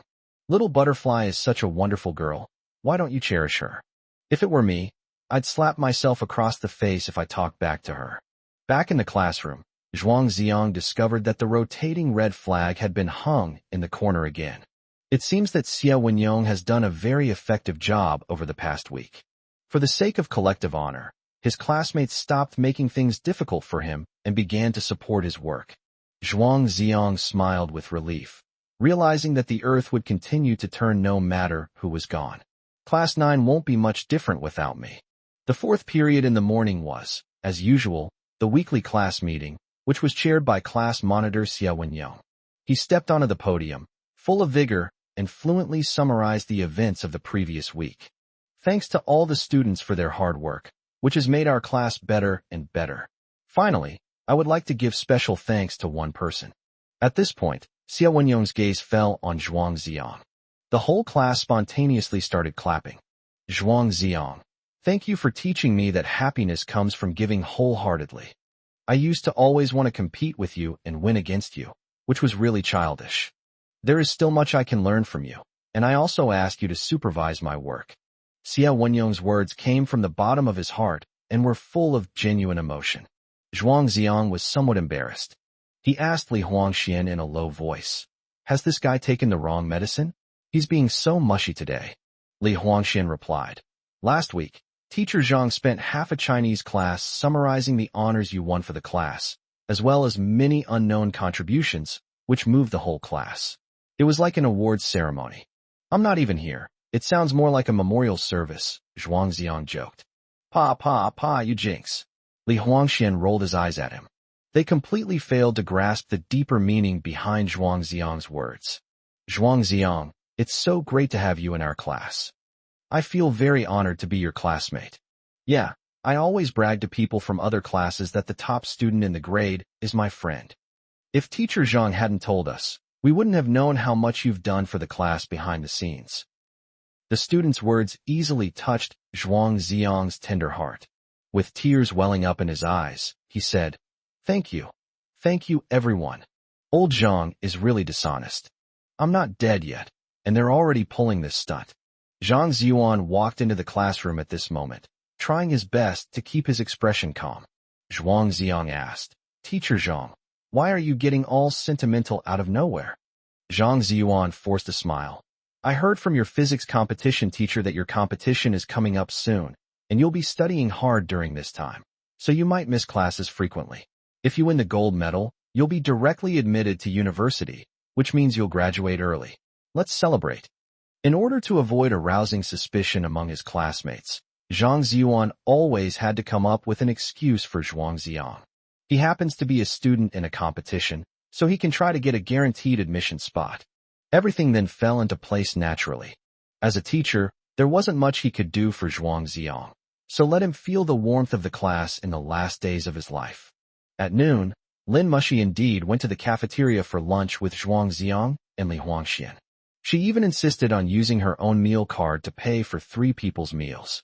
During the meal, Li Huangxian asked with a puzzled look, "What are you two up to? Have you been doing something bad behind my back?" As a longtime friend, he understood Zhuang Ziang's personality. He wanted to be with Lin Mushi. They'd been together for 2 years. Judging from their expressions and behavior, they don't seem to be a couple, but just friends. Lin Mushi took the initiative to make friends with Li Huangxian. "I know I was a bit willful before, but I know I was wrong now. You wouldn't refuse to be friends with the school beauty, would you?" Since the girl was being so humble, Li Huangxian felt embarrassed to argue.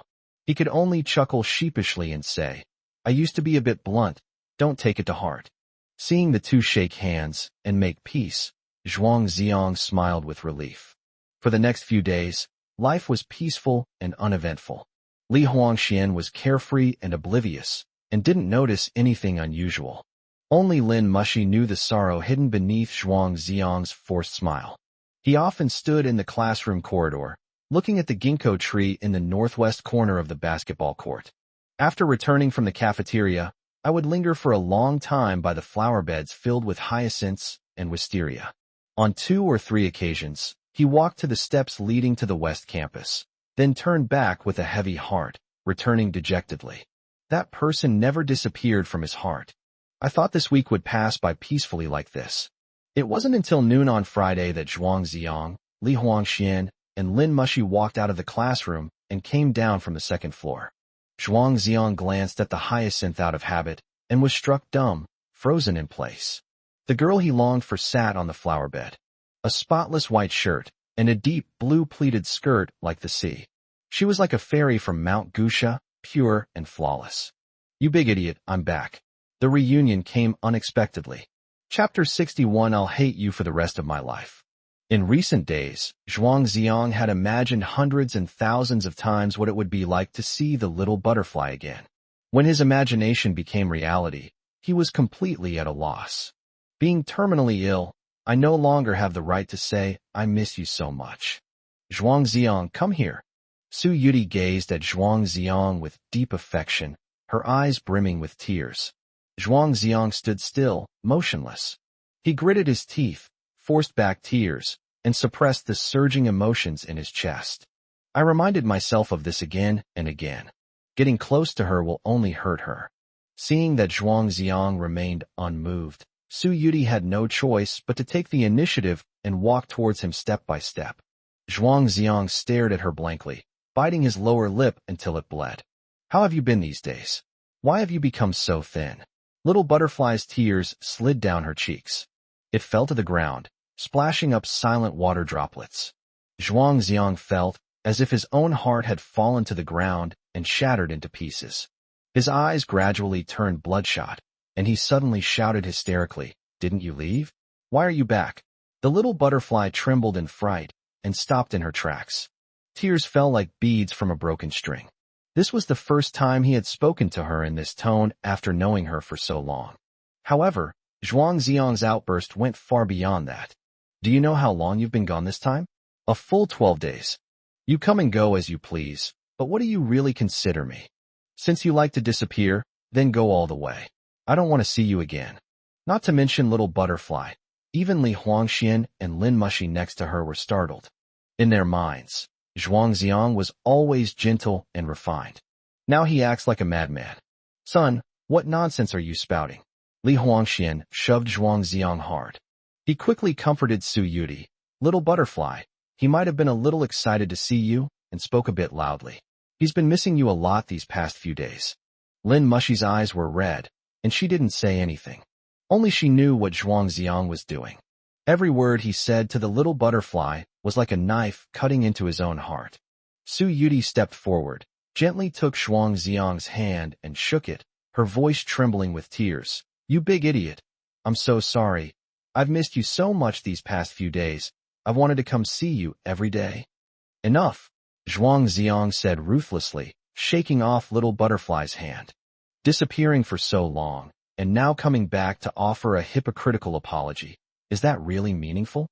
Being with you is so tiring. I don't want you to play with my feelings anymore. I've seen through your tricks, so please stop bothering me. It takes immense courage to say such heartless things to someone you deeply love. The little butterfly never expected that the big idiot she had been thinking about for more than 10 days would become so unfamiliar when they met again. Li Huangxian grabbed Zhuang Xiang by the collar and yelled, Are you fucking possessed? What's wrong with you? Lin Mushi finally couldn't hold back her tears. She would rather be like Li Huangxian, completely unaware. Because if she were to put herself in Zhuang Xiang's shoes even slightly, she would feel as if her heart were being torn apart.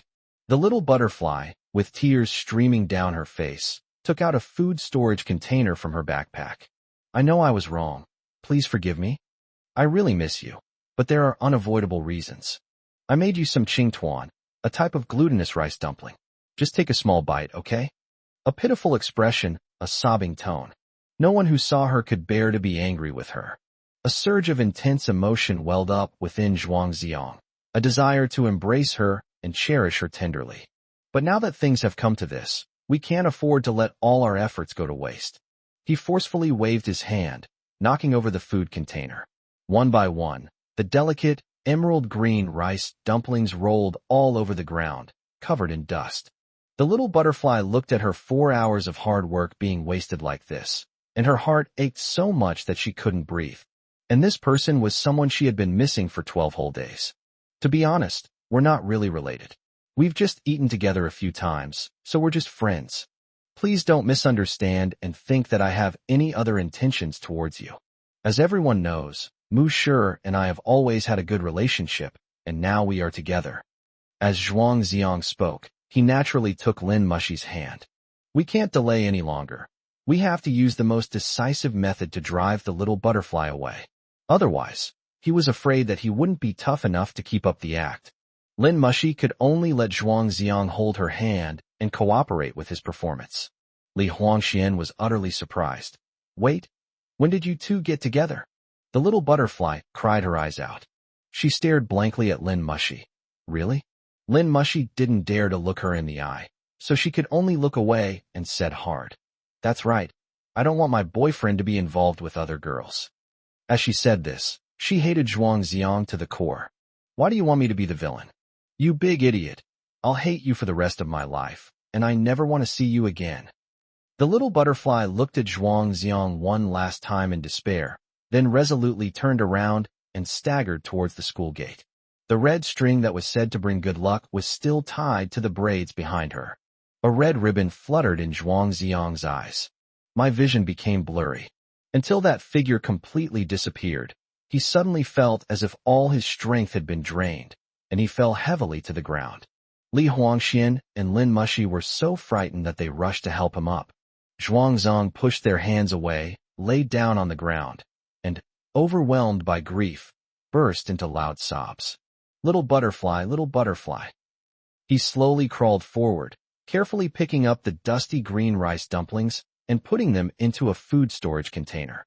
Then she hugged the whole box to her chest and cried until she was hoarse. Lin Mushi, what exactly is going on? What are you doing? Li Huangxian demanded sharply. Don't ask me. Let him explain it to you himself, Lin Mushi said, tears streaming down her face. Girls are naturally soft-hearted, and witnessing such a tragedy firsthand is too heartbreaking. She dared not recall the little butterfly's final, desperate look. Li Huangxian grabbed Zhuang Xiang and pulled him up. Why did you do this? Zhuang Xiang was overcome with grief, and his heart ached terribly. Suddenly, he felt a sweet taste in his throat and spat out a mouthful of blood, which splattered all over Li Huangxian. Li Huangxian was so frightened that he lost his composure. Zhuang Ziong, what's wrong?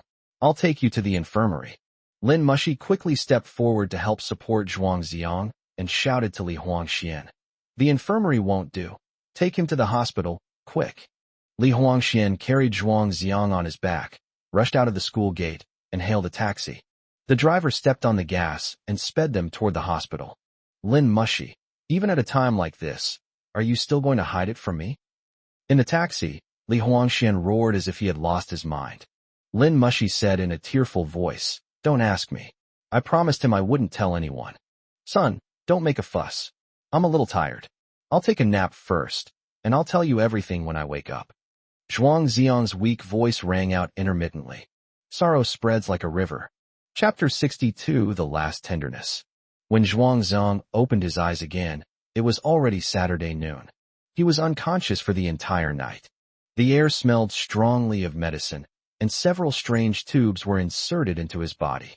The first thing you see is Li Huangxuan's worried expression. Son, you're finally awake. You scared the hell out of me.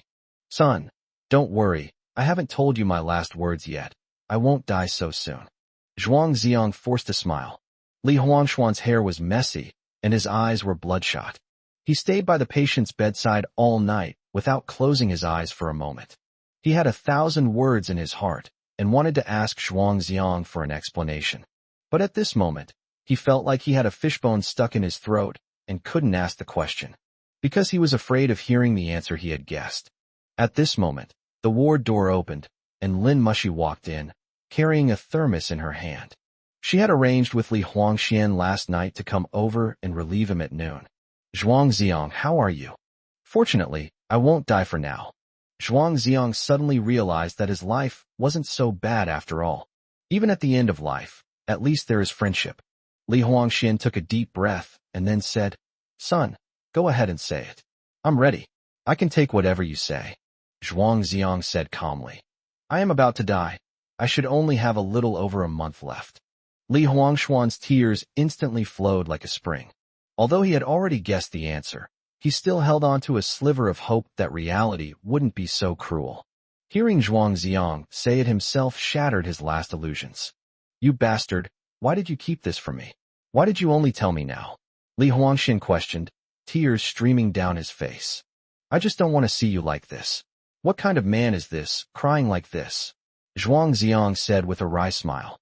Li Huangxuan's reaction was exactly as he had imagined. Crying like that, not cool at all. Impossible, it must be a misdiagnosis. Let's go for a second checkup. I wanted to be your brother for life, but you bastard abandoned me. What kind of brother are you? I'll be your best man. Let's see if you can marry little butterfly. Li Huangxian was overwhelmed with grief and became incoherent. Lin Mushi gave him a wink, and he finally realized what was happening, filled with regret. I shouldn't have mentioned the little butterfly again in front of Zhuang Ziong. Zhuang Ziong saw through their thoughts and looked into the void. It's all right. Even if you don't mention her, I think about her all the time. During his coma, little butterfly's desperate eyes kept appearing in his dreams. You big idiot. I'll hate you for the rest of my life, and I never want to see you again. In this situation, you're still willing to call me a big idiot. You're so kind. It's better to hate me for a lifetime than to love me for a lifetime. I'm sorry, I'm so sorry. Not wanting the atmosphere to become too somber, Lin Mushi quickly changed the subject, opened the thermos and said, I asked the housekeeper to make chicken soup. Don't think too much about it now. Let's eat first. Yes, love and good food should not be wasted. Zhuang Ziong smiled. Li Huangxian wiped away his tears, helped Zhuang Ziong sit up, and half reclined on the hospital bed. Lin Mushi wanted to feed Zhuang Ziong, but he refused, insisting on doing it himself. He dislikes the feeling of being unable to take care of himself. During the meal, Zhuang Ziong intermittently explained some things to Li Huangxian. Son, after the Conan finale, please burn me a copy. I want to see if Conan ends up with Ran or AI. Around the Qingming festival, when the peach blossoms are in full bloom, could you bring me a branch? You must work hard and live a wonderful life, so that you can share my share of life too. Li Huangxian wept uncontrollably. Stop talking, let's focus on getting better, there's still hope. Lin Mushi said. Li Huangxian, go back to sleep. Come back tonight to relieve me. No, I'll stay here with him. Li Huangxian shook his head. Go back. If you get sick from exhaustion, who will keep me company? Zhuang Ziong said half-jokingly. Okay, I'll bring you something delicious tonight. Li Huangxian finally agreed and walked out of the ward, looking back every few steps. He ran wildly to the end of the corridor and burst into loud sobs. Just now in the ward, he didn't want Zhuang Ziong to be too sad, so he tried his best to restrain himself and didn't cry out loud. At this moment, I can finally release my sadness. The 18-year-old boy cried his heart out. He always thought he could be brothers with Zhuang Ziong for life. It turns out that a lifetime is so short. In the ward, Lin Mushi drew the curtains open a little to let more sunlight in. The warm yellow sunlight can slightly soften the desolate whiteness. Mu Shi, did my words yesterday hurt her deeply? Zhuang Ziong asked, tears welling in his eyes. I've never really liked anyone, so I can't really empathize with her, but it still hurts so much. She must be hurting even more than I am. Lin Mushi said with emotion. She thought for a moment and then said, or to put it another way, how heartbroken you are. She should feel about the same way you do. Zhuang Ziong's heart felt like it was being torn apart and shattered, the pain unbearable. The thought that the little butterfly was in the same state intensified the pain. Lin Mushi hesitated and said, Are you really not going to tell her the truth? Wouldn't that be unfair to her? Making her hate me is my way of loving her. Zhuang Zong firmly believed that this cruel approach was the final act of tenderness towards the little butterfly. The wounds from hating someone are much easier to heal than the wounds from loving someone. Years later, when little butterfly thinks back on herself, she might just smile faintly, thinking that she was naive and had met a worthless scumbag. She is such an optimistic person, yet she can still embrace love and enjoy life. If she knew the truth, this relationship might become a lifelong regret, a thorn forever stuck in her heart. At the end of life, I can meet a little butterfly and spend a happy time together. Zhuang Ziong was already incredibly grateful for the blessings bestowed upon him by heaven. He can't be so selfish and ruin someone's life. I would rather die in solitude than ever again indulge in the tenderness of the little butterfly. Lin Mushi asked again, what if she hates you and refuses to accept the pair of goldfish I give her? Zhuang Ziong was silent for a moment before saying, Then go to the river below the school and release them. Ancient sages and wise men have long ago given their teachings. It's better to forget each other in the vast world than to cling together in hardship. I envy her so much. She has a boy who loves her so deeply. Lin Mushi was deeply moved. Mu Shi, you will definitely meet someone who truly loves you in the future, Zhuang Ziong said, offering his blessings. Zhuang Ziong, thank you for teaching me how to love. Lin Mushi expressed her heartfelt gratitude. During this time together, she learned more about the story of Zhuang Ziong and the little butterfly, and she was deeply moved. It turns out that there really is such a touching love story in this world. Unfortunately, the female lead herself could not find out. Chapter 63, No Longer Expecting Fatherly Love. Hello, Mr. Zhuang. I am Zhuang Ziong's homeroom teacher. There is something very serious that I must inform you. Based on his own judgment, Zhang Ziyuan felt it was time to reveal the truth and made the phone call. His mood was extremely heavy. When he received the call, Zhuang Wenjiao was at work and spoke very impatiently. Why is there so much trouble at your school? What happened to him this time? He still harbored some resentment towards Zhang Ziyuan because of what happened in the office last time. Zhang Ziyuan didn't beat around the bush, his tone very serious. Please come to the city's central hospital immediately. Zhuang Ziong is in room 816 on the 8th floor of the inpatient building. The hospital? What happened to him? Zhuang Wenjiao asked casually. You'll understand when you get here. The doctor will discuss the specific issues with you. I'm busy right now. I'll come after work. After Zhuang Wenjiao finished speaking, he hung up the phone without waiting for Zhang Ziyuan's reply. I was still complaining in my heart, thinking that the teacher was making a mountain out of a molehill.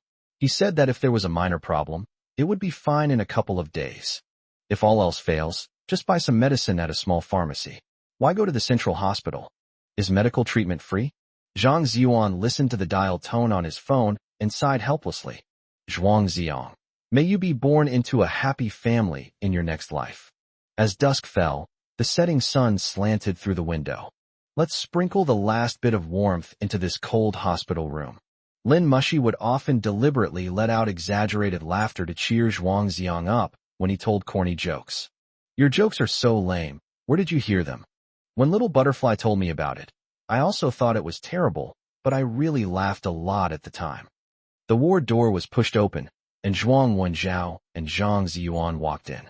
Zhuang Xiang's pupils contracted, and his smile vanished instantly. The moment has finally arrived. Zhuang Wenjiao frowned and said to Zhang Ziyuan, he has such a beautiful girl with him, and he's smiling so happily. What could be wrong with him? Zhuang Xiang hurriedly asked, Teacher Zhang, did you tell him? Zhang Ziyuan shook his head. Not yet, but this matter can no longer be hidden. I called Dr. Chen over. It would be better if he told us himself. Zhuang Xiang nodded silently. He'll find out sooner or later, and that's about it. Zhuang Wenjiao was still thinking about going home to have dinner with his wife and children, so he was quite unhappy about being called to the hospital from so far away. He kept grumbling while waiting for Dr. Chen. Moreover, he still harbored resentment because of Zhuang Xiang's offense at the school gate and spoke to him in a very harsh tone. A real man can just bear minor illnesses and pains and they'll pass. I work so hard every day to earn money to support the family, and you are so insensible. All you do is cause trouble. How much will this hospitalization cost? Are you telling me I'll have to pay it? Zhuang Xiang gave a bitter smile. Dad, I remember when Zhuang Yuhang had a cold and fever.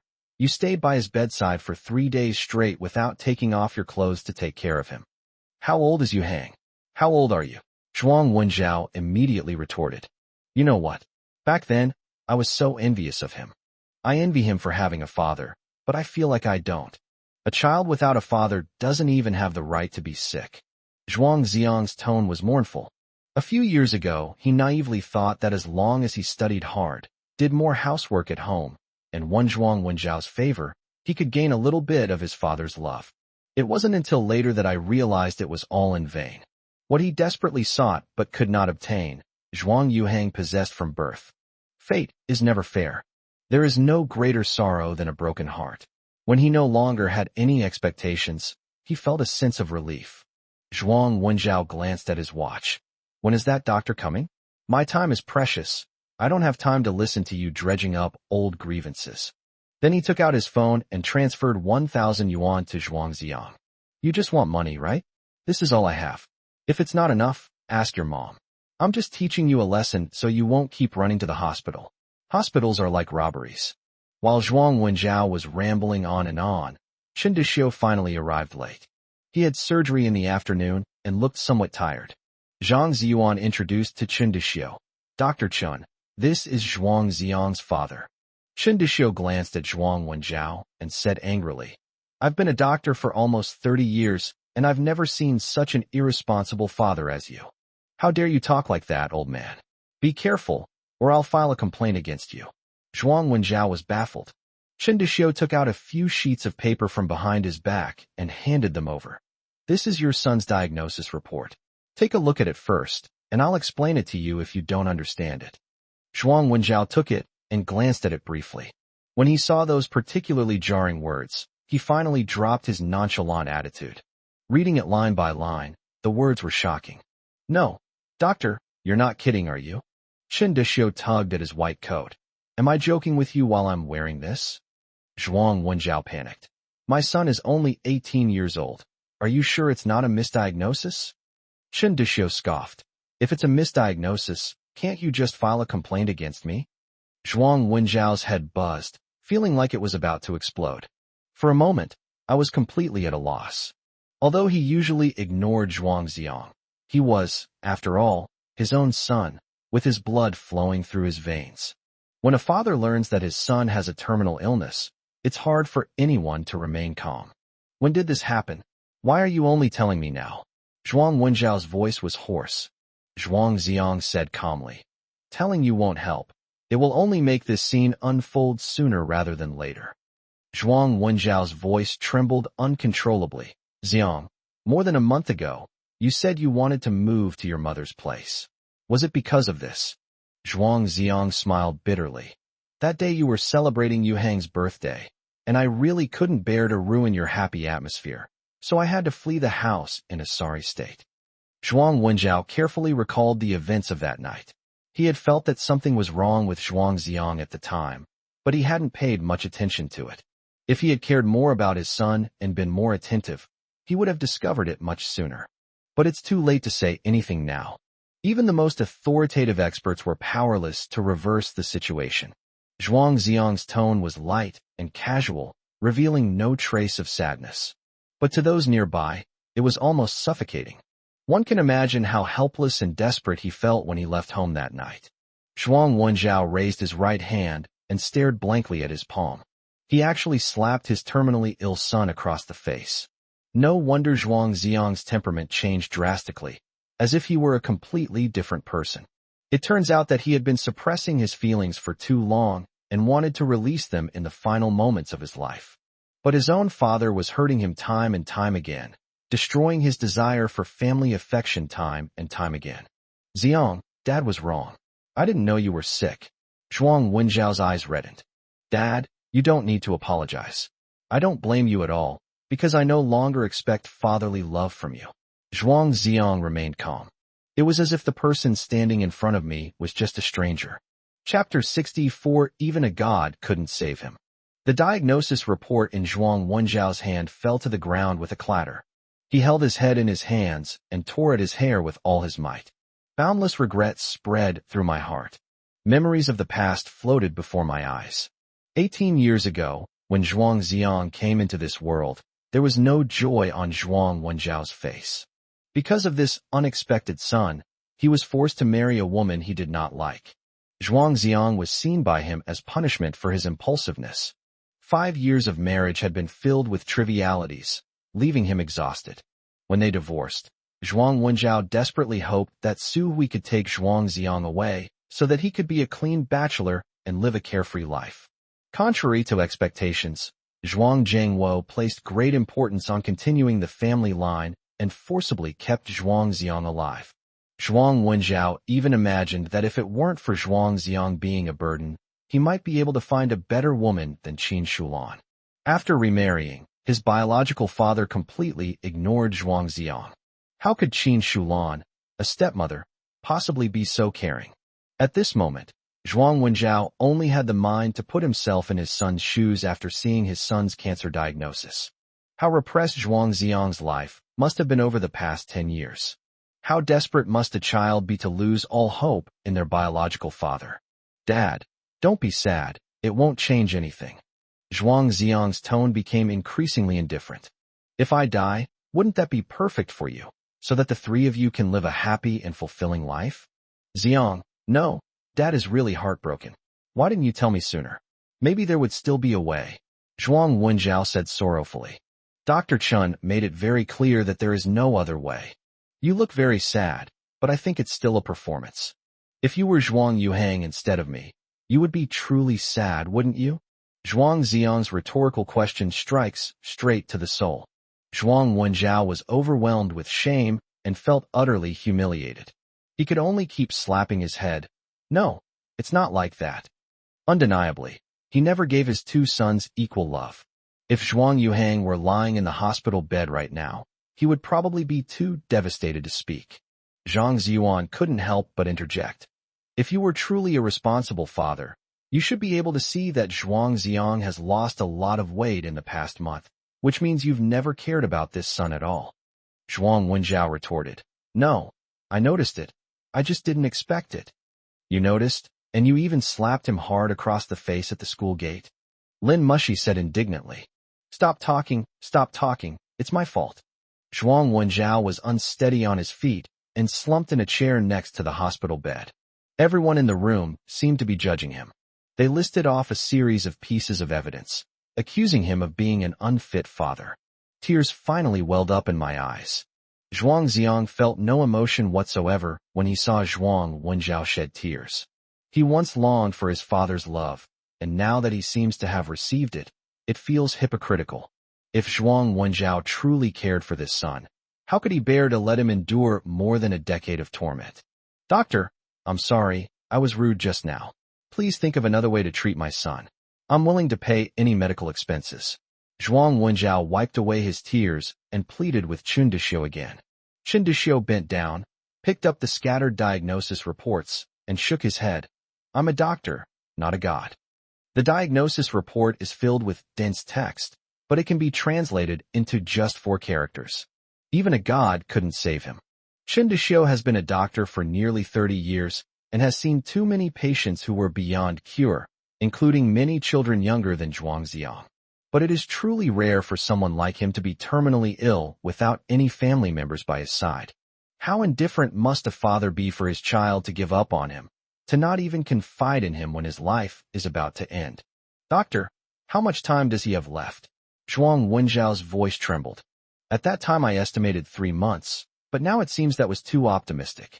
His condition deteriorated faster than I imagined, Chun Dishio said in a heavy tone. Although he didn't say it explicitly, everyone could tell that more than a month had passed. Zhuang Ziang's time to die is probably only a month away. Dad, my only concern right now is my grandparents in the countryside. I really want to see them one last time, but I'm afraid to see them again. Zhuang Ziang burst into tears whenever his grandparents were mentioned. His feelings were incredibly complicated. The 2 elderly people were his dearest relatives, and he had so much to say to them. But he truly lacked the courage to face the heart-wrenching pain of separation by death. The 2 elderly people in their 70s may not be able to withstand such a huge blow. Forget it. Just make up some excuse. Say I'm studying abroad or something. We can keep it a secret for as long as we can. When we can't hide it anymore, we'll tell them when they're in a good mood. Zhuang Ziang sighed deeply. Zhuang Wenjiao nodded silently. Zhuang Ziang was still so sensible, always thinking of others and willing to suffer himself. Little Butterfly and his grandparents were the people he most wanted to see, but he gave them all up, willing to face death in solitude and loneliness. Zhuang Ziang waved his hand. Dad, you can go back now. I want to rest. Zhuang Wenjiao shook his head. No, son, I'll stay and keep you company. But I don't want to see you. You should go back and stay with Yu Hang. Zhuang Ziang turned his face away. The patient needs to rest. Since he doesn't want to see you, you should leave, Chun Dishio advised. Zhuang Wenjiao stood up awkwardly and asked, What would you like to eat? I'll have your Aunt Qin make it and bring it to you tomorrow. Zhuang Ziang shook his head and said nothing more. Zhuang Wenjiao glanced around. Everyone in the room was looking at him with judgmental eyes. This made him feel as if he were an unforgivable sinner. It was so oppressive that I could hardly breathe. Feeling utterly ashamed, he could only slink away. The moment I touched the doorknob, I heard Zhuang Ziang's voice again. Dad, have I, your son, never brought you even a shred of comfort? Zhuang Wenjiao twisted the handle hard and escaped from the ward, tears streaming down his face. This one sentence shattered his last psychological defense. It turns out that I was such a failure as a father. Returning home in a daze, Zhuang Wenjiao was like a walking corpse. Seeing this, Qin Shulan asked, What's wrong? Your eyes are red and swollen. Zhuang Wenjiao murmured, I went to see Ziang. He's sick and hospitalized. Dad, why are you going to see him again? Why does he always cause so much trouble? Zhuang Yuhang blurted out. Upon hearing this, Zhuang Wenjiao's expression changed drastically, and his eyes flashed with a terrifying light.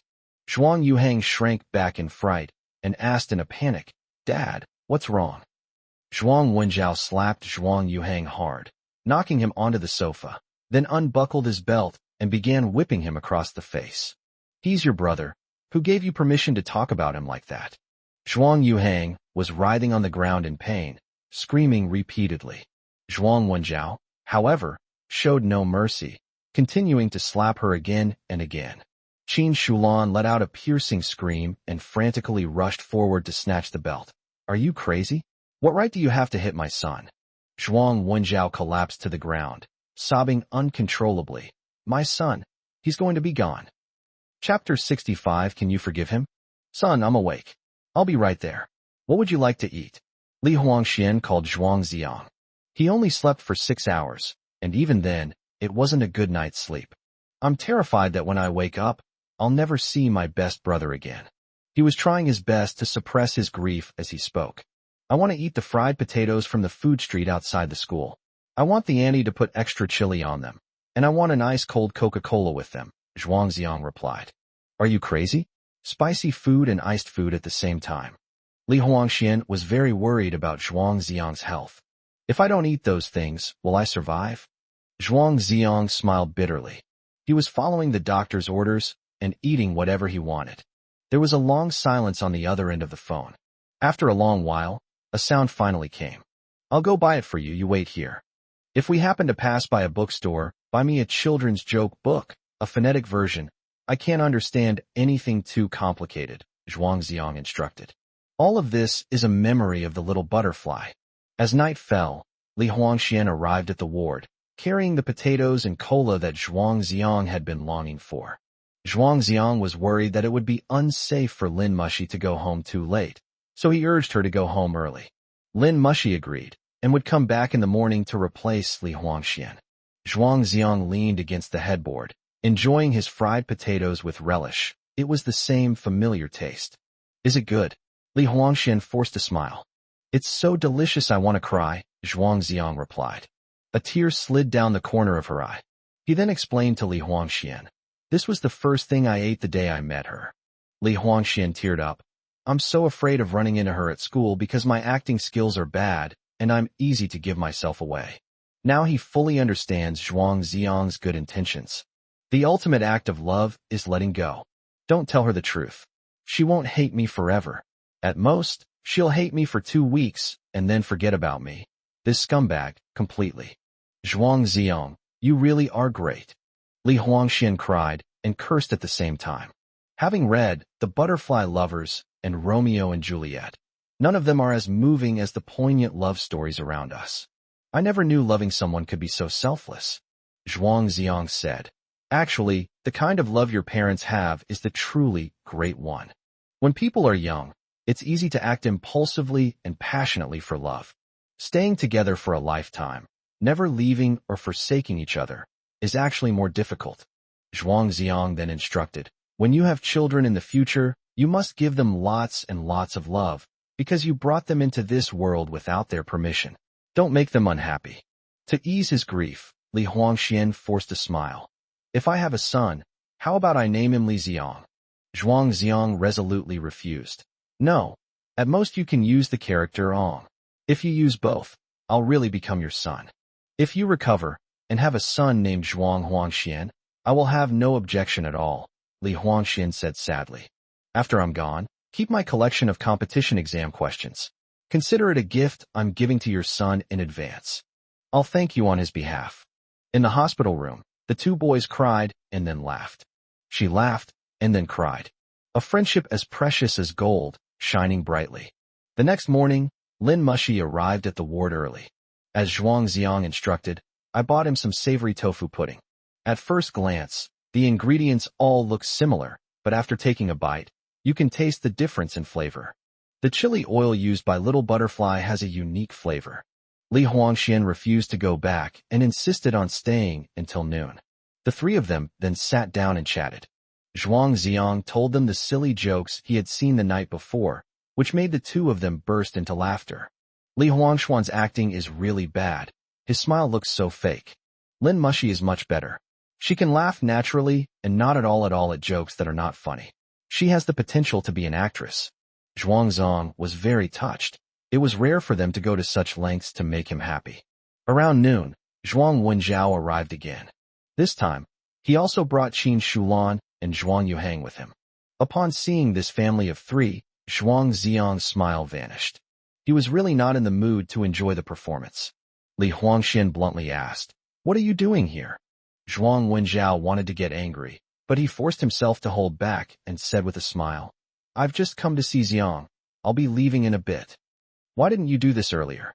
Now you're all hypocritical." Lin Mushi pouted. Last night, Zhuang Wenjiao flew into a rage at home. Qin Shulan and Zhuang Yuhang learned from him that Zhuangziang was terminally ill and would not live much longer. To be honest, neither she nor her son had any feelings for Zhuangziang.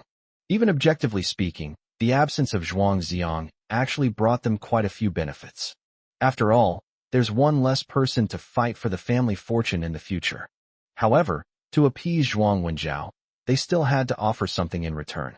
Qin Shulan held a thermos in her hand and said in a kind tone, "Xiang, Auntie made you something nice to eat. Take good care of yourself." Zhuang Xiang smiled slightly. "Aunt Qin, thank you." Qin Shulan understood that Zhuang Xiang was just being perfunctory. She glared at Zhuang Wenjiao, turned away, and said nothing more. Zhuang Wenjiao grabbed Zhuang Yuhang and ordered, "Apologize to your brother." Zhuang Yuhang's face still bore bruises. Clearly, he got a pretty good beating with the belt last night. He said in a stiff tone, "Brother, I'm sorry, I wasn't good to you before. I know I was wrong now. All right. Can you at least memorize the draft fluently before you come back?" Zhuang Xiang interrupted impatiently. "He's so careless in his acting. He doesn't need such a perfunctory apology." Zhuang Yuhang glanced timidly at Zhuang Wenjiao, wondering if he had passed the test. Zhuang Wenjiao, with a cold face, gestured for them to continue. "Brother, I really know I was wrong. You need to take good care of yourself, get well soon, and reunite with our family." Zhuang Yuhang had no choice but to bite the bullet and continue reciting the words against his will. The more he tried to appear sincere, the more bored Zhuang Xiang became. "Who wants to listen to your nonsense?" After Zhuang Yuhang finished his stammering performance, Zhuang Wenjiao asked gently, "Xiang, your brother knows he was wrong. Can you forgive him?" Zhuang Xiang shook his head slightly. "It doesn't matter whether you forgive him or not. After I'm gone, you can teach him a lesson then." Compared to that mother and son, Zhuang Wenjiao was, after all, Zhuang Xiang's biological father, and he was much more sincere. "Xiang, Dad didn't sleep a wink last night. I really know I was wrong. It's because I haven't cared enough for you and haven't fulfilled my responsibilities as a father. I am so proud to have such an outstanding son like you. You don't want anything right now. You just hope you can forgive your father." Despite Zhuang Wenjiao's tearful account, Zhuang Xiang remained expressionless. Why didn't you do this sooner? Now he begs for forgiveness not out of fatherly love, but out of fear of being condemned by his conscience. Chapter 66. Give me liberty or give me death. "Dad, can you please leave? I just want to lie here in peace." Zhuang Xiang wished he could get up and chase them away. "No, I won't leave unless you forgive me," Zhuang Wenjiao said resolutely. Zhuang Xiang casually pointed at Zhuang Yuhang. "All right, then slap him." "What? I've already apologized to you. Don't go too far," Zhuang Yuhang exclaimed. Zhuang Wenjiao didn't care about anything else. He had already given Zhuang Yuhang a good beating last night, so he wouldn't bother with another slap. He picked Zhuang Yuhang up like a chick and slapped him across the face. He used considerable force to vent Zhuang Xiang's anger. The crisp sound of the slap sent chills down one's spine. Zhuang Yuhang burst into tears, and clear finger marks appeared on his cheeks.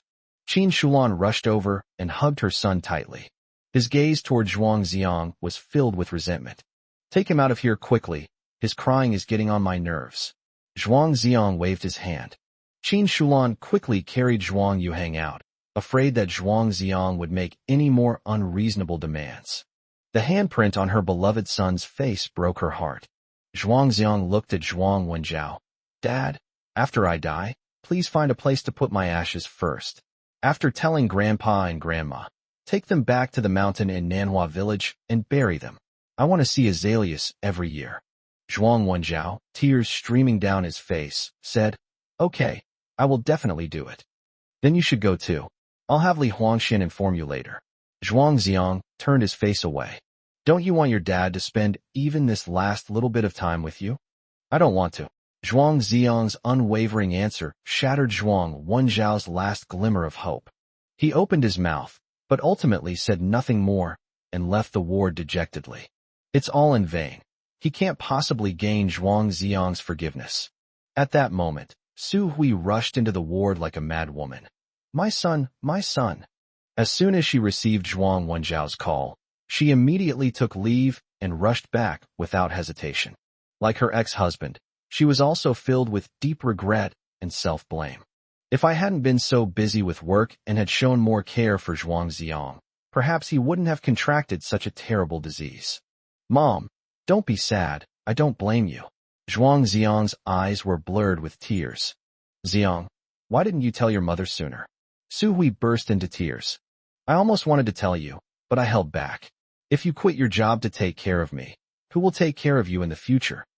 Zhuang Ziang reached out and wiped away his mother's tears. Su Hui then learned that Zhuang Ziang had asked her to stay for cakes that day because he wanted to tell her this. But she was so stingy that she wouldn't even give him a few minutes. The mother and son had no choice but to hug each other and cry. After calming down a bit, Zhuang Ziang said to Li Huangxian, "Son, go and help me with the discharge procedures. Lying here all this time is no different from being dead." Li Huangxian said worriedly, "Why don't you observe for another 2 days?" Zhuang Ziang stubbornly said, "Give me liberty or give me death. Tomorrow is Monday, and Li Huangxian and Lin Mushi both have to go to school. The days are so long, and there's no one to talk to. The thought of it makes him feel suffocated." Li Huangxian exchanged a glance with Lin Mushi and finally nodded in agreement. "Okay, I'll take you out for a nice meal later." After being discharged from the hospital, Zhuang Ziang told Su Hui that he wanted to spend some time with his friends first, and then go home in the evening. With tears in her eyes, Su Hui agreed, saying that now that things had come to this, she could only grant her son's every request. She has already taken a long leave from work and will be spending the rest of her days with her son. The three of them went to the food street outside the school to eat barbecue, and Zhuang Ziang ordered 2 bottles of beer. "Son, let's tone it down a bit and not drink any more alcohol, shall we?" Li Huangxian said in a consultative tone. "Do you remember when I told you that a girl's breath tastes like beer?" Zhuang Ziang said. "What kind of beer does it taste like?" Lin Mushi asked curiously. With a smile, Zhuang Ziang recounted how his first kiss had been stolen. Li Huangxian and Lin Mushi initially found it somewhat amusing. Upon closer examination, it's quite moving and makes you want to cry. It turns out that he was thinking about the little butterfly all the time. He would rather die in agony than see her again. Zhuang Ziang had a very low alcohol tolerance, so he deliberately got himself drunk. "When I'm drunk, I can see her in my dreams." Zhuang Zhomengdai. On Monday, Zhuang Ziang went to school after obtaining Su Hui's permission. When the mother and son faced each other, all they could do was cry. He preferred to be with his classmates. "If I encounter a class I don't like, I'll just skip it, lie by the flower bed, bask in the sun, and smell the fragrance of hyacinths." Looking at the ginkgo leaves in the distance, occasionally a couple are blown down by the wind and transform into butterflies. Deng Haijun was preparing for a physics competition and often came to Zhuang Ziang with questions to discuss them. "This guy is really missing a screw in his head." Zhuang Ziang was noticeably thin, but he didn't realize it at all. His mind was full of profound and difficult to understand physics knowledge, and he could always come up with some strange and unusual questions. However, Zhuang Ziang knew Deng Haijun very well and had no doubt about their friendship. "On the contrary, I really enjoy being with him. At least he sees me as a normal person." Time flies, flowers bloom and fade.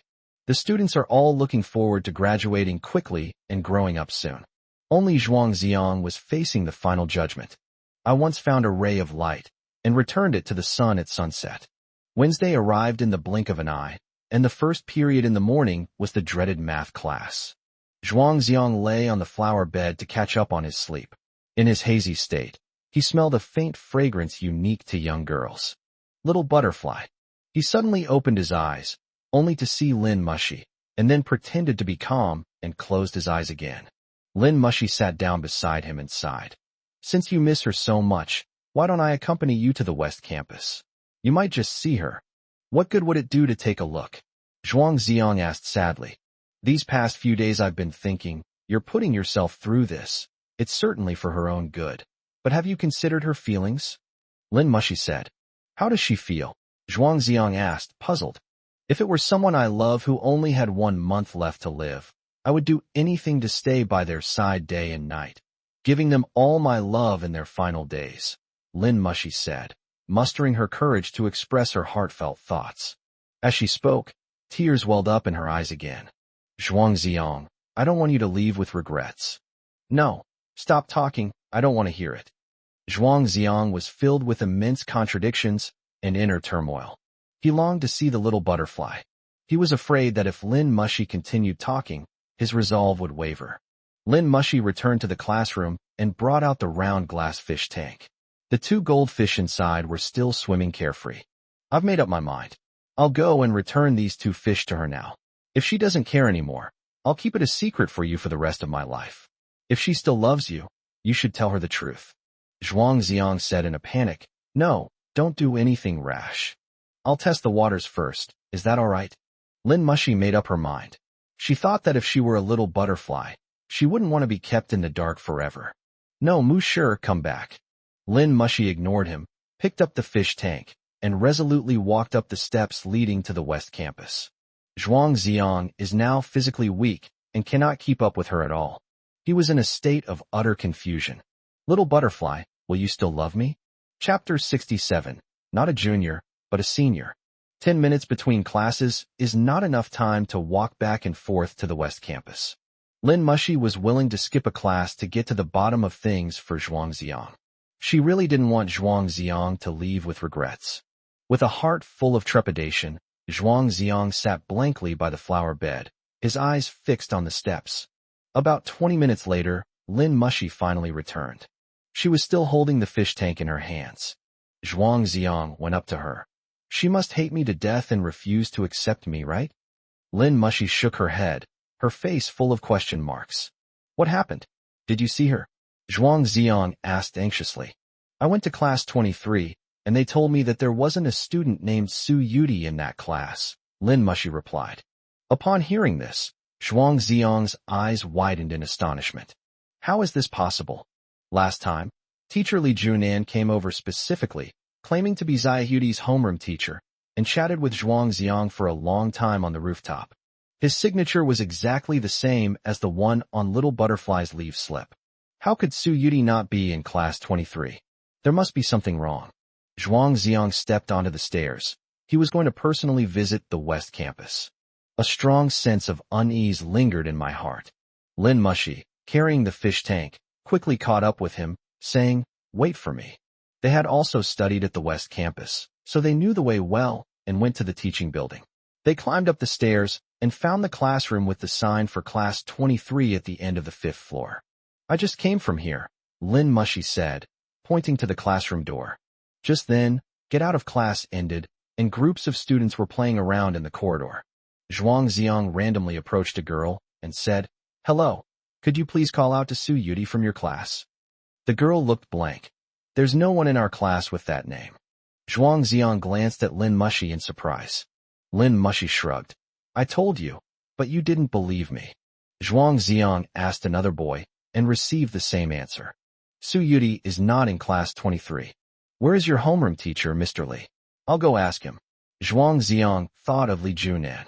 Our homeroom teacher's surname is Wang, the boy said timidly. Zhuang Ziong took half a step back, almost losing his balance. He felt like he was lost in a fog, unable to find his way out. Does your grade have a teacher named Li Junan? Zhuang Ziong was on the verge of a breakdown. Yes, he's the homeroom teacher of class 17, the boy replied. Zhuang Ziong let out a long sigh of relief. If he still doesn't see it, he'll definitely think he's been possessed by an evil spirit. It seems that this is the first time Little Butterfly has lied to herself, saying that class 17 was class 23. The two went up the stairs to the 4th floor. Zhuang Ziong stopped in the stairwell. You should go find her. I'm just glad to know she's safe. Lin Mushi nodded and carried the fish tank to find the classroom for class 17. A moment later, she returned with a look of surprise. There is no student named Su Yudi in class 17 either. Zhuang Ziong is going crazy. What on earth is going on? He rushed to the classroom of class 17 and called out to a student. Where is Teacher Li Junan? The other person pointed to the end of the corridor. Teacher Li is in her office. The door to the classroom office was open. Zhuang Ziong walked over in a few steps and immediately saw Li Junan's back. With excitement, he knocked on the door. Li Junan turned around, recognized Zhuang Ziong, and smiled. Zhuang, what brings you to the West Campus? Zhuang Ziong got straight to the point. I'm here to see Su Yudi. Li Junan asked in astonishment. What did you say? You're looking for Su Yudi. Zhuang Ziong raised his voice. You're her homeroom teacher. What's so strange about me coming here to find her? Li Junan did not answer, staring blankly at Zhuang Ziong. Zhuang Ziong's eyes were filled with expectation, but also with doubt. A brief silence fell over the office. The air seemed to freeze. After a long silence, Lee Junin finally said, "It's true that I am Su Yudi's homeroom teacher, but she was my student last year." Last year's students? Zhuang Ziang didn't quite understand what he meant. Last year I was at the East Campus, teaching Su Yudi's class to graduation. This year, of course I should go back to the West Campus to teach freshmen. Li Junin felt this explanation was somewhat redundant. All teachers do this, graduating every 3 years, and the cycle continues.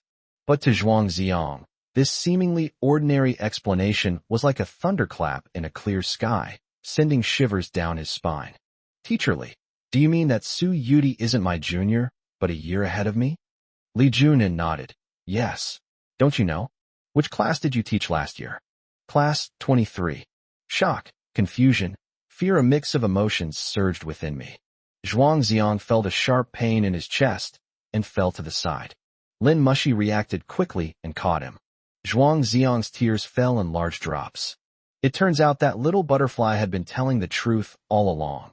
She was indeed a student in class 23, but she was a year ahead of Zhuang Ziang. She should have graduated by now. So why did I meet her? Zhuang Ziang felt a sense of panic.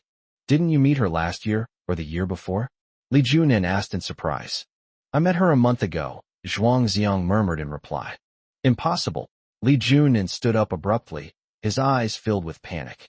Last time on the rooftop of the teaching building, although they talked about Su Yudi the whole time, they never mentioned the timeline. Li Junin thought that Zhuang Ziang wrote Su Yudi's name on the exam paper to remember the senior he met last year. Zhuang Ziang, however, thought that Su Yudi was Li Junin's current student, a junior 2 years his junior. The Su Yudi they spoke of existed in different times and spaces. At this moment, Zhuang Ziang's mind was in complete turmoil.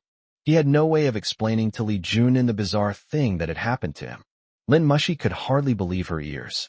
She had seen the little butterfly several times, and now she was surprised to learn that the little butterfly shouldn't have been on campus at all. "That's absurd. Teacher Li, do you know where she is now?" Zhuang Ziang asked.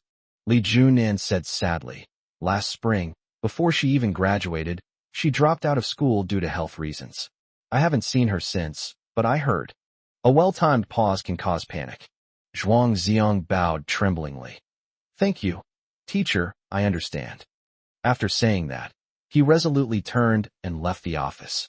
While going down the stairs, he missed a step, but luckily he grabbed the handrail and didn't tumble down. "Zhuang Ziang, be careful." Lin Mushi was carrying the fish tank in one hand and trying to help him with the other, looking somewhat disheveled. With tears streaming down his face, Zhuang Ziang asked, "Mu Shi, do you believe what Teacher Li said?" Lin Mushi said blankly, "I don't know. I dare not think about it." Arriving at the square in front of the teaching building, Zhuang Ziang looked up at the azure sky, and a face appeared in his mind. He will surely find the answer in himself. "Mu Shi, you go back first. I must find little butterfly." Chapter 68, A Arabian Nights. From the first time you heard this piece, you were already in a dream. I'm afraid you won't be able to handle it once you know the truth. The cicada sheds its skin beyond the dust. The butterfly dreams of a land of water and clouds. The voice of that old swindler Zhang Banxian kept ringing in Zhuang Ziang's ears.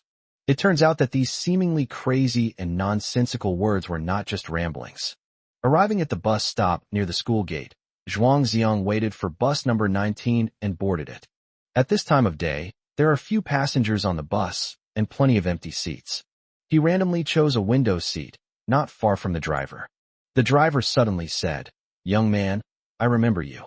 You asked me about a girl wearing a white shirt and a blue skirt." Zhuang Ziang asked in surprise, "Have you seen her before?"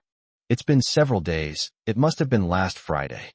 When she came to take the bus, she was crying so hard that no one on the bus could comfort her. Who could bear to hurt such a beautiful girl so deeply? By the way, she was sitting in the same seat as you at the time." Hearing the driver's words, Zhuang Ziang burst into tears, his heart breaking. He dared not think about how little butterfly spent that day. "You must hate me to death." While the driver was picking up and dropping off passengers at the station, he stole a glance at Zhuang Ziang and began to have some doubts. How come a boy is crying even more than the girl? Upon arriving at the final stop, Xiaoyao Palace, Zhuang Ziong stepped off the train in a daze, his steps somewhat unsteady. The Bodhi tree outside the Taoist temple is still lush and green. Stepping through the mountain gate, he went straight to the side hall where he had first met Zhang Banxian. This old swindler was reading a young woman's palm, stroking her fair and delicate hands, his small eyes gleaming, his face full of lewdness. Zhang Banxian glanced at Zhuang Ziong. "I thought you had died from your illness and wouldn't come." Zhuang Ziong shouted excitedly. "Tell me, where is the little butterfly?" "Shoo, loud noises are not allowed inside the Taoist temple. Wait for me to finish my business." Zhang Banxian left Zhuang Ziong aside and continued to stroke that smooth little hand. He spouts platitudes, half-truths and half-lies. After a long while, the girl finally paid and left happily. Zhang Banxian carefully tucked the banknotes into his pocket, stretched, and then turned his gaze to Zhuang Ziong. "You discovered it?" Zhuang Ziong, who had been waiting impatiently, quickly asked, "What exactly is going on? When you first came to the Taoist temple, I recognized you because of the red string you were wearing on your wrist. You are the person Little Butterfly mentioned last year," Zhang Banxian sighed. "Last year?" Zhuang Ziong was utterly shocked. The first time was with Li Junan, and the second time with Zhang Banxian. They both mentioned this time. A bold hypothesis is becoming increasingly clear. Zhang Banxian pointed to the bamboo chair in front of him. "Young man, this story is a bit long. Why don't you sit down and listen?" Zhuang Ziong sat upright, his eyes fixed on Zhang Banxian. My breathing was rapid and my heart was pounding. Zhang Banxian slowly began to speak, recounting the truth he knew in detail. The place where the little butterfly was born is called Qiushui Town, which is about 5 kilometers away from Xiaoyao Palace. Orphaned at a young age, he lived a difficult life with his grandmother. At the age of 15, cancer cells were found in her body. For the next 3 years, he was constantly on medication, which depleted all of his family's savings. By the time he turned 18, his condition had completely deteriorated, and no medicine could cure him. The attending physician asserted that she could only hold on for a maximum of 6 months. Teacher Li Junan said something similar to Zhuang Ziong on the rooftop last time. But he didn't say at the time that Little Butterfly's illness was already so serious. It turned out that she was also on the verge of death. Last spring, she came to Xiaoyao Palace to offer incense and made her last wish to the gods, to see snow fall one more time. But she could not wait for winter. To cheer her up, I told her that there is a Taoist ritual song called Dream of the Butterfly, and that if she learned it, she could see snow in her dreams. That's just a legend. No one has ever actually done it. I played it for her once on my ocarina, just to give her something to remember me by.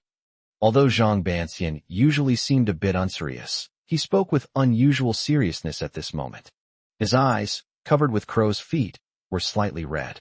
Zhuang Ziong could already vaguely guess what would happen next. "This is simply a fantasy. I just wanted to give that child a glimmer of hope, so I deliberately lied to her and said she could only listen once. If she could learn it after just one listen, it would mean she was the one destined for her." Zhang Banxian said sadly. "You didn't expect that she's a musical genius with an unforgettable memory, did you?" Zhuang Ziong's voice was hoarse. He had already witnessed the little butterfly's unique abilities in Manhwa village last time. After hearing the butterfly lovers just once, one can sing the melody and lyrics perfectly. Zhang Banxian nodded and said, "She left later and didn't come back for a long time. I thought she wouldn't take the joke seriously." Zhuang Ziong shed tears. In the end, she really did learn that poem Dream of the Butterfly and went to see the snow in winter. I remember the auntie who sells potatoes saying that she first saw the little butterfly 3 months ago. It was winter at that time. So time travel really does exist. The little butterfly has been here since last year. When she came to Xiaoyao Palace again and told me that she had been gone for a year, I just thought she was joking. She asked me for a red string for good luck, which she wanted to give to her beloved. For the past year, I haven't been able to believe it, thinking that she was hallucinating after becoming seriously ill. Until a few days ago, I saw the red string that I had woven myself in your hand. Zhang Banxian was not a proper Taoist priest. He only braided that one red string, and his technique was somewhat clumsy. When he saw the red string on Zhuang Ziong's wrist, the one he had given to Little Butterfly the previous year, he immediately guessed the answer. The boy in front of her was the beloved one that little butterfly had mentioned. Zhuang Ziong stared at his empty wrist, tears streaming down his face. I don't know how many times she went to see you, but there's no doubt that overuse of that piece of music caused irreversible damage to her body. The last time I saw her, she was crying her heart out. I had never seen a girl so heartbroken. She told me she would never play that piece again. At this point, Zhang Banxian had basically told Zhuang Ziong everything he knew. His original intention was to give a young girl suffering from a terminal illness a beautiful vision. Unexpectedly, a series of coincidences led to a remarkable romance. Zhuang Ziong couldn't believe that this was happening to him. The little butterfly is so real, yet so illusory. Is the old lady who sells snacks outside the Taoist temple really little butterfly's grandmother? Zhuang Ziong's voice trembled. Zhang Banxian nodded slightly, his eyes filled with pity. Master, what happened to the little butterfly afterwards? Do I really need to spell it out for you? Zhang Banxian's answer shattered Zhuang Ziong's last glimmer of hope. He was heartbroken and wanted to scream, but no sound came out even with his mouth open. The tears in my eyes had long since dried. Chapter 69. It was all in vain back then. Zhuang Ziong finally understood why little butterfly was always out of service when he called her at night. Because current communication technology is limited, it cannot transcend different times and spaces. She always wore the same outfit, and the peach blossoms at her temple seemed never to fade, only to disappear for a while for no apparent reason. Everything now has an answer. A whole year had passed between them. They are also separated by the realms of yin and yang. Last Friday, little butterfly was heartbroken and returned to her own world. She cried to Zhang Banxian that she would never play Dream of the Butterfly again. This means that she will never appear again. She passed away amidst immense grief and despair. Didn't they even get a chance to explain? Zhuang Ziong was filled with remorse and grief. He stood up and spun around in circles like a madman. Zhang Banxian advised, calm down. No matter what you do now, it won't help. Zhuang Ziong rushed to him. Taoist master, if you teach me the poem Dream of the Butterfly, will I be able to see her again? Please teach me quickly. Please teach me quickly. Zhang Banxian shook his head. No way, I don't know how she did it. I've never succeeded even once. Besides, going back to the past and traveling to the future are two completely different things. I don't care, just let me try, okay? It's pointless. Even if you went back a year, she wouldn't recognize you. All you could do was watch her die. Zhang Banxian sighed deeply. He had told Zhuang Ziong before that the first time he heard the music, he fell into a dream, but now he did not want to wake up. What is love in this world that makes people willing to die for it? Zhuang Ziong pleaded desperately. Please teach me, okay? I don't have time anymore. I just want to see her one more time. Zhang Banxian had no choice but to go into the hall and find a yellowed ancient book. That was the musical score for Dream of the Butterfly, covered with various crooked symbols and many obscure classical Chinese characters. Zhang Banxian told Zhuang Ziong that he found the book in the Sanqing Temple. The symbols above are ancient musical notation methods. As for the classical Chinese text, it is a description of the musical score. Zhuangzi dreamt he was a butterfly, and the butterfly dreamt he was Zhuangzi. He could only understand a little bit of it, which is why he joked with little butterfly, saying that if he learned this piece, he could go to the future to see snow. I never imagined that such a magical power truly existed in the world. Zhang Banxian took out his ocarina and began to play according to the sheet music. Come so si do si la. So la si la so. 2 minutes later, he put down the ocarina. Do you think I've traveled through time? Zhuang Ziong pinched his thigh hard, wishing it was all just a dream. When I woke up, the little butterfly was right in front of me. Unfortunately, the distinct pain told him that this was all reality. At this moment, 2 middle-aged women came together to have their fortunes interpreted by Zhang Banxian. One of them was holding 2 green rice dumplings. That emerald green color was very familiar. Where did you buy these, Qingtuan? Zhuang Ziong couldn't help but ask. Grandma Sue's place outside. The snacks she makes are all especially delicious. The middle-aged woman replied with a smile. Zhuang Ziong asked sadly, do you know that grandmother? She was very famous in our Qiushui town. She was a great beauty when she was young and very skillful. But she was really pitiful. She lost her son and daughter-in-law early. and in her old age, she even lost her only granddaughter. In less than a year, he has aged and become so haggard. Before the other person could finish speaking, Zhuang Xiang rushed out. Little Butterfly once said that her grandmother had almost no gray hair or wrinkles, and her eyes were bright and piercing. The reason it has become like this is because of the immense grief of losing his granddaughter. The reason for setting up a food stall was that the family had spent all their savings on treating Xiao Huti's illness, forcing them to struggle to make a living. Zhuang Xiang ran out of the mountain gate and found the hunched figure by the roadside. His hair was white and he was as thin as a rake, like a candle flame flickering in the wind. "Grandma, are there any more green rice dumplings?" Zhuang Xiang asked, forcing back his grief. "There's only one left, young man. You're really lucky." Grandma Su smiled. Her eyes were cloudy, and she could no longer remember the young man in front of her. Zhuang Xiang handed over the money and took the green rice dumpling from Grandma Su. He stared at it for a long time before putting it in his mouth and taking a small bite. A delicate fragrance of mugwort slowly unfolds on the tongue, while the filling is red bean paste, sweet but not cloying. The taste was exactly the same. Zhuang Xiang let out a low, mournful cry, bent over, and cried until his voice was hoarse, his whole body trembling uncontrollably. Grandma Su was startled and quickly came to help him up. "Young man, what's wrong?" Zhuang Xiang sobbed uncontrollably. "Grandma, the last time I ate Qingtuan, it was made by Little Butterfly, and it tasted just like this." Little Butterfly. Grandma Su froze. She hadn't heard that name in a long time. Fearing to hurt her feelings, no one dared to bring it up again. "Young man, what's your name?" "My name is Zhuang Xiang." In an instant, Grandma Su's tears welled up and streamed down the wrinkles on her face. She raised her head and carefully examined Zhuang Xiang's face. "You're the one she keeps calling out in her dreams."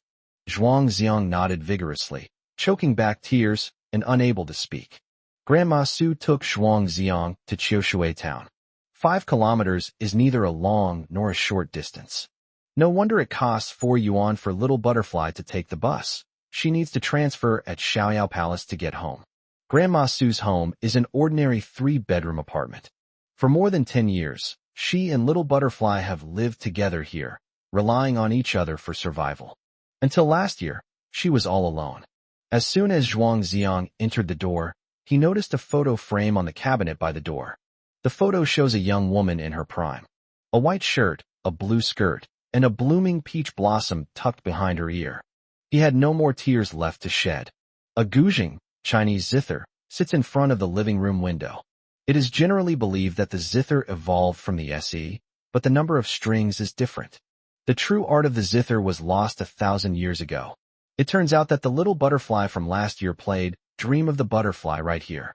Before Zhuang Xiang's eyes, he seemed to see a girl plucking the strings of a zither, and he could hear a melodious tune.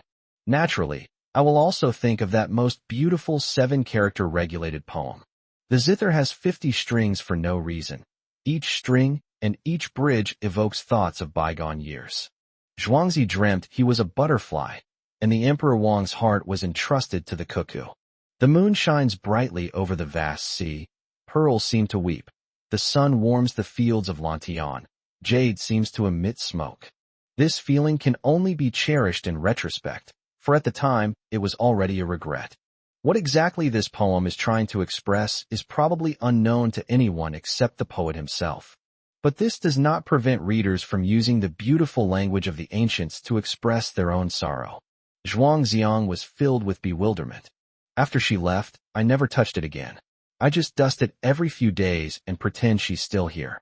Grandma Su stroked the strings of the guzheng, tears streaming down her face. Zhuang Xiang's heart was already broken. Chapter 70 Dream Butterfly Notes. Grandma Su opened the bedroom door on the west side and said, "This is her room." The room is small, only about 10 square meters, with a bed, wardrobe, desk and a few other simple pieces of furniture. The bedding on the bed was spotless, yet it felt lifeless. As soon as Zhuang Xiang entered the room, he saw a pair of very familiar white canvas shoes on the shoe cabinet next to him. It remained spotless. "May I take a look inside the wardrobe?" Zhuang Xiang asked cautiously. Grandma Su nodded and reached out to open the wardrobe door. A white shirt and a deep blue pleated skirt caught my eye in an instant. It's as white as a cloud and as blue as the sea. Just a few days ago, these clothes were still on Little Butterfly's body. Now you say that she is no longer here. Grandma, when did she leave? Zhuang Xiang asked, his voice choked with grief. It's been almost a year since last summer. Grandma Su replied, her voice choked with emotion. Then she opened the desk drawer, took out a notebook, and handed it to Zhuang Xiang. I didn't know your name at first because she always called you a big idiot. After she left, I asked the little girl next door to read it to me. Here lies her story with you. Zhuang Xiang opened the title page and saw a yellow ginkgo leaf, which had been made into a specimen and used as a bookmark. Their story also began with ginkgo trees. The title page bears 4 elegant characters, dream butterfly notes. It was Little Butterfly's handwriting, delicate and elegant. Zhuang Xiang quickly flipped through a few pages, which were filled with dense text, recounting the Little Butterfly's experiences from the past to the future. You should read the last page first, Grandma Su said sadly. Zhuang Xiang flipped to the back and found the last page with text. There were only 2 sentences on it. You big idiot. I'll hate you for the rest of my life, and I never want to see you again.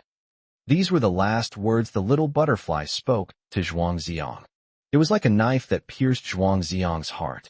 The second sentence, with a different ink color than the previous one, must have been written later. But I still miss you so much. This page is crumpled and has been soaked with water.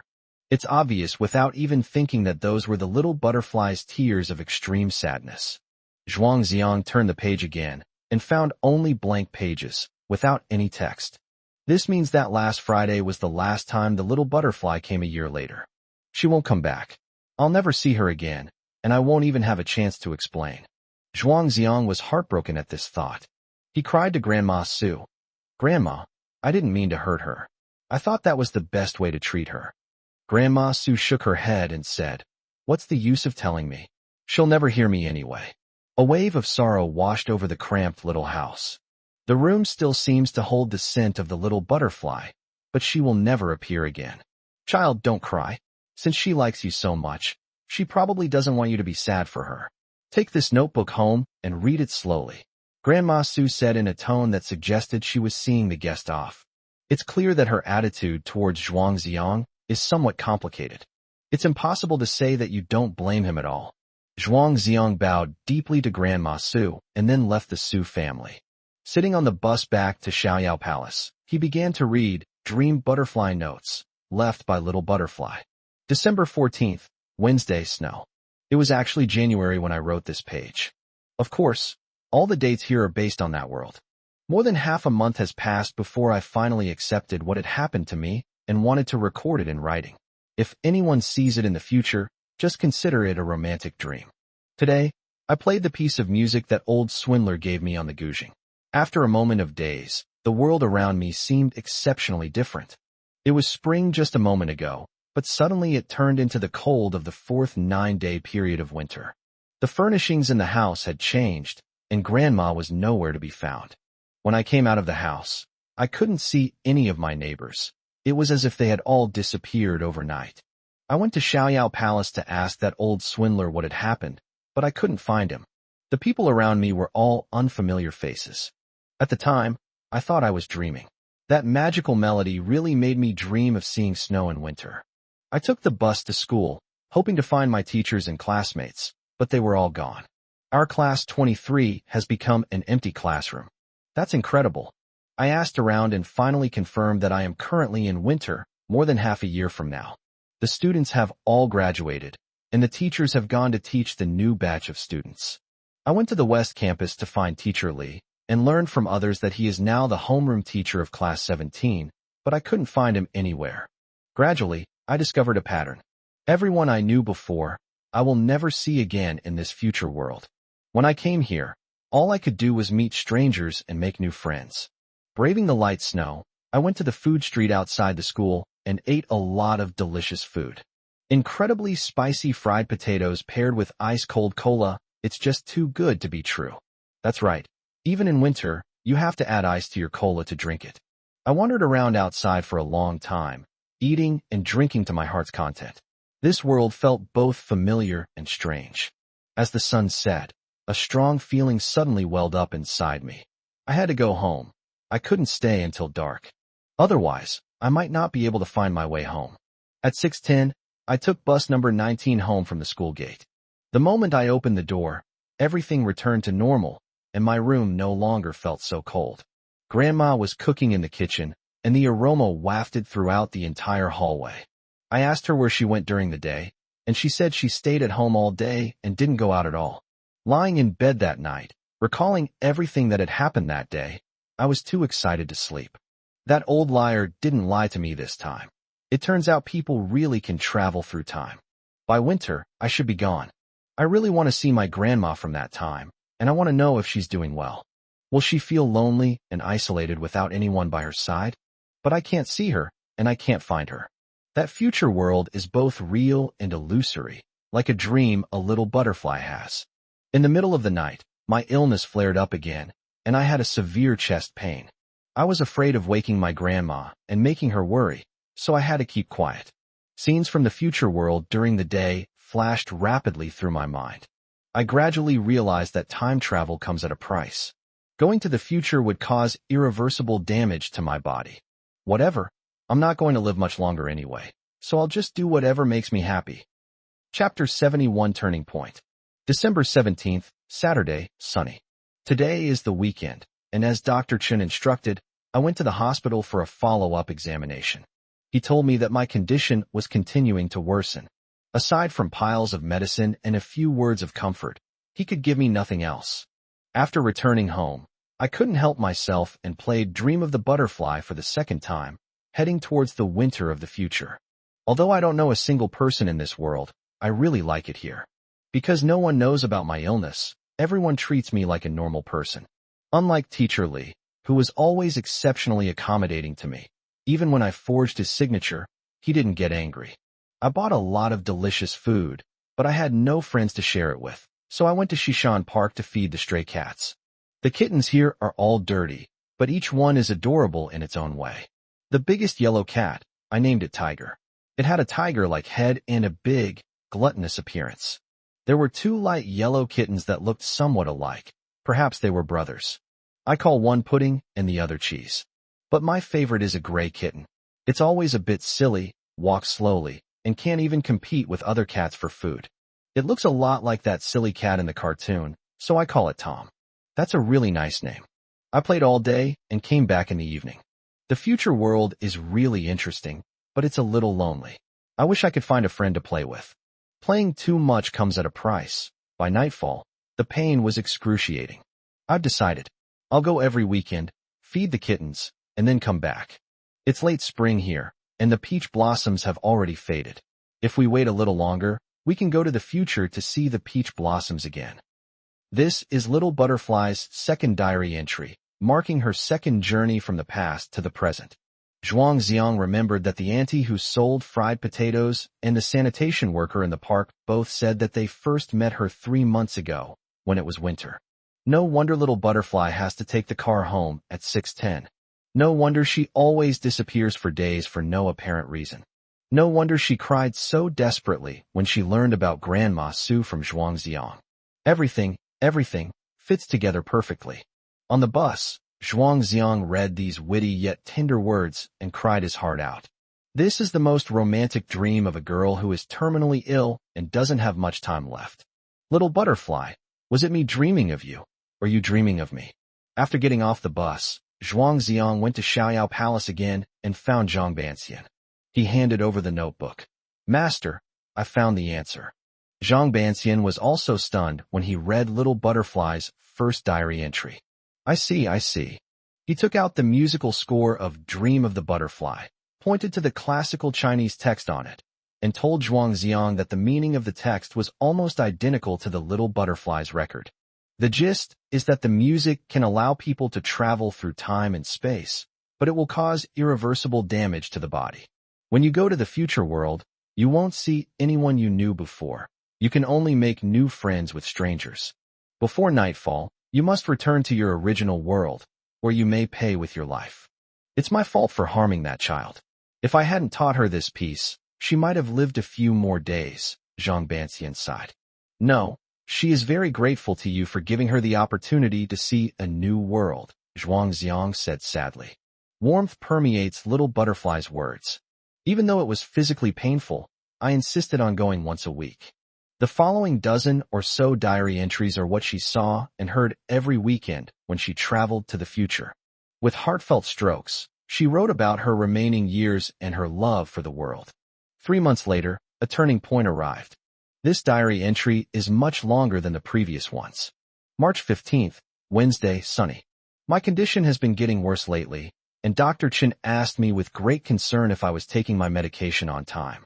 Of course, I couldn't tell him that I had become a time traveler and naturally had to pay a small price. I gave him a bunch of peach blossoms that I brought back last time, as a wish for him to have a good mood. He was still muttering to himself, wondering where the peach blossoms came from at this time of year.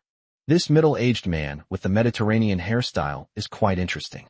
Today isn't the weekend, so I shouldn't have gone there, but the school has a cultural performance, so I brought my guzheng to school. After the performance, during PE class, I couldn't resist playing that unique tune. That magical force transported me to the future. This experience was more interesting than any I've ever had before. I appeared on the ginkgo tree in the northwest corner of the school basketball court. In front of me was a boy wearing a floral shirt, crying uncontrollably. It was heartbreaking to hear. It's quite rare to see a student dressed so flamboyantly.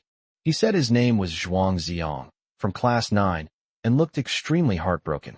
I don't know why, but I really wanted to help him and stop him from crying. I teased him and asked him to help me put on my shoes. He was clumsy, and the bow he tied was really ugly. After school at noon, I took him out for fried potatoes. He told me his story, which made me feel really sad. What a pitiful child. While eating potatoes, he started having a nosebleed. I occasionally get nosebleeds too, so I'm quite experienced at stopping them. I held the back of his head and looked closely at his features. He was quite handsome. He's my junior from school, probably a year younger than me. But in this strange space-time, we should be the same age, so we're not siblings, right? Then we ate a lot of delicious food, went fishing together by the river, shared corny jokes, and ate snacks, and naturally became friends. Being with him is quite fun, and I want to cheer him up. At the same time, he made me very happy, almost making me forget that I was a terminally ill patient. The day went by incredibly fast, like it was over in the blink of an eye. As the sun set, I had to go back. If I could, I would love to spend the whole night with him, because he was the first friend I made in that world. When I arrived at Xiaoyao Palace, I went to the pharmacy and bought a tube of hemostatic medicine. The doctor said it was very effective in treating nosebleeds. I had already decided on the bus that I would go see him again tomorrow. I'm going tomorrow, but I won't go this weekend. Let me indulge myself a little. Sure enough, by evening, my whole body started to ache, and the painkillers Dr. Chun gave me had no effect at all. That piece of music probably won't be played many more times. I'll visit Zhuang Xiang 2 or 3 more times to cheer him up and make him more optimistic. Then I won't go there anymore. At first, all I wanted was to see snow. One shouldn't be too greedy.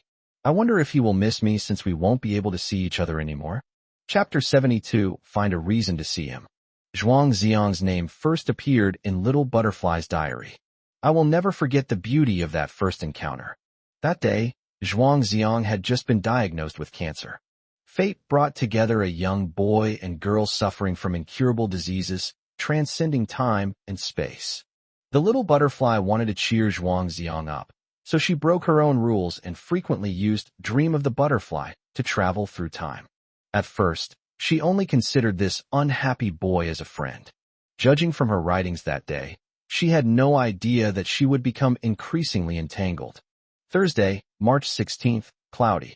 I have never tried hiking for 2 consecutive days because my body could clearly feel that the load was too much to bear. But I bought hemostatic medicine for Zhuang Xiang, so I have to give it to him. This reason should be quite sufficient. When I arrived outside Class 9's classroom, I easily found him, and then we went to chat by the flower bed. That flower bed is so beautiful. It's full of hyacinths, wisteria, and calla lilies, all in vibrant colors, each vying for attention. When we parted yesterday, I asked him to buy a strawberry cake to take home and improve his relationship with his family. He told me that the cake, Went very well, and his family was very happy. Sigh. The way he lies is full of holes. He really looks like a big idiot. Yes, he's a big idiot. To comfort him, we went out for hot pot together at noon, and it was so delicious. Eating with him is so much fun, and my appetite has even increased. He told me that he was moving out of his home and into the small house his mother was renting. We ran into a pretty neighbor who thought we were dating and made some jokes. I felt my cheeks burning, but I was also a little happy. She even stole glances at that big idiot, wondering if he would be a good boyfriend. But it's just a thought. I don't belong here, and I don't have much time. There won't be any love between us. Or rather, I'm no longer qualified to have love. While Zhuangziang was shopping at the supermarket, I went to the flower and bird market next door and bought a pair of red goldfish, hoping they would bring him good luck. On the days I can't come, these two fish will keep him company, so he shouldn't be so lonely. That big idiot. His cheeks were all red when he asked me for my phone number. Has he never asked a girl for her contact information before? What he didn't know was that my phone is usually unreachable unless I come over here. I didn't stay out too late today. I came back early after his class and brought back some mugwort to make qingtuan for Grandma tomorrow. She would never guess where I got such fresh mugwort. I'm not going there tomorrow. I swear, I'm really not going tomorrow. March 17th, Friday, sunny. Last night, I prepared glutinous rice and mugwort juice in advance and got up early this morning to steam the green rice dumplings. Looking at these adorable little dumplings, I really want to give some to that big idiot. A wicked thought arose. Can the vow I made yesterday be disregarded? He asked for my phone number yesterday. Will he call or text me? He'll get anxious if I don't reply. Touching the strings of the guzheng, I made up my mind. I would go and take a look, and if he didn't send a message, I would come back immediately without any lingering feelings. As a result, I saw new information. What do you want to eat tomorrow morning? I'll bring it to you. My hand moved on its own to reply to his message. I made qingtuan. Do you want some? I think I must be poisoned to recklessly board the number 19 bus to see that big idiot. We sat by the colorful flower bed and shared breakfast together. He praised my qingtuan, green glutinous rice dumplings, for being delicious, and I was so happy. At noon, I went to the cafeteria to find Zhuangziang and met his friend, whose name was Li Huangxian. He's a bit of a goofball, but he's a really nice guy. In the afternoon, I was planning to go home early, but I suddenly had a strong feeling that the big idiot would be unhappy. So I sent him a message, and we skipped class together again. We went to the river below the school and shouted loudly at the water, hoping the flowing water would carry away all our sorrow. I call him a big idiot, and he calls me a little fool. I'm definitely not stupid. He cried so hard because of his family troubles that big tears fell into the river. Seeing him sad made me very sad too, and I shed tears. When he was in pain, I could hold back my tears, but I couldn't bear to see him sad.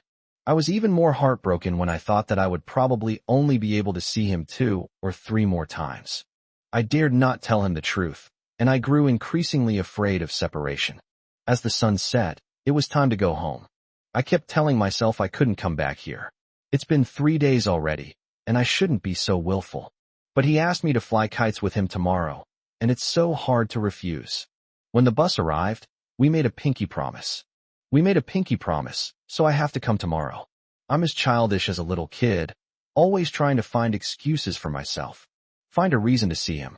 When I got home that night, I started taking handfuls of medicine. Those medicines were really bitter and hard to swallow. But the thought of seeing him made it all worthwhile. I know perfectly well that if I continue to be so willful, I will die very soon. But moths are determined to fly into the fire without hesitation. If one day I could die in his arms, I would be willing to do so. After reading Little Butterfly's diary for 3 consecutive days, Zhuangziang felt as if his heart was being torn apart. It turns out that the little butterfly sacrificed so much for him. She would even sacrifice her health just to make him happy and play with him.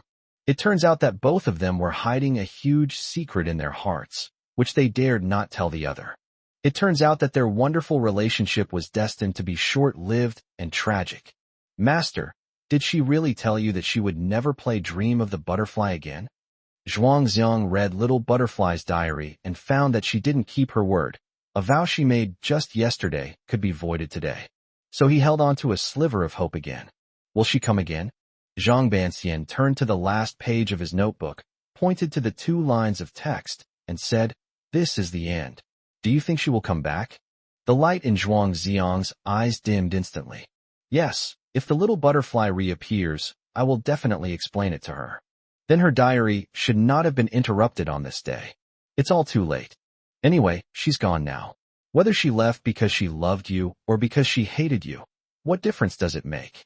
Zhang Banxian said with a cold expression. In reality, his inner thoughts were incredibly complex and conflicted. Teach the little butterfly the story of Dream of the Butterfly, so that she may have a poignant love story at the end of her life. Was it done right or wrong? Chapter 73: The Tale of a Young Girl's Fall. Little Butterfly's diary is a vivid account of a young girl's fall from grace. She wrote down every detail of her time with Zhuang Xiang on paper, pouring all her emotions into it. On weekends, they fly kites, eat barbecue, and drink beer together. Zhuang Xiang was surprised to discover that she actually knew about the accidental kiss he had given her while he was drunk. "I'm just afraid of feeling awkward and embarrassed to bring it up again." That was also her first kiss. A sentence she wrote in her diary brought tears to Zhuang Xiang's eyes. So it turns out that a guy's breath tastes like beer. Using Dream of the Butterfly to travel too frequently accelerated the deterioration of Little Butterfly's body. The following week, they had to part ways for the first time. Tuesday, March 21st, sunny. Dr. Chen repeatedly asked me if I had followed the doctor's orders and taken my medication on time. I dared not tell him that I was doing something that would lead me to my death. According to the examination report, my condition is deteriorating rapidly, and it has reached the point where I have no choice but to undergo surgery. The success rate of the surgery is only 60%. Even if it succeeds, it will only delay things by a month or 2. I'm going to miss that big idiot soon. Today is his monthly exam day. The day before, I asked the old swindler for a red string for good luck, hoping it would bring him good fortune. I have to say, the old swindler's rope-weaving technique was really not very good. "You big idiot, if I don't come back, you can keep this as a souvenir." Perhaps I was just a passerby in his life. We've only known each other for a week, and he probably won't even think about me again. But after the exam, he said he liked me, and I didn't dare to answer him directly. Because I have no future. Lying on his bed, I told him it would take a few days. When I spoke, I didn't dare look him in the eye, because I was afraid of seeing disappointment in his eyes. I dared not tell him that I might never come back. I held his hand greedily, afraid that if I let go, I would lose him completely. We said goodbye by the flower bed full of hyacinths, and I hugged him from behind. Unbeknownst to him, I secretly kissed his back. I hope I have enough courage to calmly step onto the operating table. I hope I can come back to see you again. Zhuang Xiang remembers that the little butterfly disappeared for a whole week, and finally reappeared the following Wednesday. During that time, she sent herself a message. "I miss you so much." This indicates that she came to the future once, but had to return immediately due to the torment of illness. It's hard to imagine what a dark and terrifying week she went through. Her big idiot became her motivation to live. At that time, Zhuang Xiang could never have imagined that they almost experienced a life or death separation. Having narrowly escaped death, Little Butterfly looked noticeably more haggard, but she remained optimistic. Try to infect the big idiot around you with your happy mood. Over the weekend, they went to Manhwa village together and saw the azaleas covering the mountains. "I miss you so much," is the most sincere confession to each other.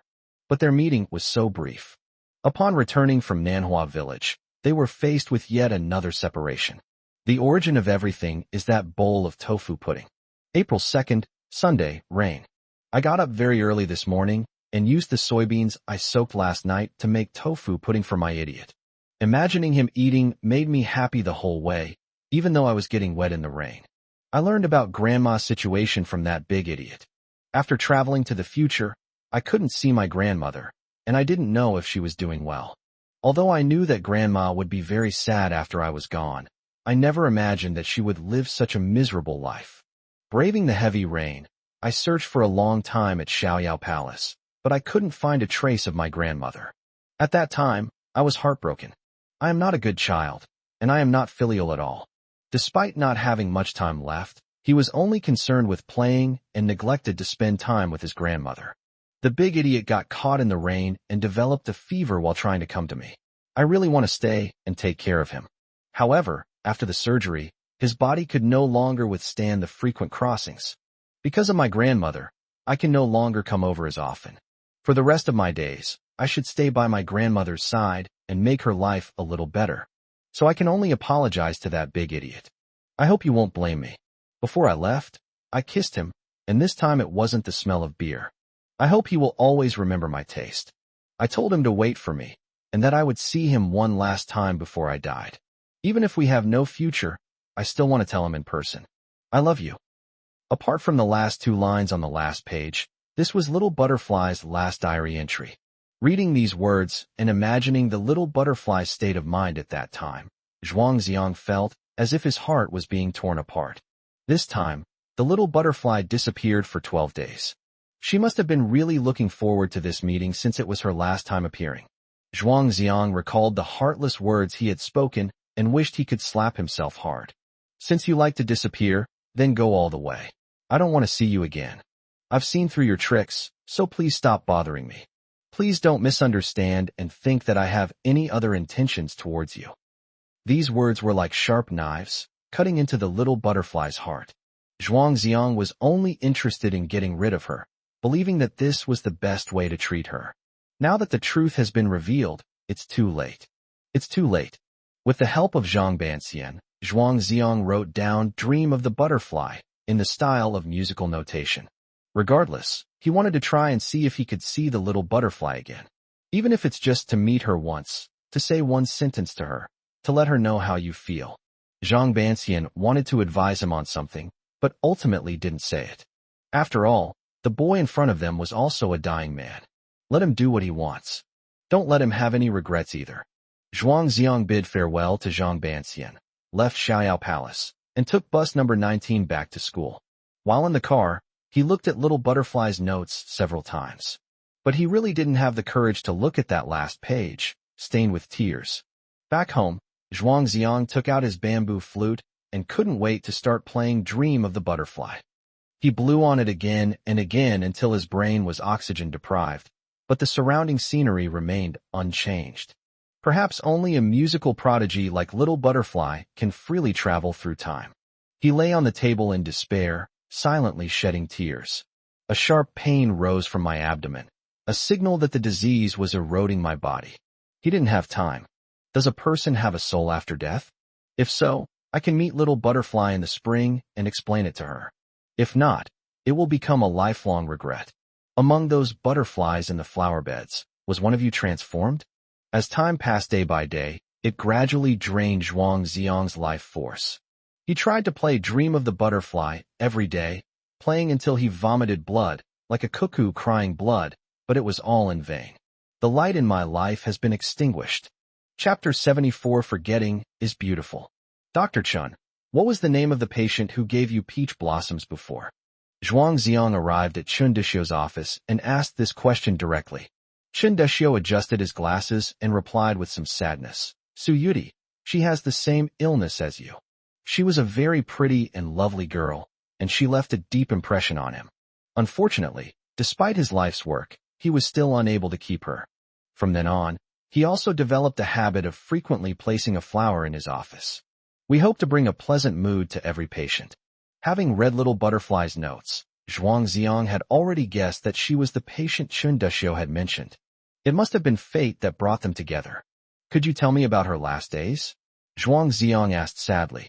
Chun Deshio didn't know why he cared so much about another patient. Perhaps they just wanted to learn from other people's experiences to give themselves the courage to fight against the disease. So he embellished the story of the little butterfly a bit. If you're suffering terribly from illness, then don't say anything. Actually, she could have held on for a longer period of time, but for some reason, her condition deteriorated very severely. I performed surgery on her, and it was very successful, but she still passed away 2 or 3 months earlier than expected.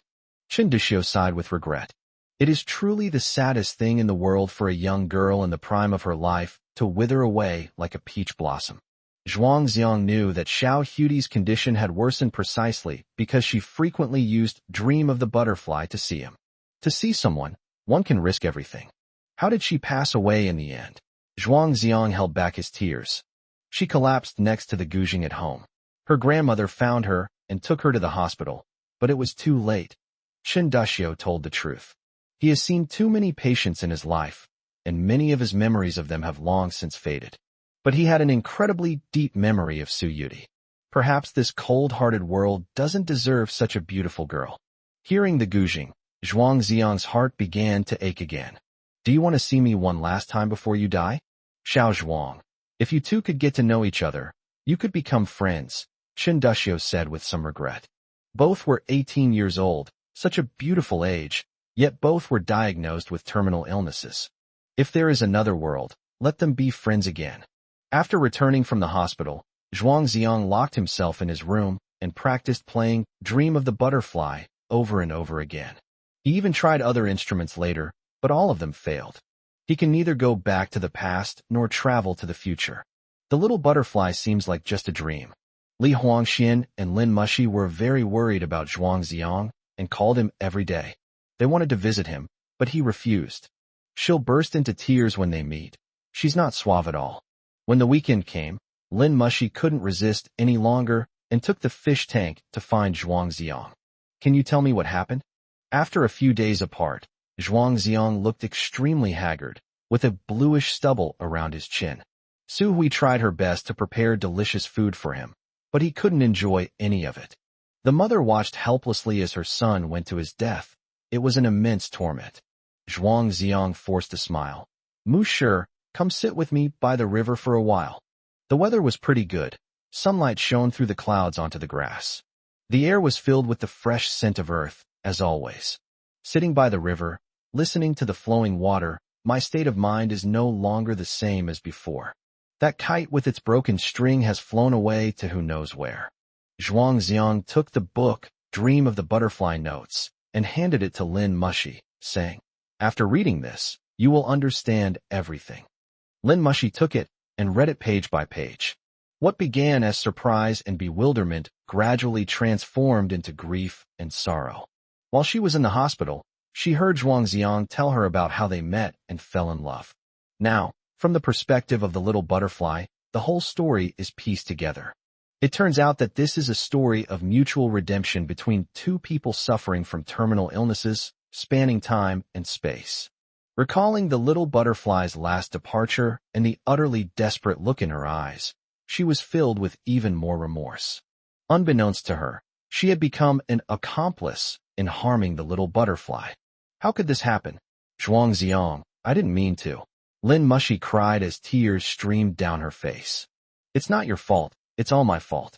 If I had been more careful, I would have discovered it sooner, and this wouldn't have happened. Zhuangxiang was equally remorseful. But now that the person is gone, what can be brought back? Zhuangxiang took the two goldfish out of the fish tank and gently placed them into the river water. Leaving this small fish tank, we have entered a much wider world. They should soon forget each other. Forget those days of being together day and night, and from now on be free and carefree. It turns out that forgetting is a kind of beauty. Mu Shi, you should go back now. I'll sit here a little longer. Zhuangxiang, promise me you'll take good care of yourself. Lin Mushi left with tears in her eyes. She guessed that when Zhuangxiang missed the little butterfly, he didn't like to be disturbed. Next week is the physics competition. Deng Haijun called Zhuangxiang and asked him to meet at the library for one last push.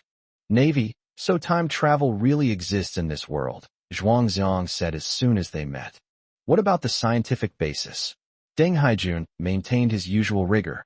Science knows so little, and there are many things it cannot explain, Zhuangxiang remarked. In the past, he certainly wouldn't have believed it. But after experiencing it firsthand, I realized that the world is full of wonders. Then Zhuangxiang told Deng Haijun about the Xiaoyao Palace and Zhangbanxian. Deng Haijun listened as if to a fairy tale, only responding with a smile and not taking it seriously. In his view, Zhuangxiang must have missed classes for too long and was talking nonsense. Even Stephen Hawking never saw time travel, have you? While Deng Haijun was doing practice problems, Zhuang Xiang went to get the Nanjing Classic of Difficult Issues to read. He remembered that Little Butterfly had read this book, and now he understood that she might have wanted to learn about her condition. Unfortunately, there is no concept of cancer in traditional Chinese medicine, and the book does not provide an answer. As the museum was about to close, Zhuang Xiang said to Deng Haijun, "Haijun, I have a bad illness, and we may not be able to see each other again." "What do you mean?" Deng Haijun's hand trembled. Even though he was clueless about social etiquette, he was still shocked to hear such words. He tried hard to find any sign of joking in Zhuang Xiang's expression. Zhuang Xiang did not disappoint him. He then said in a joking tone, "I should be going to see Newton and Einstein in less than a month. I will tell them that people can travel through time." Deng Haijun's eyes instantly reddened. "How could this happen? You're so young." Zhuang Xiang sighed helplessly. "Do you still remember the girl I saw by the flower bed? Actually, the person I really want to see is her. If you ever find a way to travel through time, let's meet again. Keep going, don't forget your dream, to become a scientist." Upon hearing this, Deng Haijun's tears welled up and fell. I thought this guy was emotionless and wouldn't cry. Chapter 75 has only a few hours left. The illness gradually eroded Zhuang Xiang's body, and he almost stopped attending classes. Most of the time, I quietly stay at home with my mother and practice the song, Dream of the Butterfly. Occasionally, I would go to the school, sit by the flower bed, or under the ginkgo tree, and think of someone who is no longer here. Death is approaching. Whether it was his mother Su Hui, or his friends Lin Mushi and Li Huangxian, they could only watch helplessly as he walked toward death. No amount of sadness or tears could change anything. Another week passed, and it was Wednesday. Zhuang Xiang did not come to school. Lin Mushi would unconsciously turn around and see the empty seats behind her, feeling empty inside as well. She was terrified of receiving bad news suddenly, even though I knew all along that bad news would come sooner or later. After the second period in the afternoon, Lin Mushi came out of the restroom and stood on the second floor, habitually glancing at the flower bed full of hyacinths. Suddenly, I noticed a figure there wearing a white shirt and a blue skirt. She was slightly taken aback, but after realizing what was happening, she immediately ran downstairs. I was walking too fast and almost fell twice. When she arrived at the flower bed, it was deserted. Is it just my imagination? With tears in her eyes, Lin Mushi shouted loudly, "Little Butterfly, is that you? Come out quickly, we were lying to you last time. The person Zhuang Xiang has always loved is you. He's running out of time. Please come out quickly and see him one last time." He called out for a long time, but no one responded. Lin Mushi broke down in tears, squatting by the flower bed, grieving for Zhuang Xiang and Little Butterfly. As she cried, a pair of snow-white canvas shoes appeared before her blurred vision. The gaze moves upward, revealing calves as white as lotus roots and a skirt as blue as the sea. Su Yudi stood in front of Lin Mushi. Her cheeks were as pale as paper, and her lips were completely bloodless. Her beautiful almond-shaped eyes have lost their former sparkle. The disease was also eroding her body. "Little Butterfly, it really is you. You finally came. It turns out that last time wasn't the last time." Lin Mushi was filled with mixed emotions of sorrow and joy. The girl in front of me doesn't belong to this world, but she feels no fear at all. Su Yudi's eyes instantly filled with tears. The moment she opened her mouth, it was a heartbreaking sob. "I just want to see him one more time, just one last time. From now on, I will never bother him again. Please take good care of him and make him happy every day." Even though Su Yudi was heartbroken by Zhuang Xiang last time, she still loves that big idiot. Even after he said such heartless things, she still couldn't control her emotions. "Before I died, I couldn't help but want to see him one last time. Even without saying a word, just stealing a glance." Lin Mushi held Su Yudi's hand, sobbing uncontrollably, and said, "He had his reasons for saying those things to you last time. The person he loves most has always been you." "What?" Su Yudi looked confused. "He didn't have time left. He only hoped that you would forget her and live the rest of your life well. But at that time, she didn't know that you were." Lin Mushi choked up and couldn't speak. The fates of these two people were so tragic. Lin Mushi returned to the classroom and found Zhuang Xiang's medical report. She found it in Zhuang Xiang's wardrobe last time and has kept it in her school bag ever since. When Su Yuti saw this report, she was deeply shocked. How could this happen? How could this happen? It turns out he's like me. He doesn't have time. You big idiot. You really are a big idiot. Her weak body could barely support her to stand. Lin Mushi had no choice but to help her sit down by the flower bed. Both of them were in tears at the same time. Where is he? Little Butterfly's voice trembled. He's racking his brains trying to find a way to see you, Lin Mushi replied. You found out? Yes. He went to see your grandmother and read your diary. Su Yuti immediately struggled to get up, wanting to go see Zhuang Xiang. Lin Mushi was worried about her health and offered to take her there, but she refused.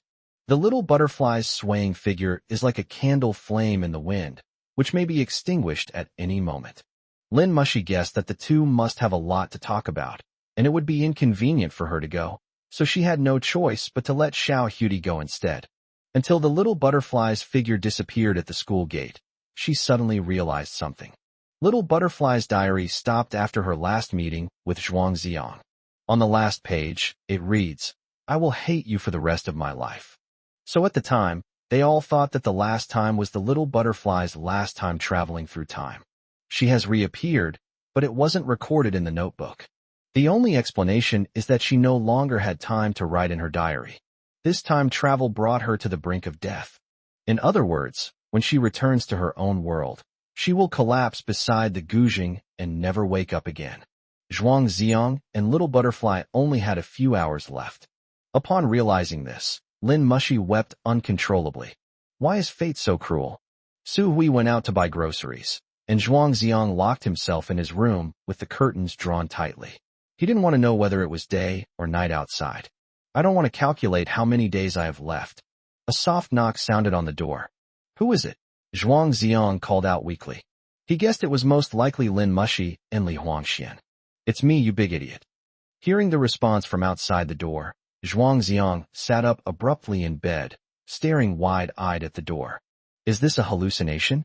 Or a dream? Zhuang Xiang couldn't believe that the little butterfly would reappear. With trembling hands, he touched the doorknob, steadied himself, and then forcefully turned it open. The girl he had been longing for appeared at the door. Their eyes met, and they were speechless with emotion. Little butterfly. You big idiot. Su Yuti threw herself into Zhuang Xiang's arms, and the two embraced tightly. Large tears fell onto each other's shoulders. The warm body in my arms felt so real.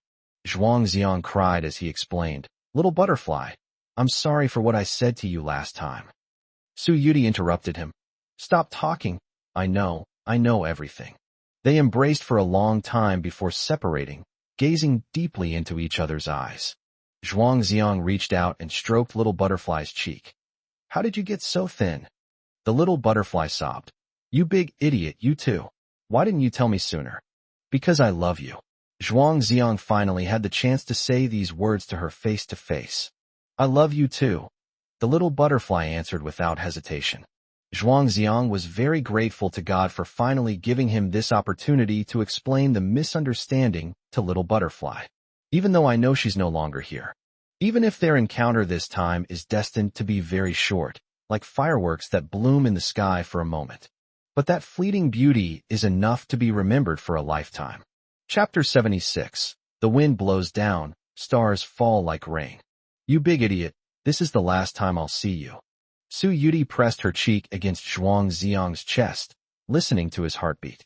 Zhuang Xiang held her hand tightly, refusing to let go for even a moment. It was as if she would disappear the moment I let go, never to reappear again.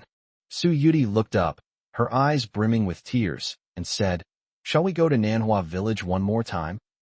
Zhuang Xiang said sadly, If my grandparents saw me like this, they would be heartbroken. But I want to see Grandpa perform iron flower making with my own eyes once, Su Yuti said, expressing her final wish. Didn't you have to go back before dark? A sense of panic rose in Zhuang Xiang's heart. I'm not going back today. I'll stay with you, Su Yuti said firmly. No, you have to go back. I'll take you to catch the bus at 6:10. Tears welled up in Zhuang Xiang's eyes. He immediately realized that Little Butterfly meant she wasn't going back. The classical Chinese text on the sheet music for Dream of the Butterfly states that if one does not return to their original world before nightfall, they will pay the price with their life. The little butterfly was willing to die to accompany him to watch that fleeting moment of fireworks. You big idiot, I don't have time left. Let me remember the most beautiful thing in this world in my last moments, okay? Tears streamed down the little butterfly's pale cheeks, a poignant and beautiful sight. Zhuangziang was filled with immense inner conflict and struggle. If he nods, it's as if he's personally sending the little butterfly on its way. If you cruelly refuse, the little butterfly will leave with regret. Even if I go back before dark, I won't be able to see you again. You big idiot, this really is the last time we'll see each other. Since I'm already dead in this world anyway, please grant my wish. Su Yuti pleaded desperately. Zhuangziang gritted his teeth, choked up and couldn't speak. He just kept shaking his head. His heart ached as if it were being torn apart by 1,000 knives. Okay, let's set off right away. After a long silence, Zhuangziang finally hardened his heart and agreed to the little butterfly's request.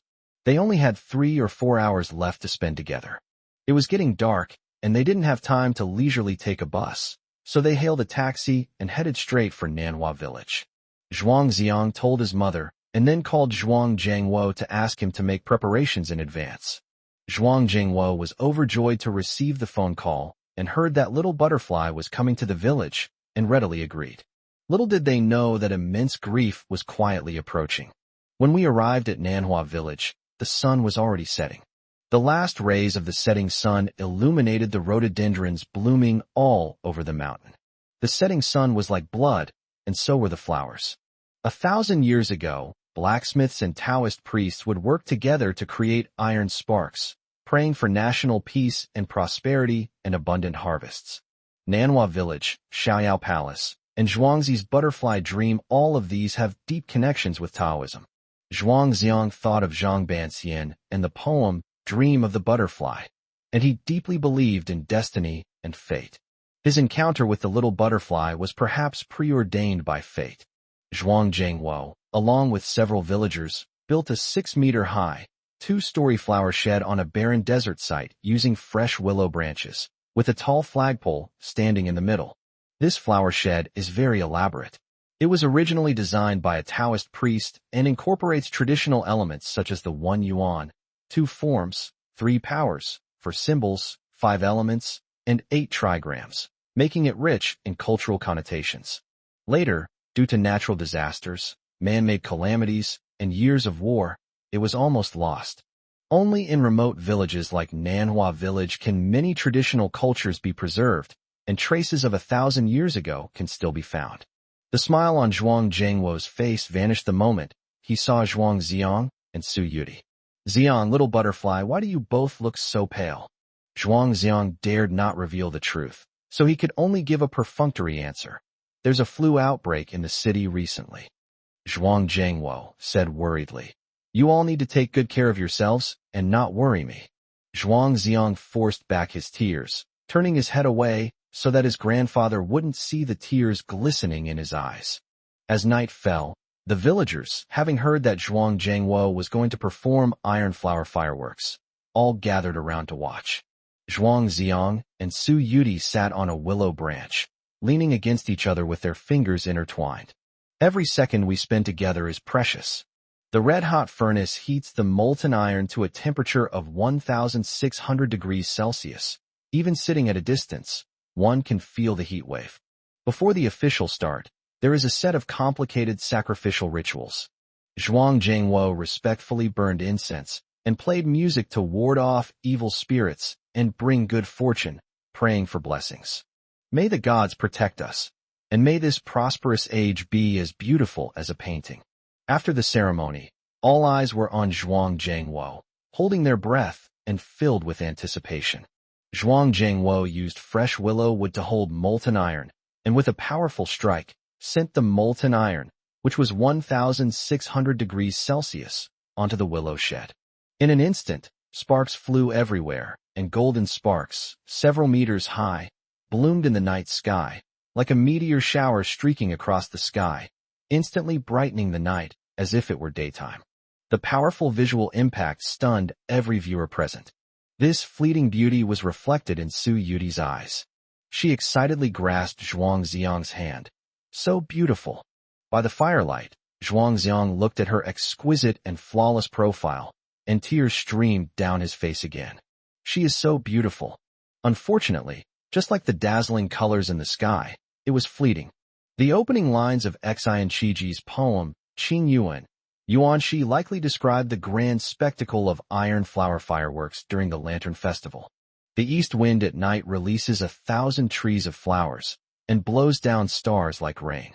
But what has touched people most throughout the ages is the last sentence. Suddenly I turned around, and there she was, in the dim light. Zhuang Zhangwo filled the container with molten iron again and launched it into the air.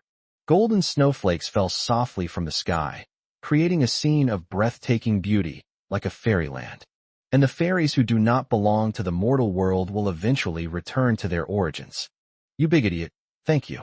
I have no regrets now that I can see such a beautiful sight. Su Yudi whispered in Zhuangziang's ear. Little butterfly, it's completely dark now. Can't you go back? Zhuangziang was heartbroken. Your arms are so warm. Let me lie down for a bit. Su Yudi leaned against Zhuangziang's chest, continuing to enjoy Zhuang Zhangwo's performance.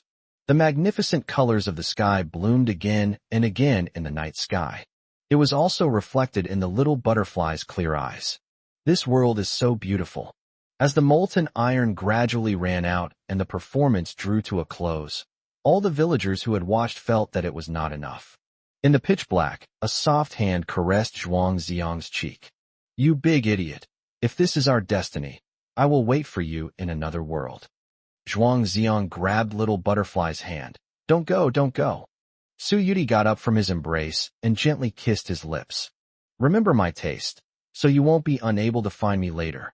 Zhuangziang could say nothing more than repeatedly mutter, don't go, even though he knew perfectly well that the little butterfly was destined to be lost. After the performance ended, Zhuang Zhangwo ordered some lights to be turned on, only to find that Zhuangziang was sitting alone in the corner. The other person has vanished without a trace. Zhuang Zhangwo asked in surprise, Xiang, where's little butterfly? She's gone. Zhuang Xiang cried out in despair. He knew that at this very moment, in that world a year ago, little butterfly had already fallen beside the Guzheng. I will never wake up again. Chapter 77, Zhuang Zhomengdai. Zhuang Xiang stayed overnight in Manhwa village, and the next morning, he tearfully bid farewell to the two elderly people. This departure will be a final farewell.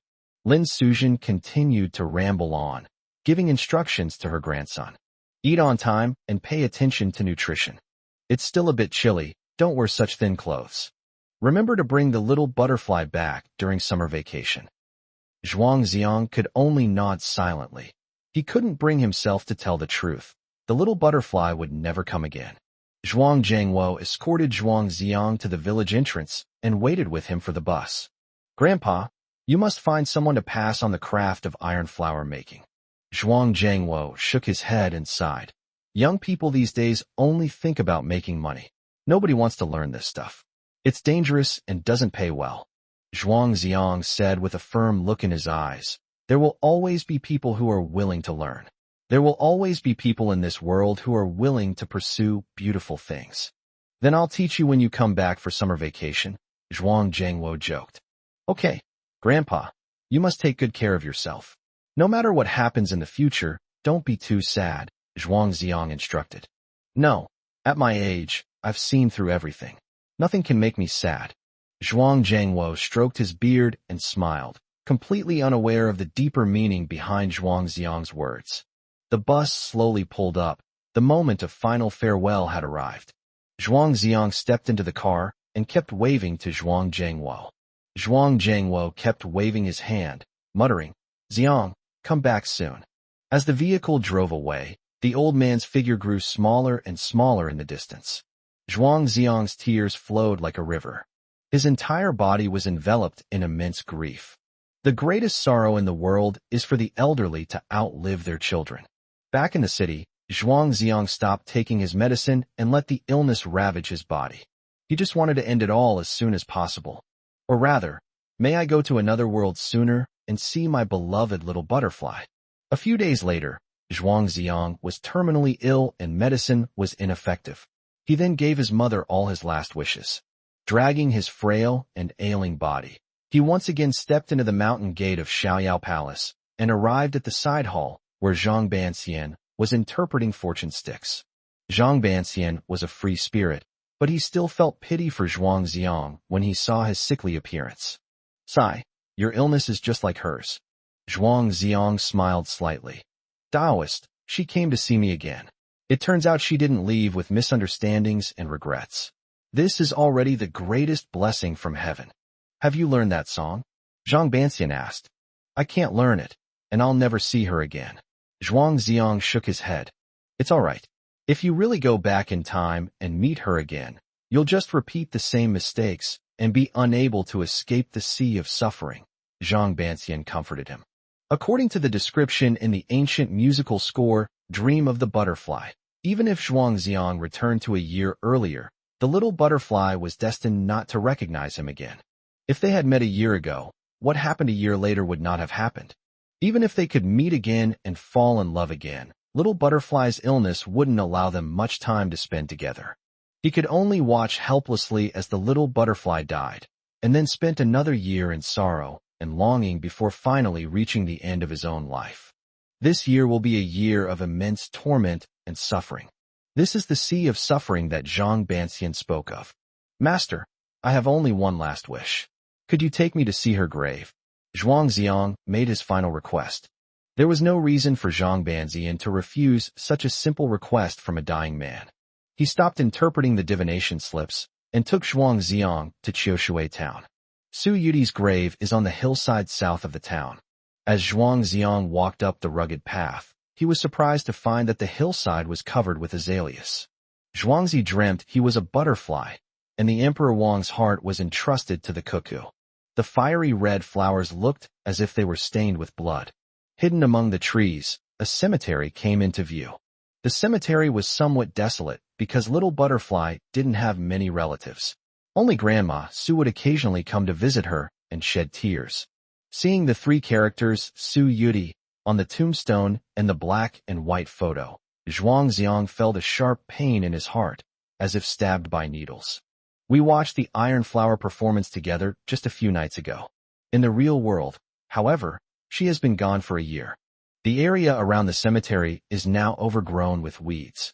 Zhuang Xiang reached out and stroked the photo on the tombstone, as if it still carried her body heat. Zhang Banxian patted him on the shoulder. "Life and death are preordained, and change is inevitable. Heaven and earth are like a giant house, and songs and cries are the ultimate expression of life." Zhuang Xiang recognized that this was a story from Zhuangzi about drumming on a basin and singing. Human life and death, like the four seasons of spring, summer, autumn, and winter, cannot be defied or altered. But he was not an ancient sage and did not have such a magnanimous view of life and death. He was still heartbroken. "Master, please let me talk to her alone." Zhang Banxian nodded silently, then turned and walked away. Zhuang Xiang repeatedly stroked the three characters of Su Yuti's name, engraving each stroke in his heart. After a long while, he took out his bamboo flute and began to play Dream of the Butterfly. "Come so si do si la. So la si la so." The melodious sound of the flute drifted across the mountains and fields, echoing among the azaleas and stirring up a flurry of butterflies. Zhang Banxian leaned against a tree in the distance, and upon hearing the sound of the flute, he couldn't help but shed tears. After an unknown amount of time, the flute music stopped, but Zhuang Xiang was nowhere to be seen descending the mountain.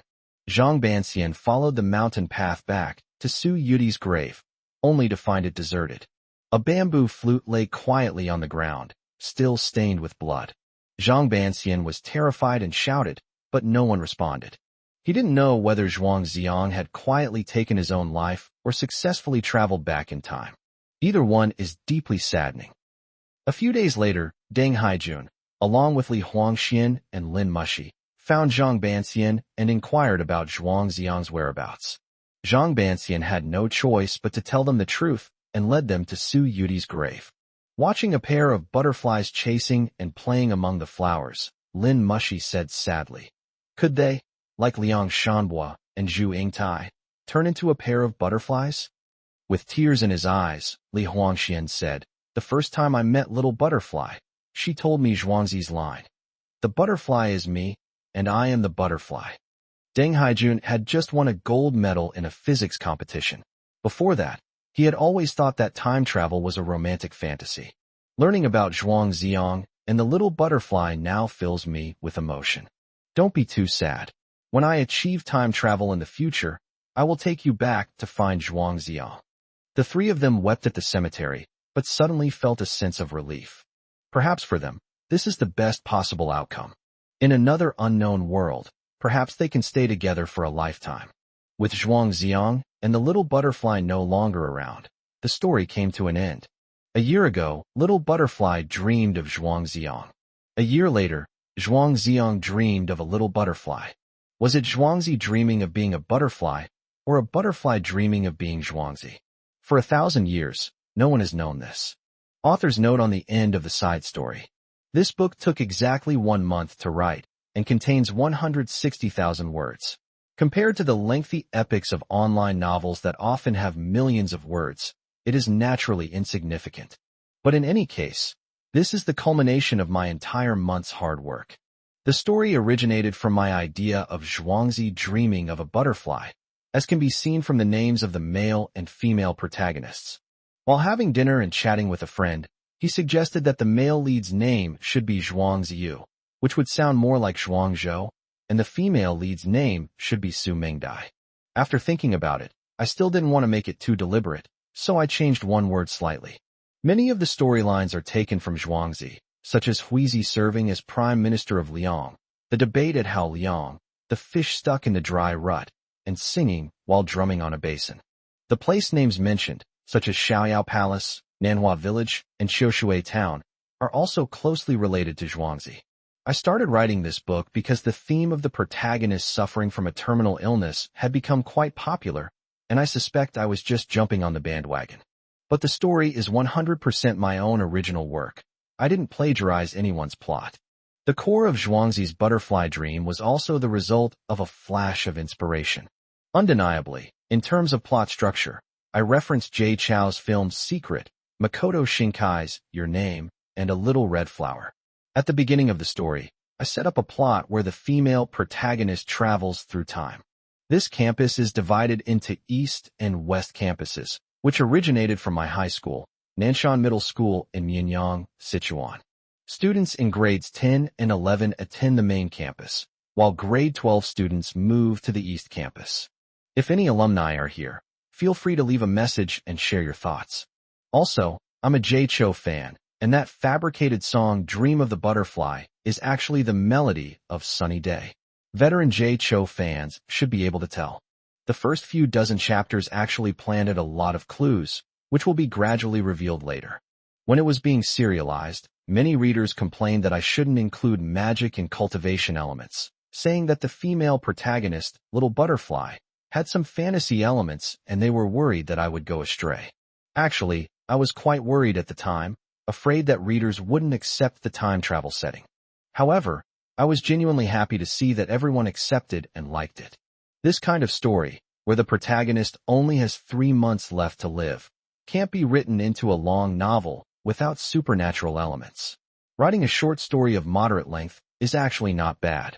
When I first set up the plot, I actually planned that after the male protagonist Zhuang Ziong passed away, he would use Dream of the Butterfly to be reborn a year earlier and get to know Su Yudi, a senior student who was 1 year ahead of him. After the two embarked on a heart-wrenching romance between an older woman and a younger man, the female lead tragically passed away, and the male lead lived another year in loneliness and pain. The male lead is so pitiful, so please stop torturing him. Actually, I wrote many parts of this book while crying, and I really don't want to torture myself anymore. When I was describing the little butterfly, I cried so hard. Why is there such a beautiful yet heartbreaking girl? I will hate you for the rest of my life.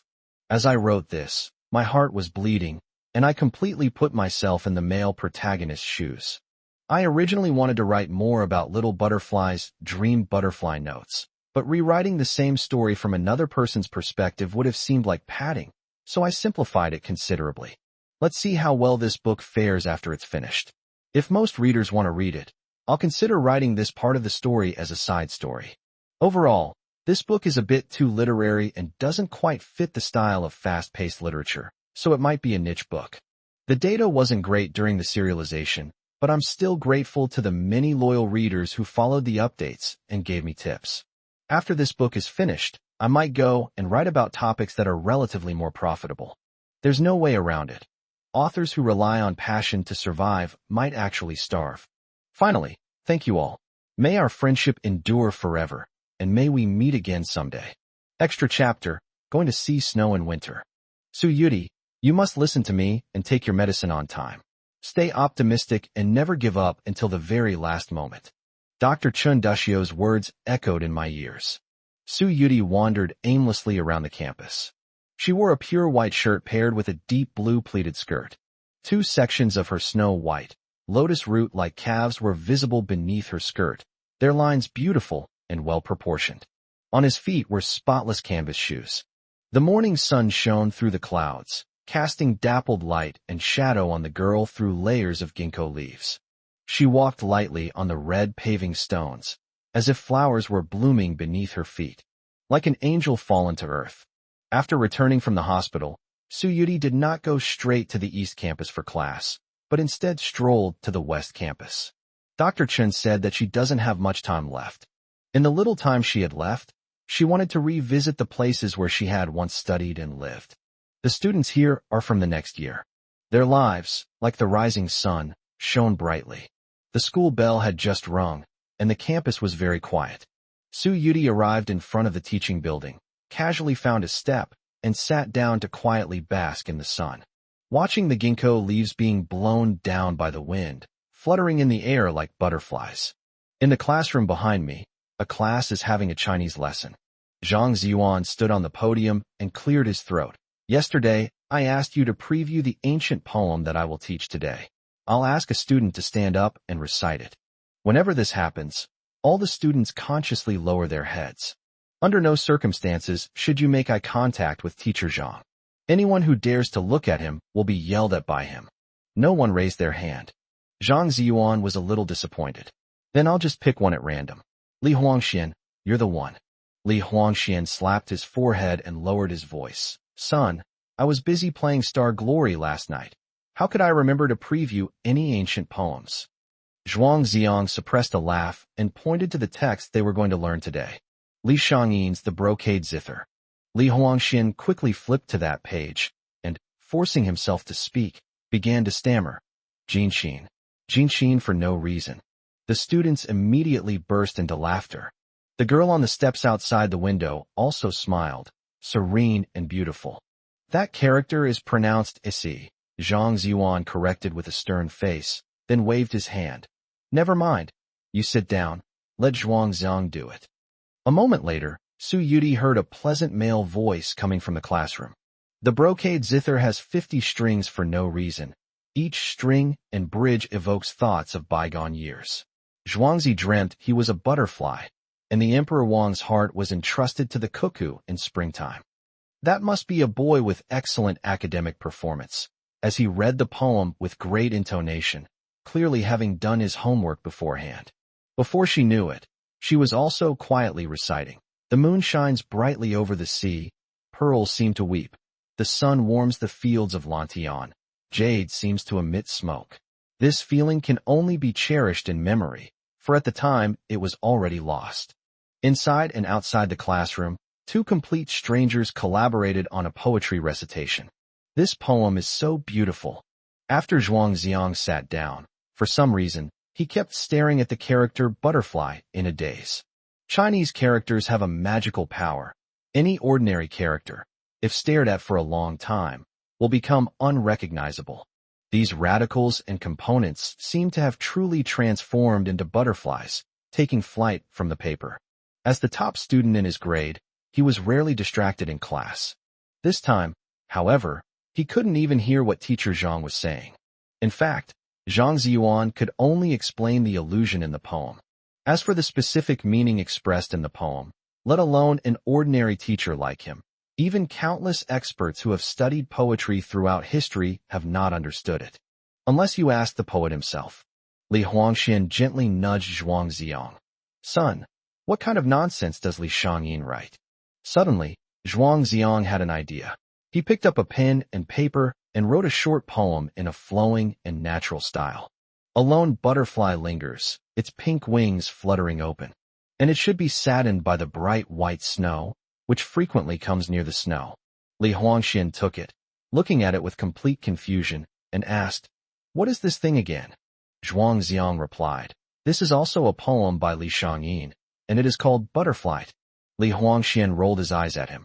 "I hate you academic geniuses. You know too much, making me feel like an idiot." As he was speaking, he saw Zhang Ziyuan coming over, so he quickly crumpled the paper into a ball and threw it out the window. The crumpled paper landed perfectly next to the girl sitting on the steps. Su Yuti picked it up casually and saw that the handwriting on the paper was elegant and graceful. The person who writes this must be very good-looking.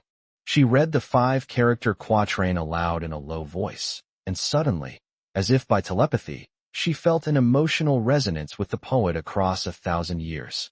He is terminally ill and his life is nearing its end, just like this solitary butterfly flapping its wings. And should it harm the pure white, frequently coming near the snow? Su Yuti suddenly had a strong urge to go to winter and see snow. But Dr. Chun had already told her that she wouldn't make it through the winter, unless she prays to the gods for a miraculous encounter. After class, Zhuang Ziong and Li Huangxian came out of the classroom. "Hey, where did you throw my poem?" Zhuang Ziong asked. "It's just a piece of paper. Why are you so concerned?" Li Huangxian said casually. "Didn't your teachers teach you not to litter when you were little? What if you hit a child? Even if you don't hit a child, it's still bad to hit the flowers and plants." "Damn, are you out of your mind?" Zhuang Ziong looked at the empty steps, and a sense of sadness welled up in his heart for no reason. A butterfly, from who knows where. It flapped its wings, circled twice, and landed on his shoulder. After a while, it flew away again and disappeared without a trace. It's like coming from a dream and returning to a dream. P.S. On the day this book was completed, it only had a rating of 6.9, and not many readers read it. The royalties were so little that they were negligible. In my opinion, this is likely to be another flop, and it will soon disappear without a trace, forgotten by everyone. I shouldn't have written such an artsy book on tomato. As many readers have asked, why choose such an incongruous title? All I can say is that this is just following the trend. If it had a more artsy title like Dream of the Butterfly, even fewer people would have read it. Unexpectedly, more than 2 months after its completion, this 160,000-word short story has received a rating of 9.2, and it may even go higher in the future, which is truly beyond my expectations. Thank you for your support. If you have gained even a little bit of inspiration or insight from my book, I will be very satisfied. Writing a book is a wonderful thing. It allows authors and readers to transcend time and space and achieve an emotional resonance. We complement each other and grow together. I'll add some extra chapters for everyone later, depending on my mood or inspiration. Thank you again. 12 Days of Wounds, extra chapter. Do me si la la la, do me si la la la do so fa me fa so me so la la la la la. The afternoon sun shone through the window and fell on the girl's white shirt. Her slender, fair fingertips danced nimbly on the strings of the guzheng. This piece of music is called Rain Butterfly, and it's older than her age. Perhaps because of the shared name, she has always been particularly fond of this piece of music and has practiced it with exceptional skill. Music can touch people's hearts directly. The lyrics are even more unbearable to savor. Even if love breaks your heart, don't blame anyone, just because the encounter was too beautiful. Even if I cry my eyes out, am deeply hurt, and my heart turns to ashes, it doesn't matter. I emerge from my cocoon like a butterfly, hoping to fly with you, but I fear most that you will leave and never return. As the music was being played, it abruptly stopped. Large drops of blood fell from the girl's nose, staining the zither strings red. Su Yuti immediately grabbed a tissue from the side and tightly plugged her nostrils, then hurriedly cleaned up the bloodstains on the floor. If Grandma saw this, she would definitely be heartbroken. In the other room, Grandma Sue leaned against the wall, large tears sliding down her cheeks. She tried her best not to cry out loud. He didn't want the little butterfly to discover that he had already noticed her disheveled state. Soon, she will likely be the only old woman left, alone in this cold, desolate house. That zither will never sound again. After a long while, Grandma Sue waited until her granddaughter's bleeding finally stopped before slowly pushing open the door and forcing a smile. "Little butterfly, why did you stop playing?" Sue Yudi raised her head, her nostrils still filled with the smell of blood. She forced a smile and said, "I'm tired. I don't want to play anymore." Grandma Sue sat down next to her granddaughter. "How long has it been since you went out?" 12 days, Sue Yudi blurted out. She didn't need to consciously remember. She knew exactly how long she had been separated from Zhuang Ziang. "Almost every moment, every second, I miss the time we spent together." It is precisely because she has someone in her heart that she plays her music so poignantly and movingly. If you miss him, go see him again.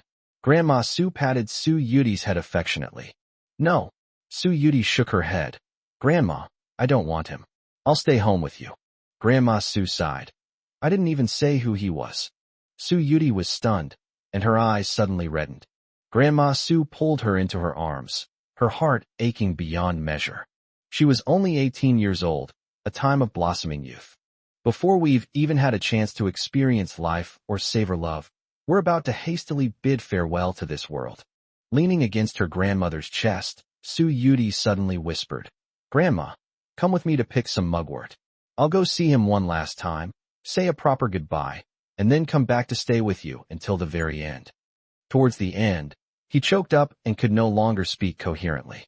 Grandma Sue told her that when she was young, she once made qingtuan, a type of glutinous rice dumpling, for a young man. That young man later became her grandfather. Although she didn't have the chance to stay with the big idiot forever, she still wanted to express her true feelings to him in her final moments. The season when mugwort is at its tenderest has already passed in this world. The two searched for a long time on the hillside of Qiushui town before they managed to pick a small handful.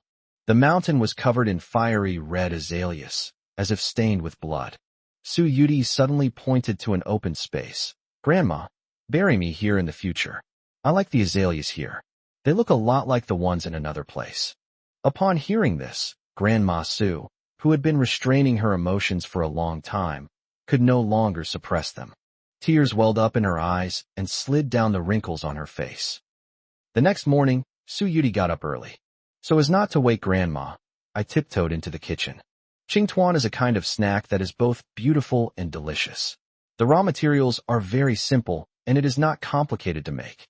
Blanch the mugwort, crush it, filter it into juice, and add it to glutinous rice flour to dye it a vibrant green color. Divide the dough into small portions, add the filling, roll them into balls, and shape them into raw embryos. Steam for 20 minutes. Brush with sesame oil before serving, and you're all done. Before anyone knew it, Grandma Sue had gotten up. Smelling the aroma wafting from the steamer, she smiled and said, "It smells so good. My granddaughter is so skillful." Sue Yudi turned around and smiled. "It's all thanks to you, Grandma, that I've taught you so well. The qingtuan you make are even better than the ones sold outside." Grandma Sue casually remarked, "That's right. If I ever run out of money, I'll make qingtuan, green glutinous rice dumplings, and sell them, along with tofu pudding and roasted sweet potatoes." In an instant, Sue Yudi's smile froze on her face. She suddenly remembered Zhuang Ziang's words. A year later, a gaunt old man will be selling snacks at Xiaoyao Palace. She found it hard to reconcile that haggard and weathered appearance with the grandmother before her. But she was absolutely certain that it was the truth. Tears, once again, flowed like a river bursting its banks.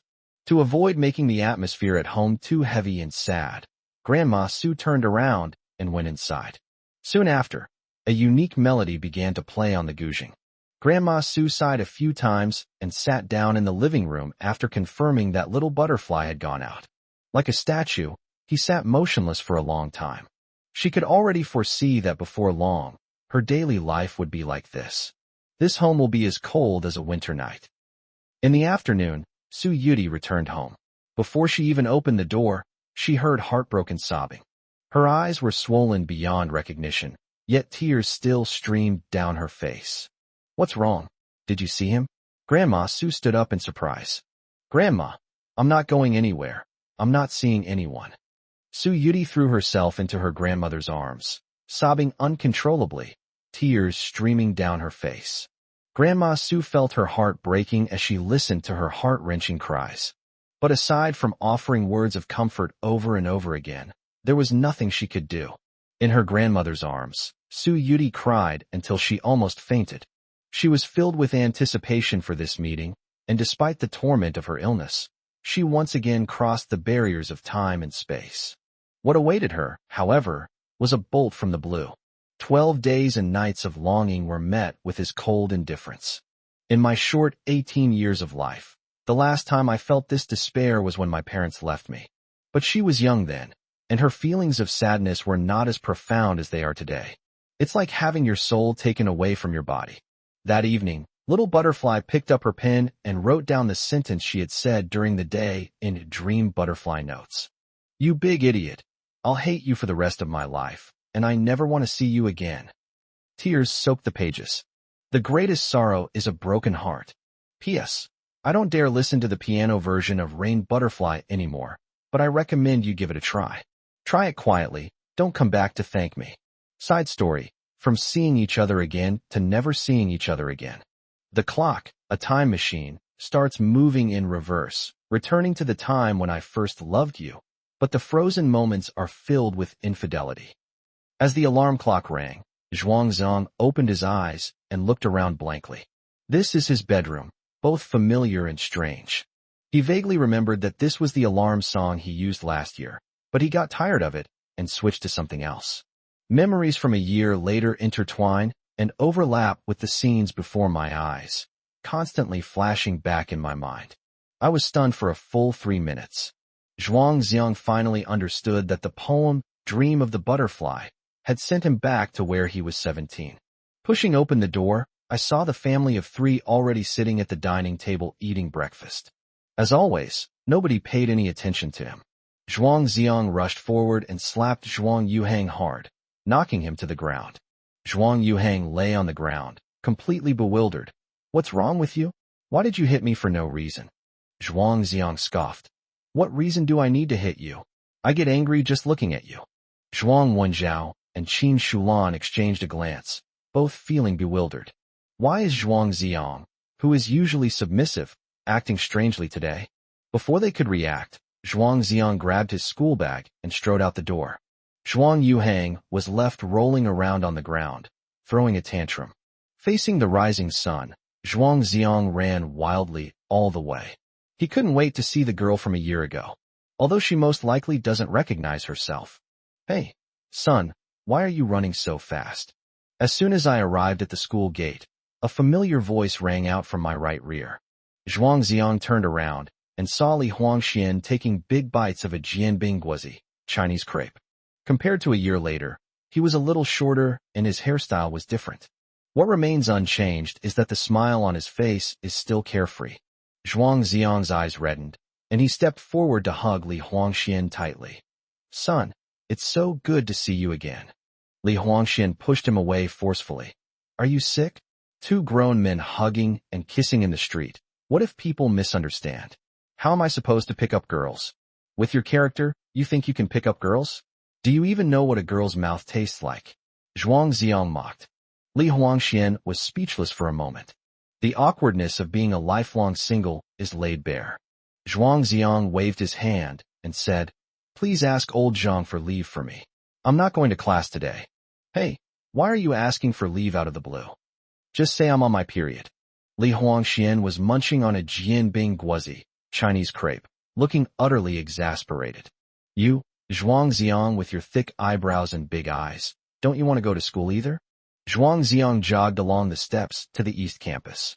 The upperclassmen have already started classes. At the end of the 5th floor of the teaching building, he finally saw the sign for Class 23 for the first time. The teacher on the podium was none other than the refined and cultured Li Junan. Zhuangzong glanced around the classroom, but couldn't find the figure he had been longing for day and night. He desperately tried to control his excitement. then quietly reached the back door and asked a boy, "Hey senior, where is Su Yuti from your class?" The other person replied, "She often skips class. Go look for her on the playground."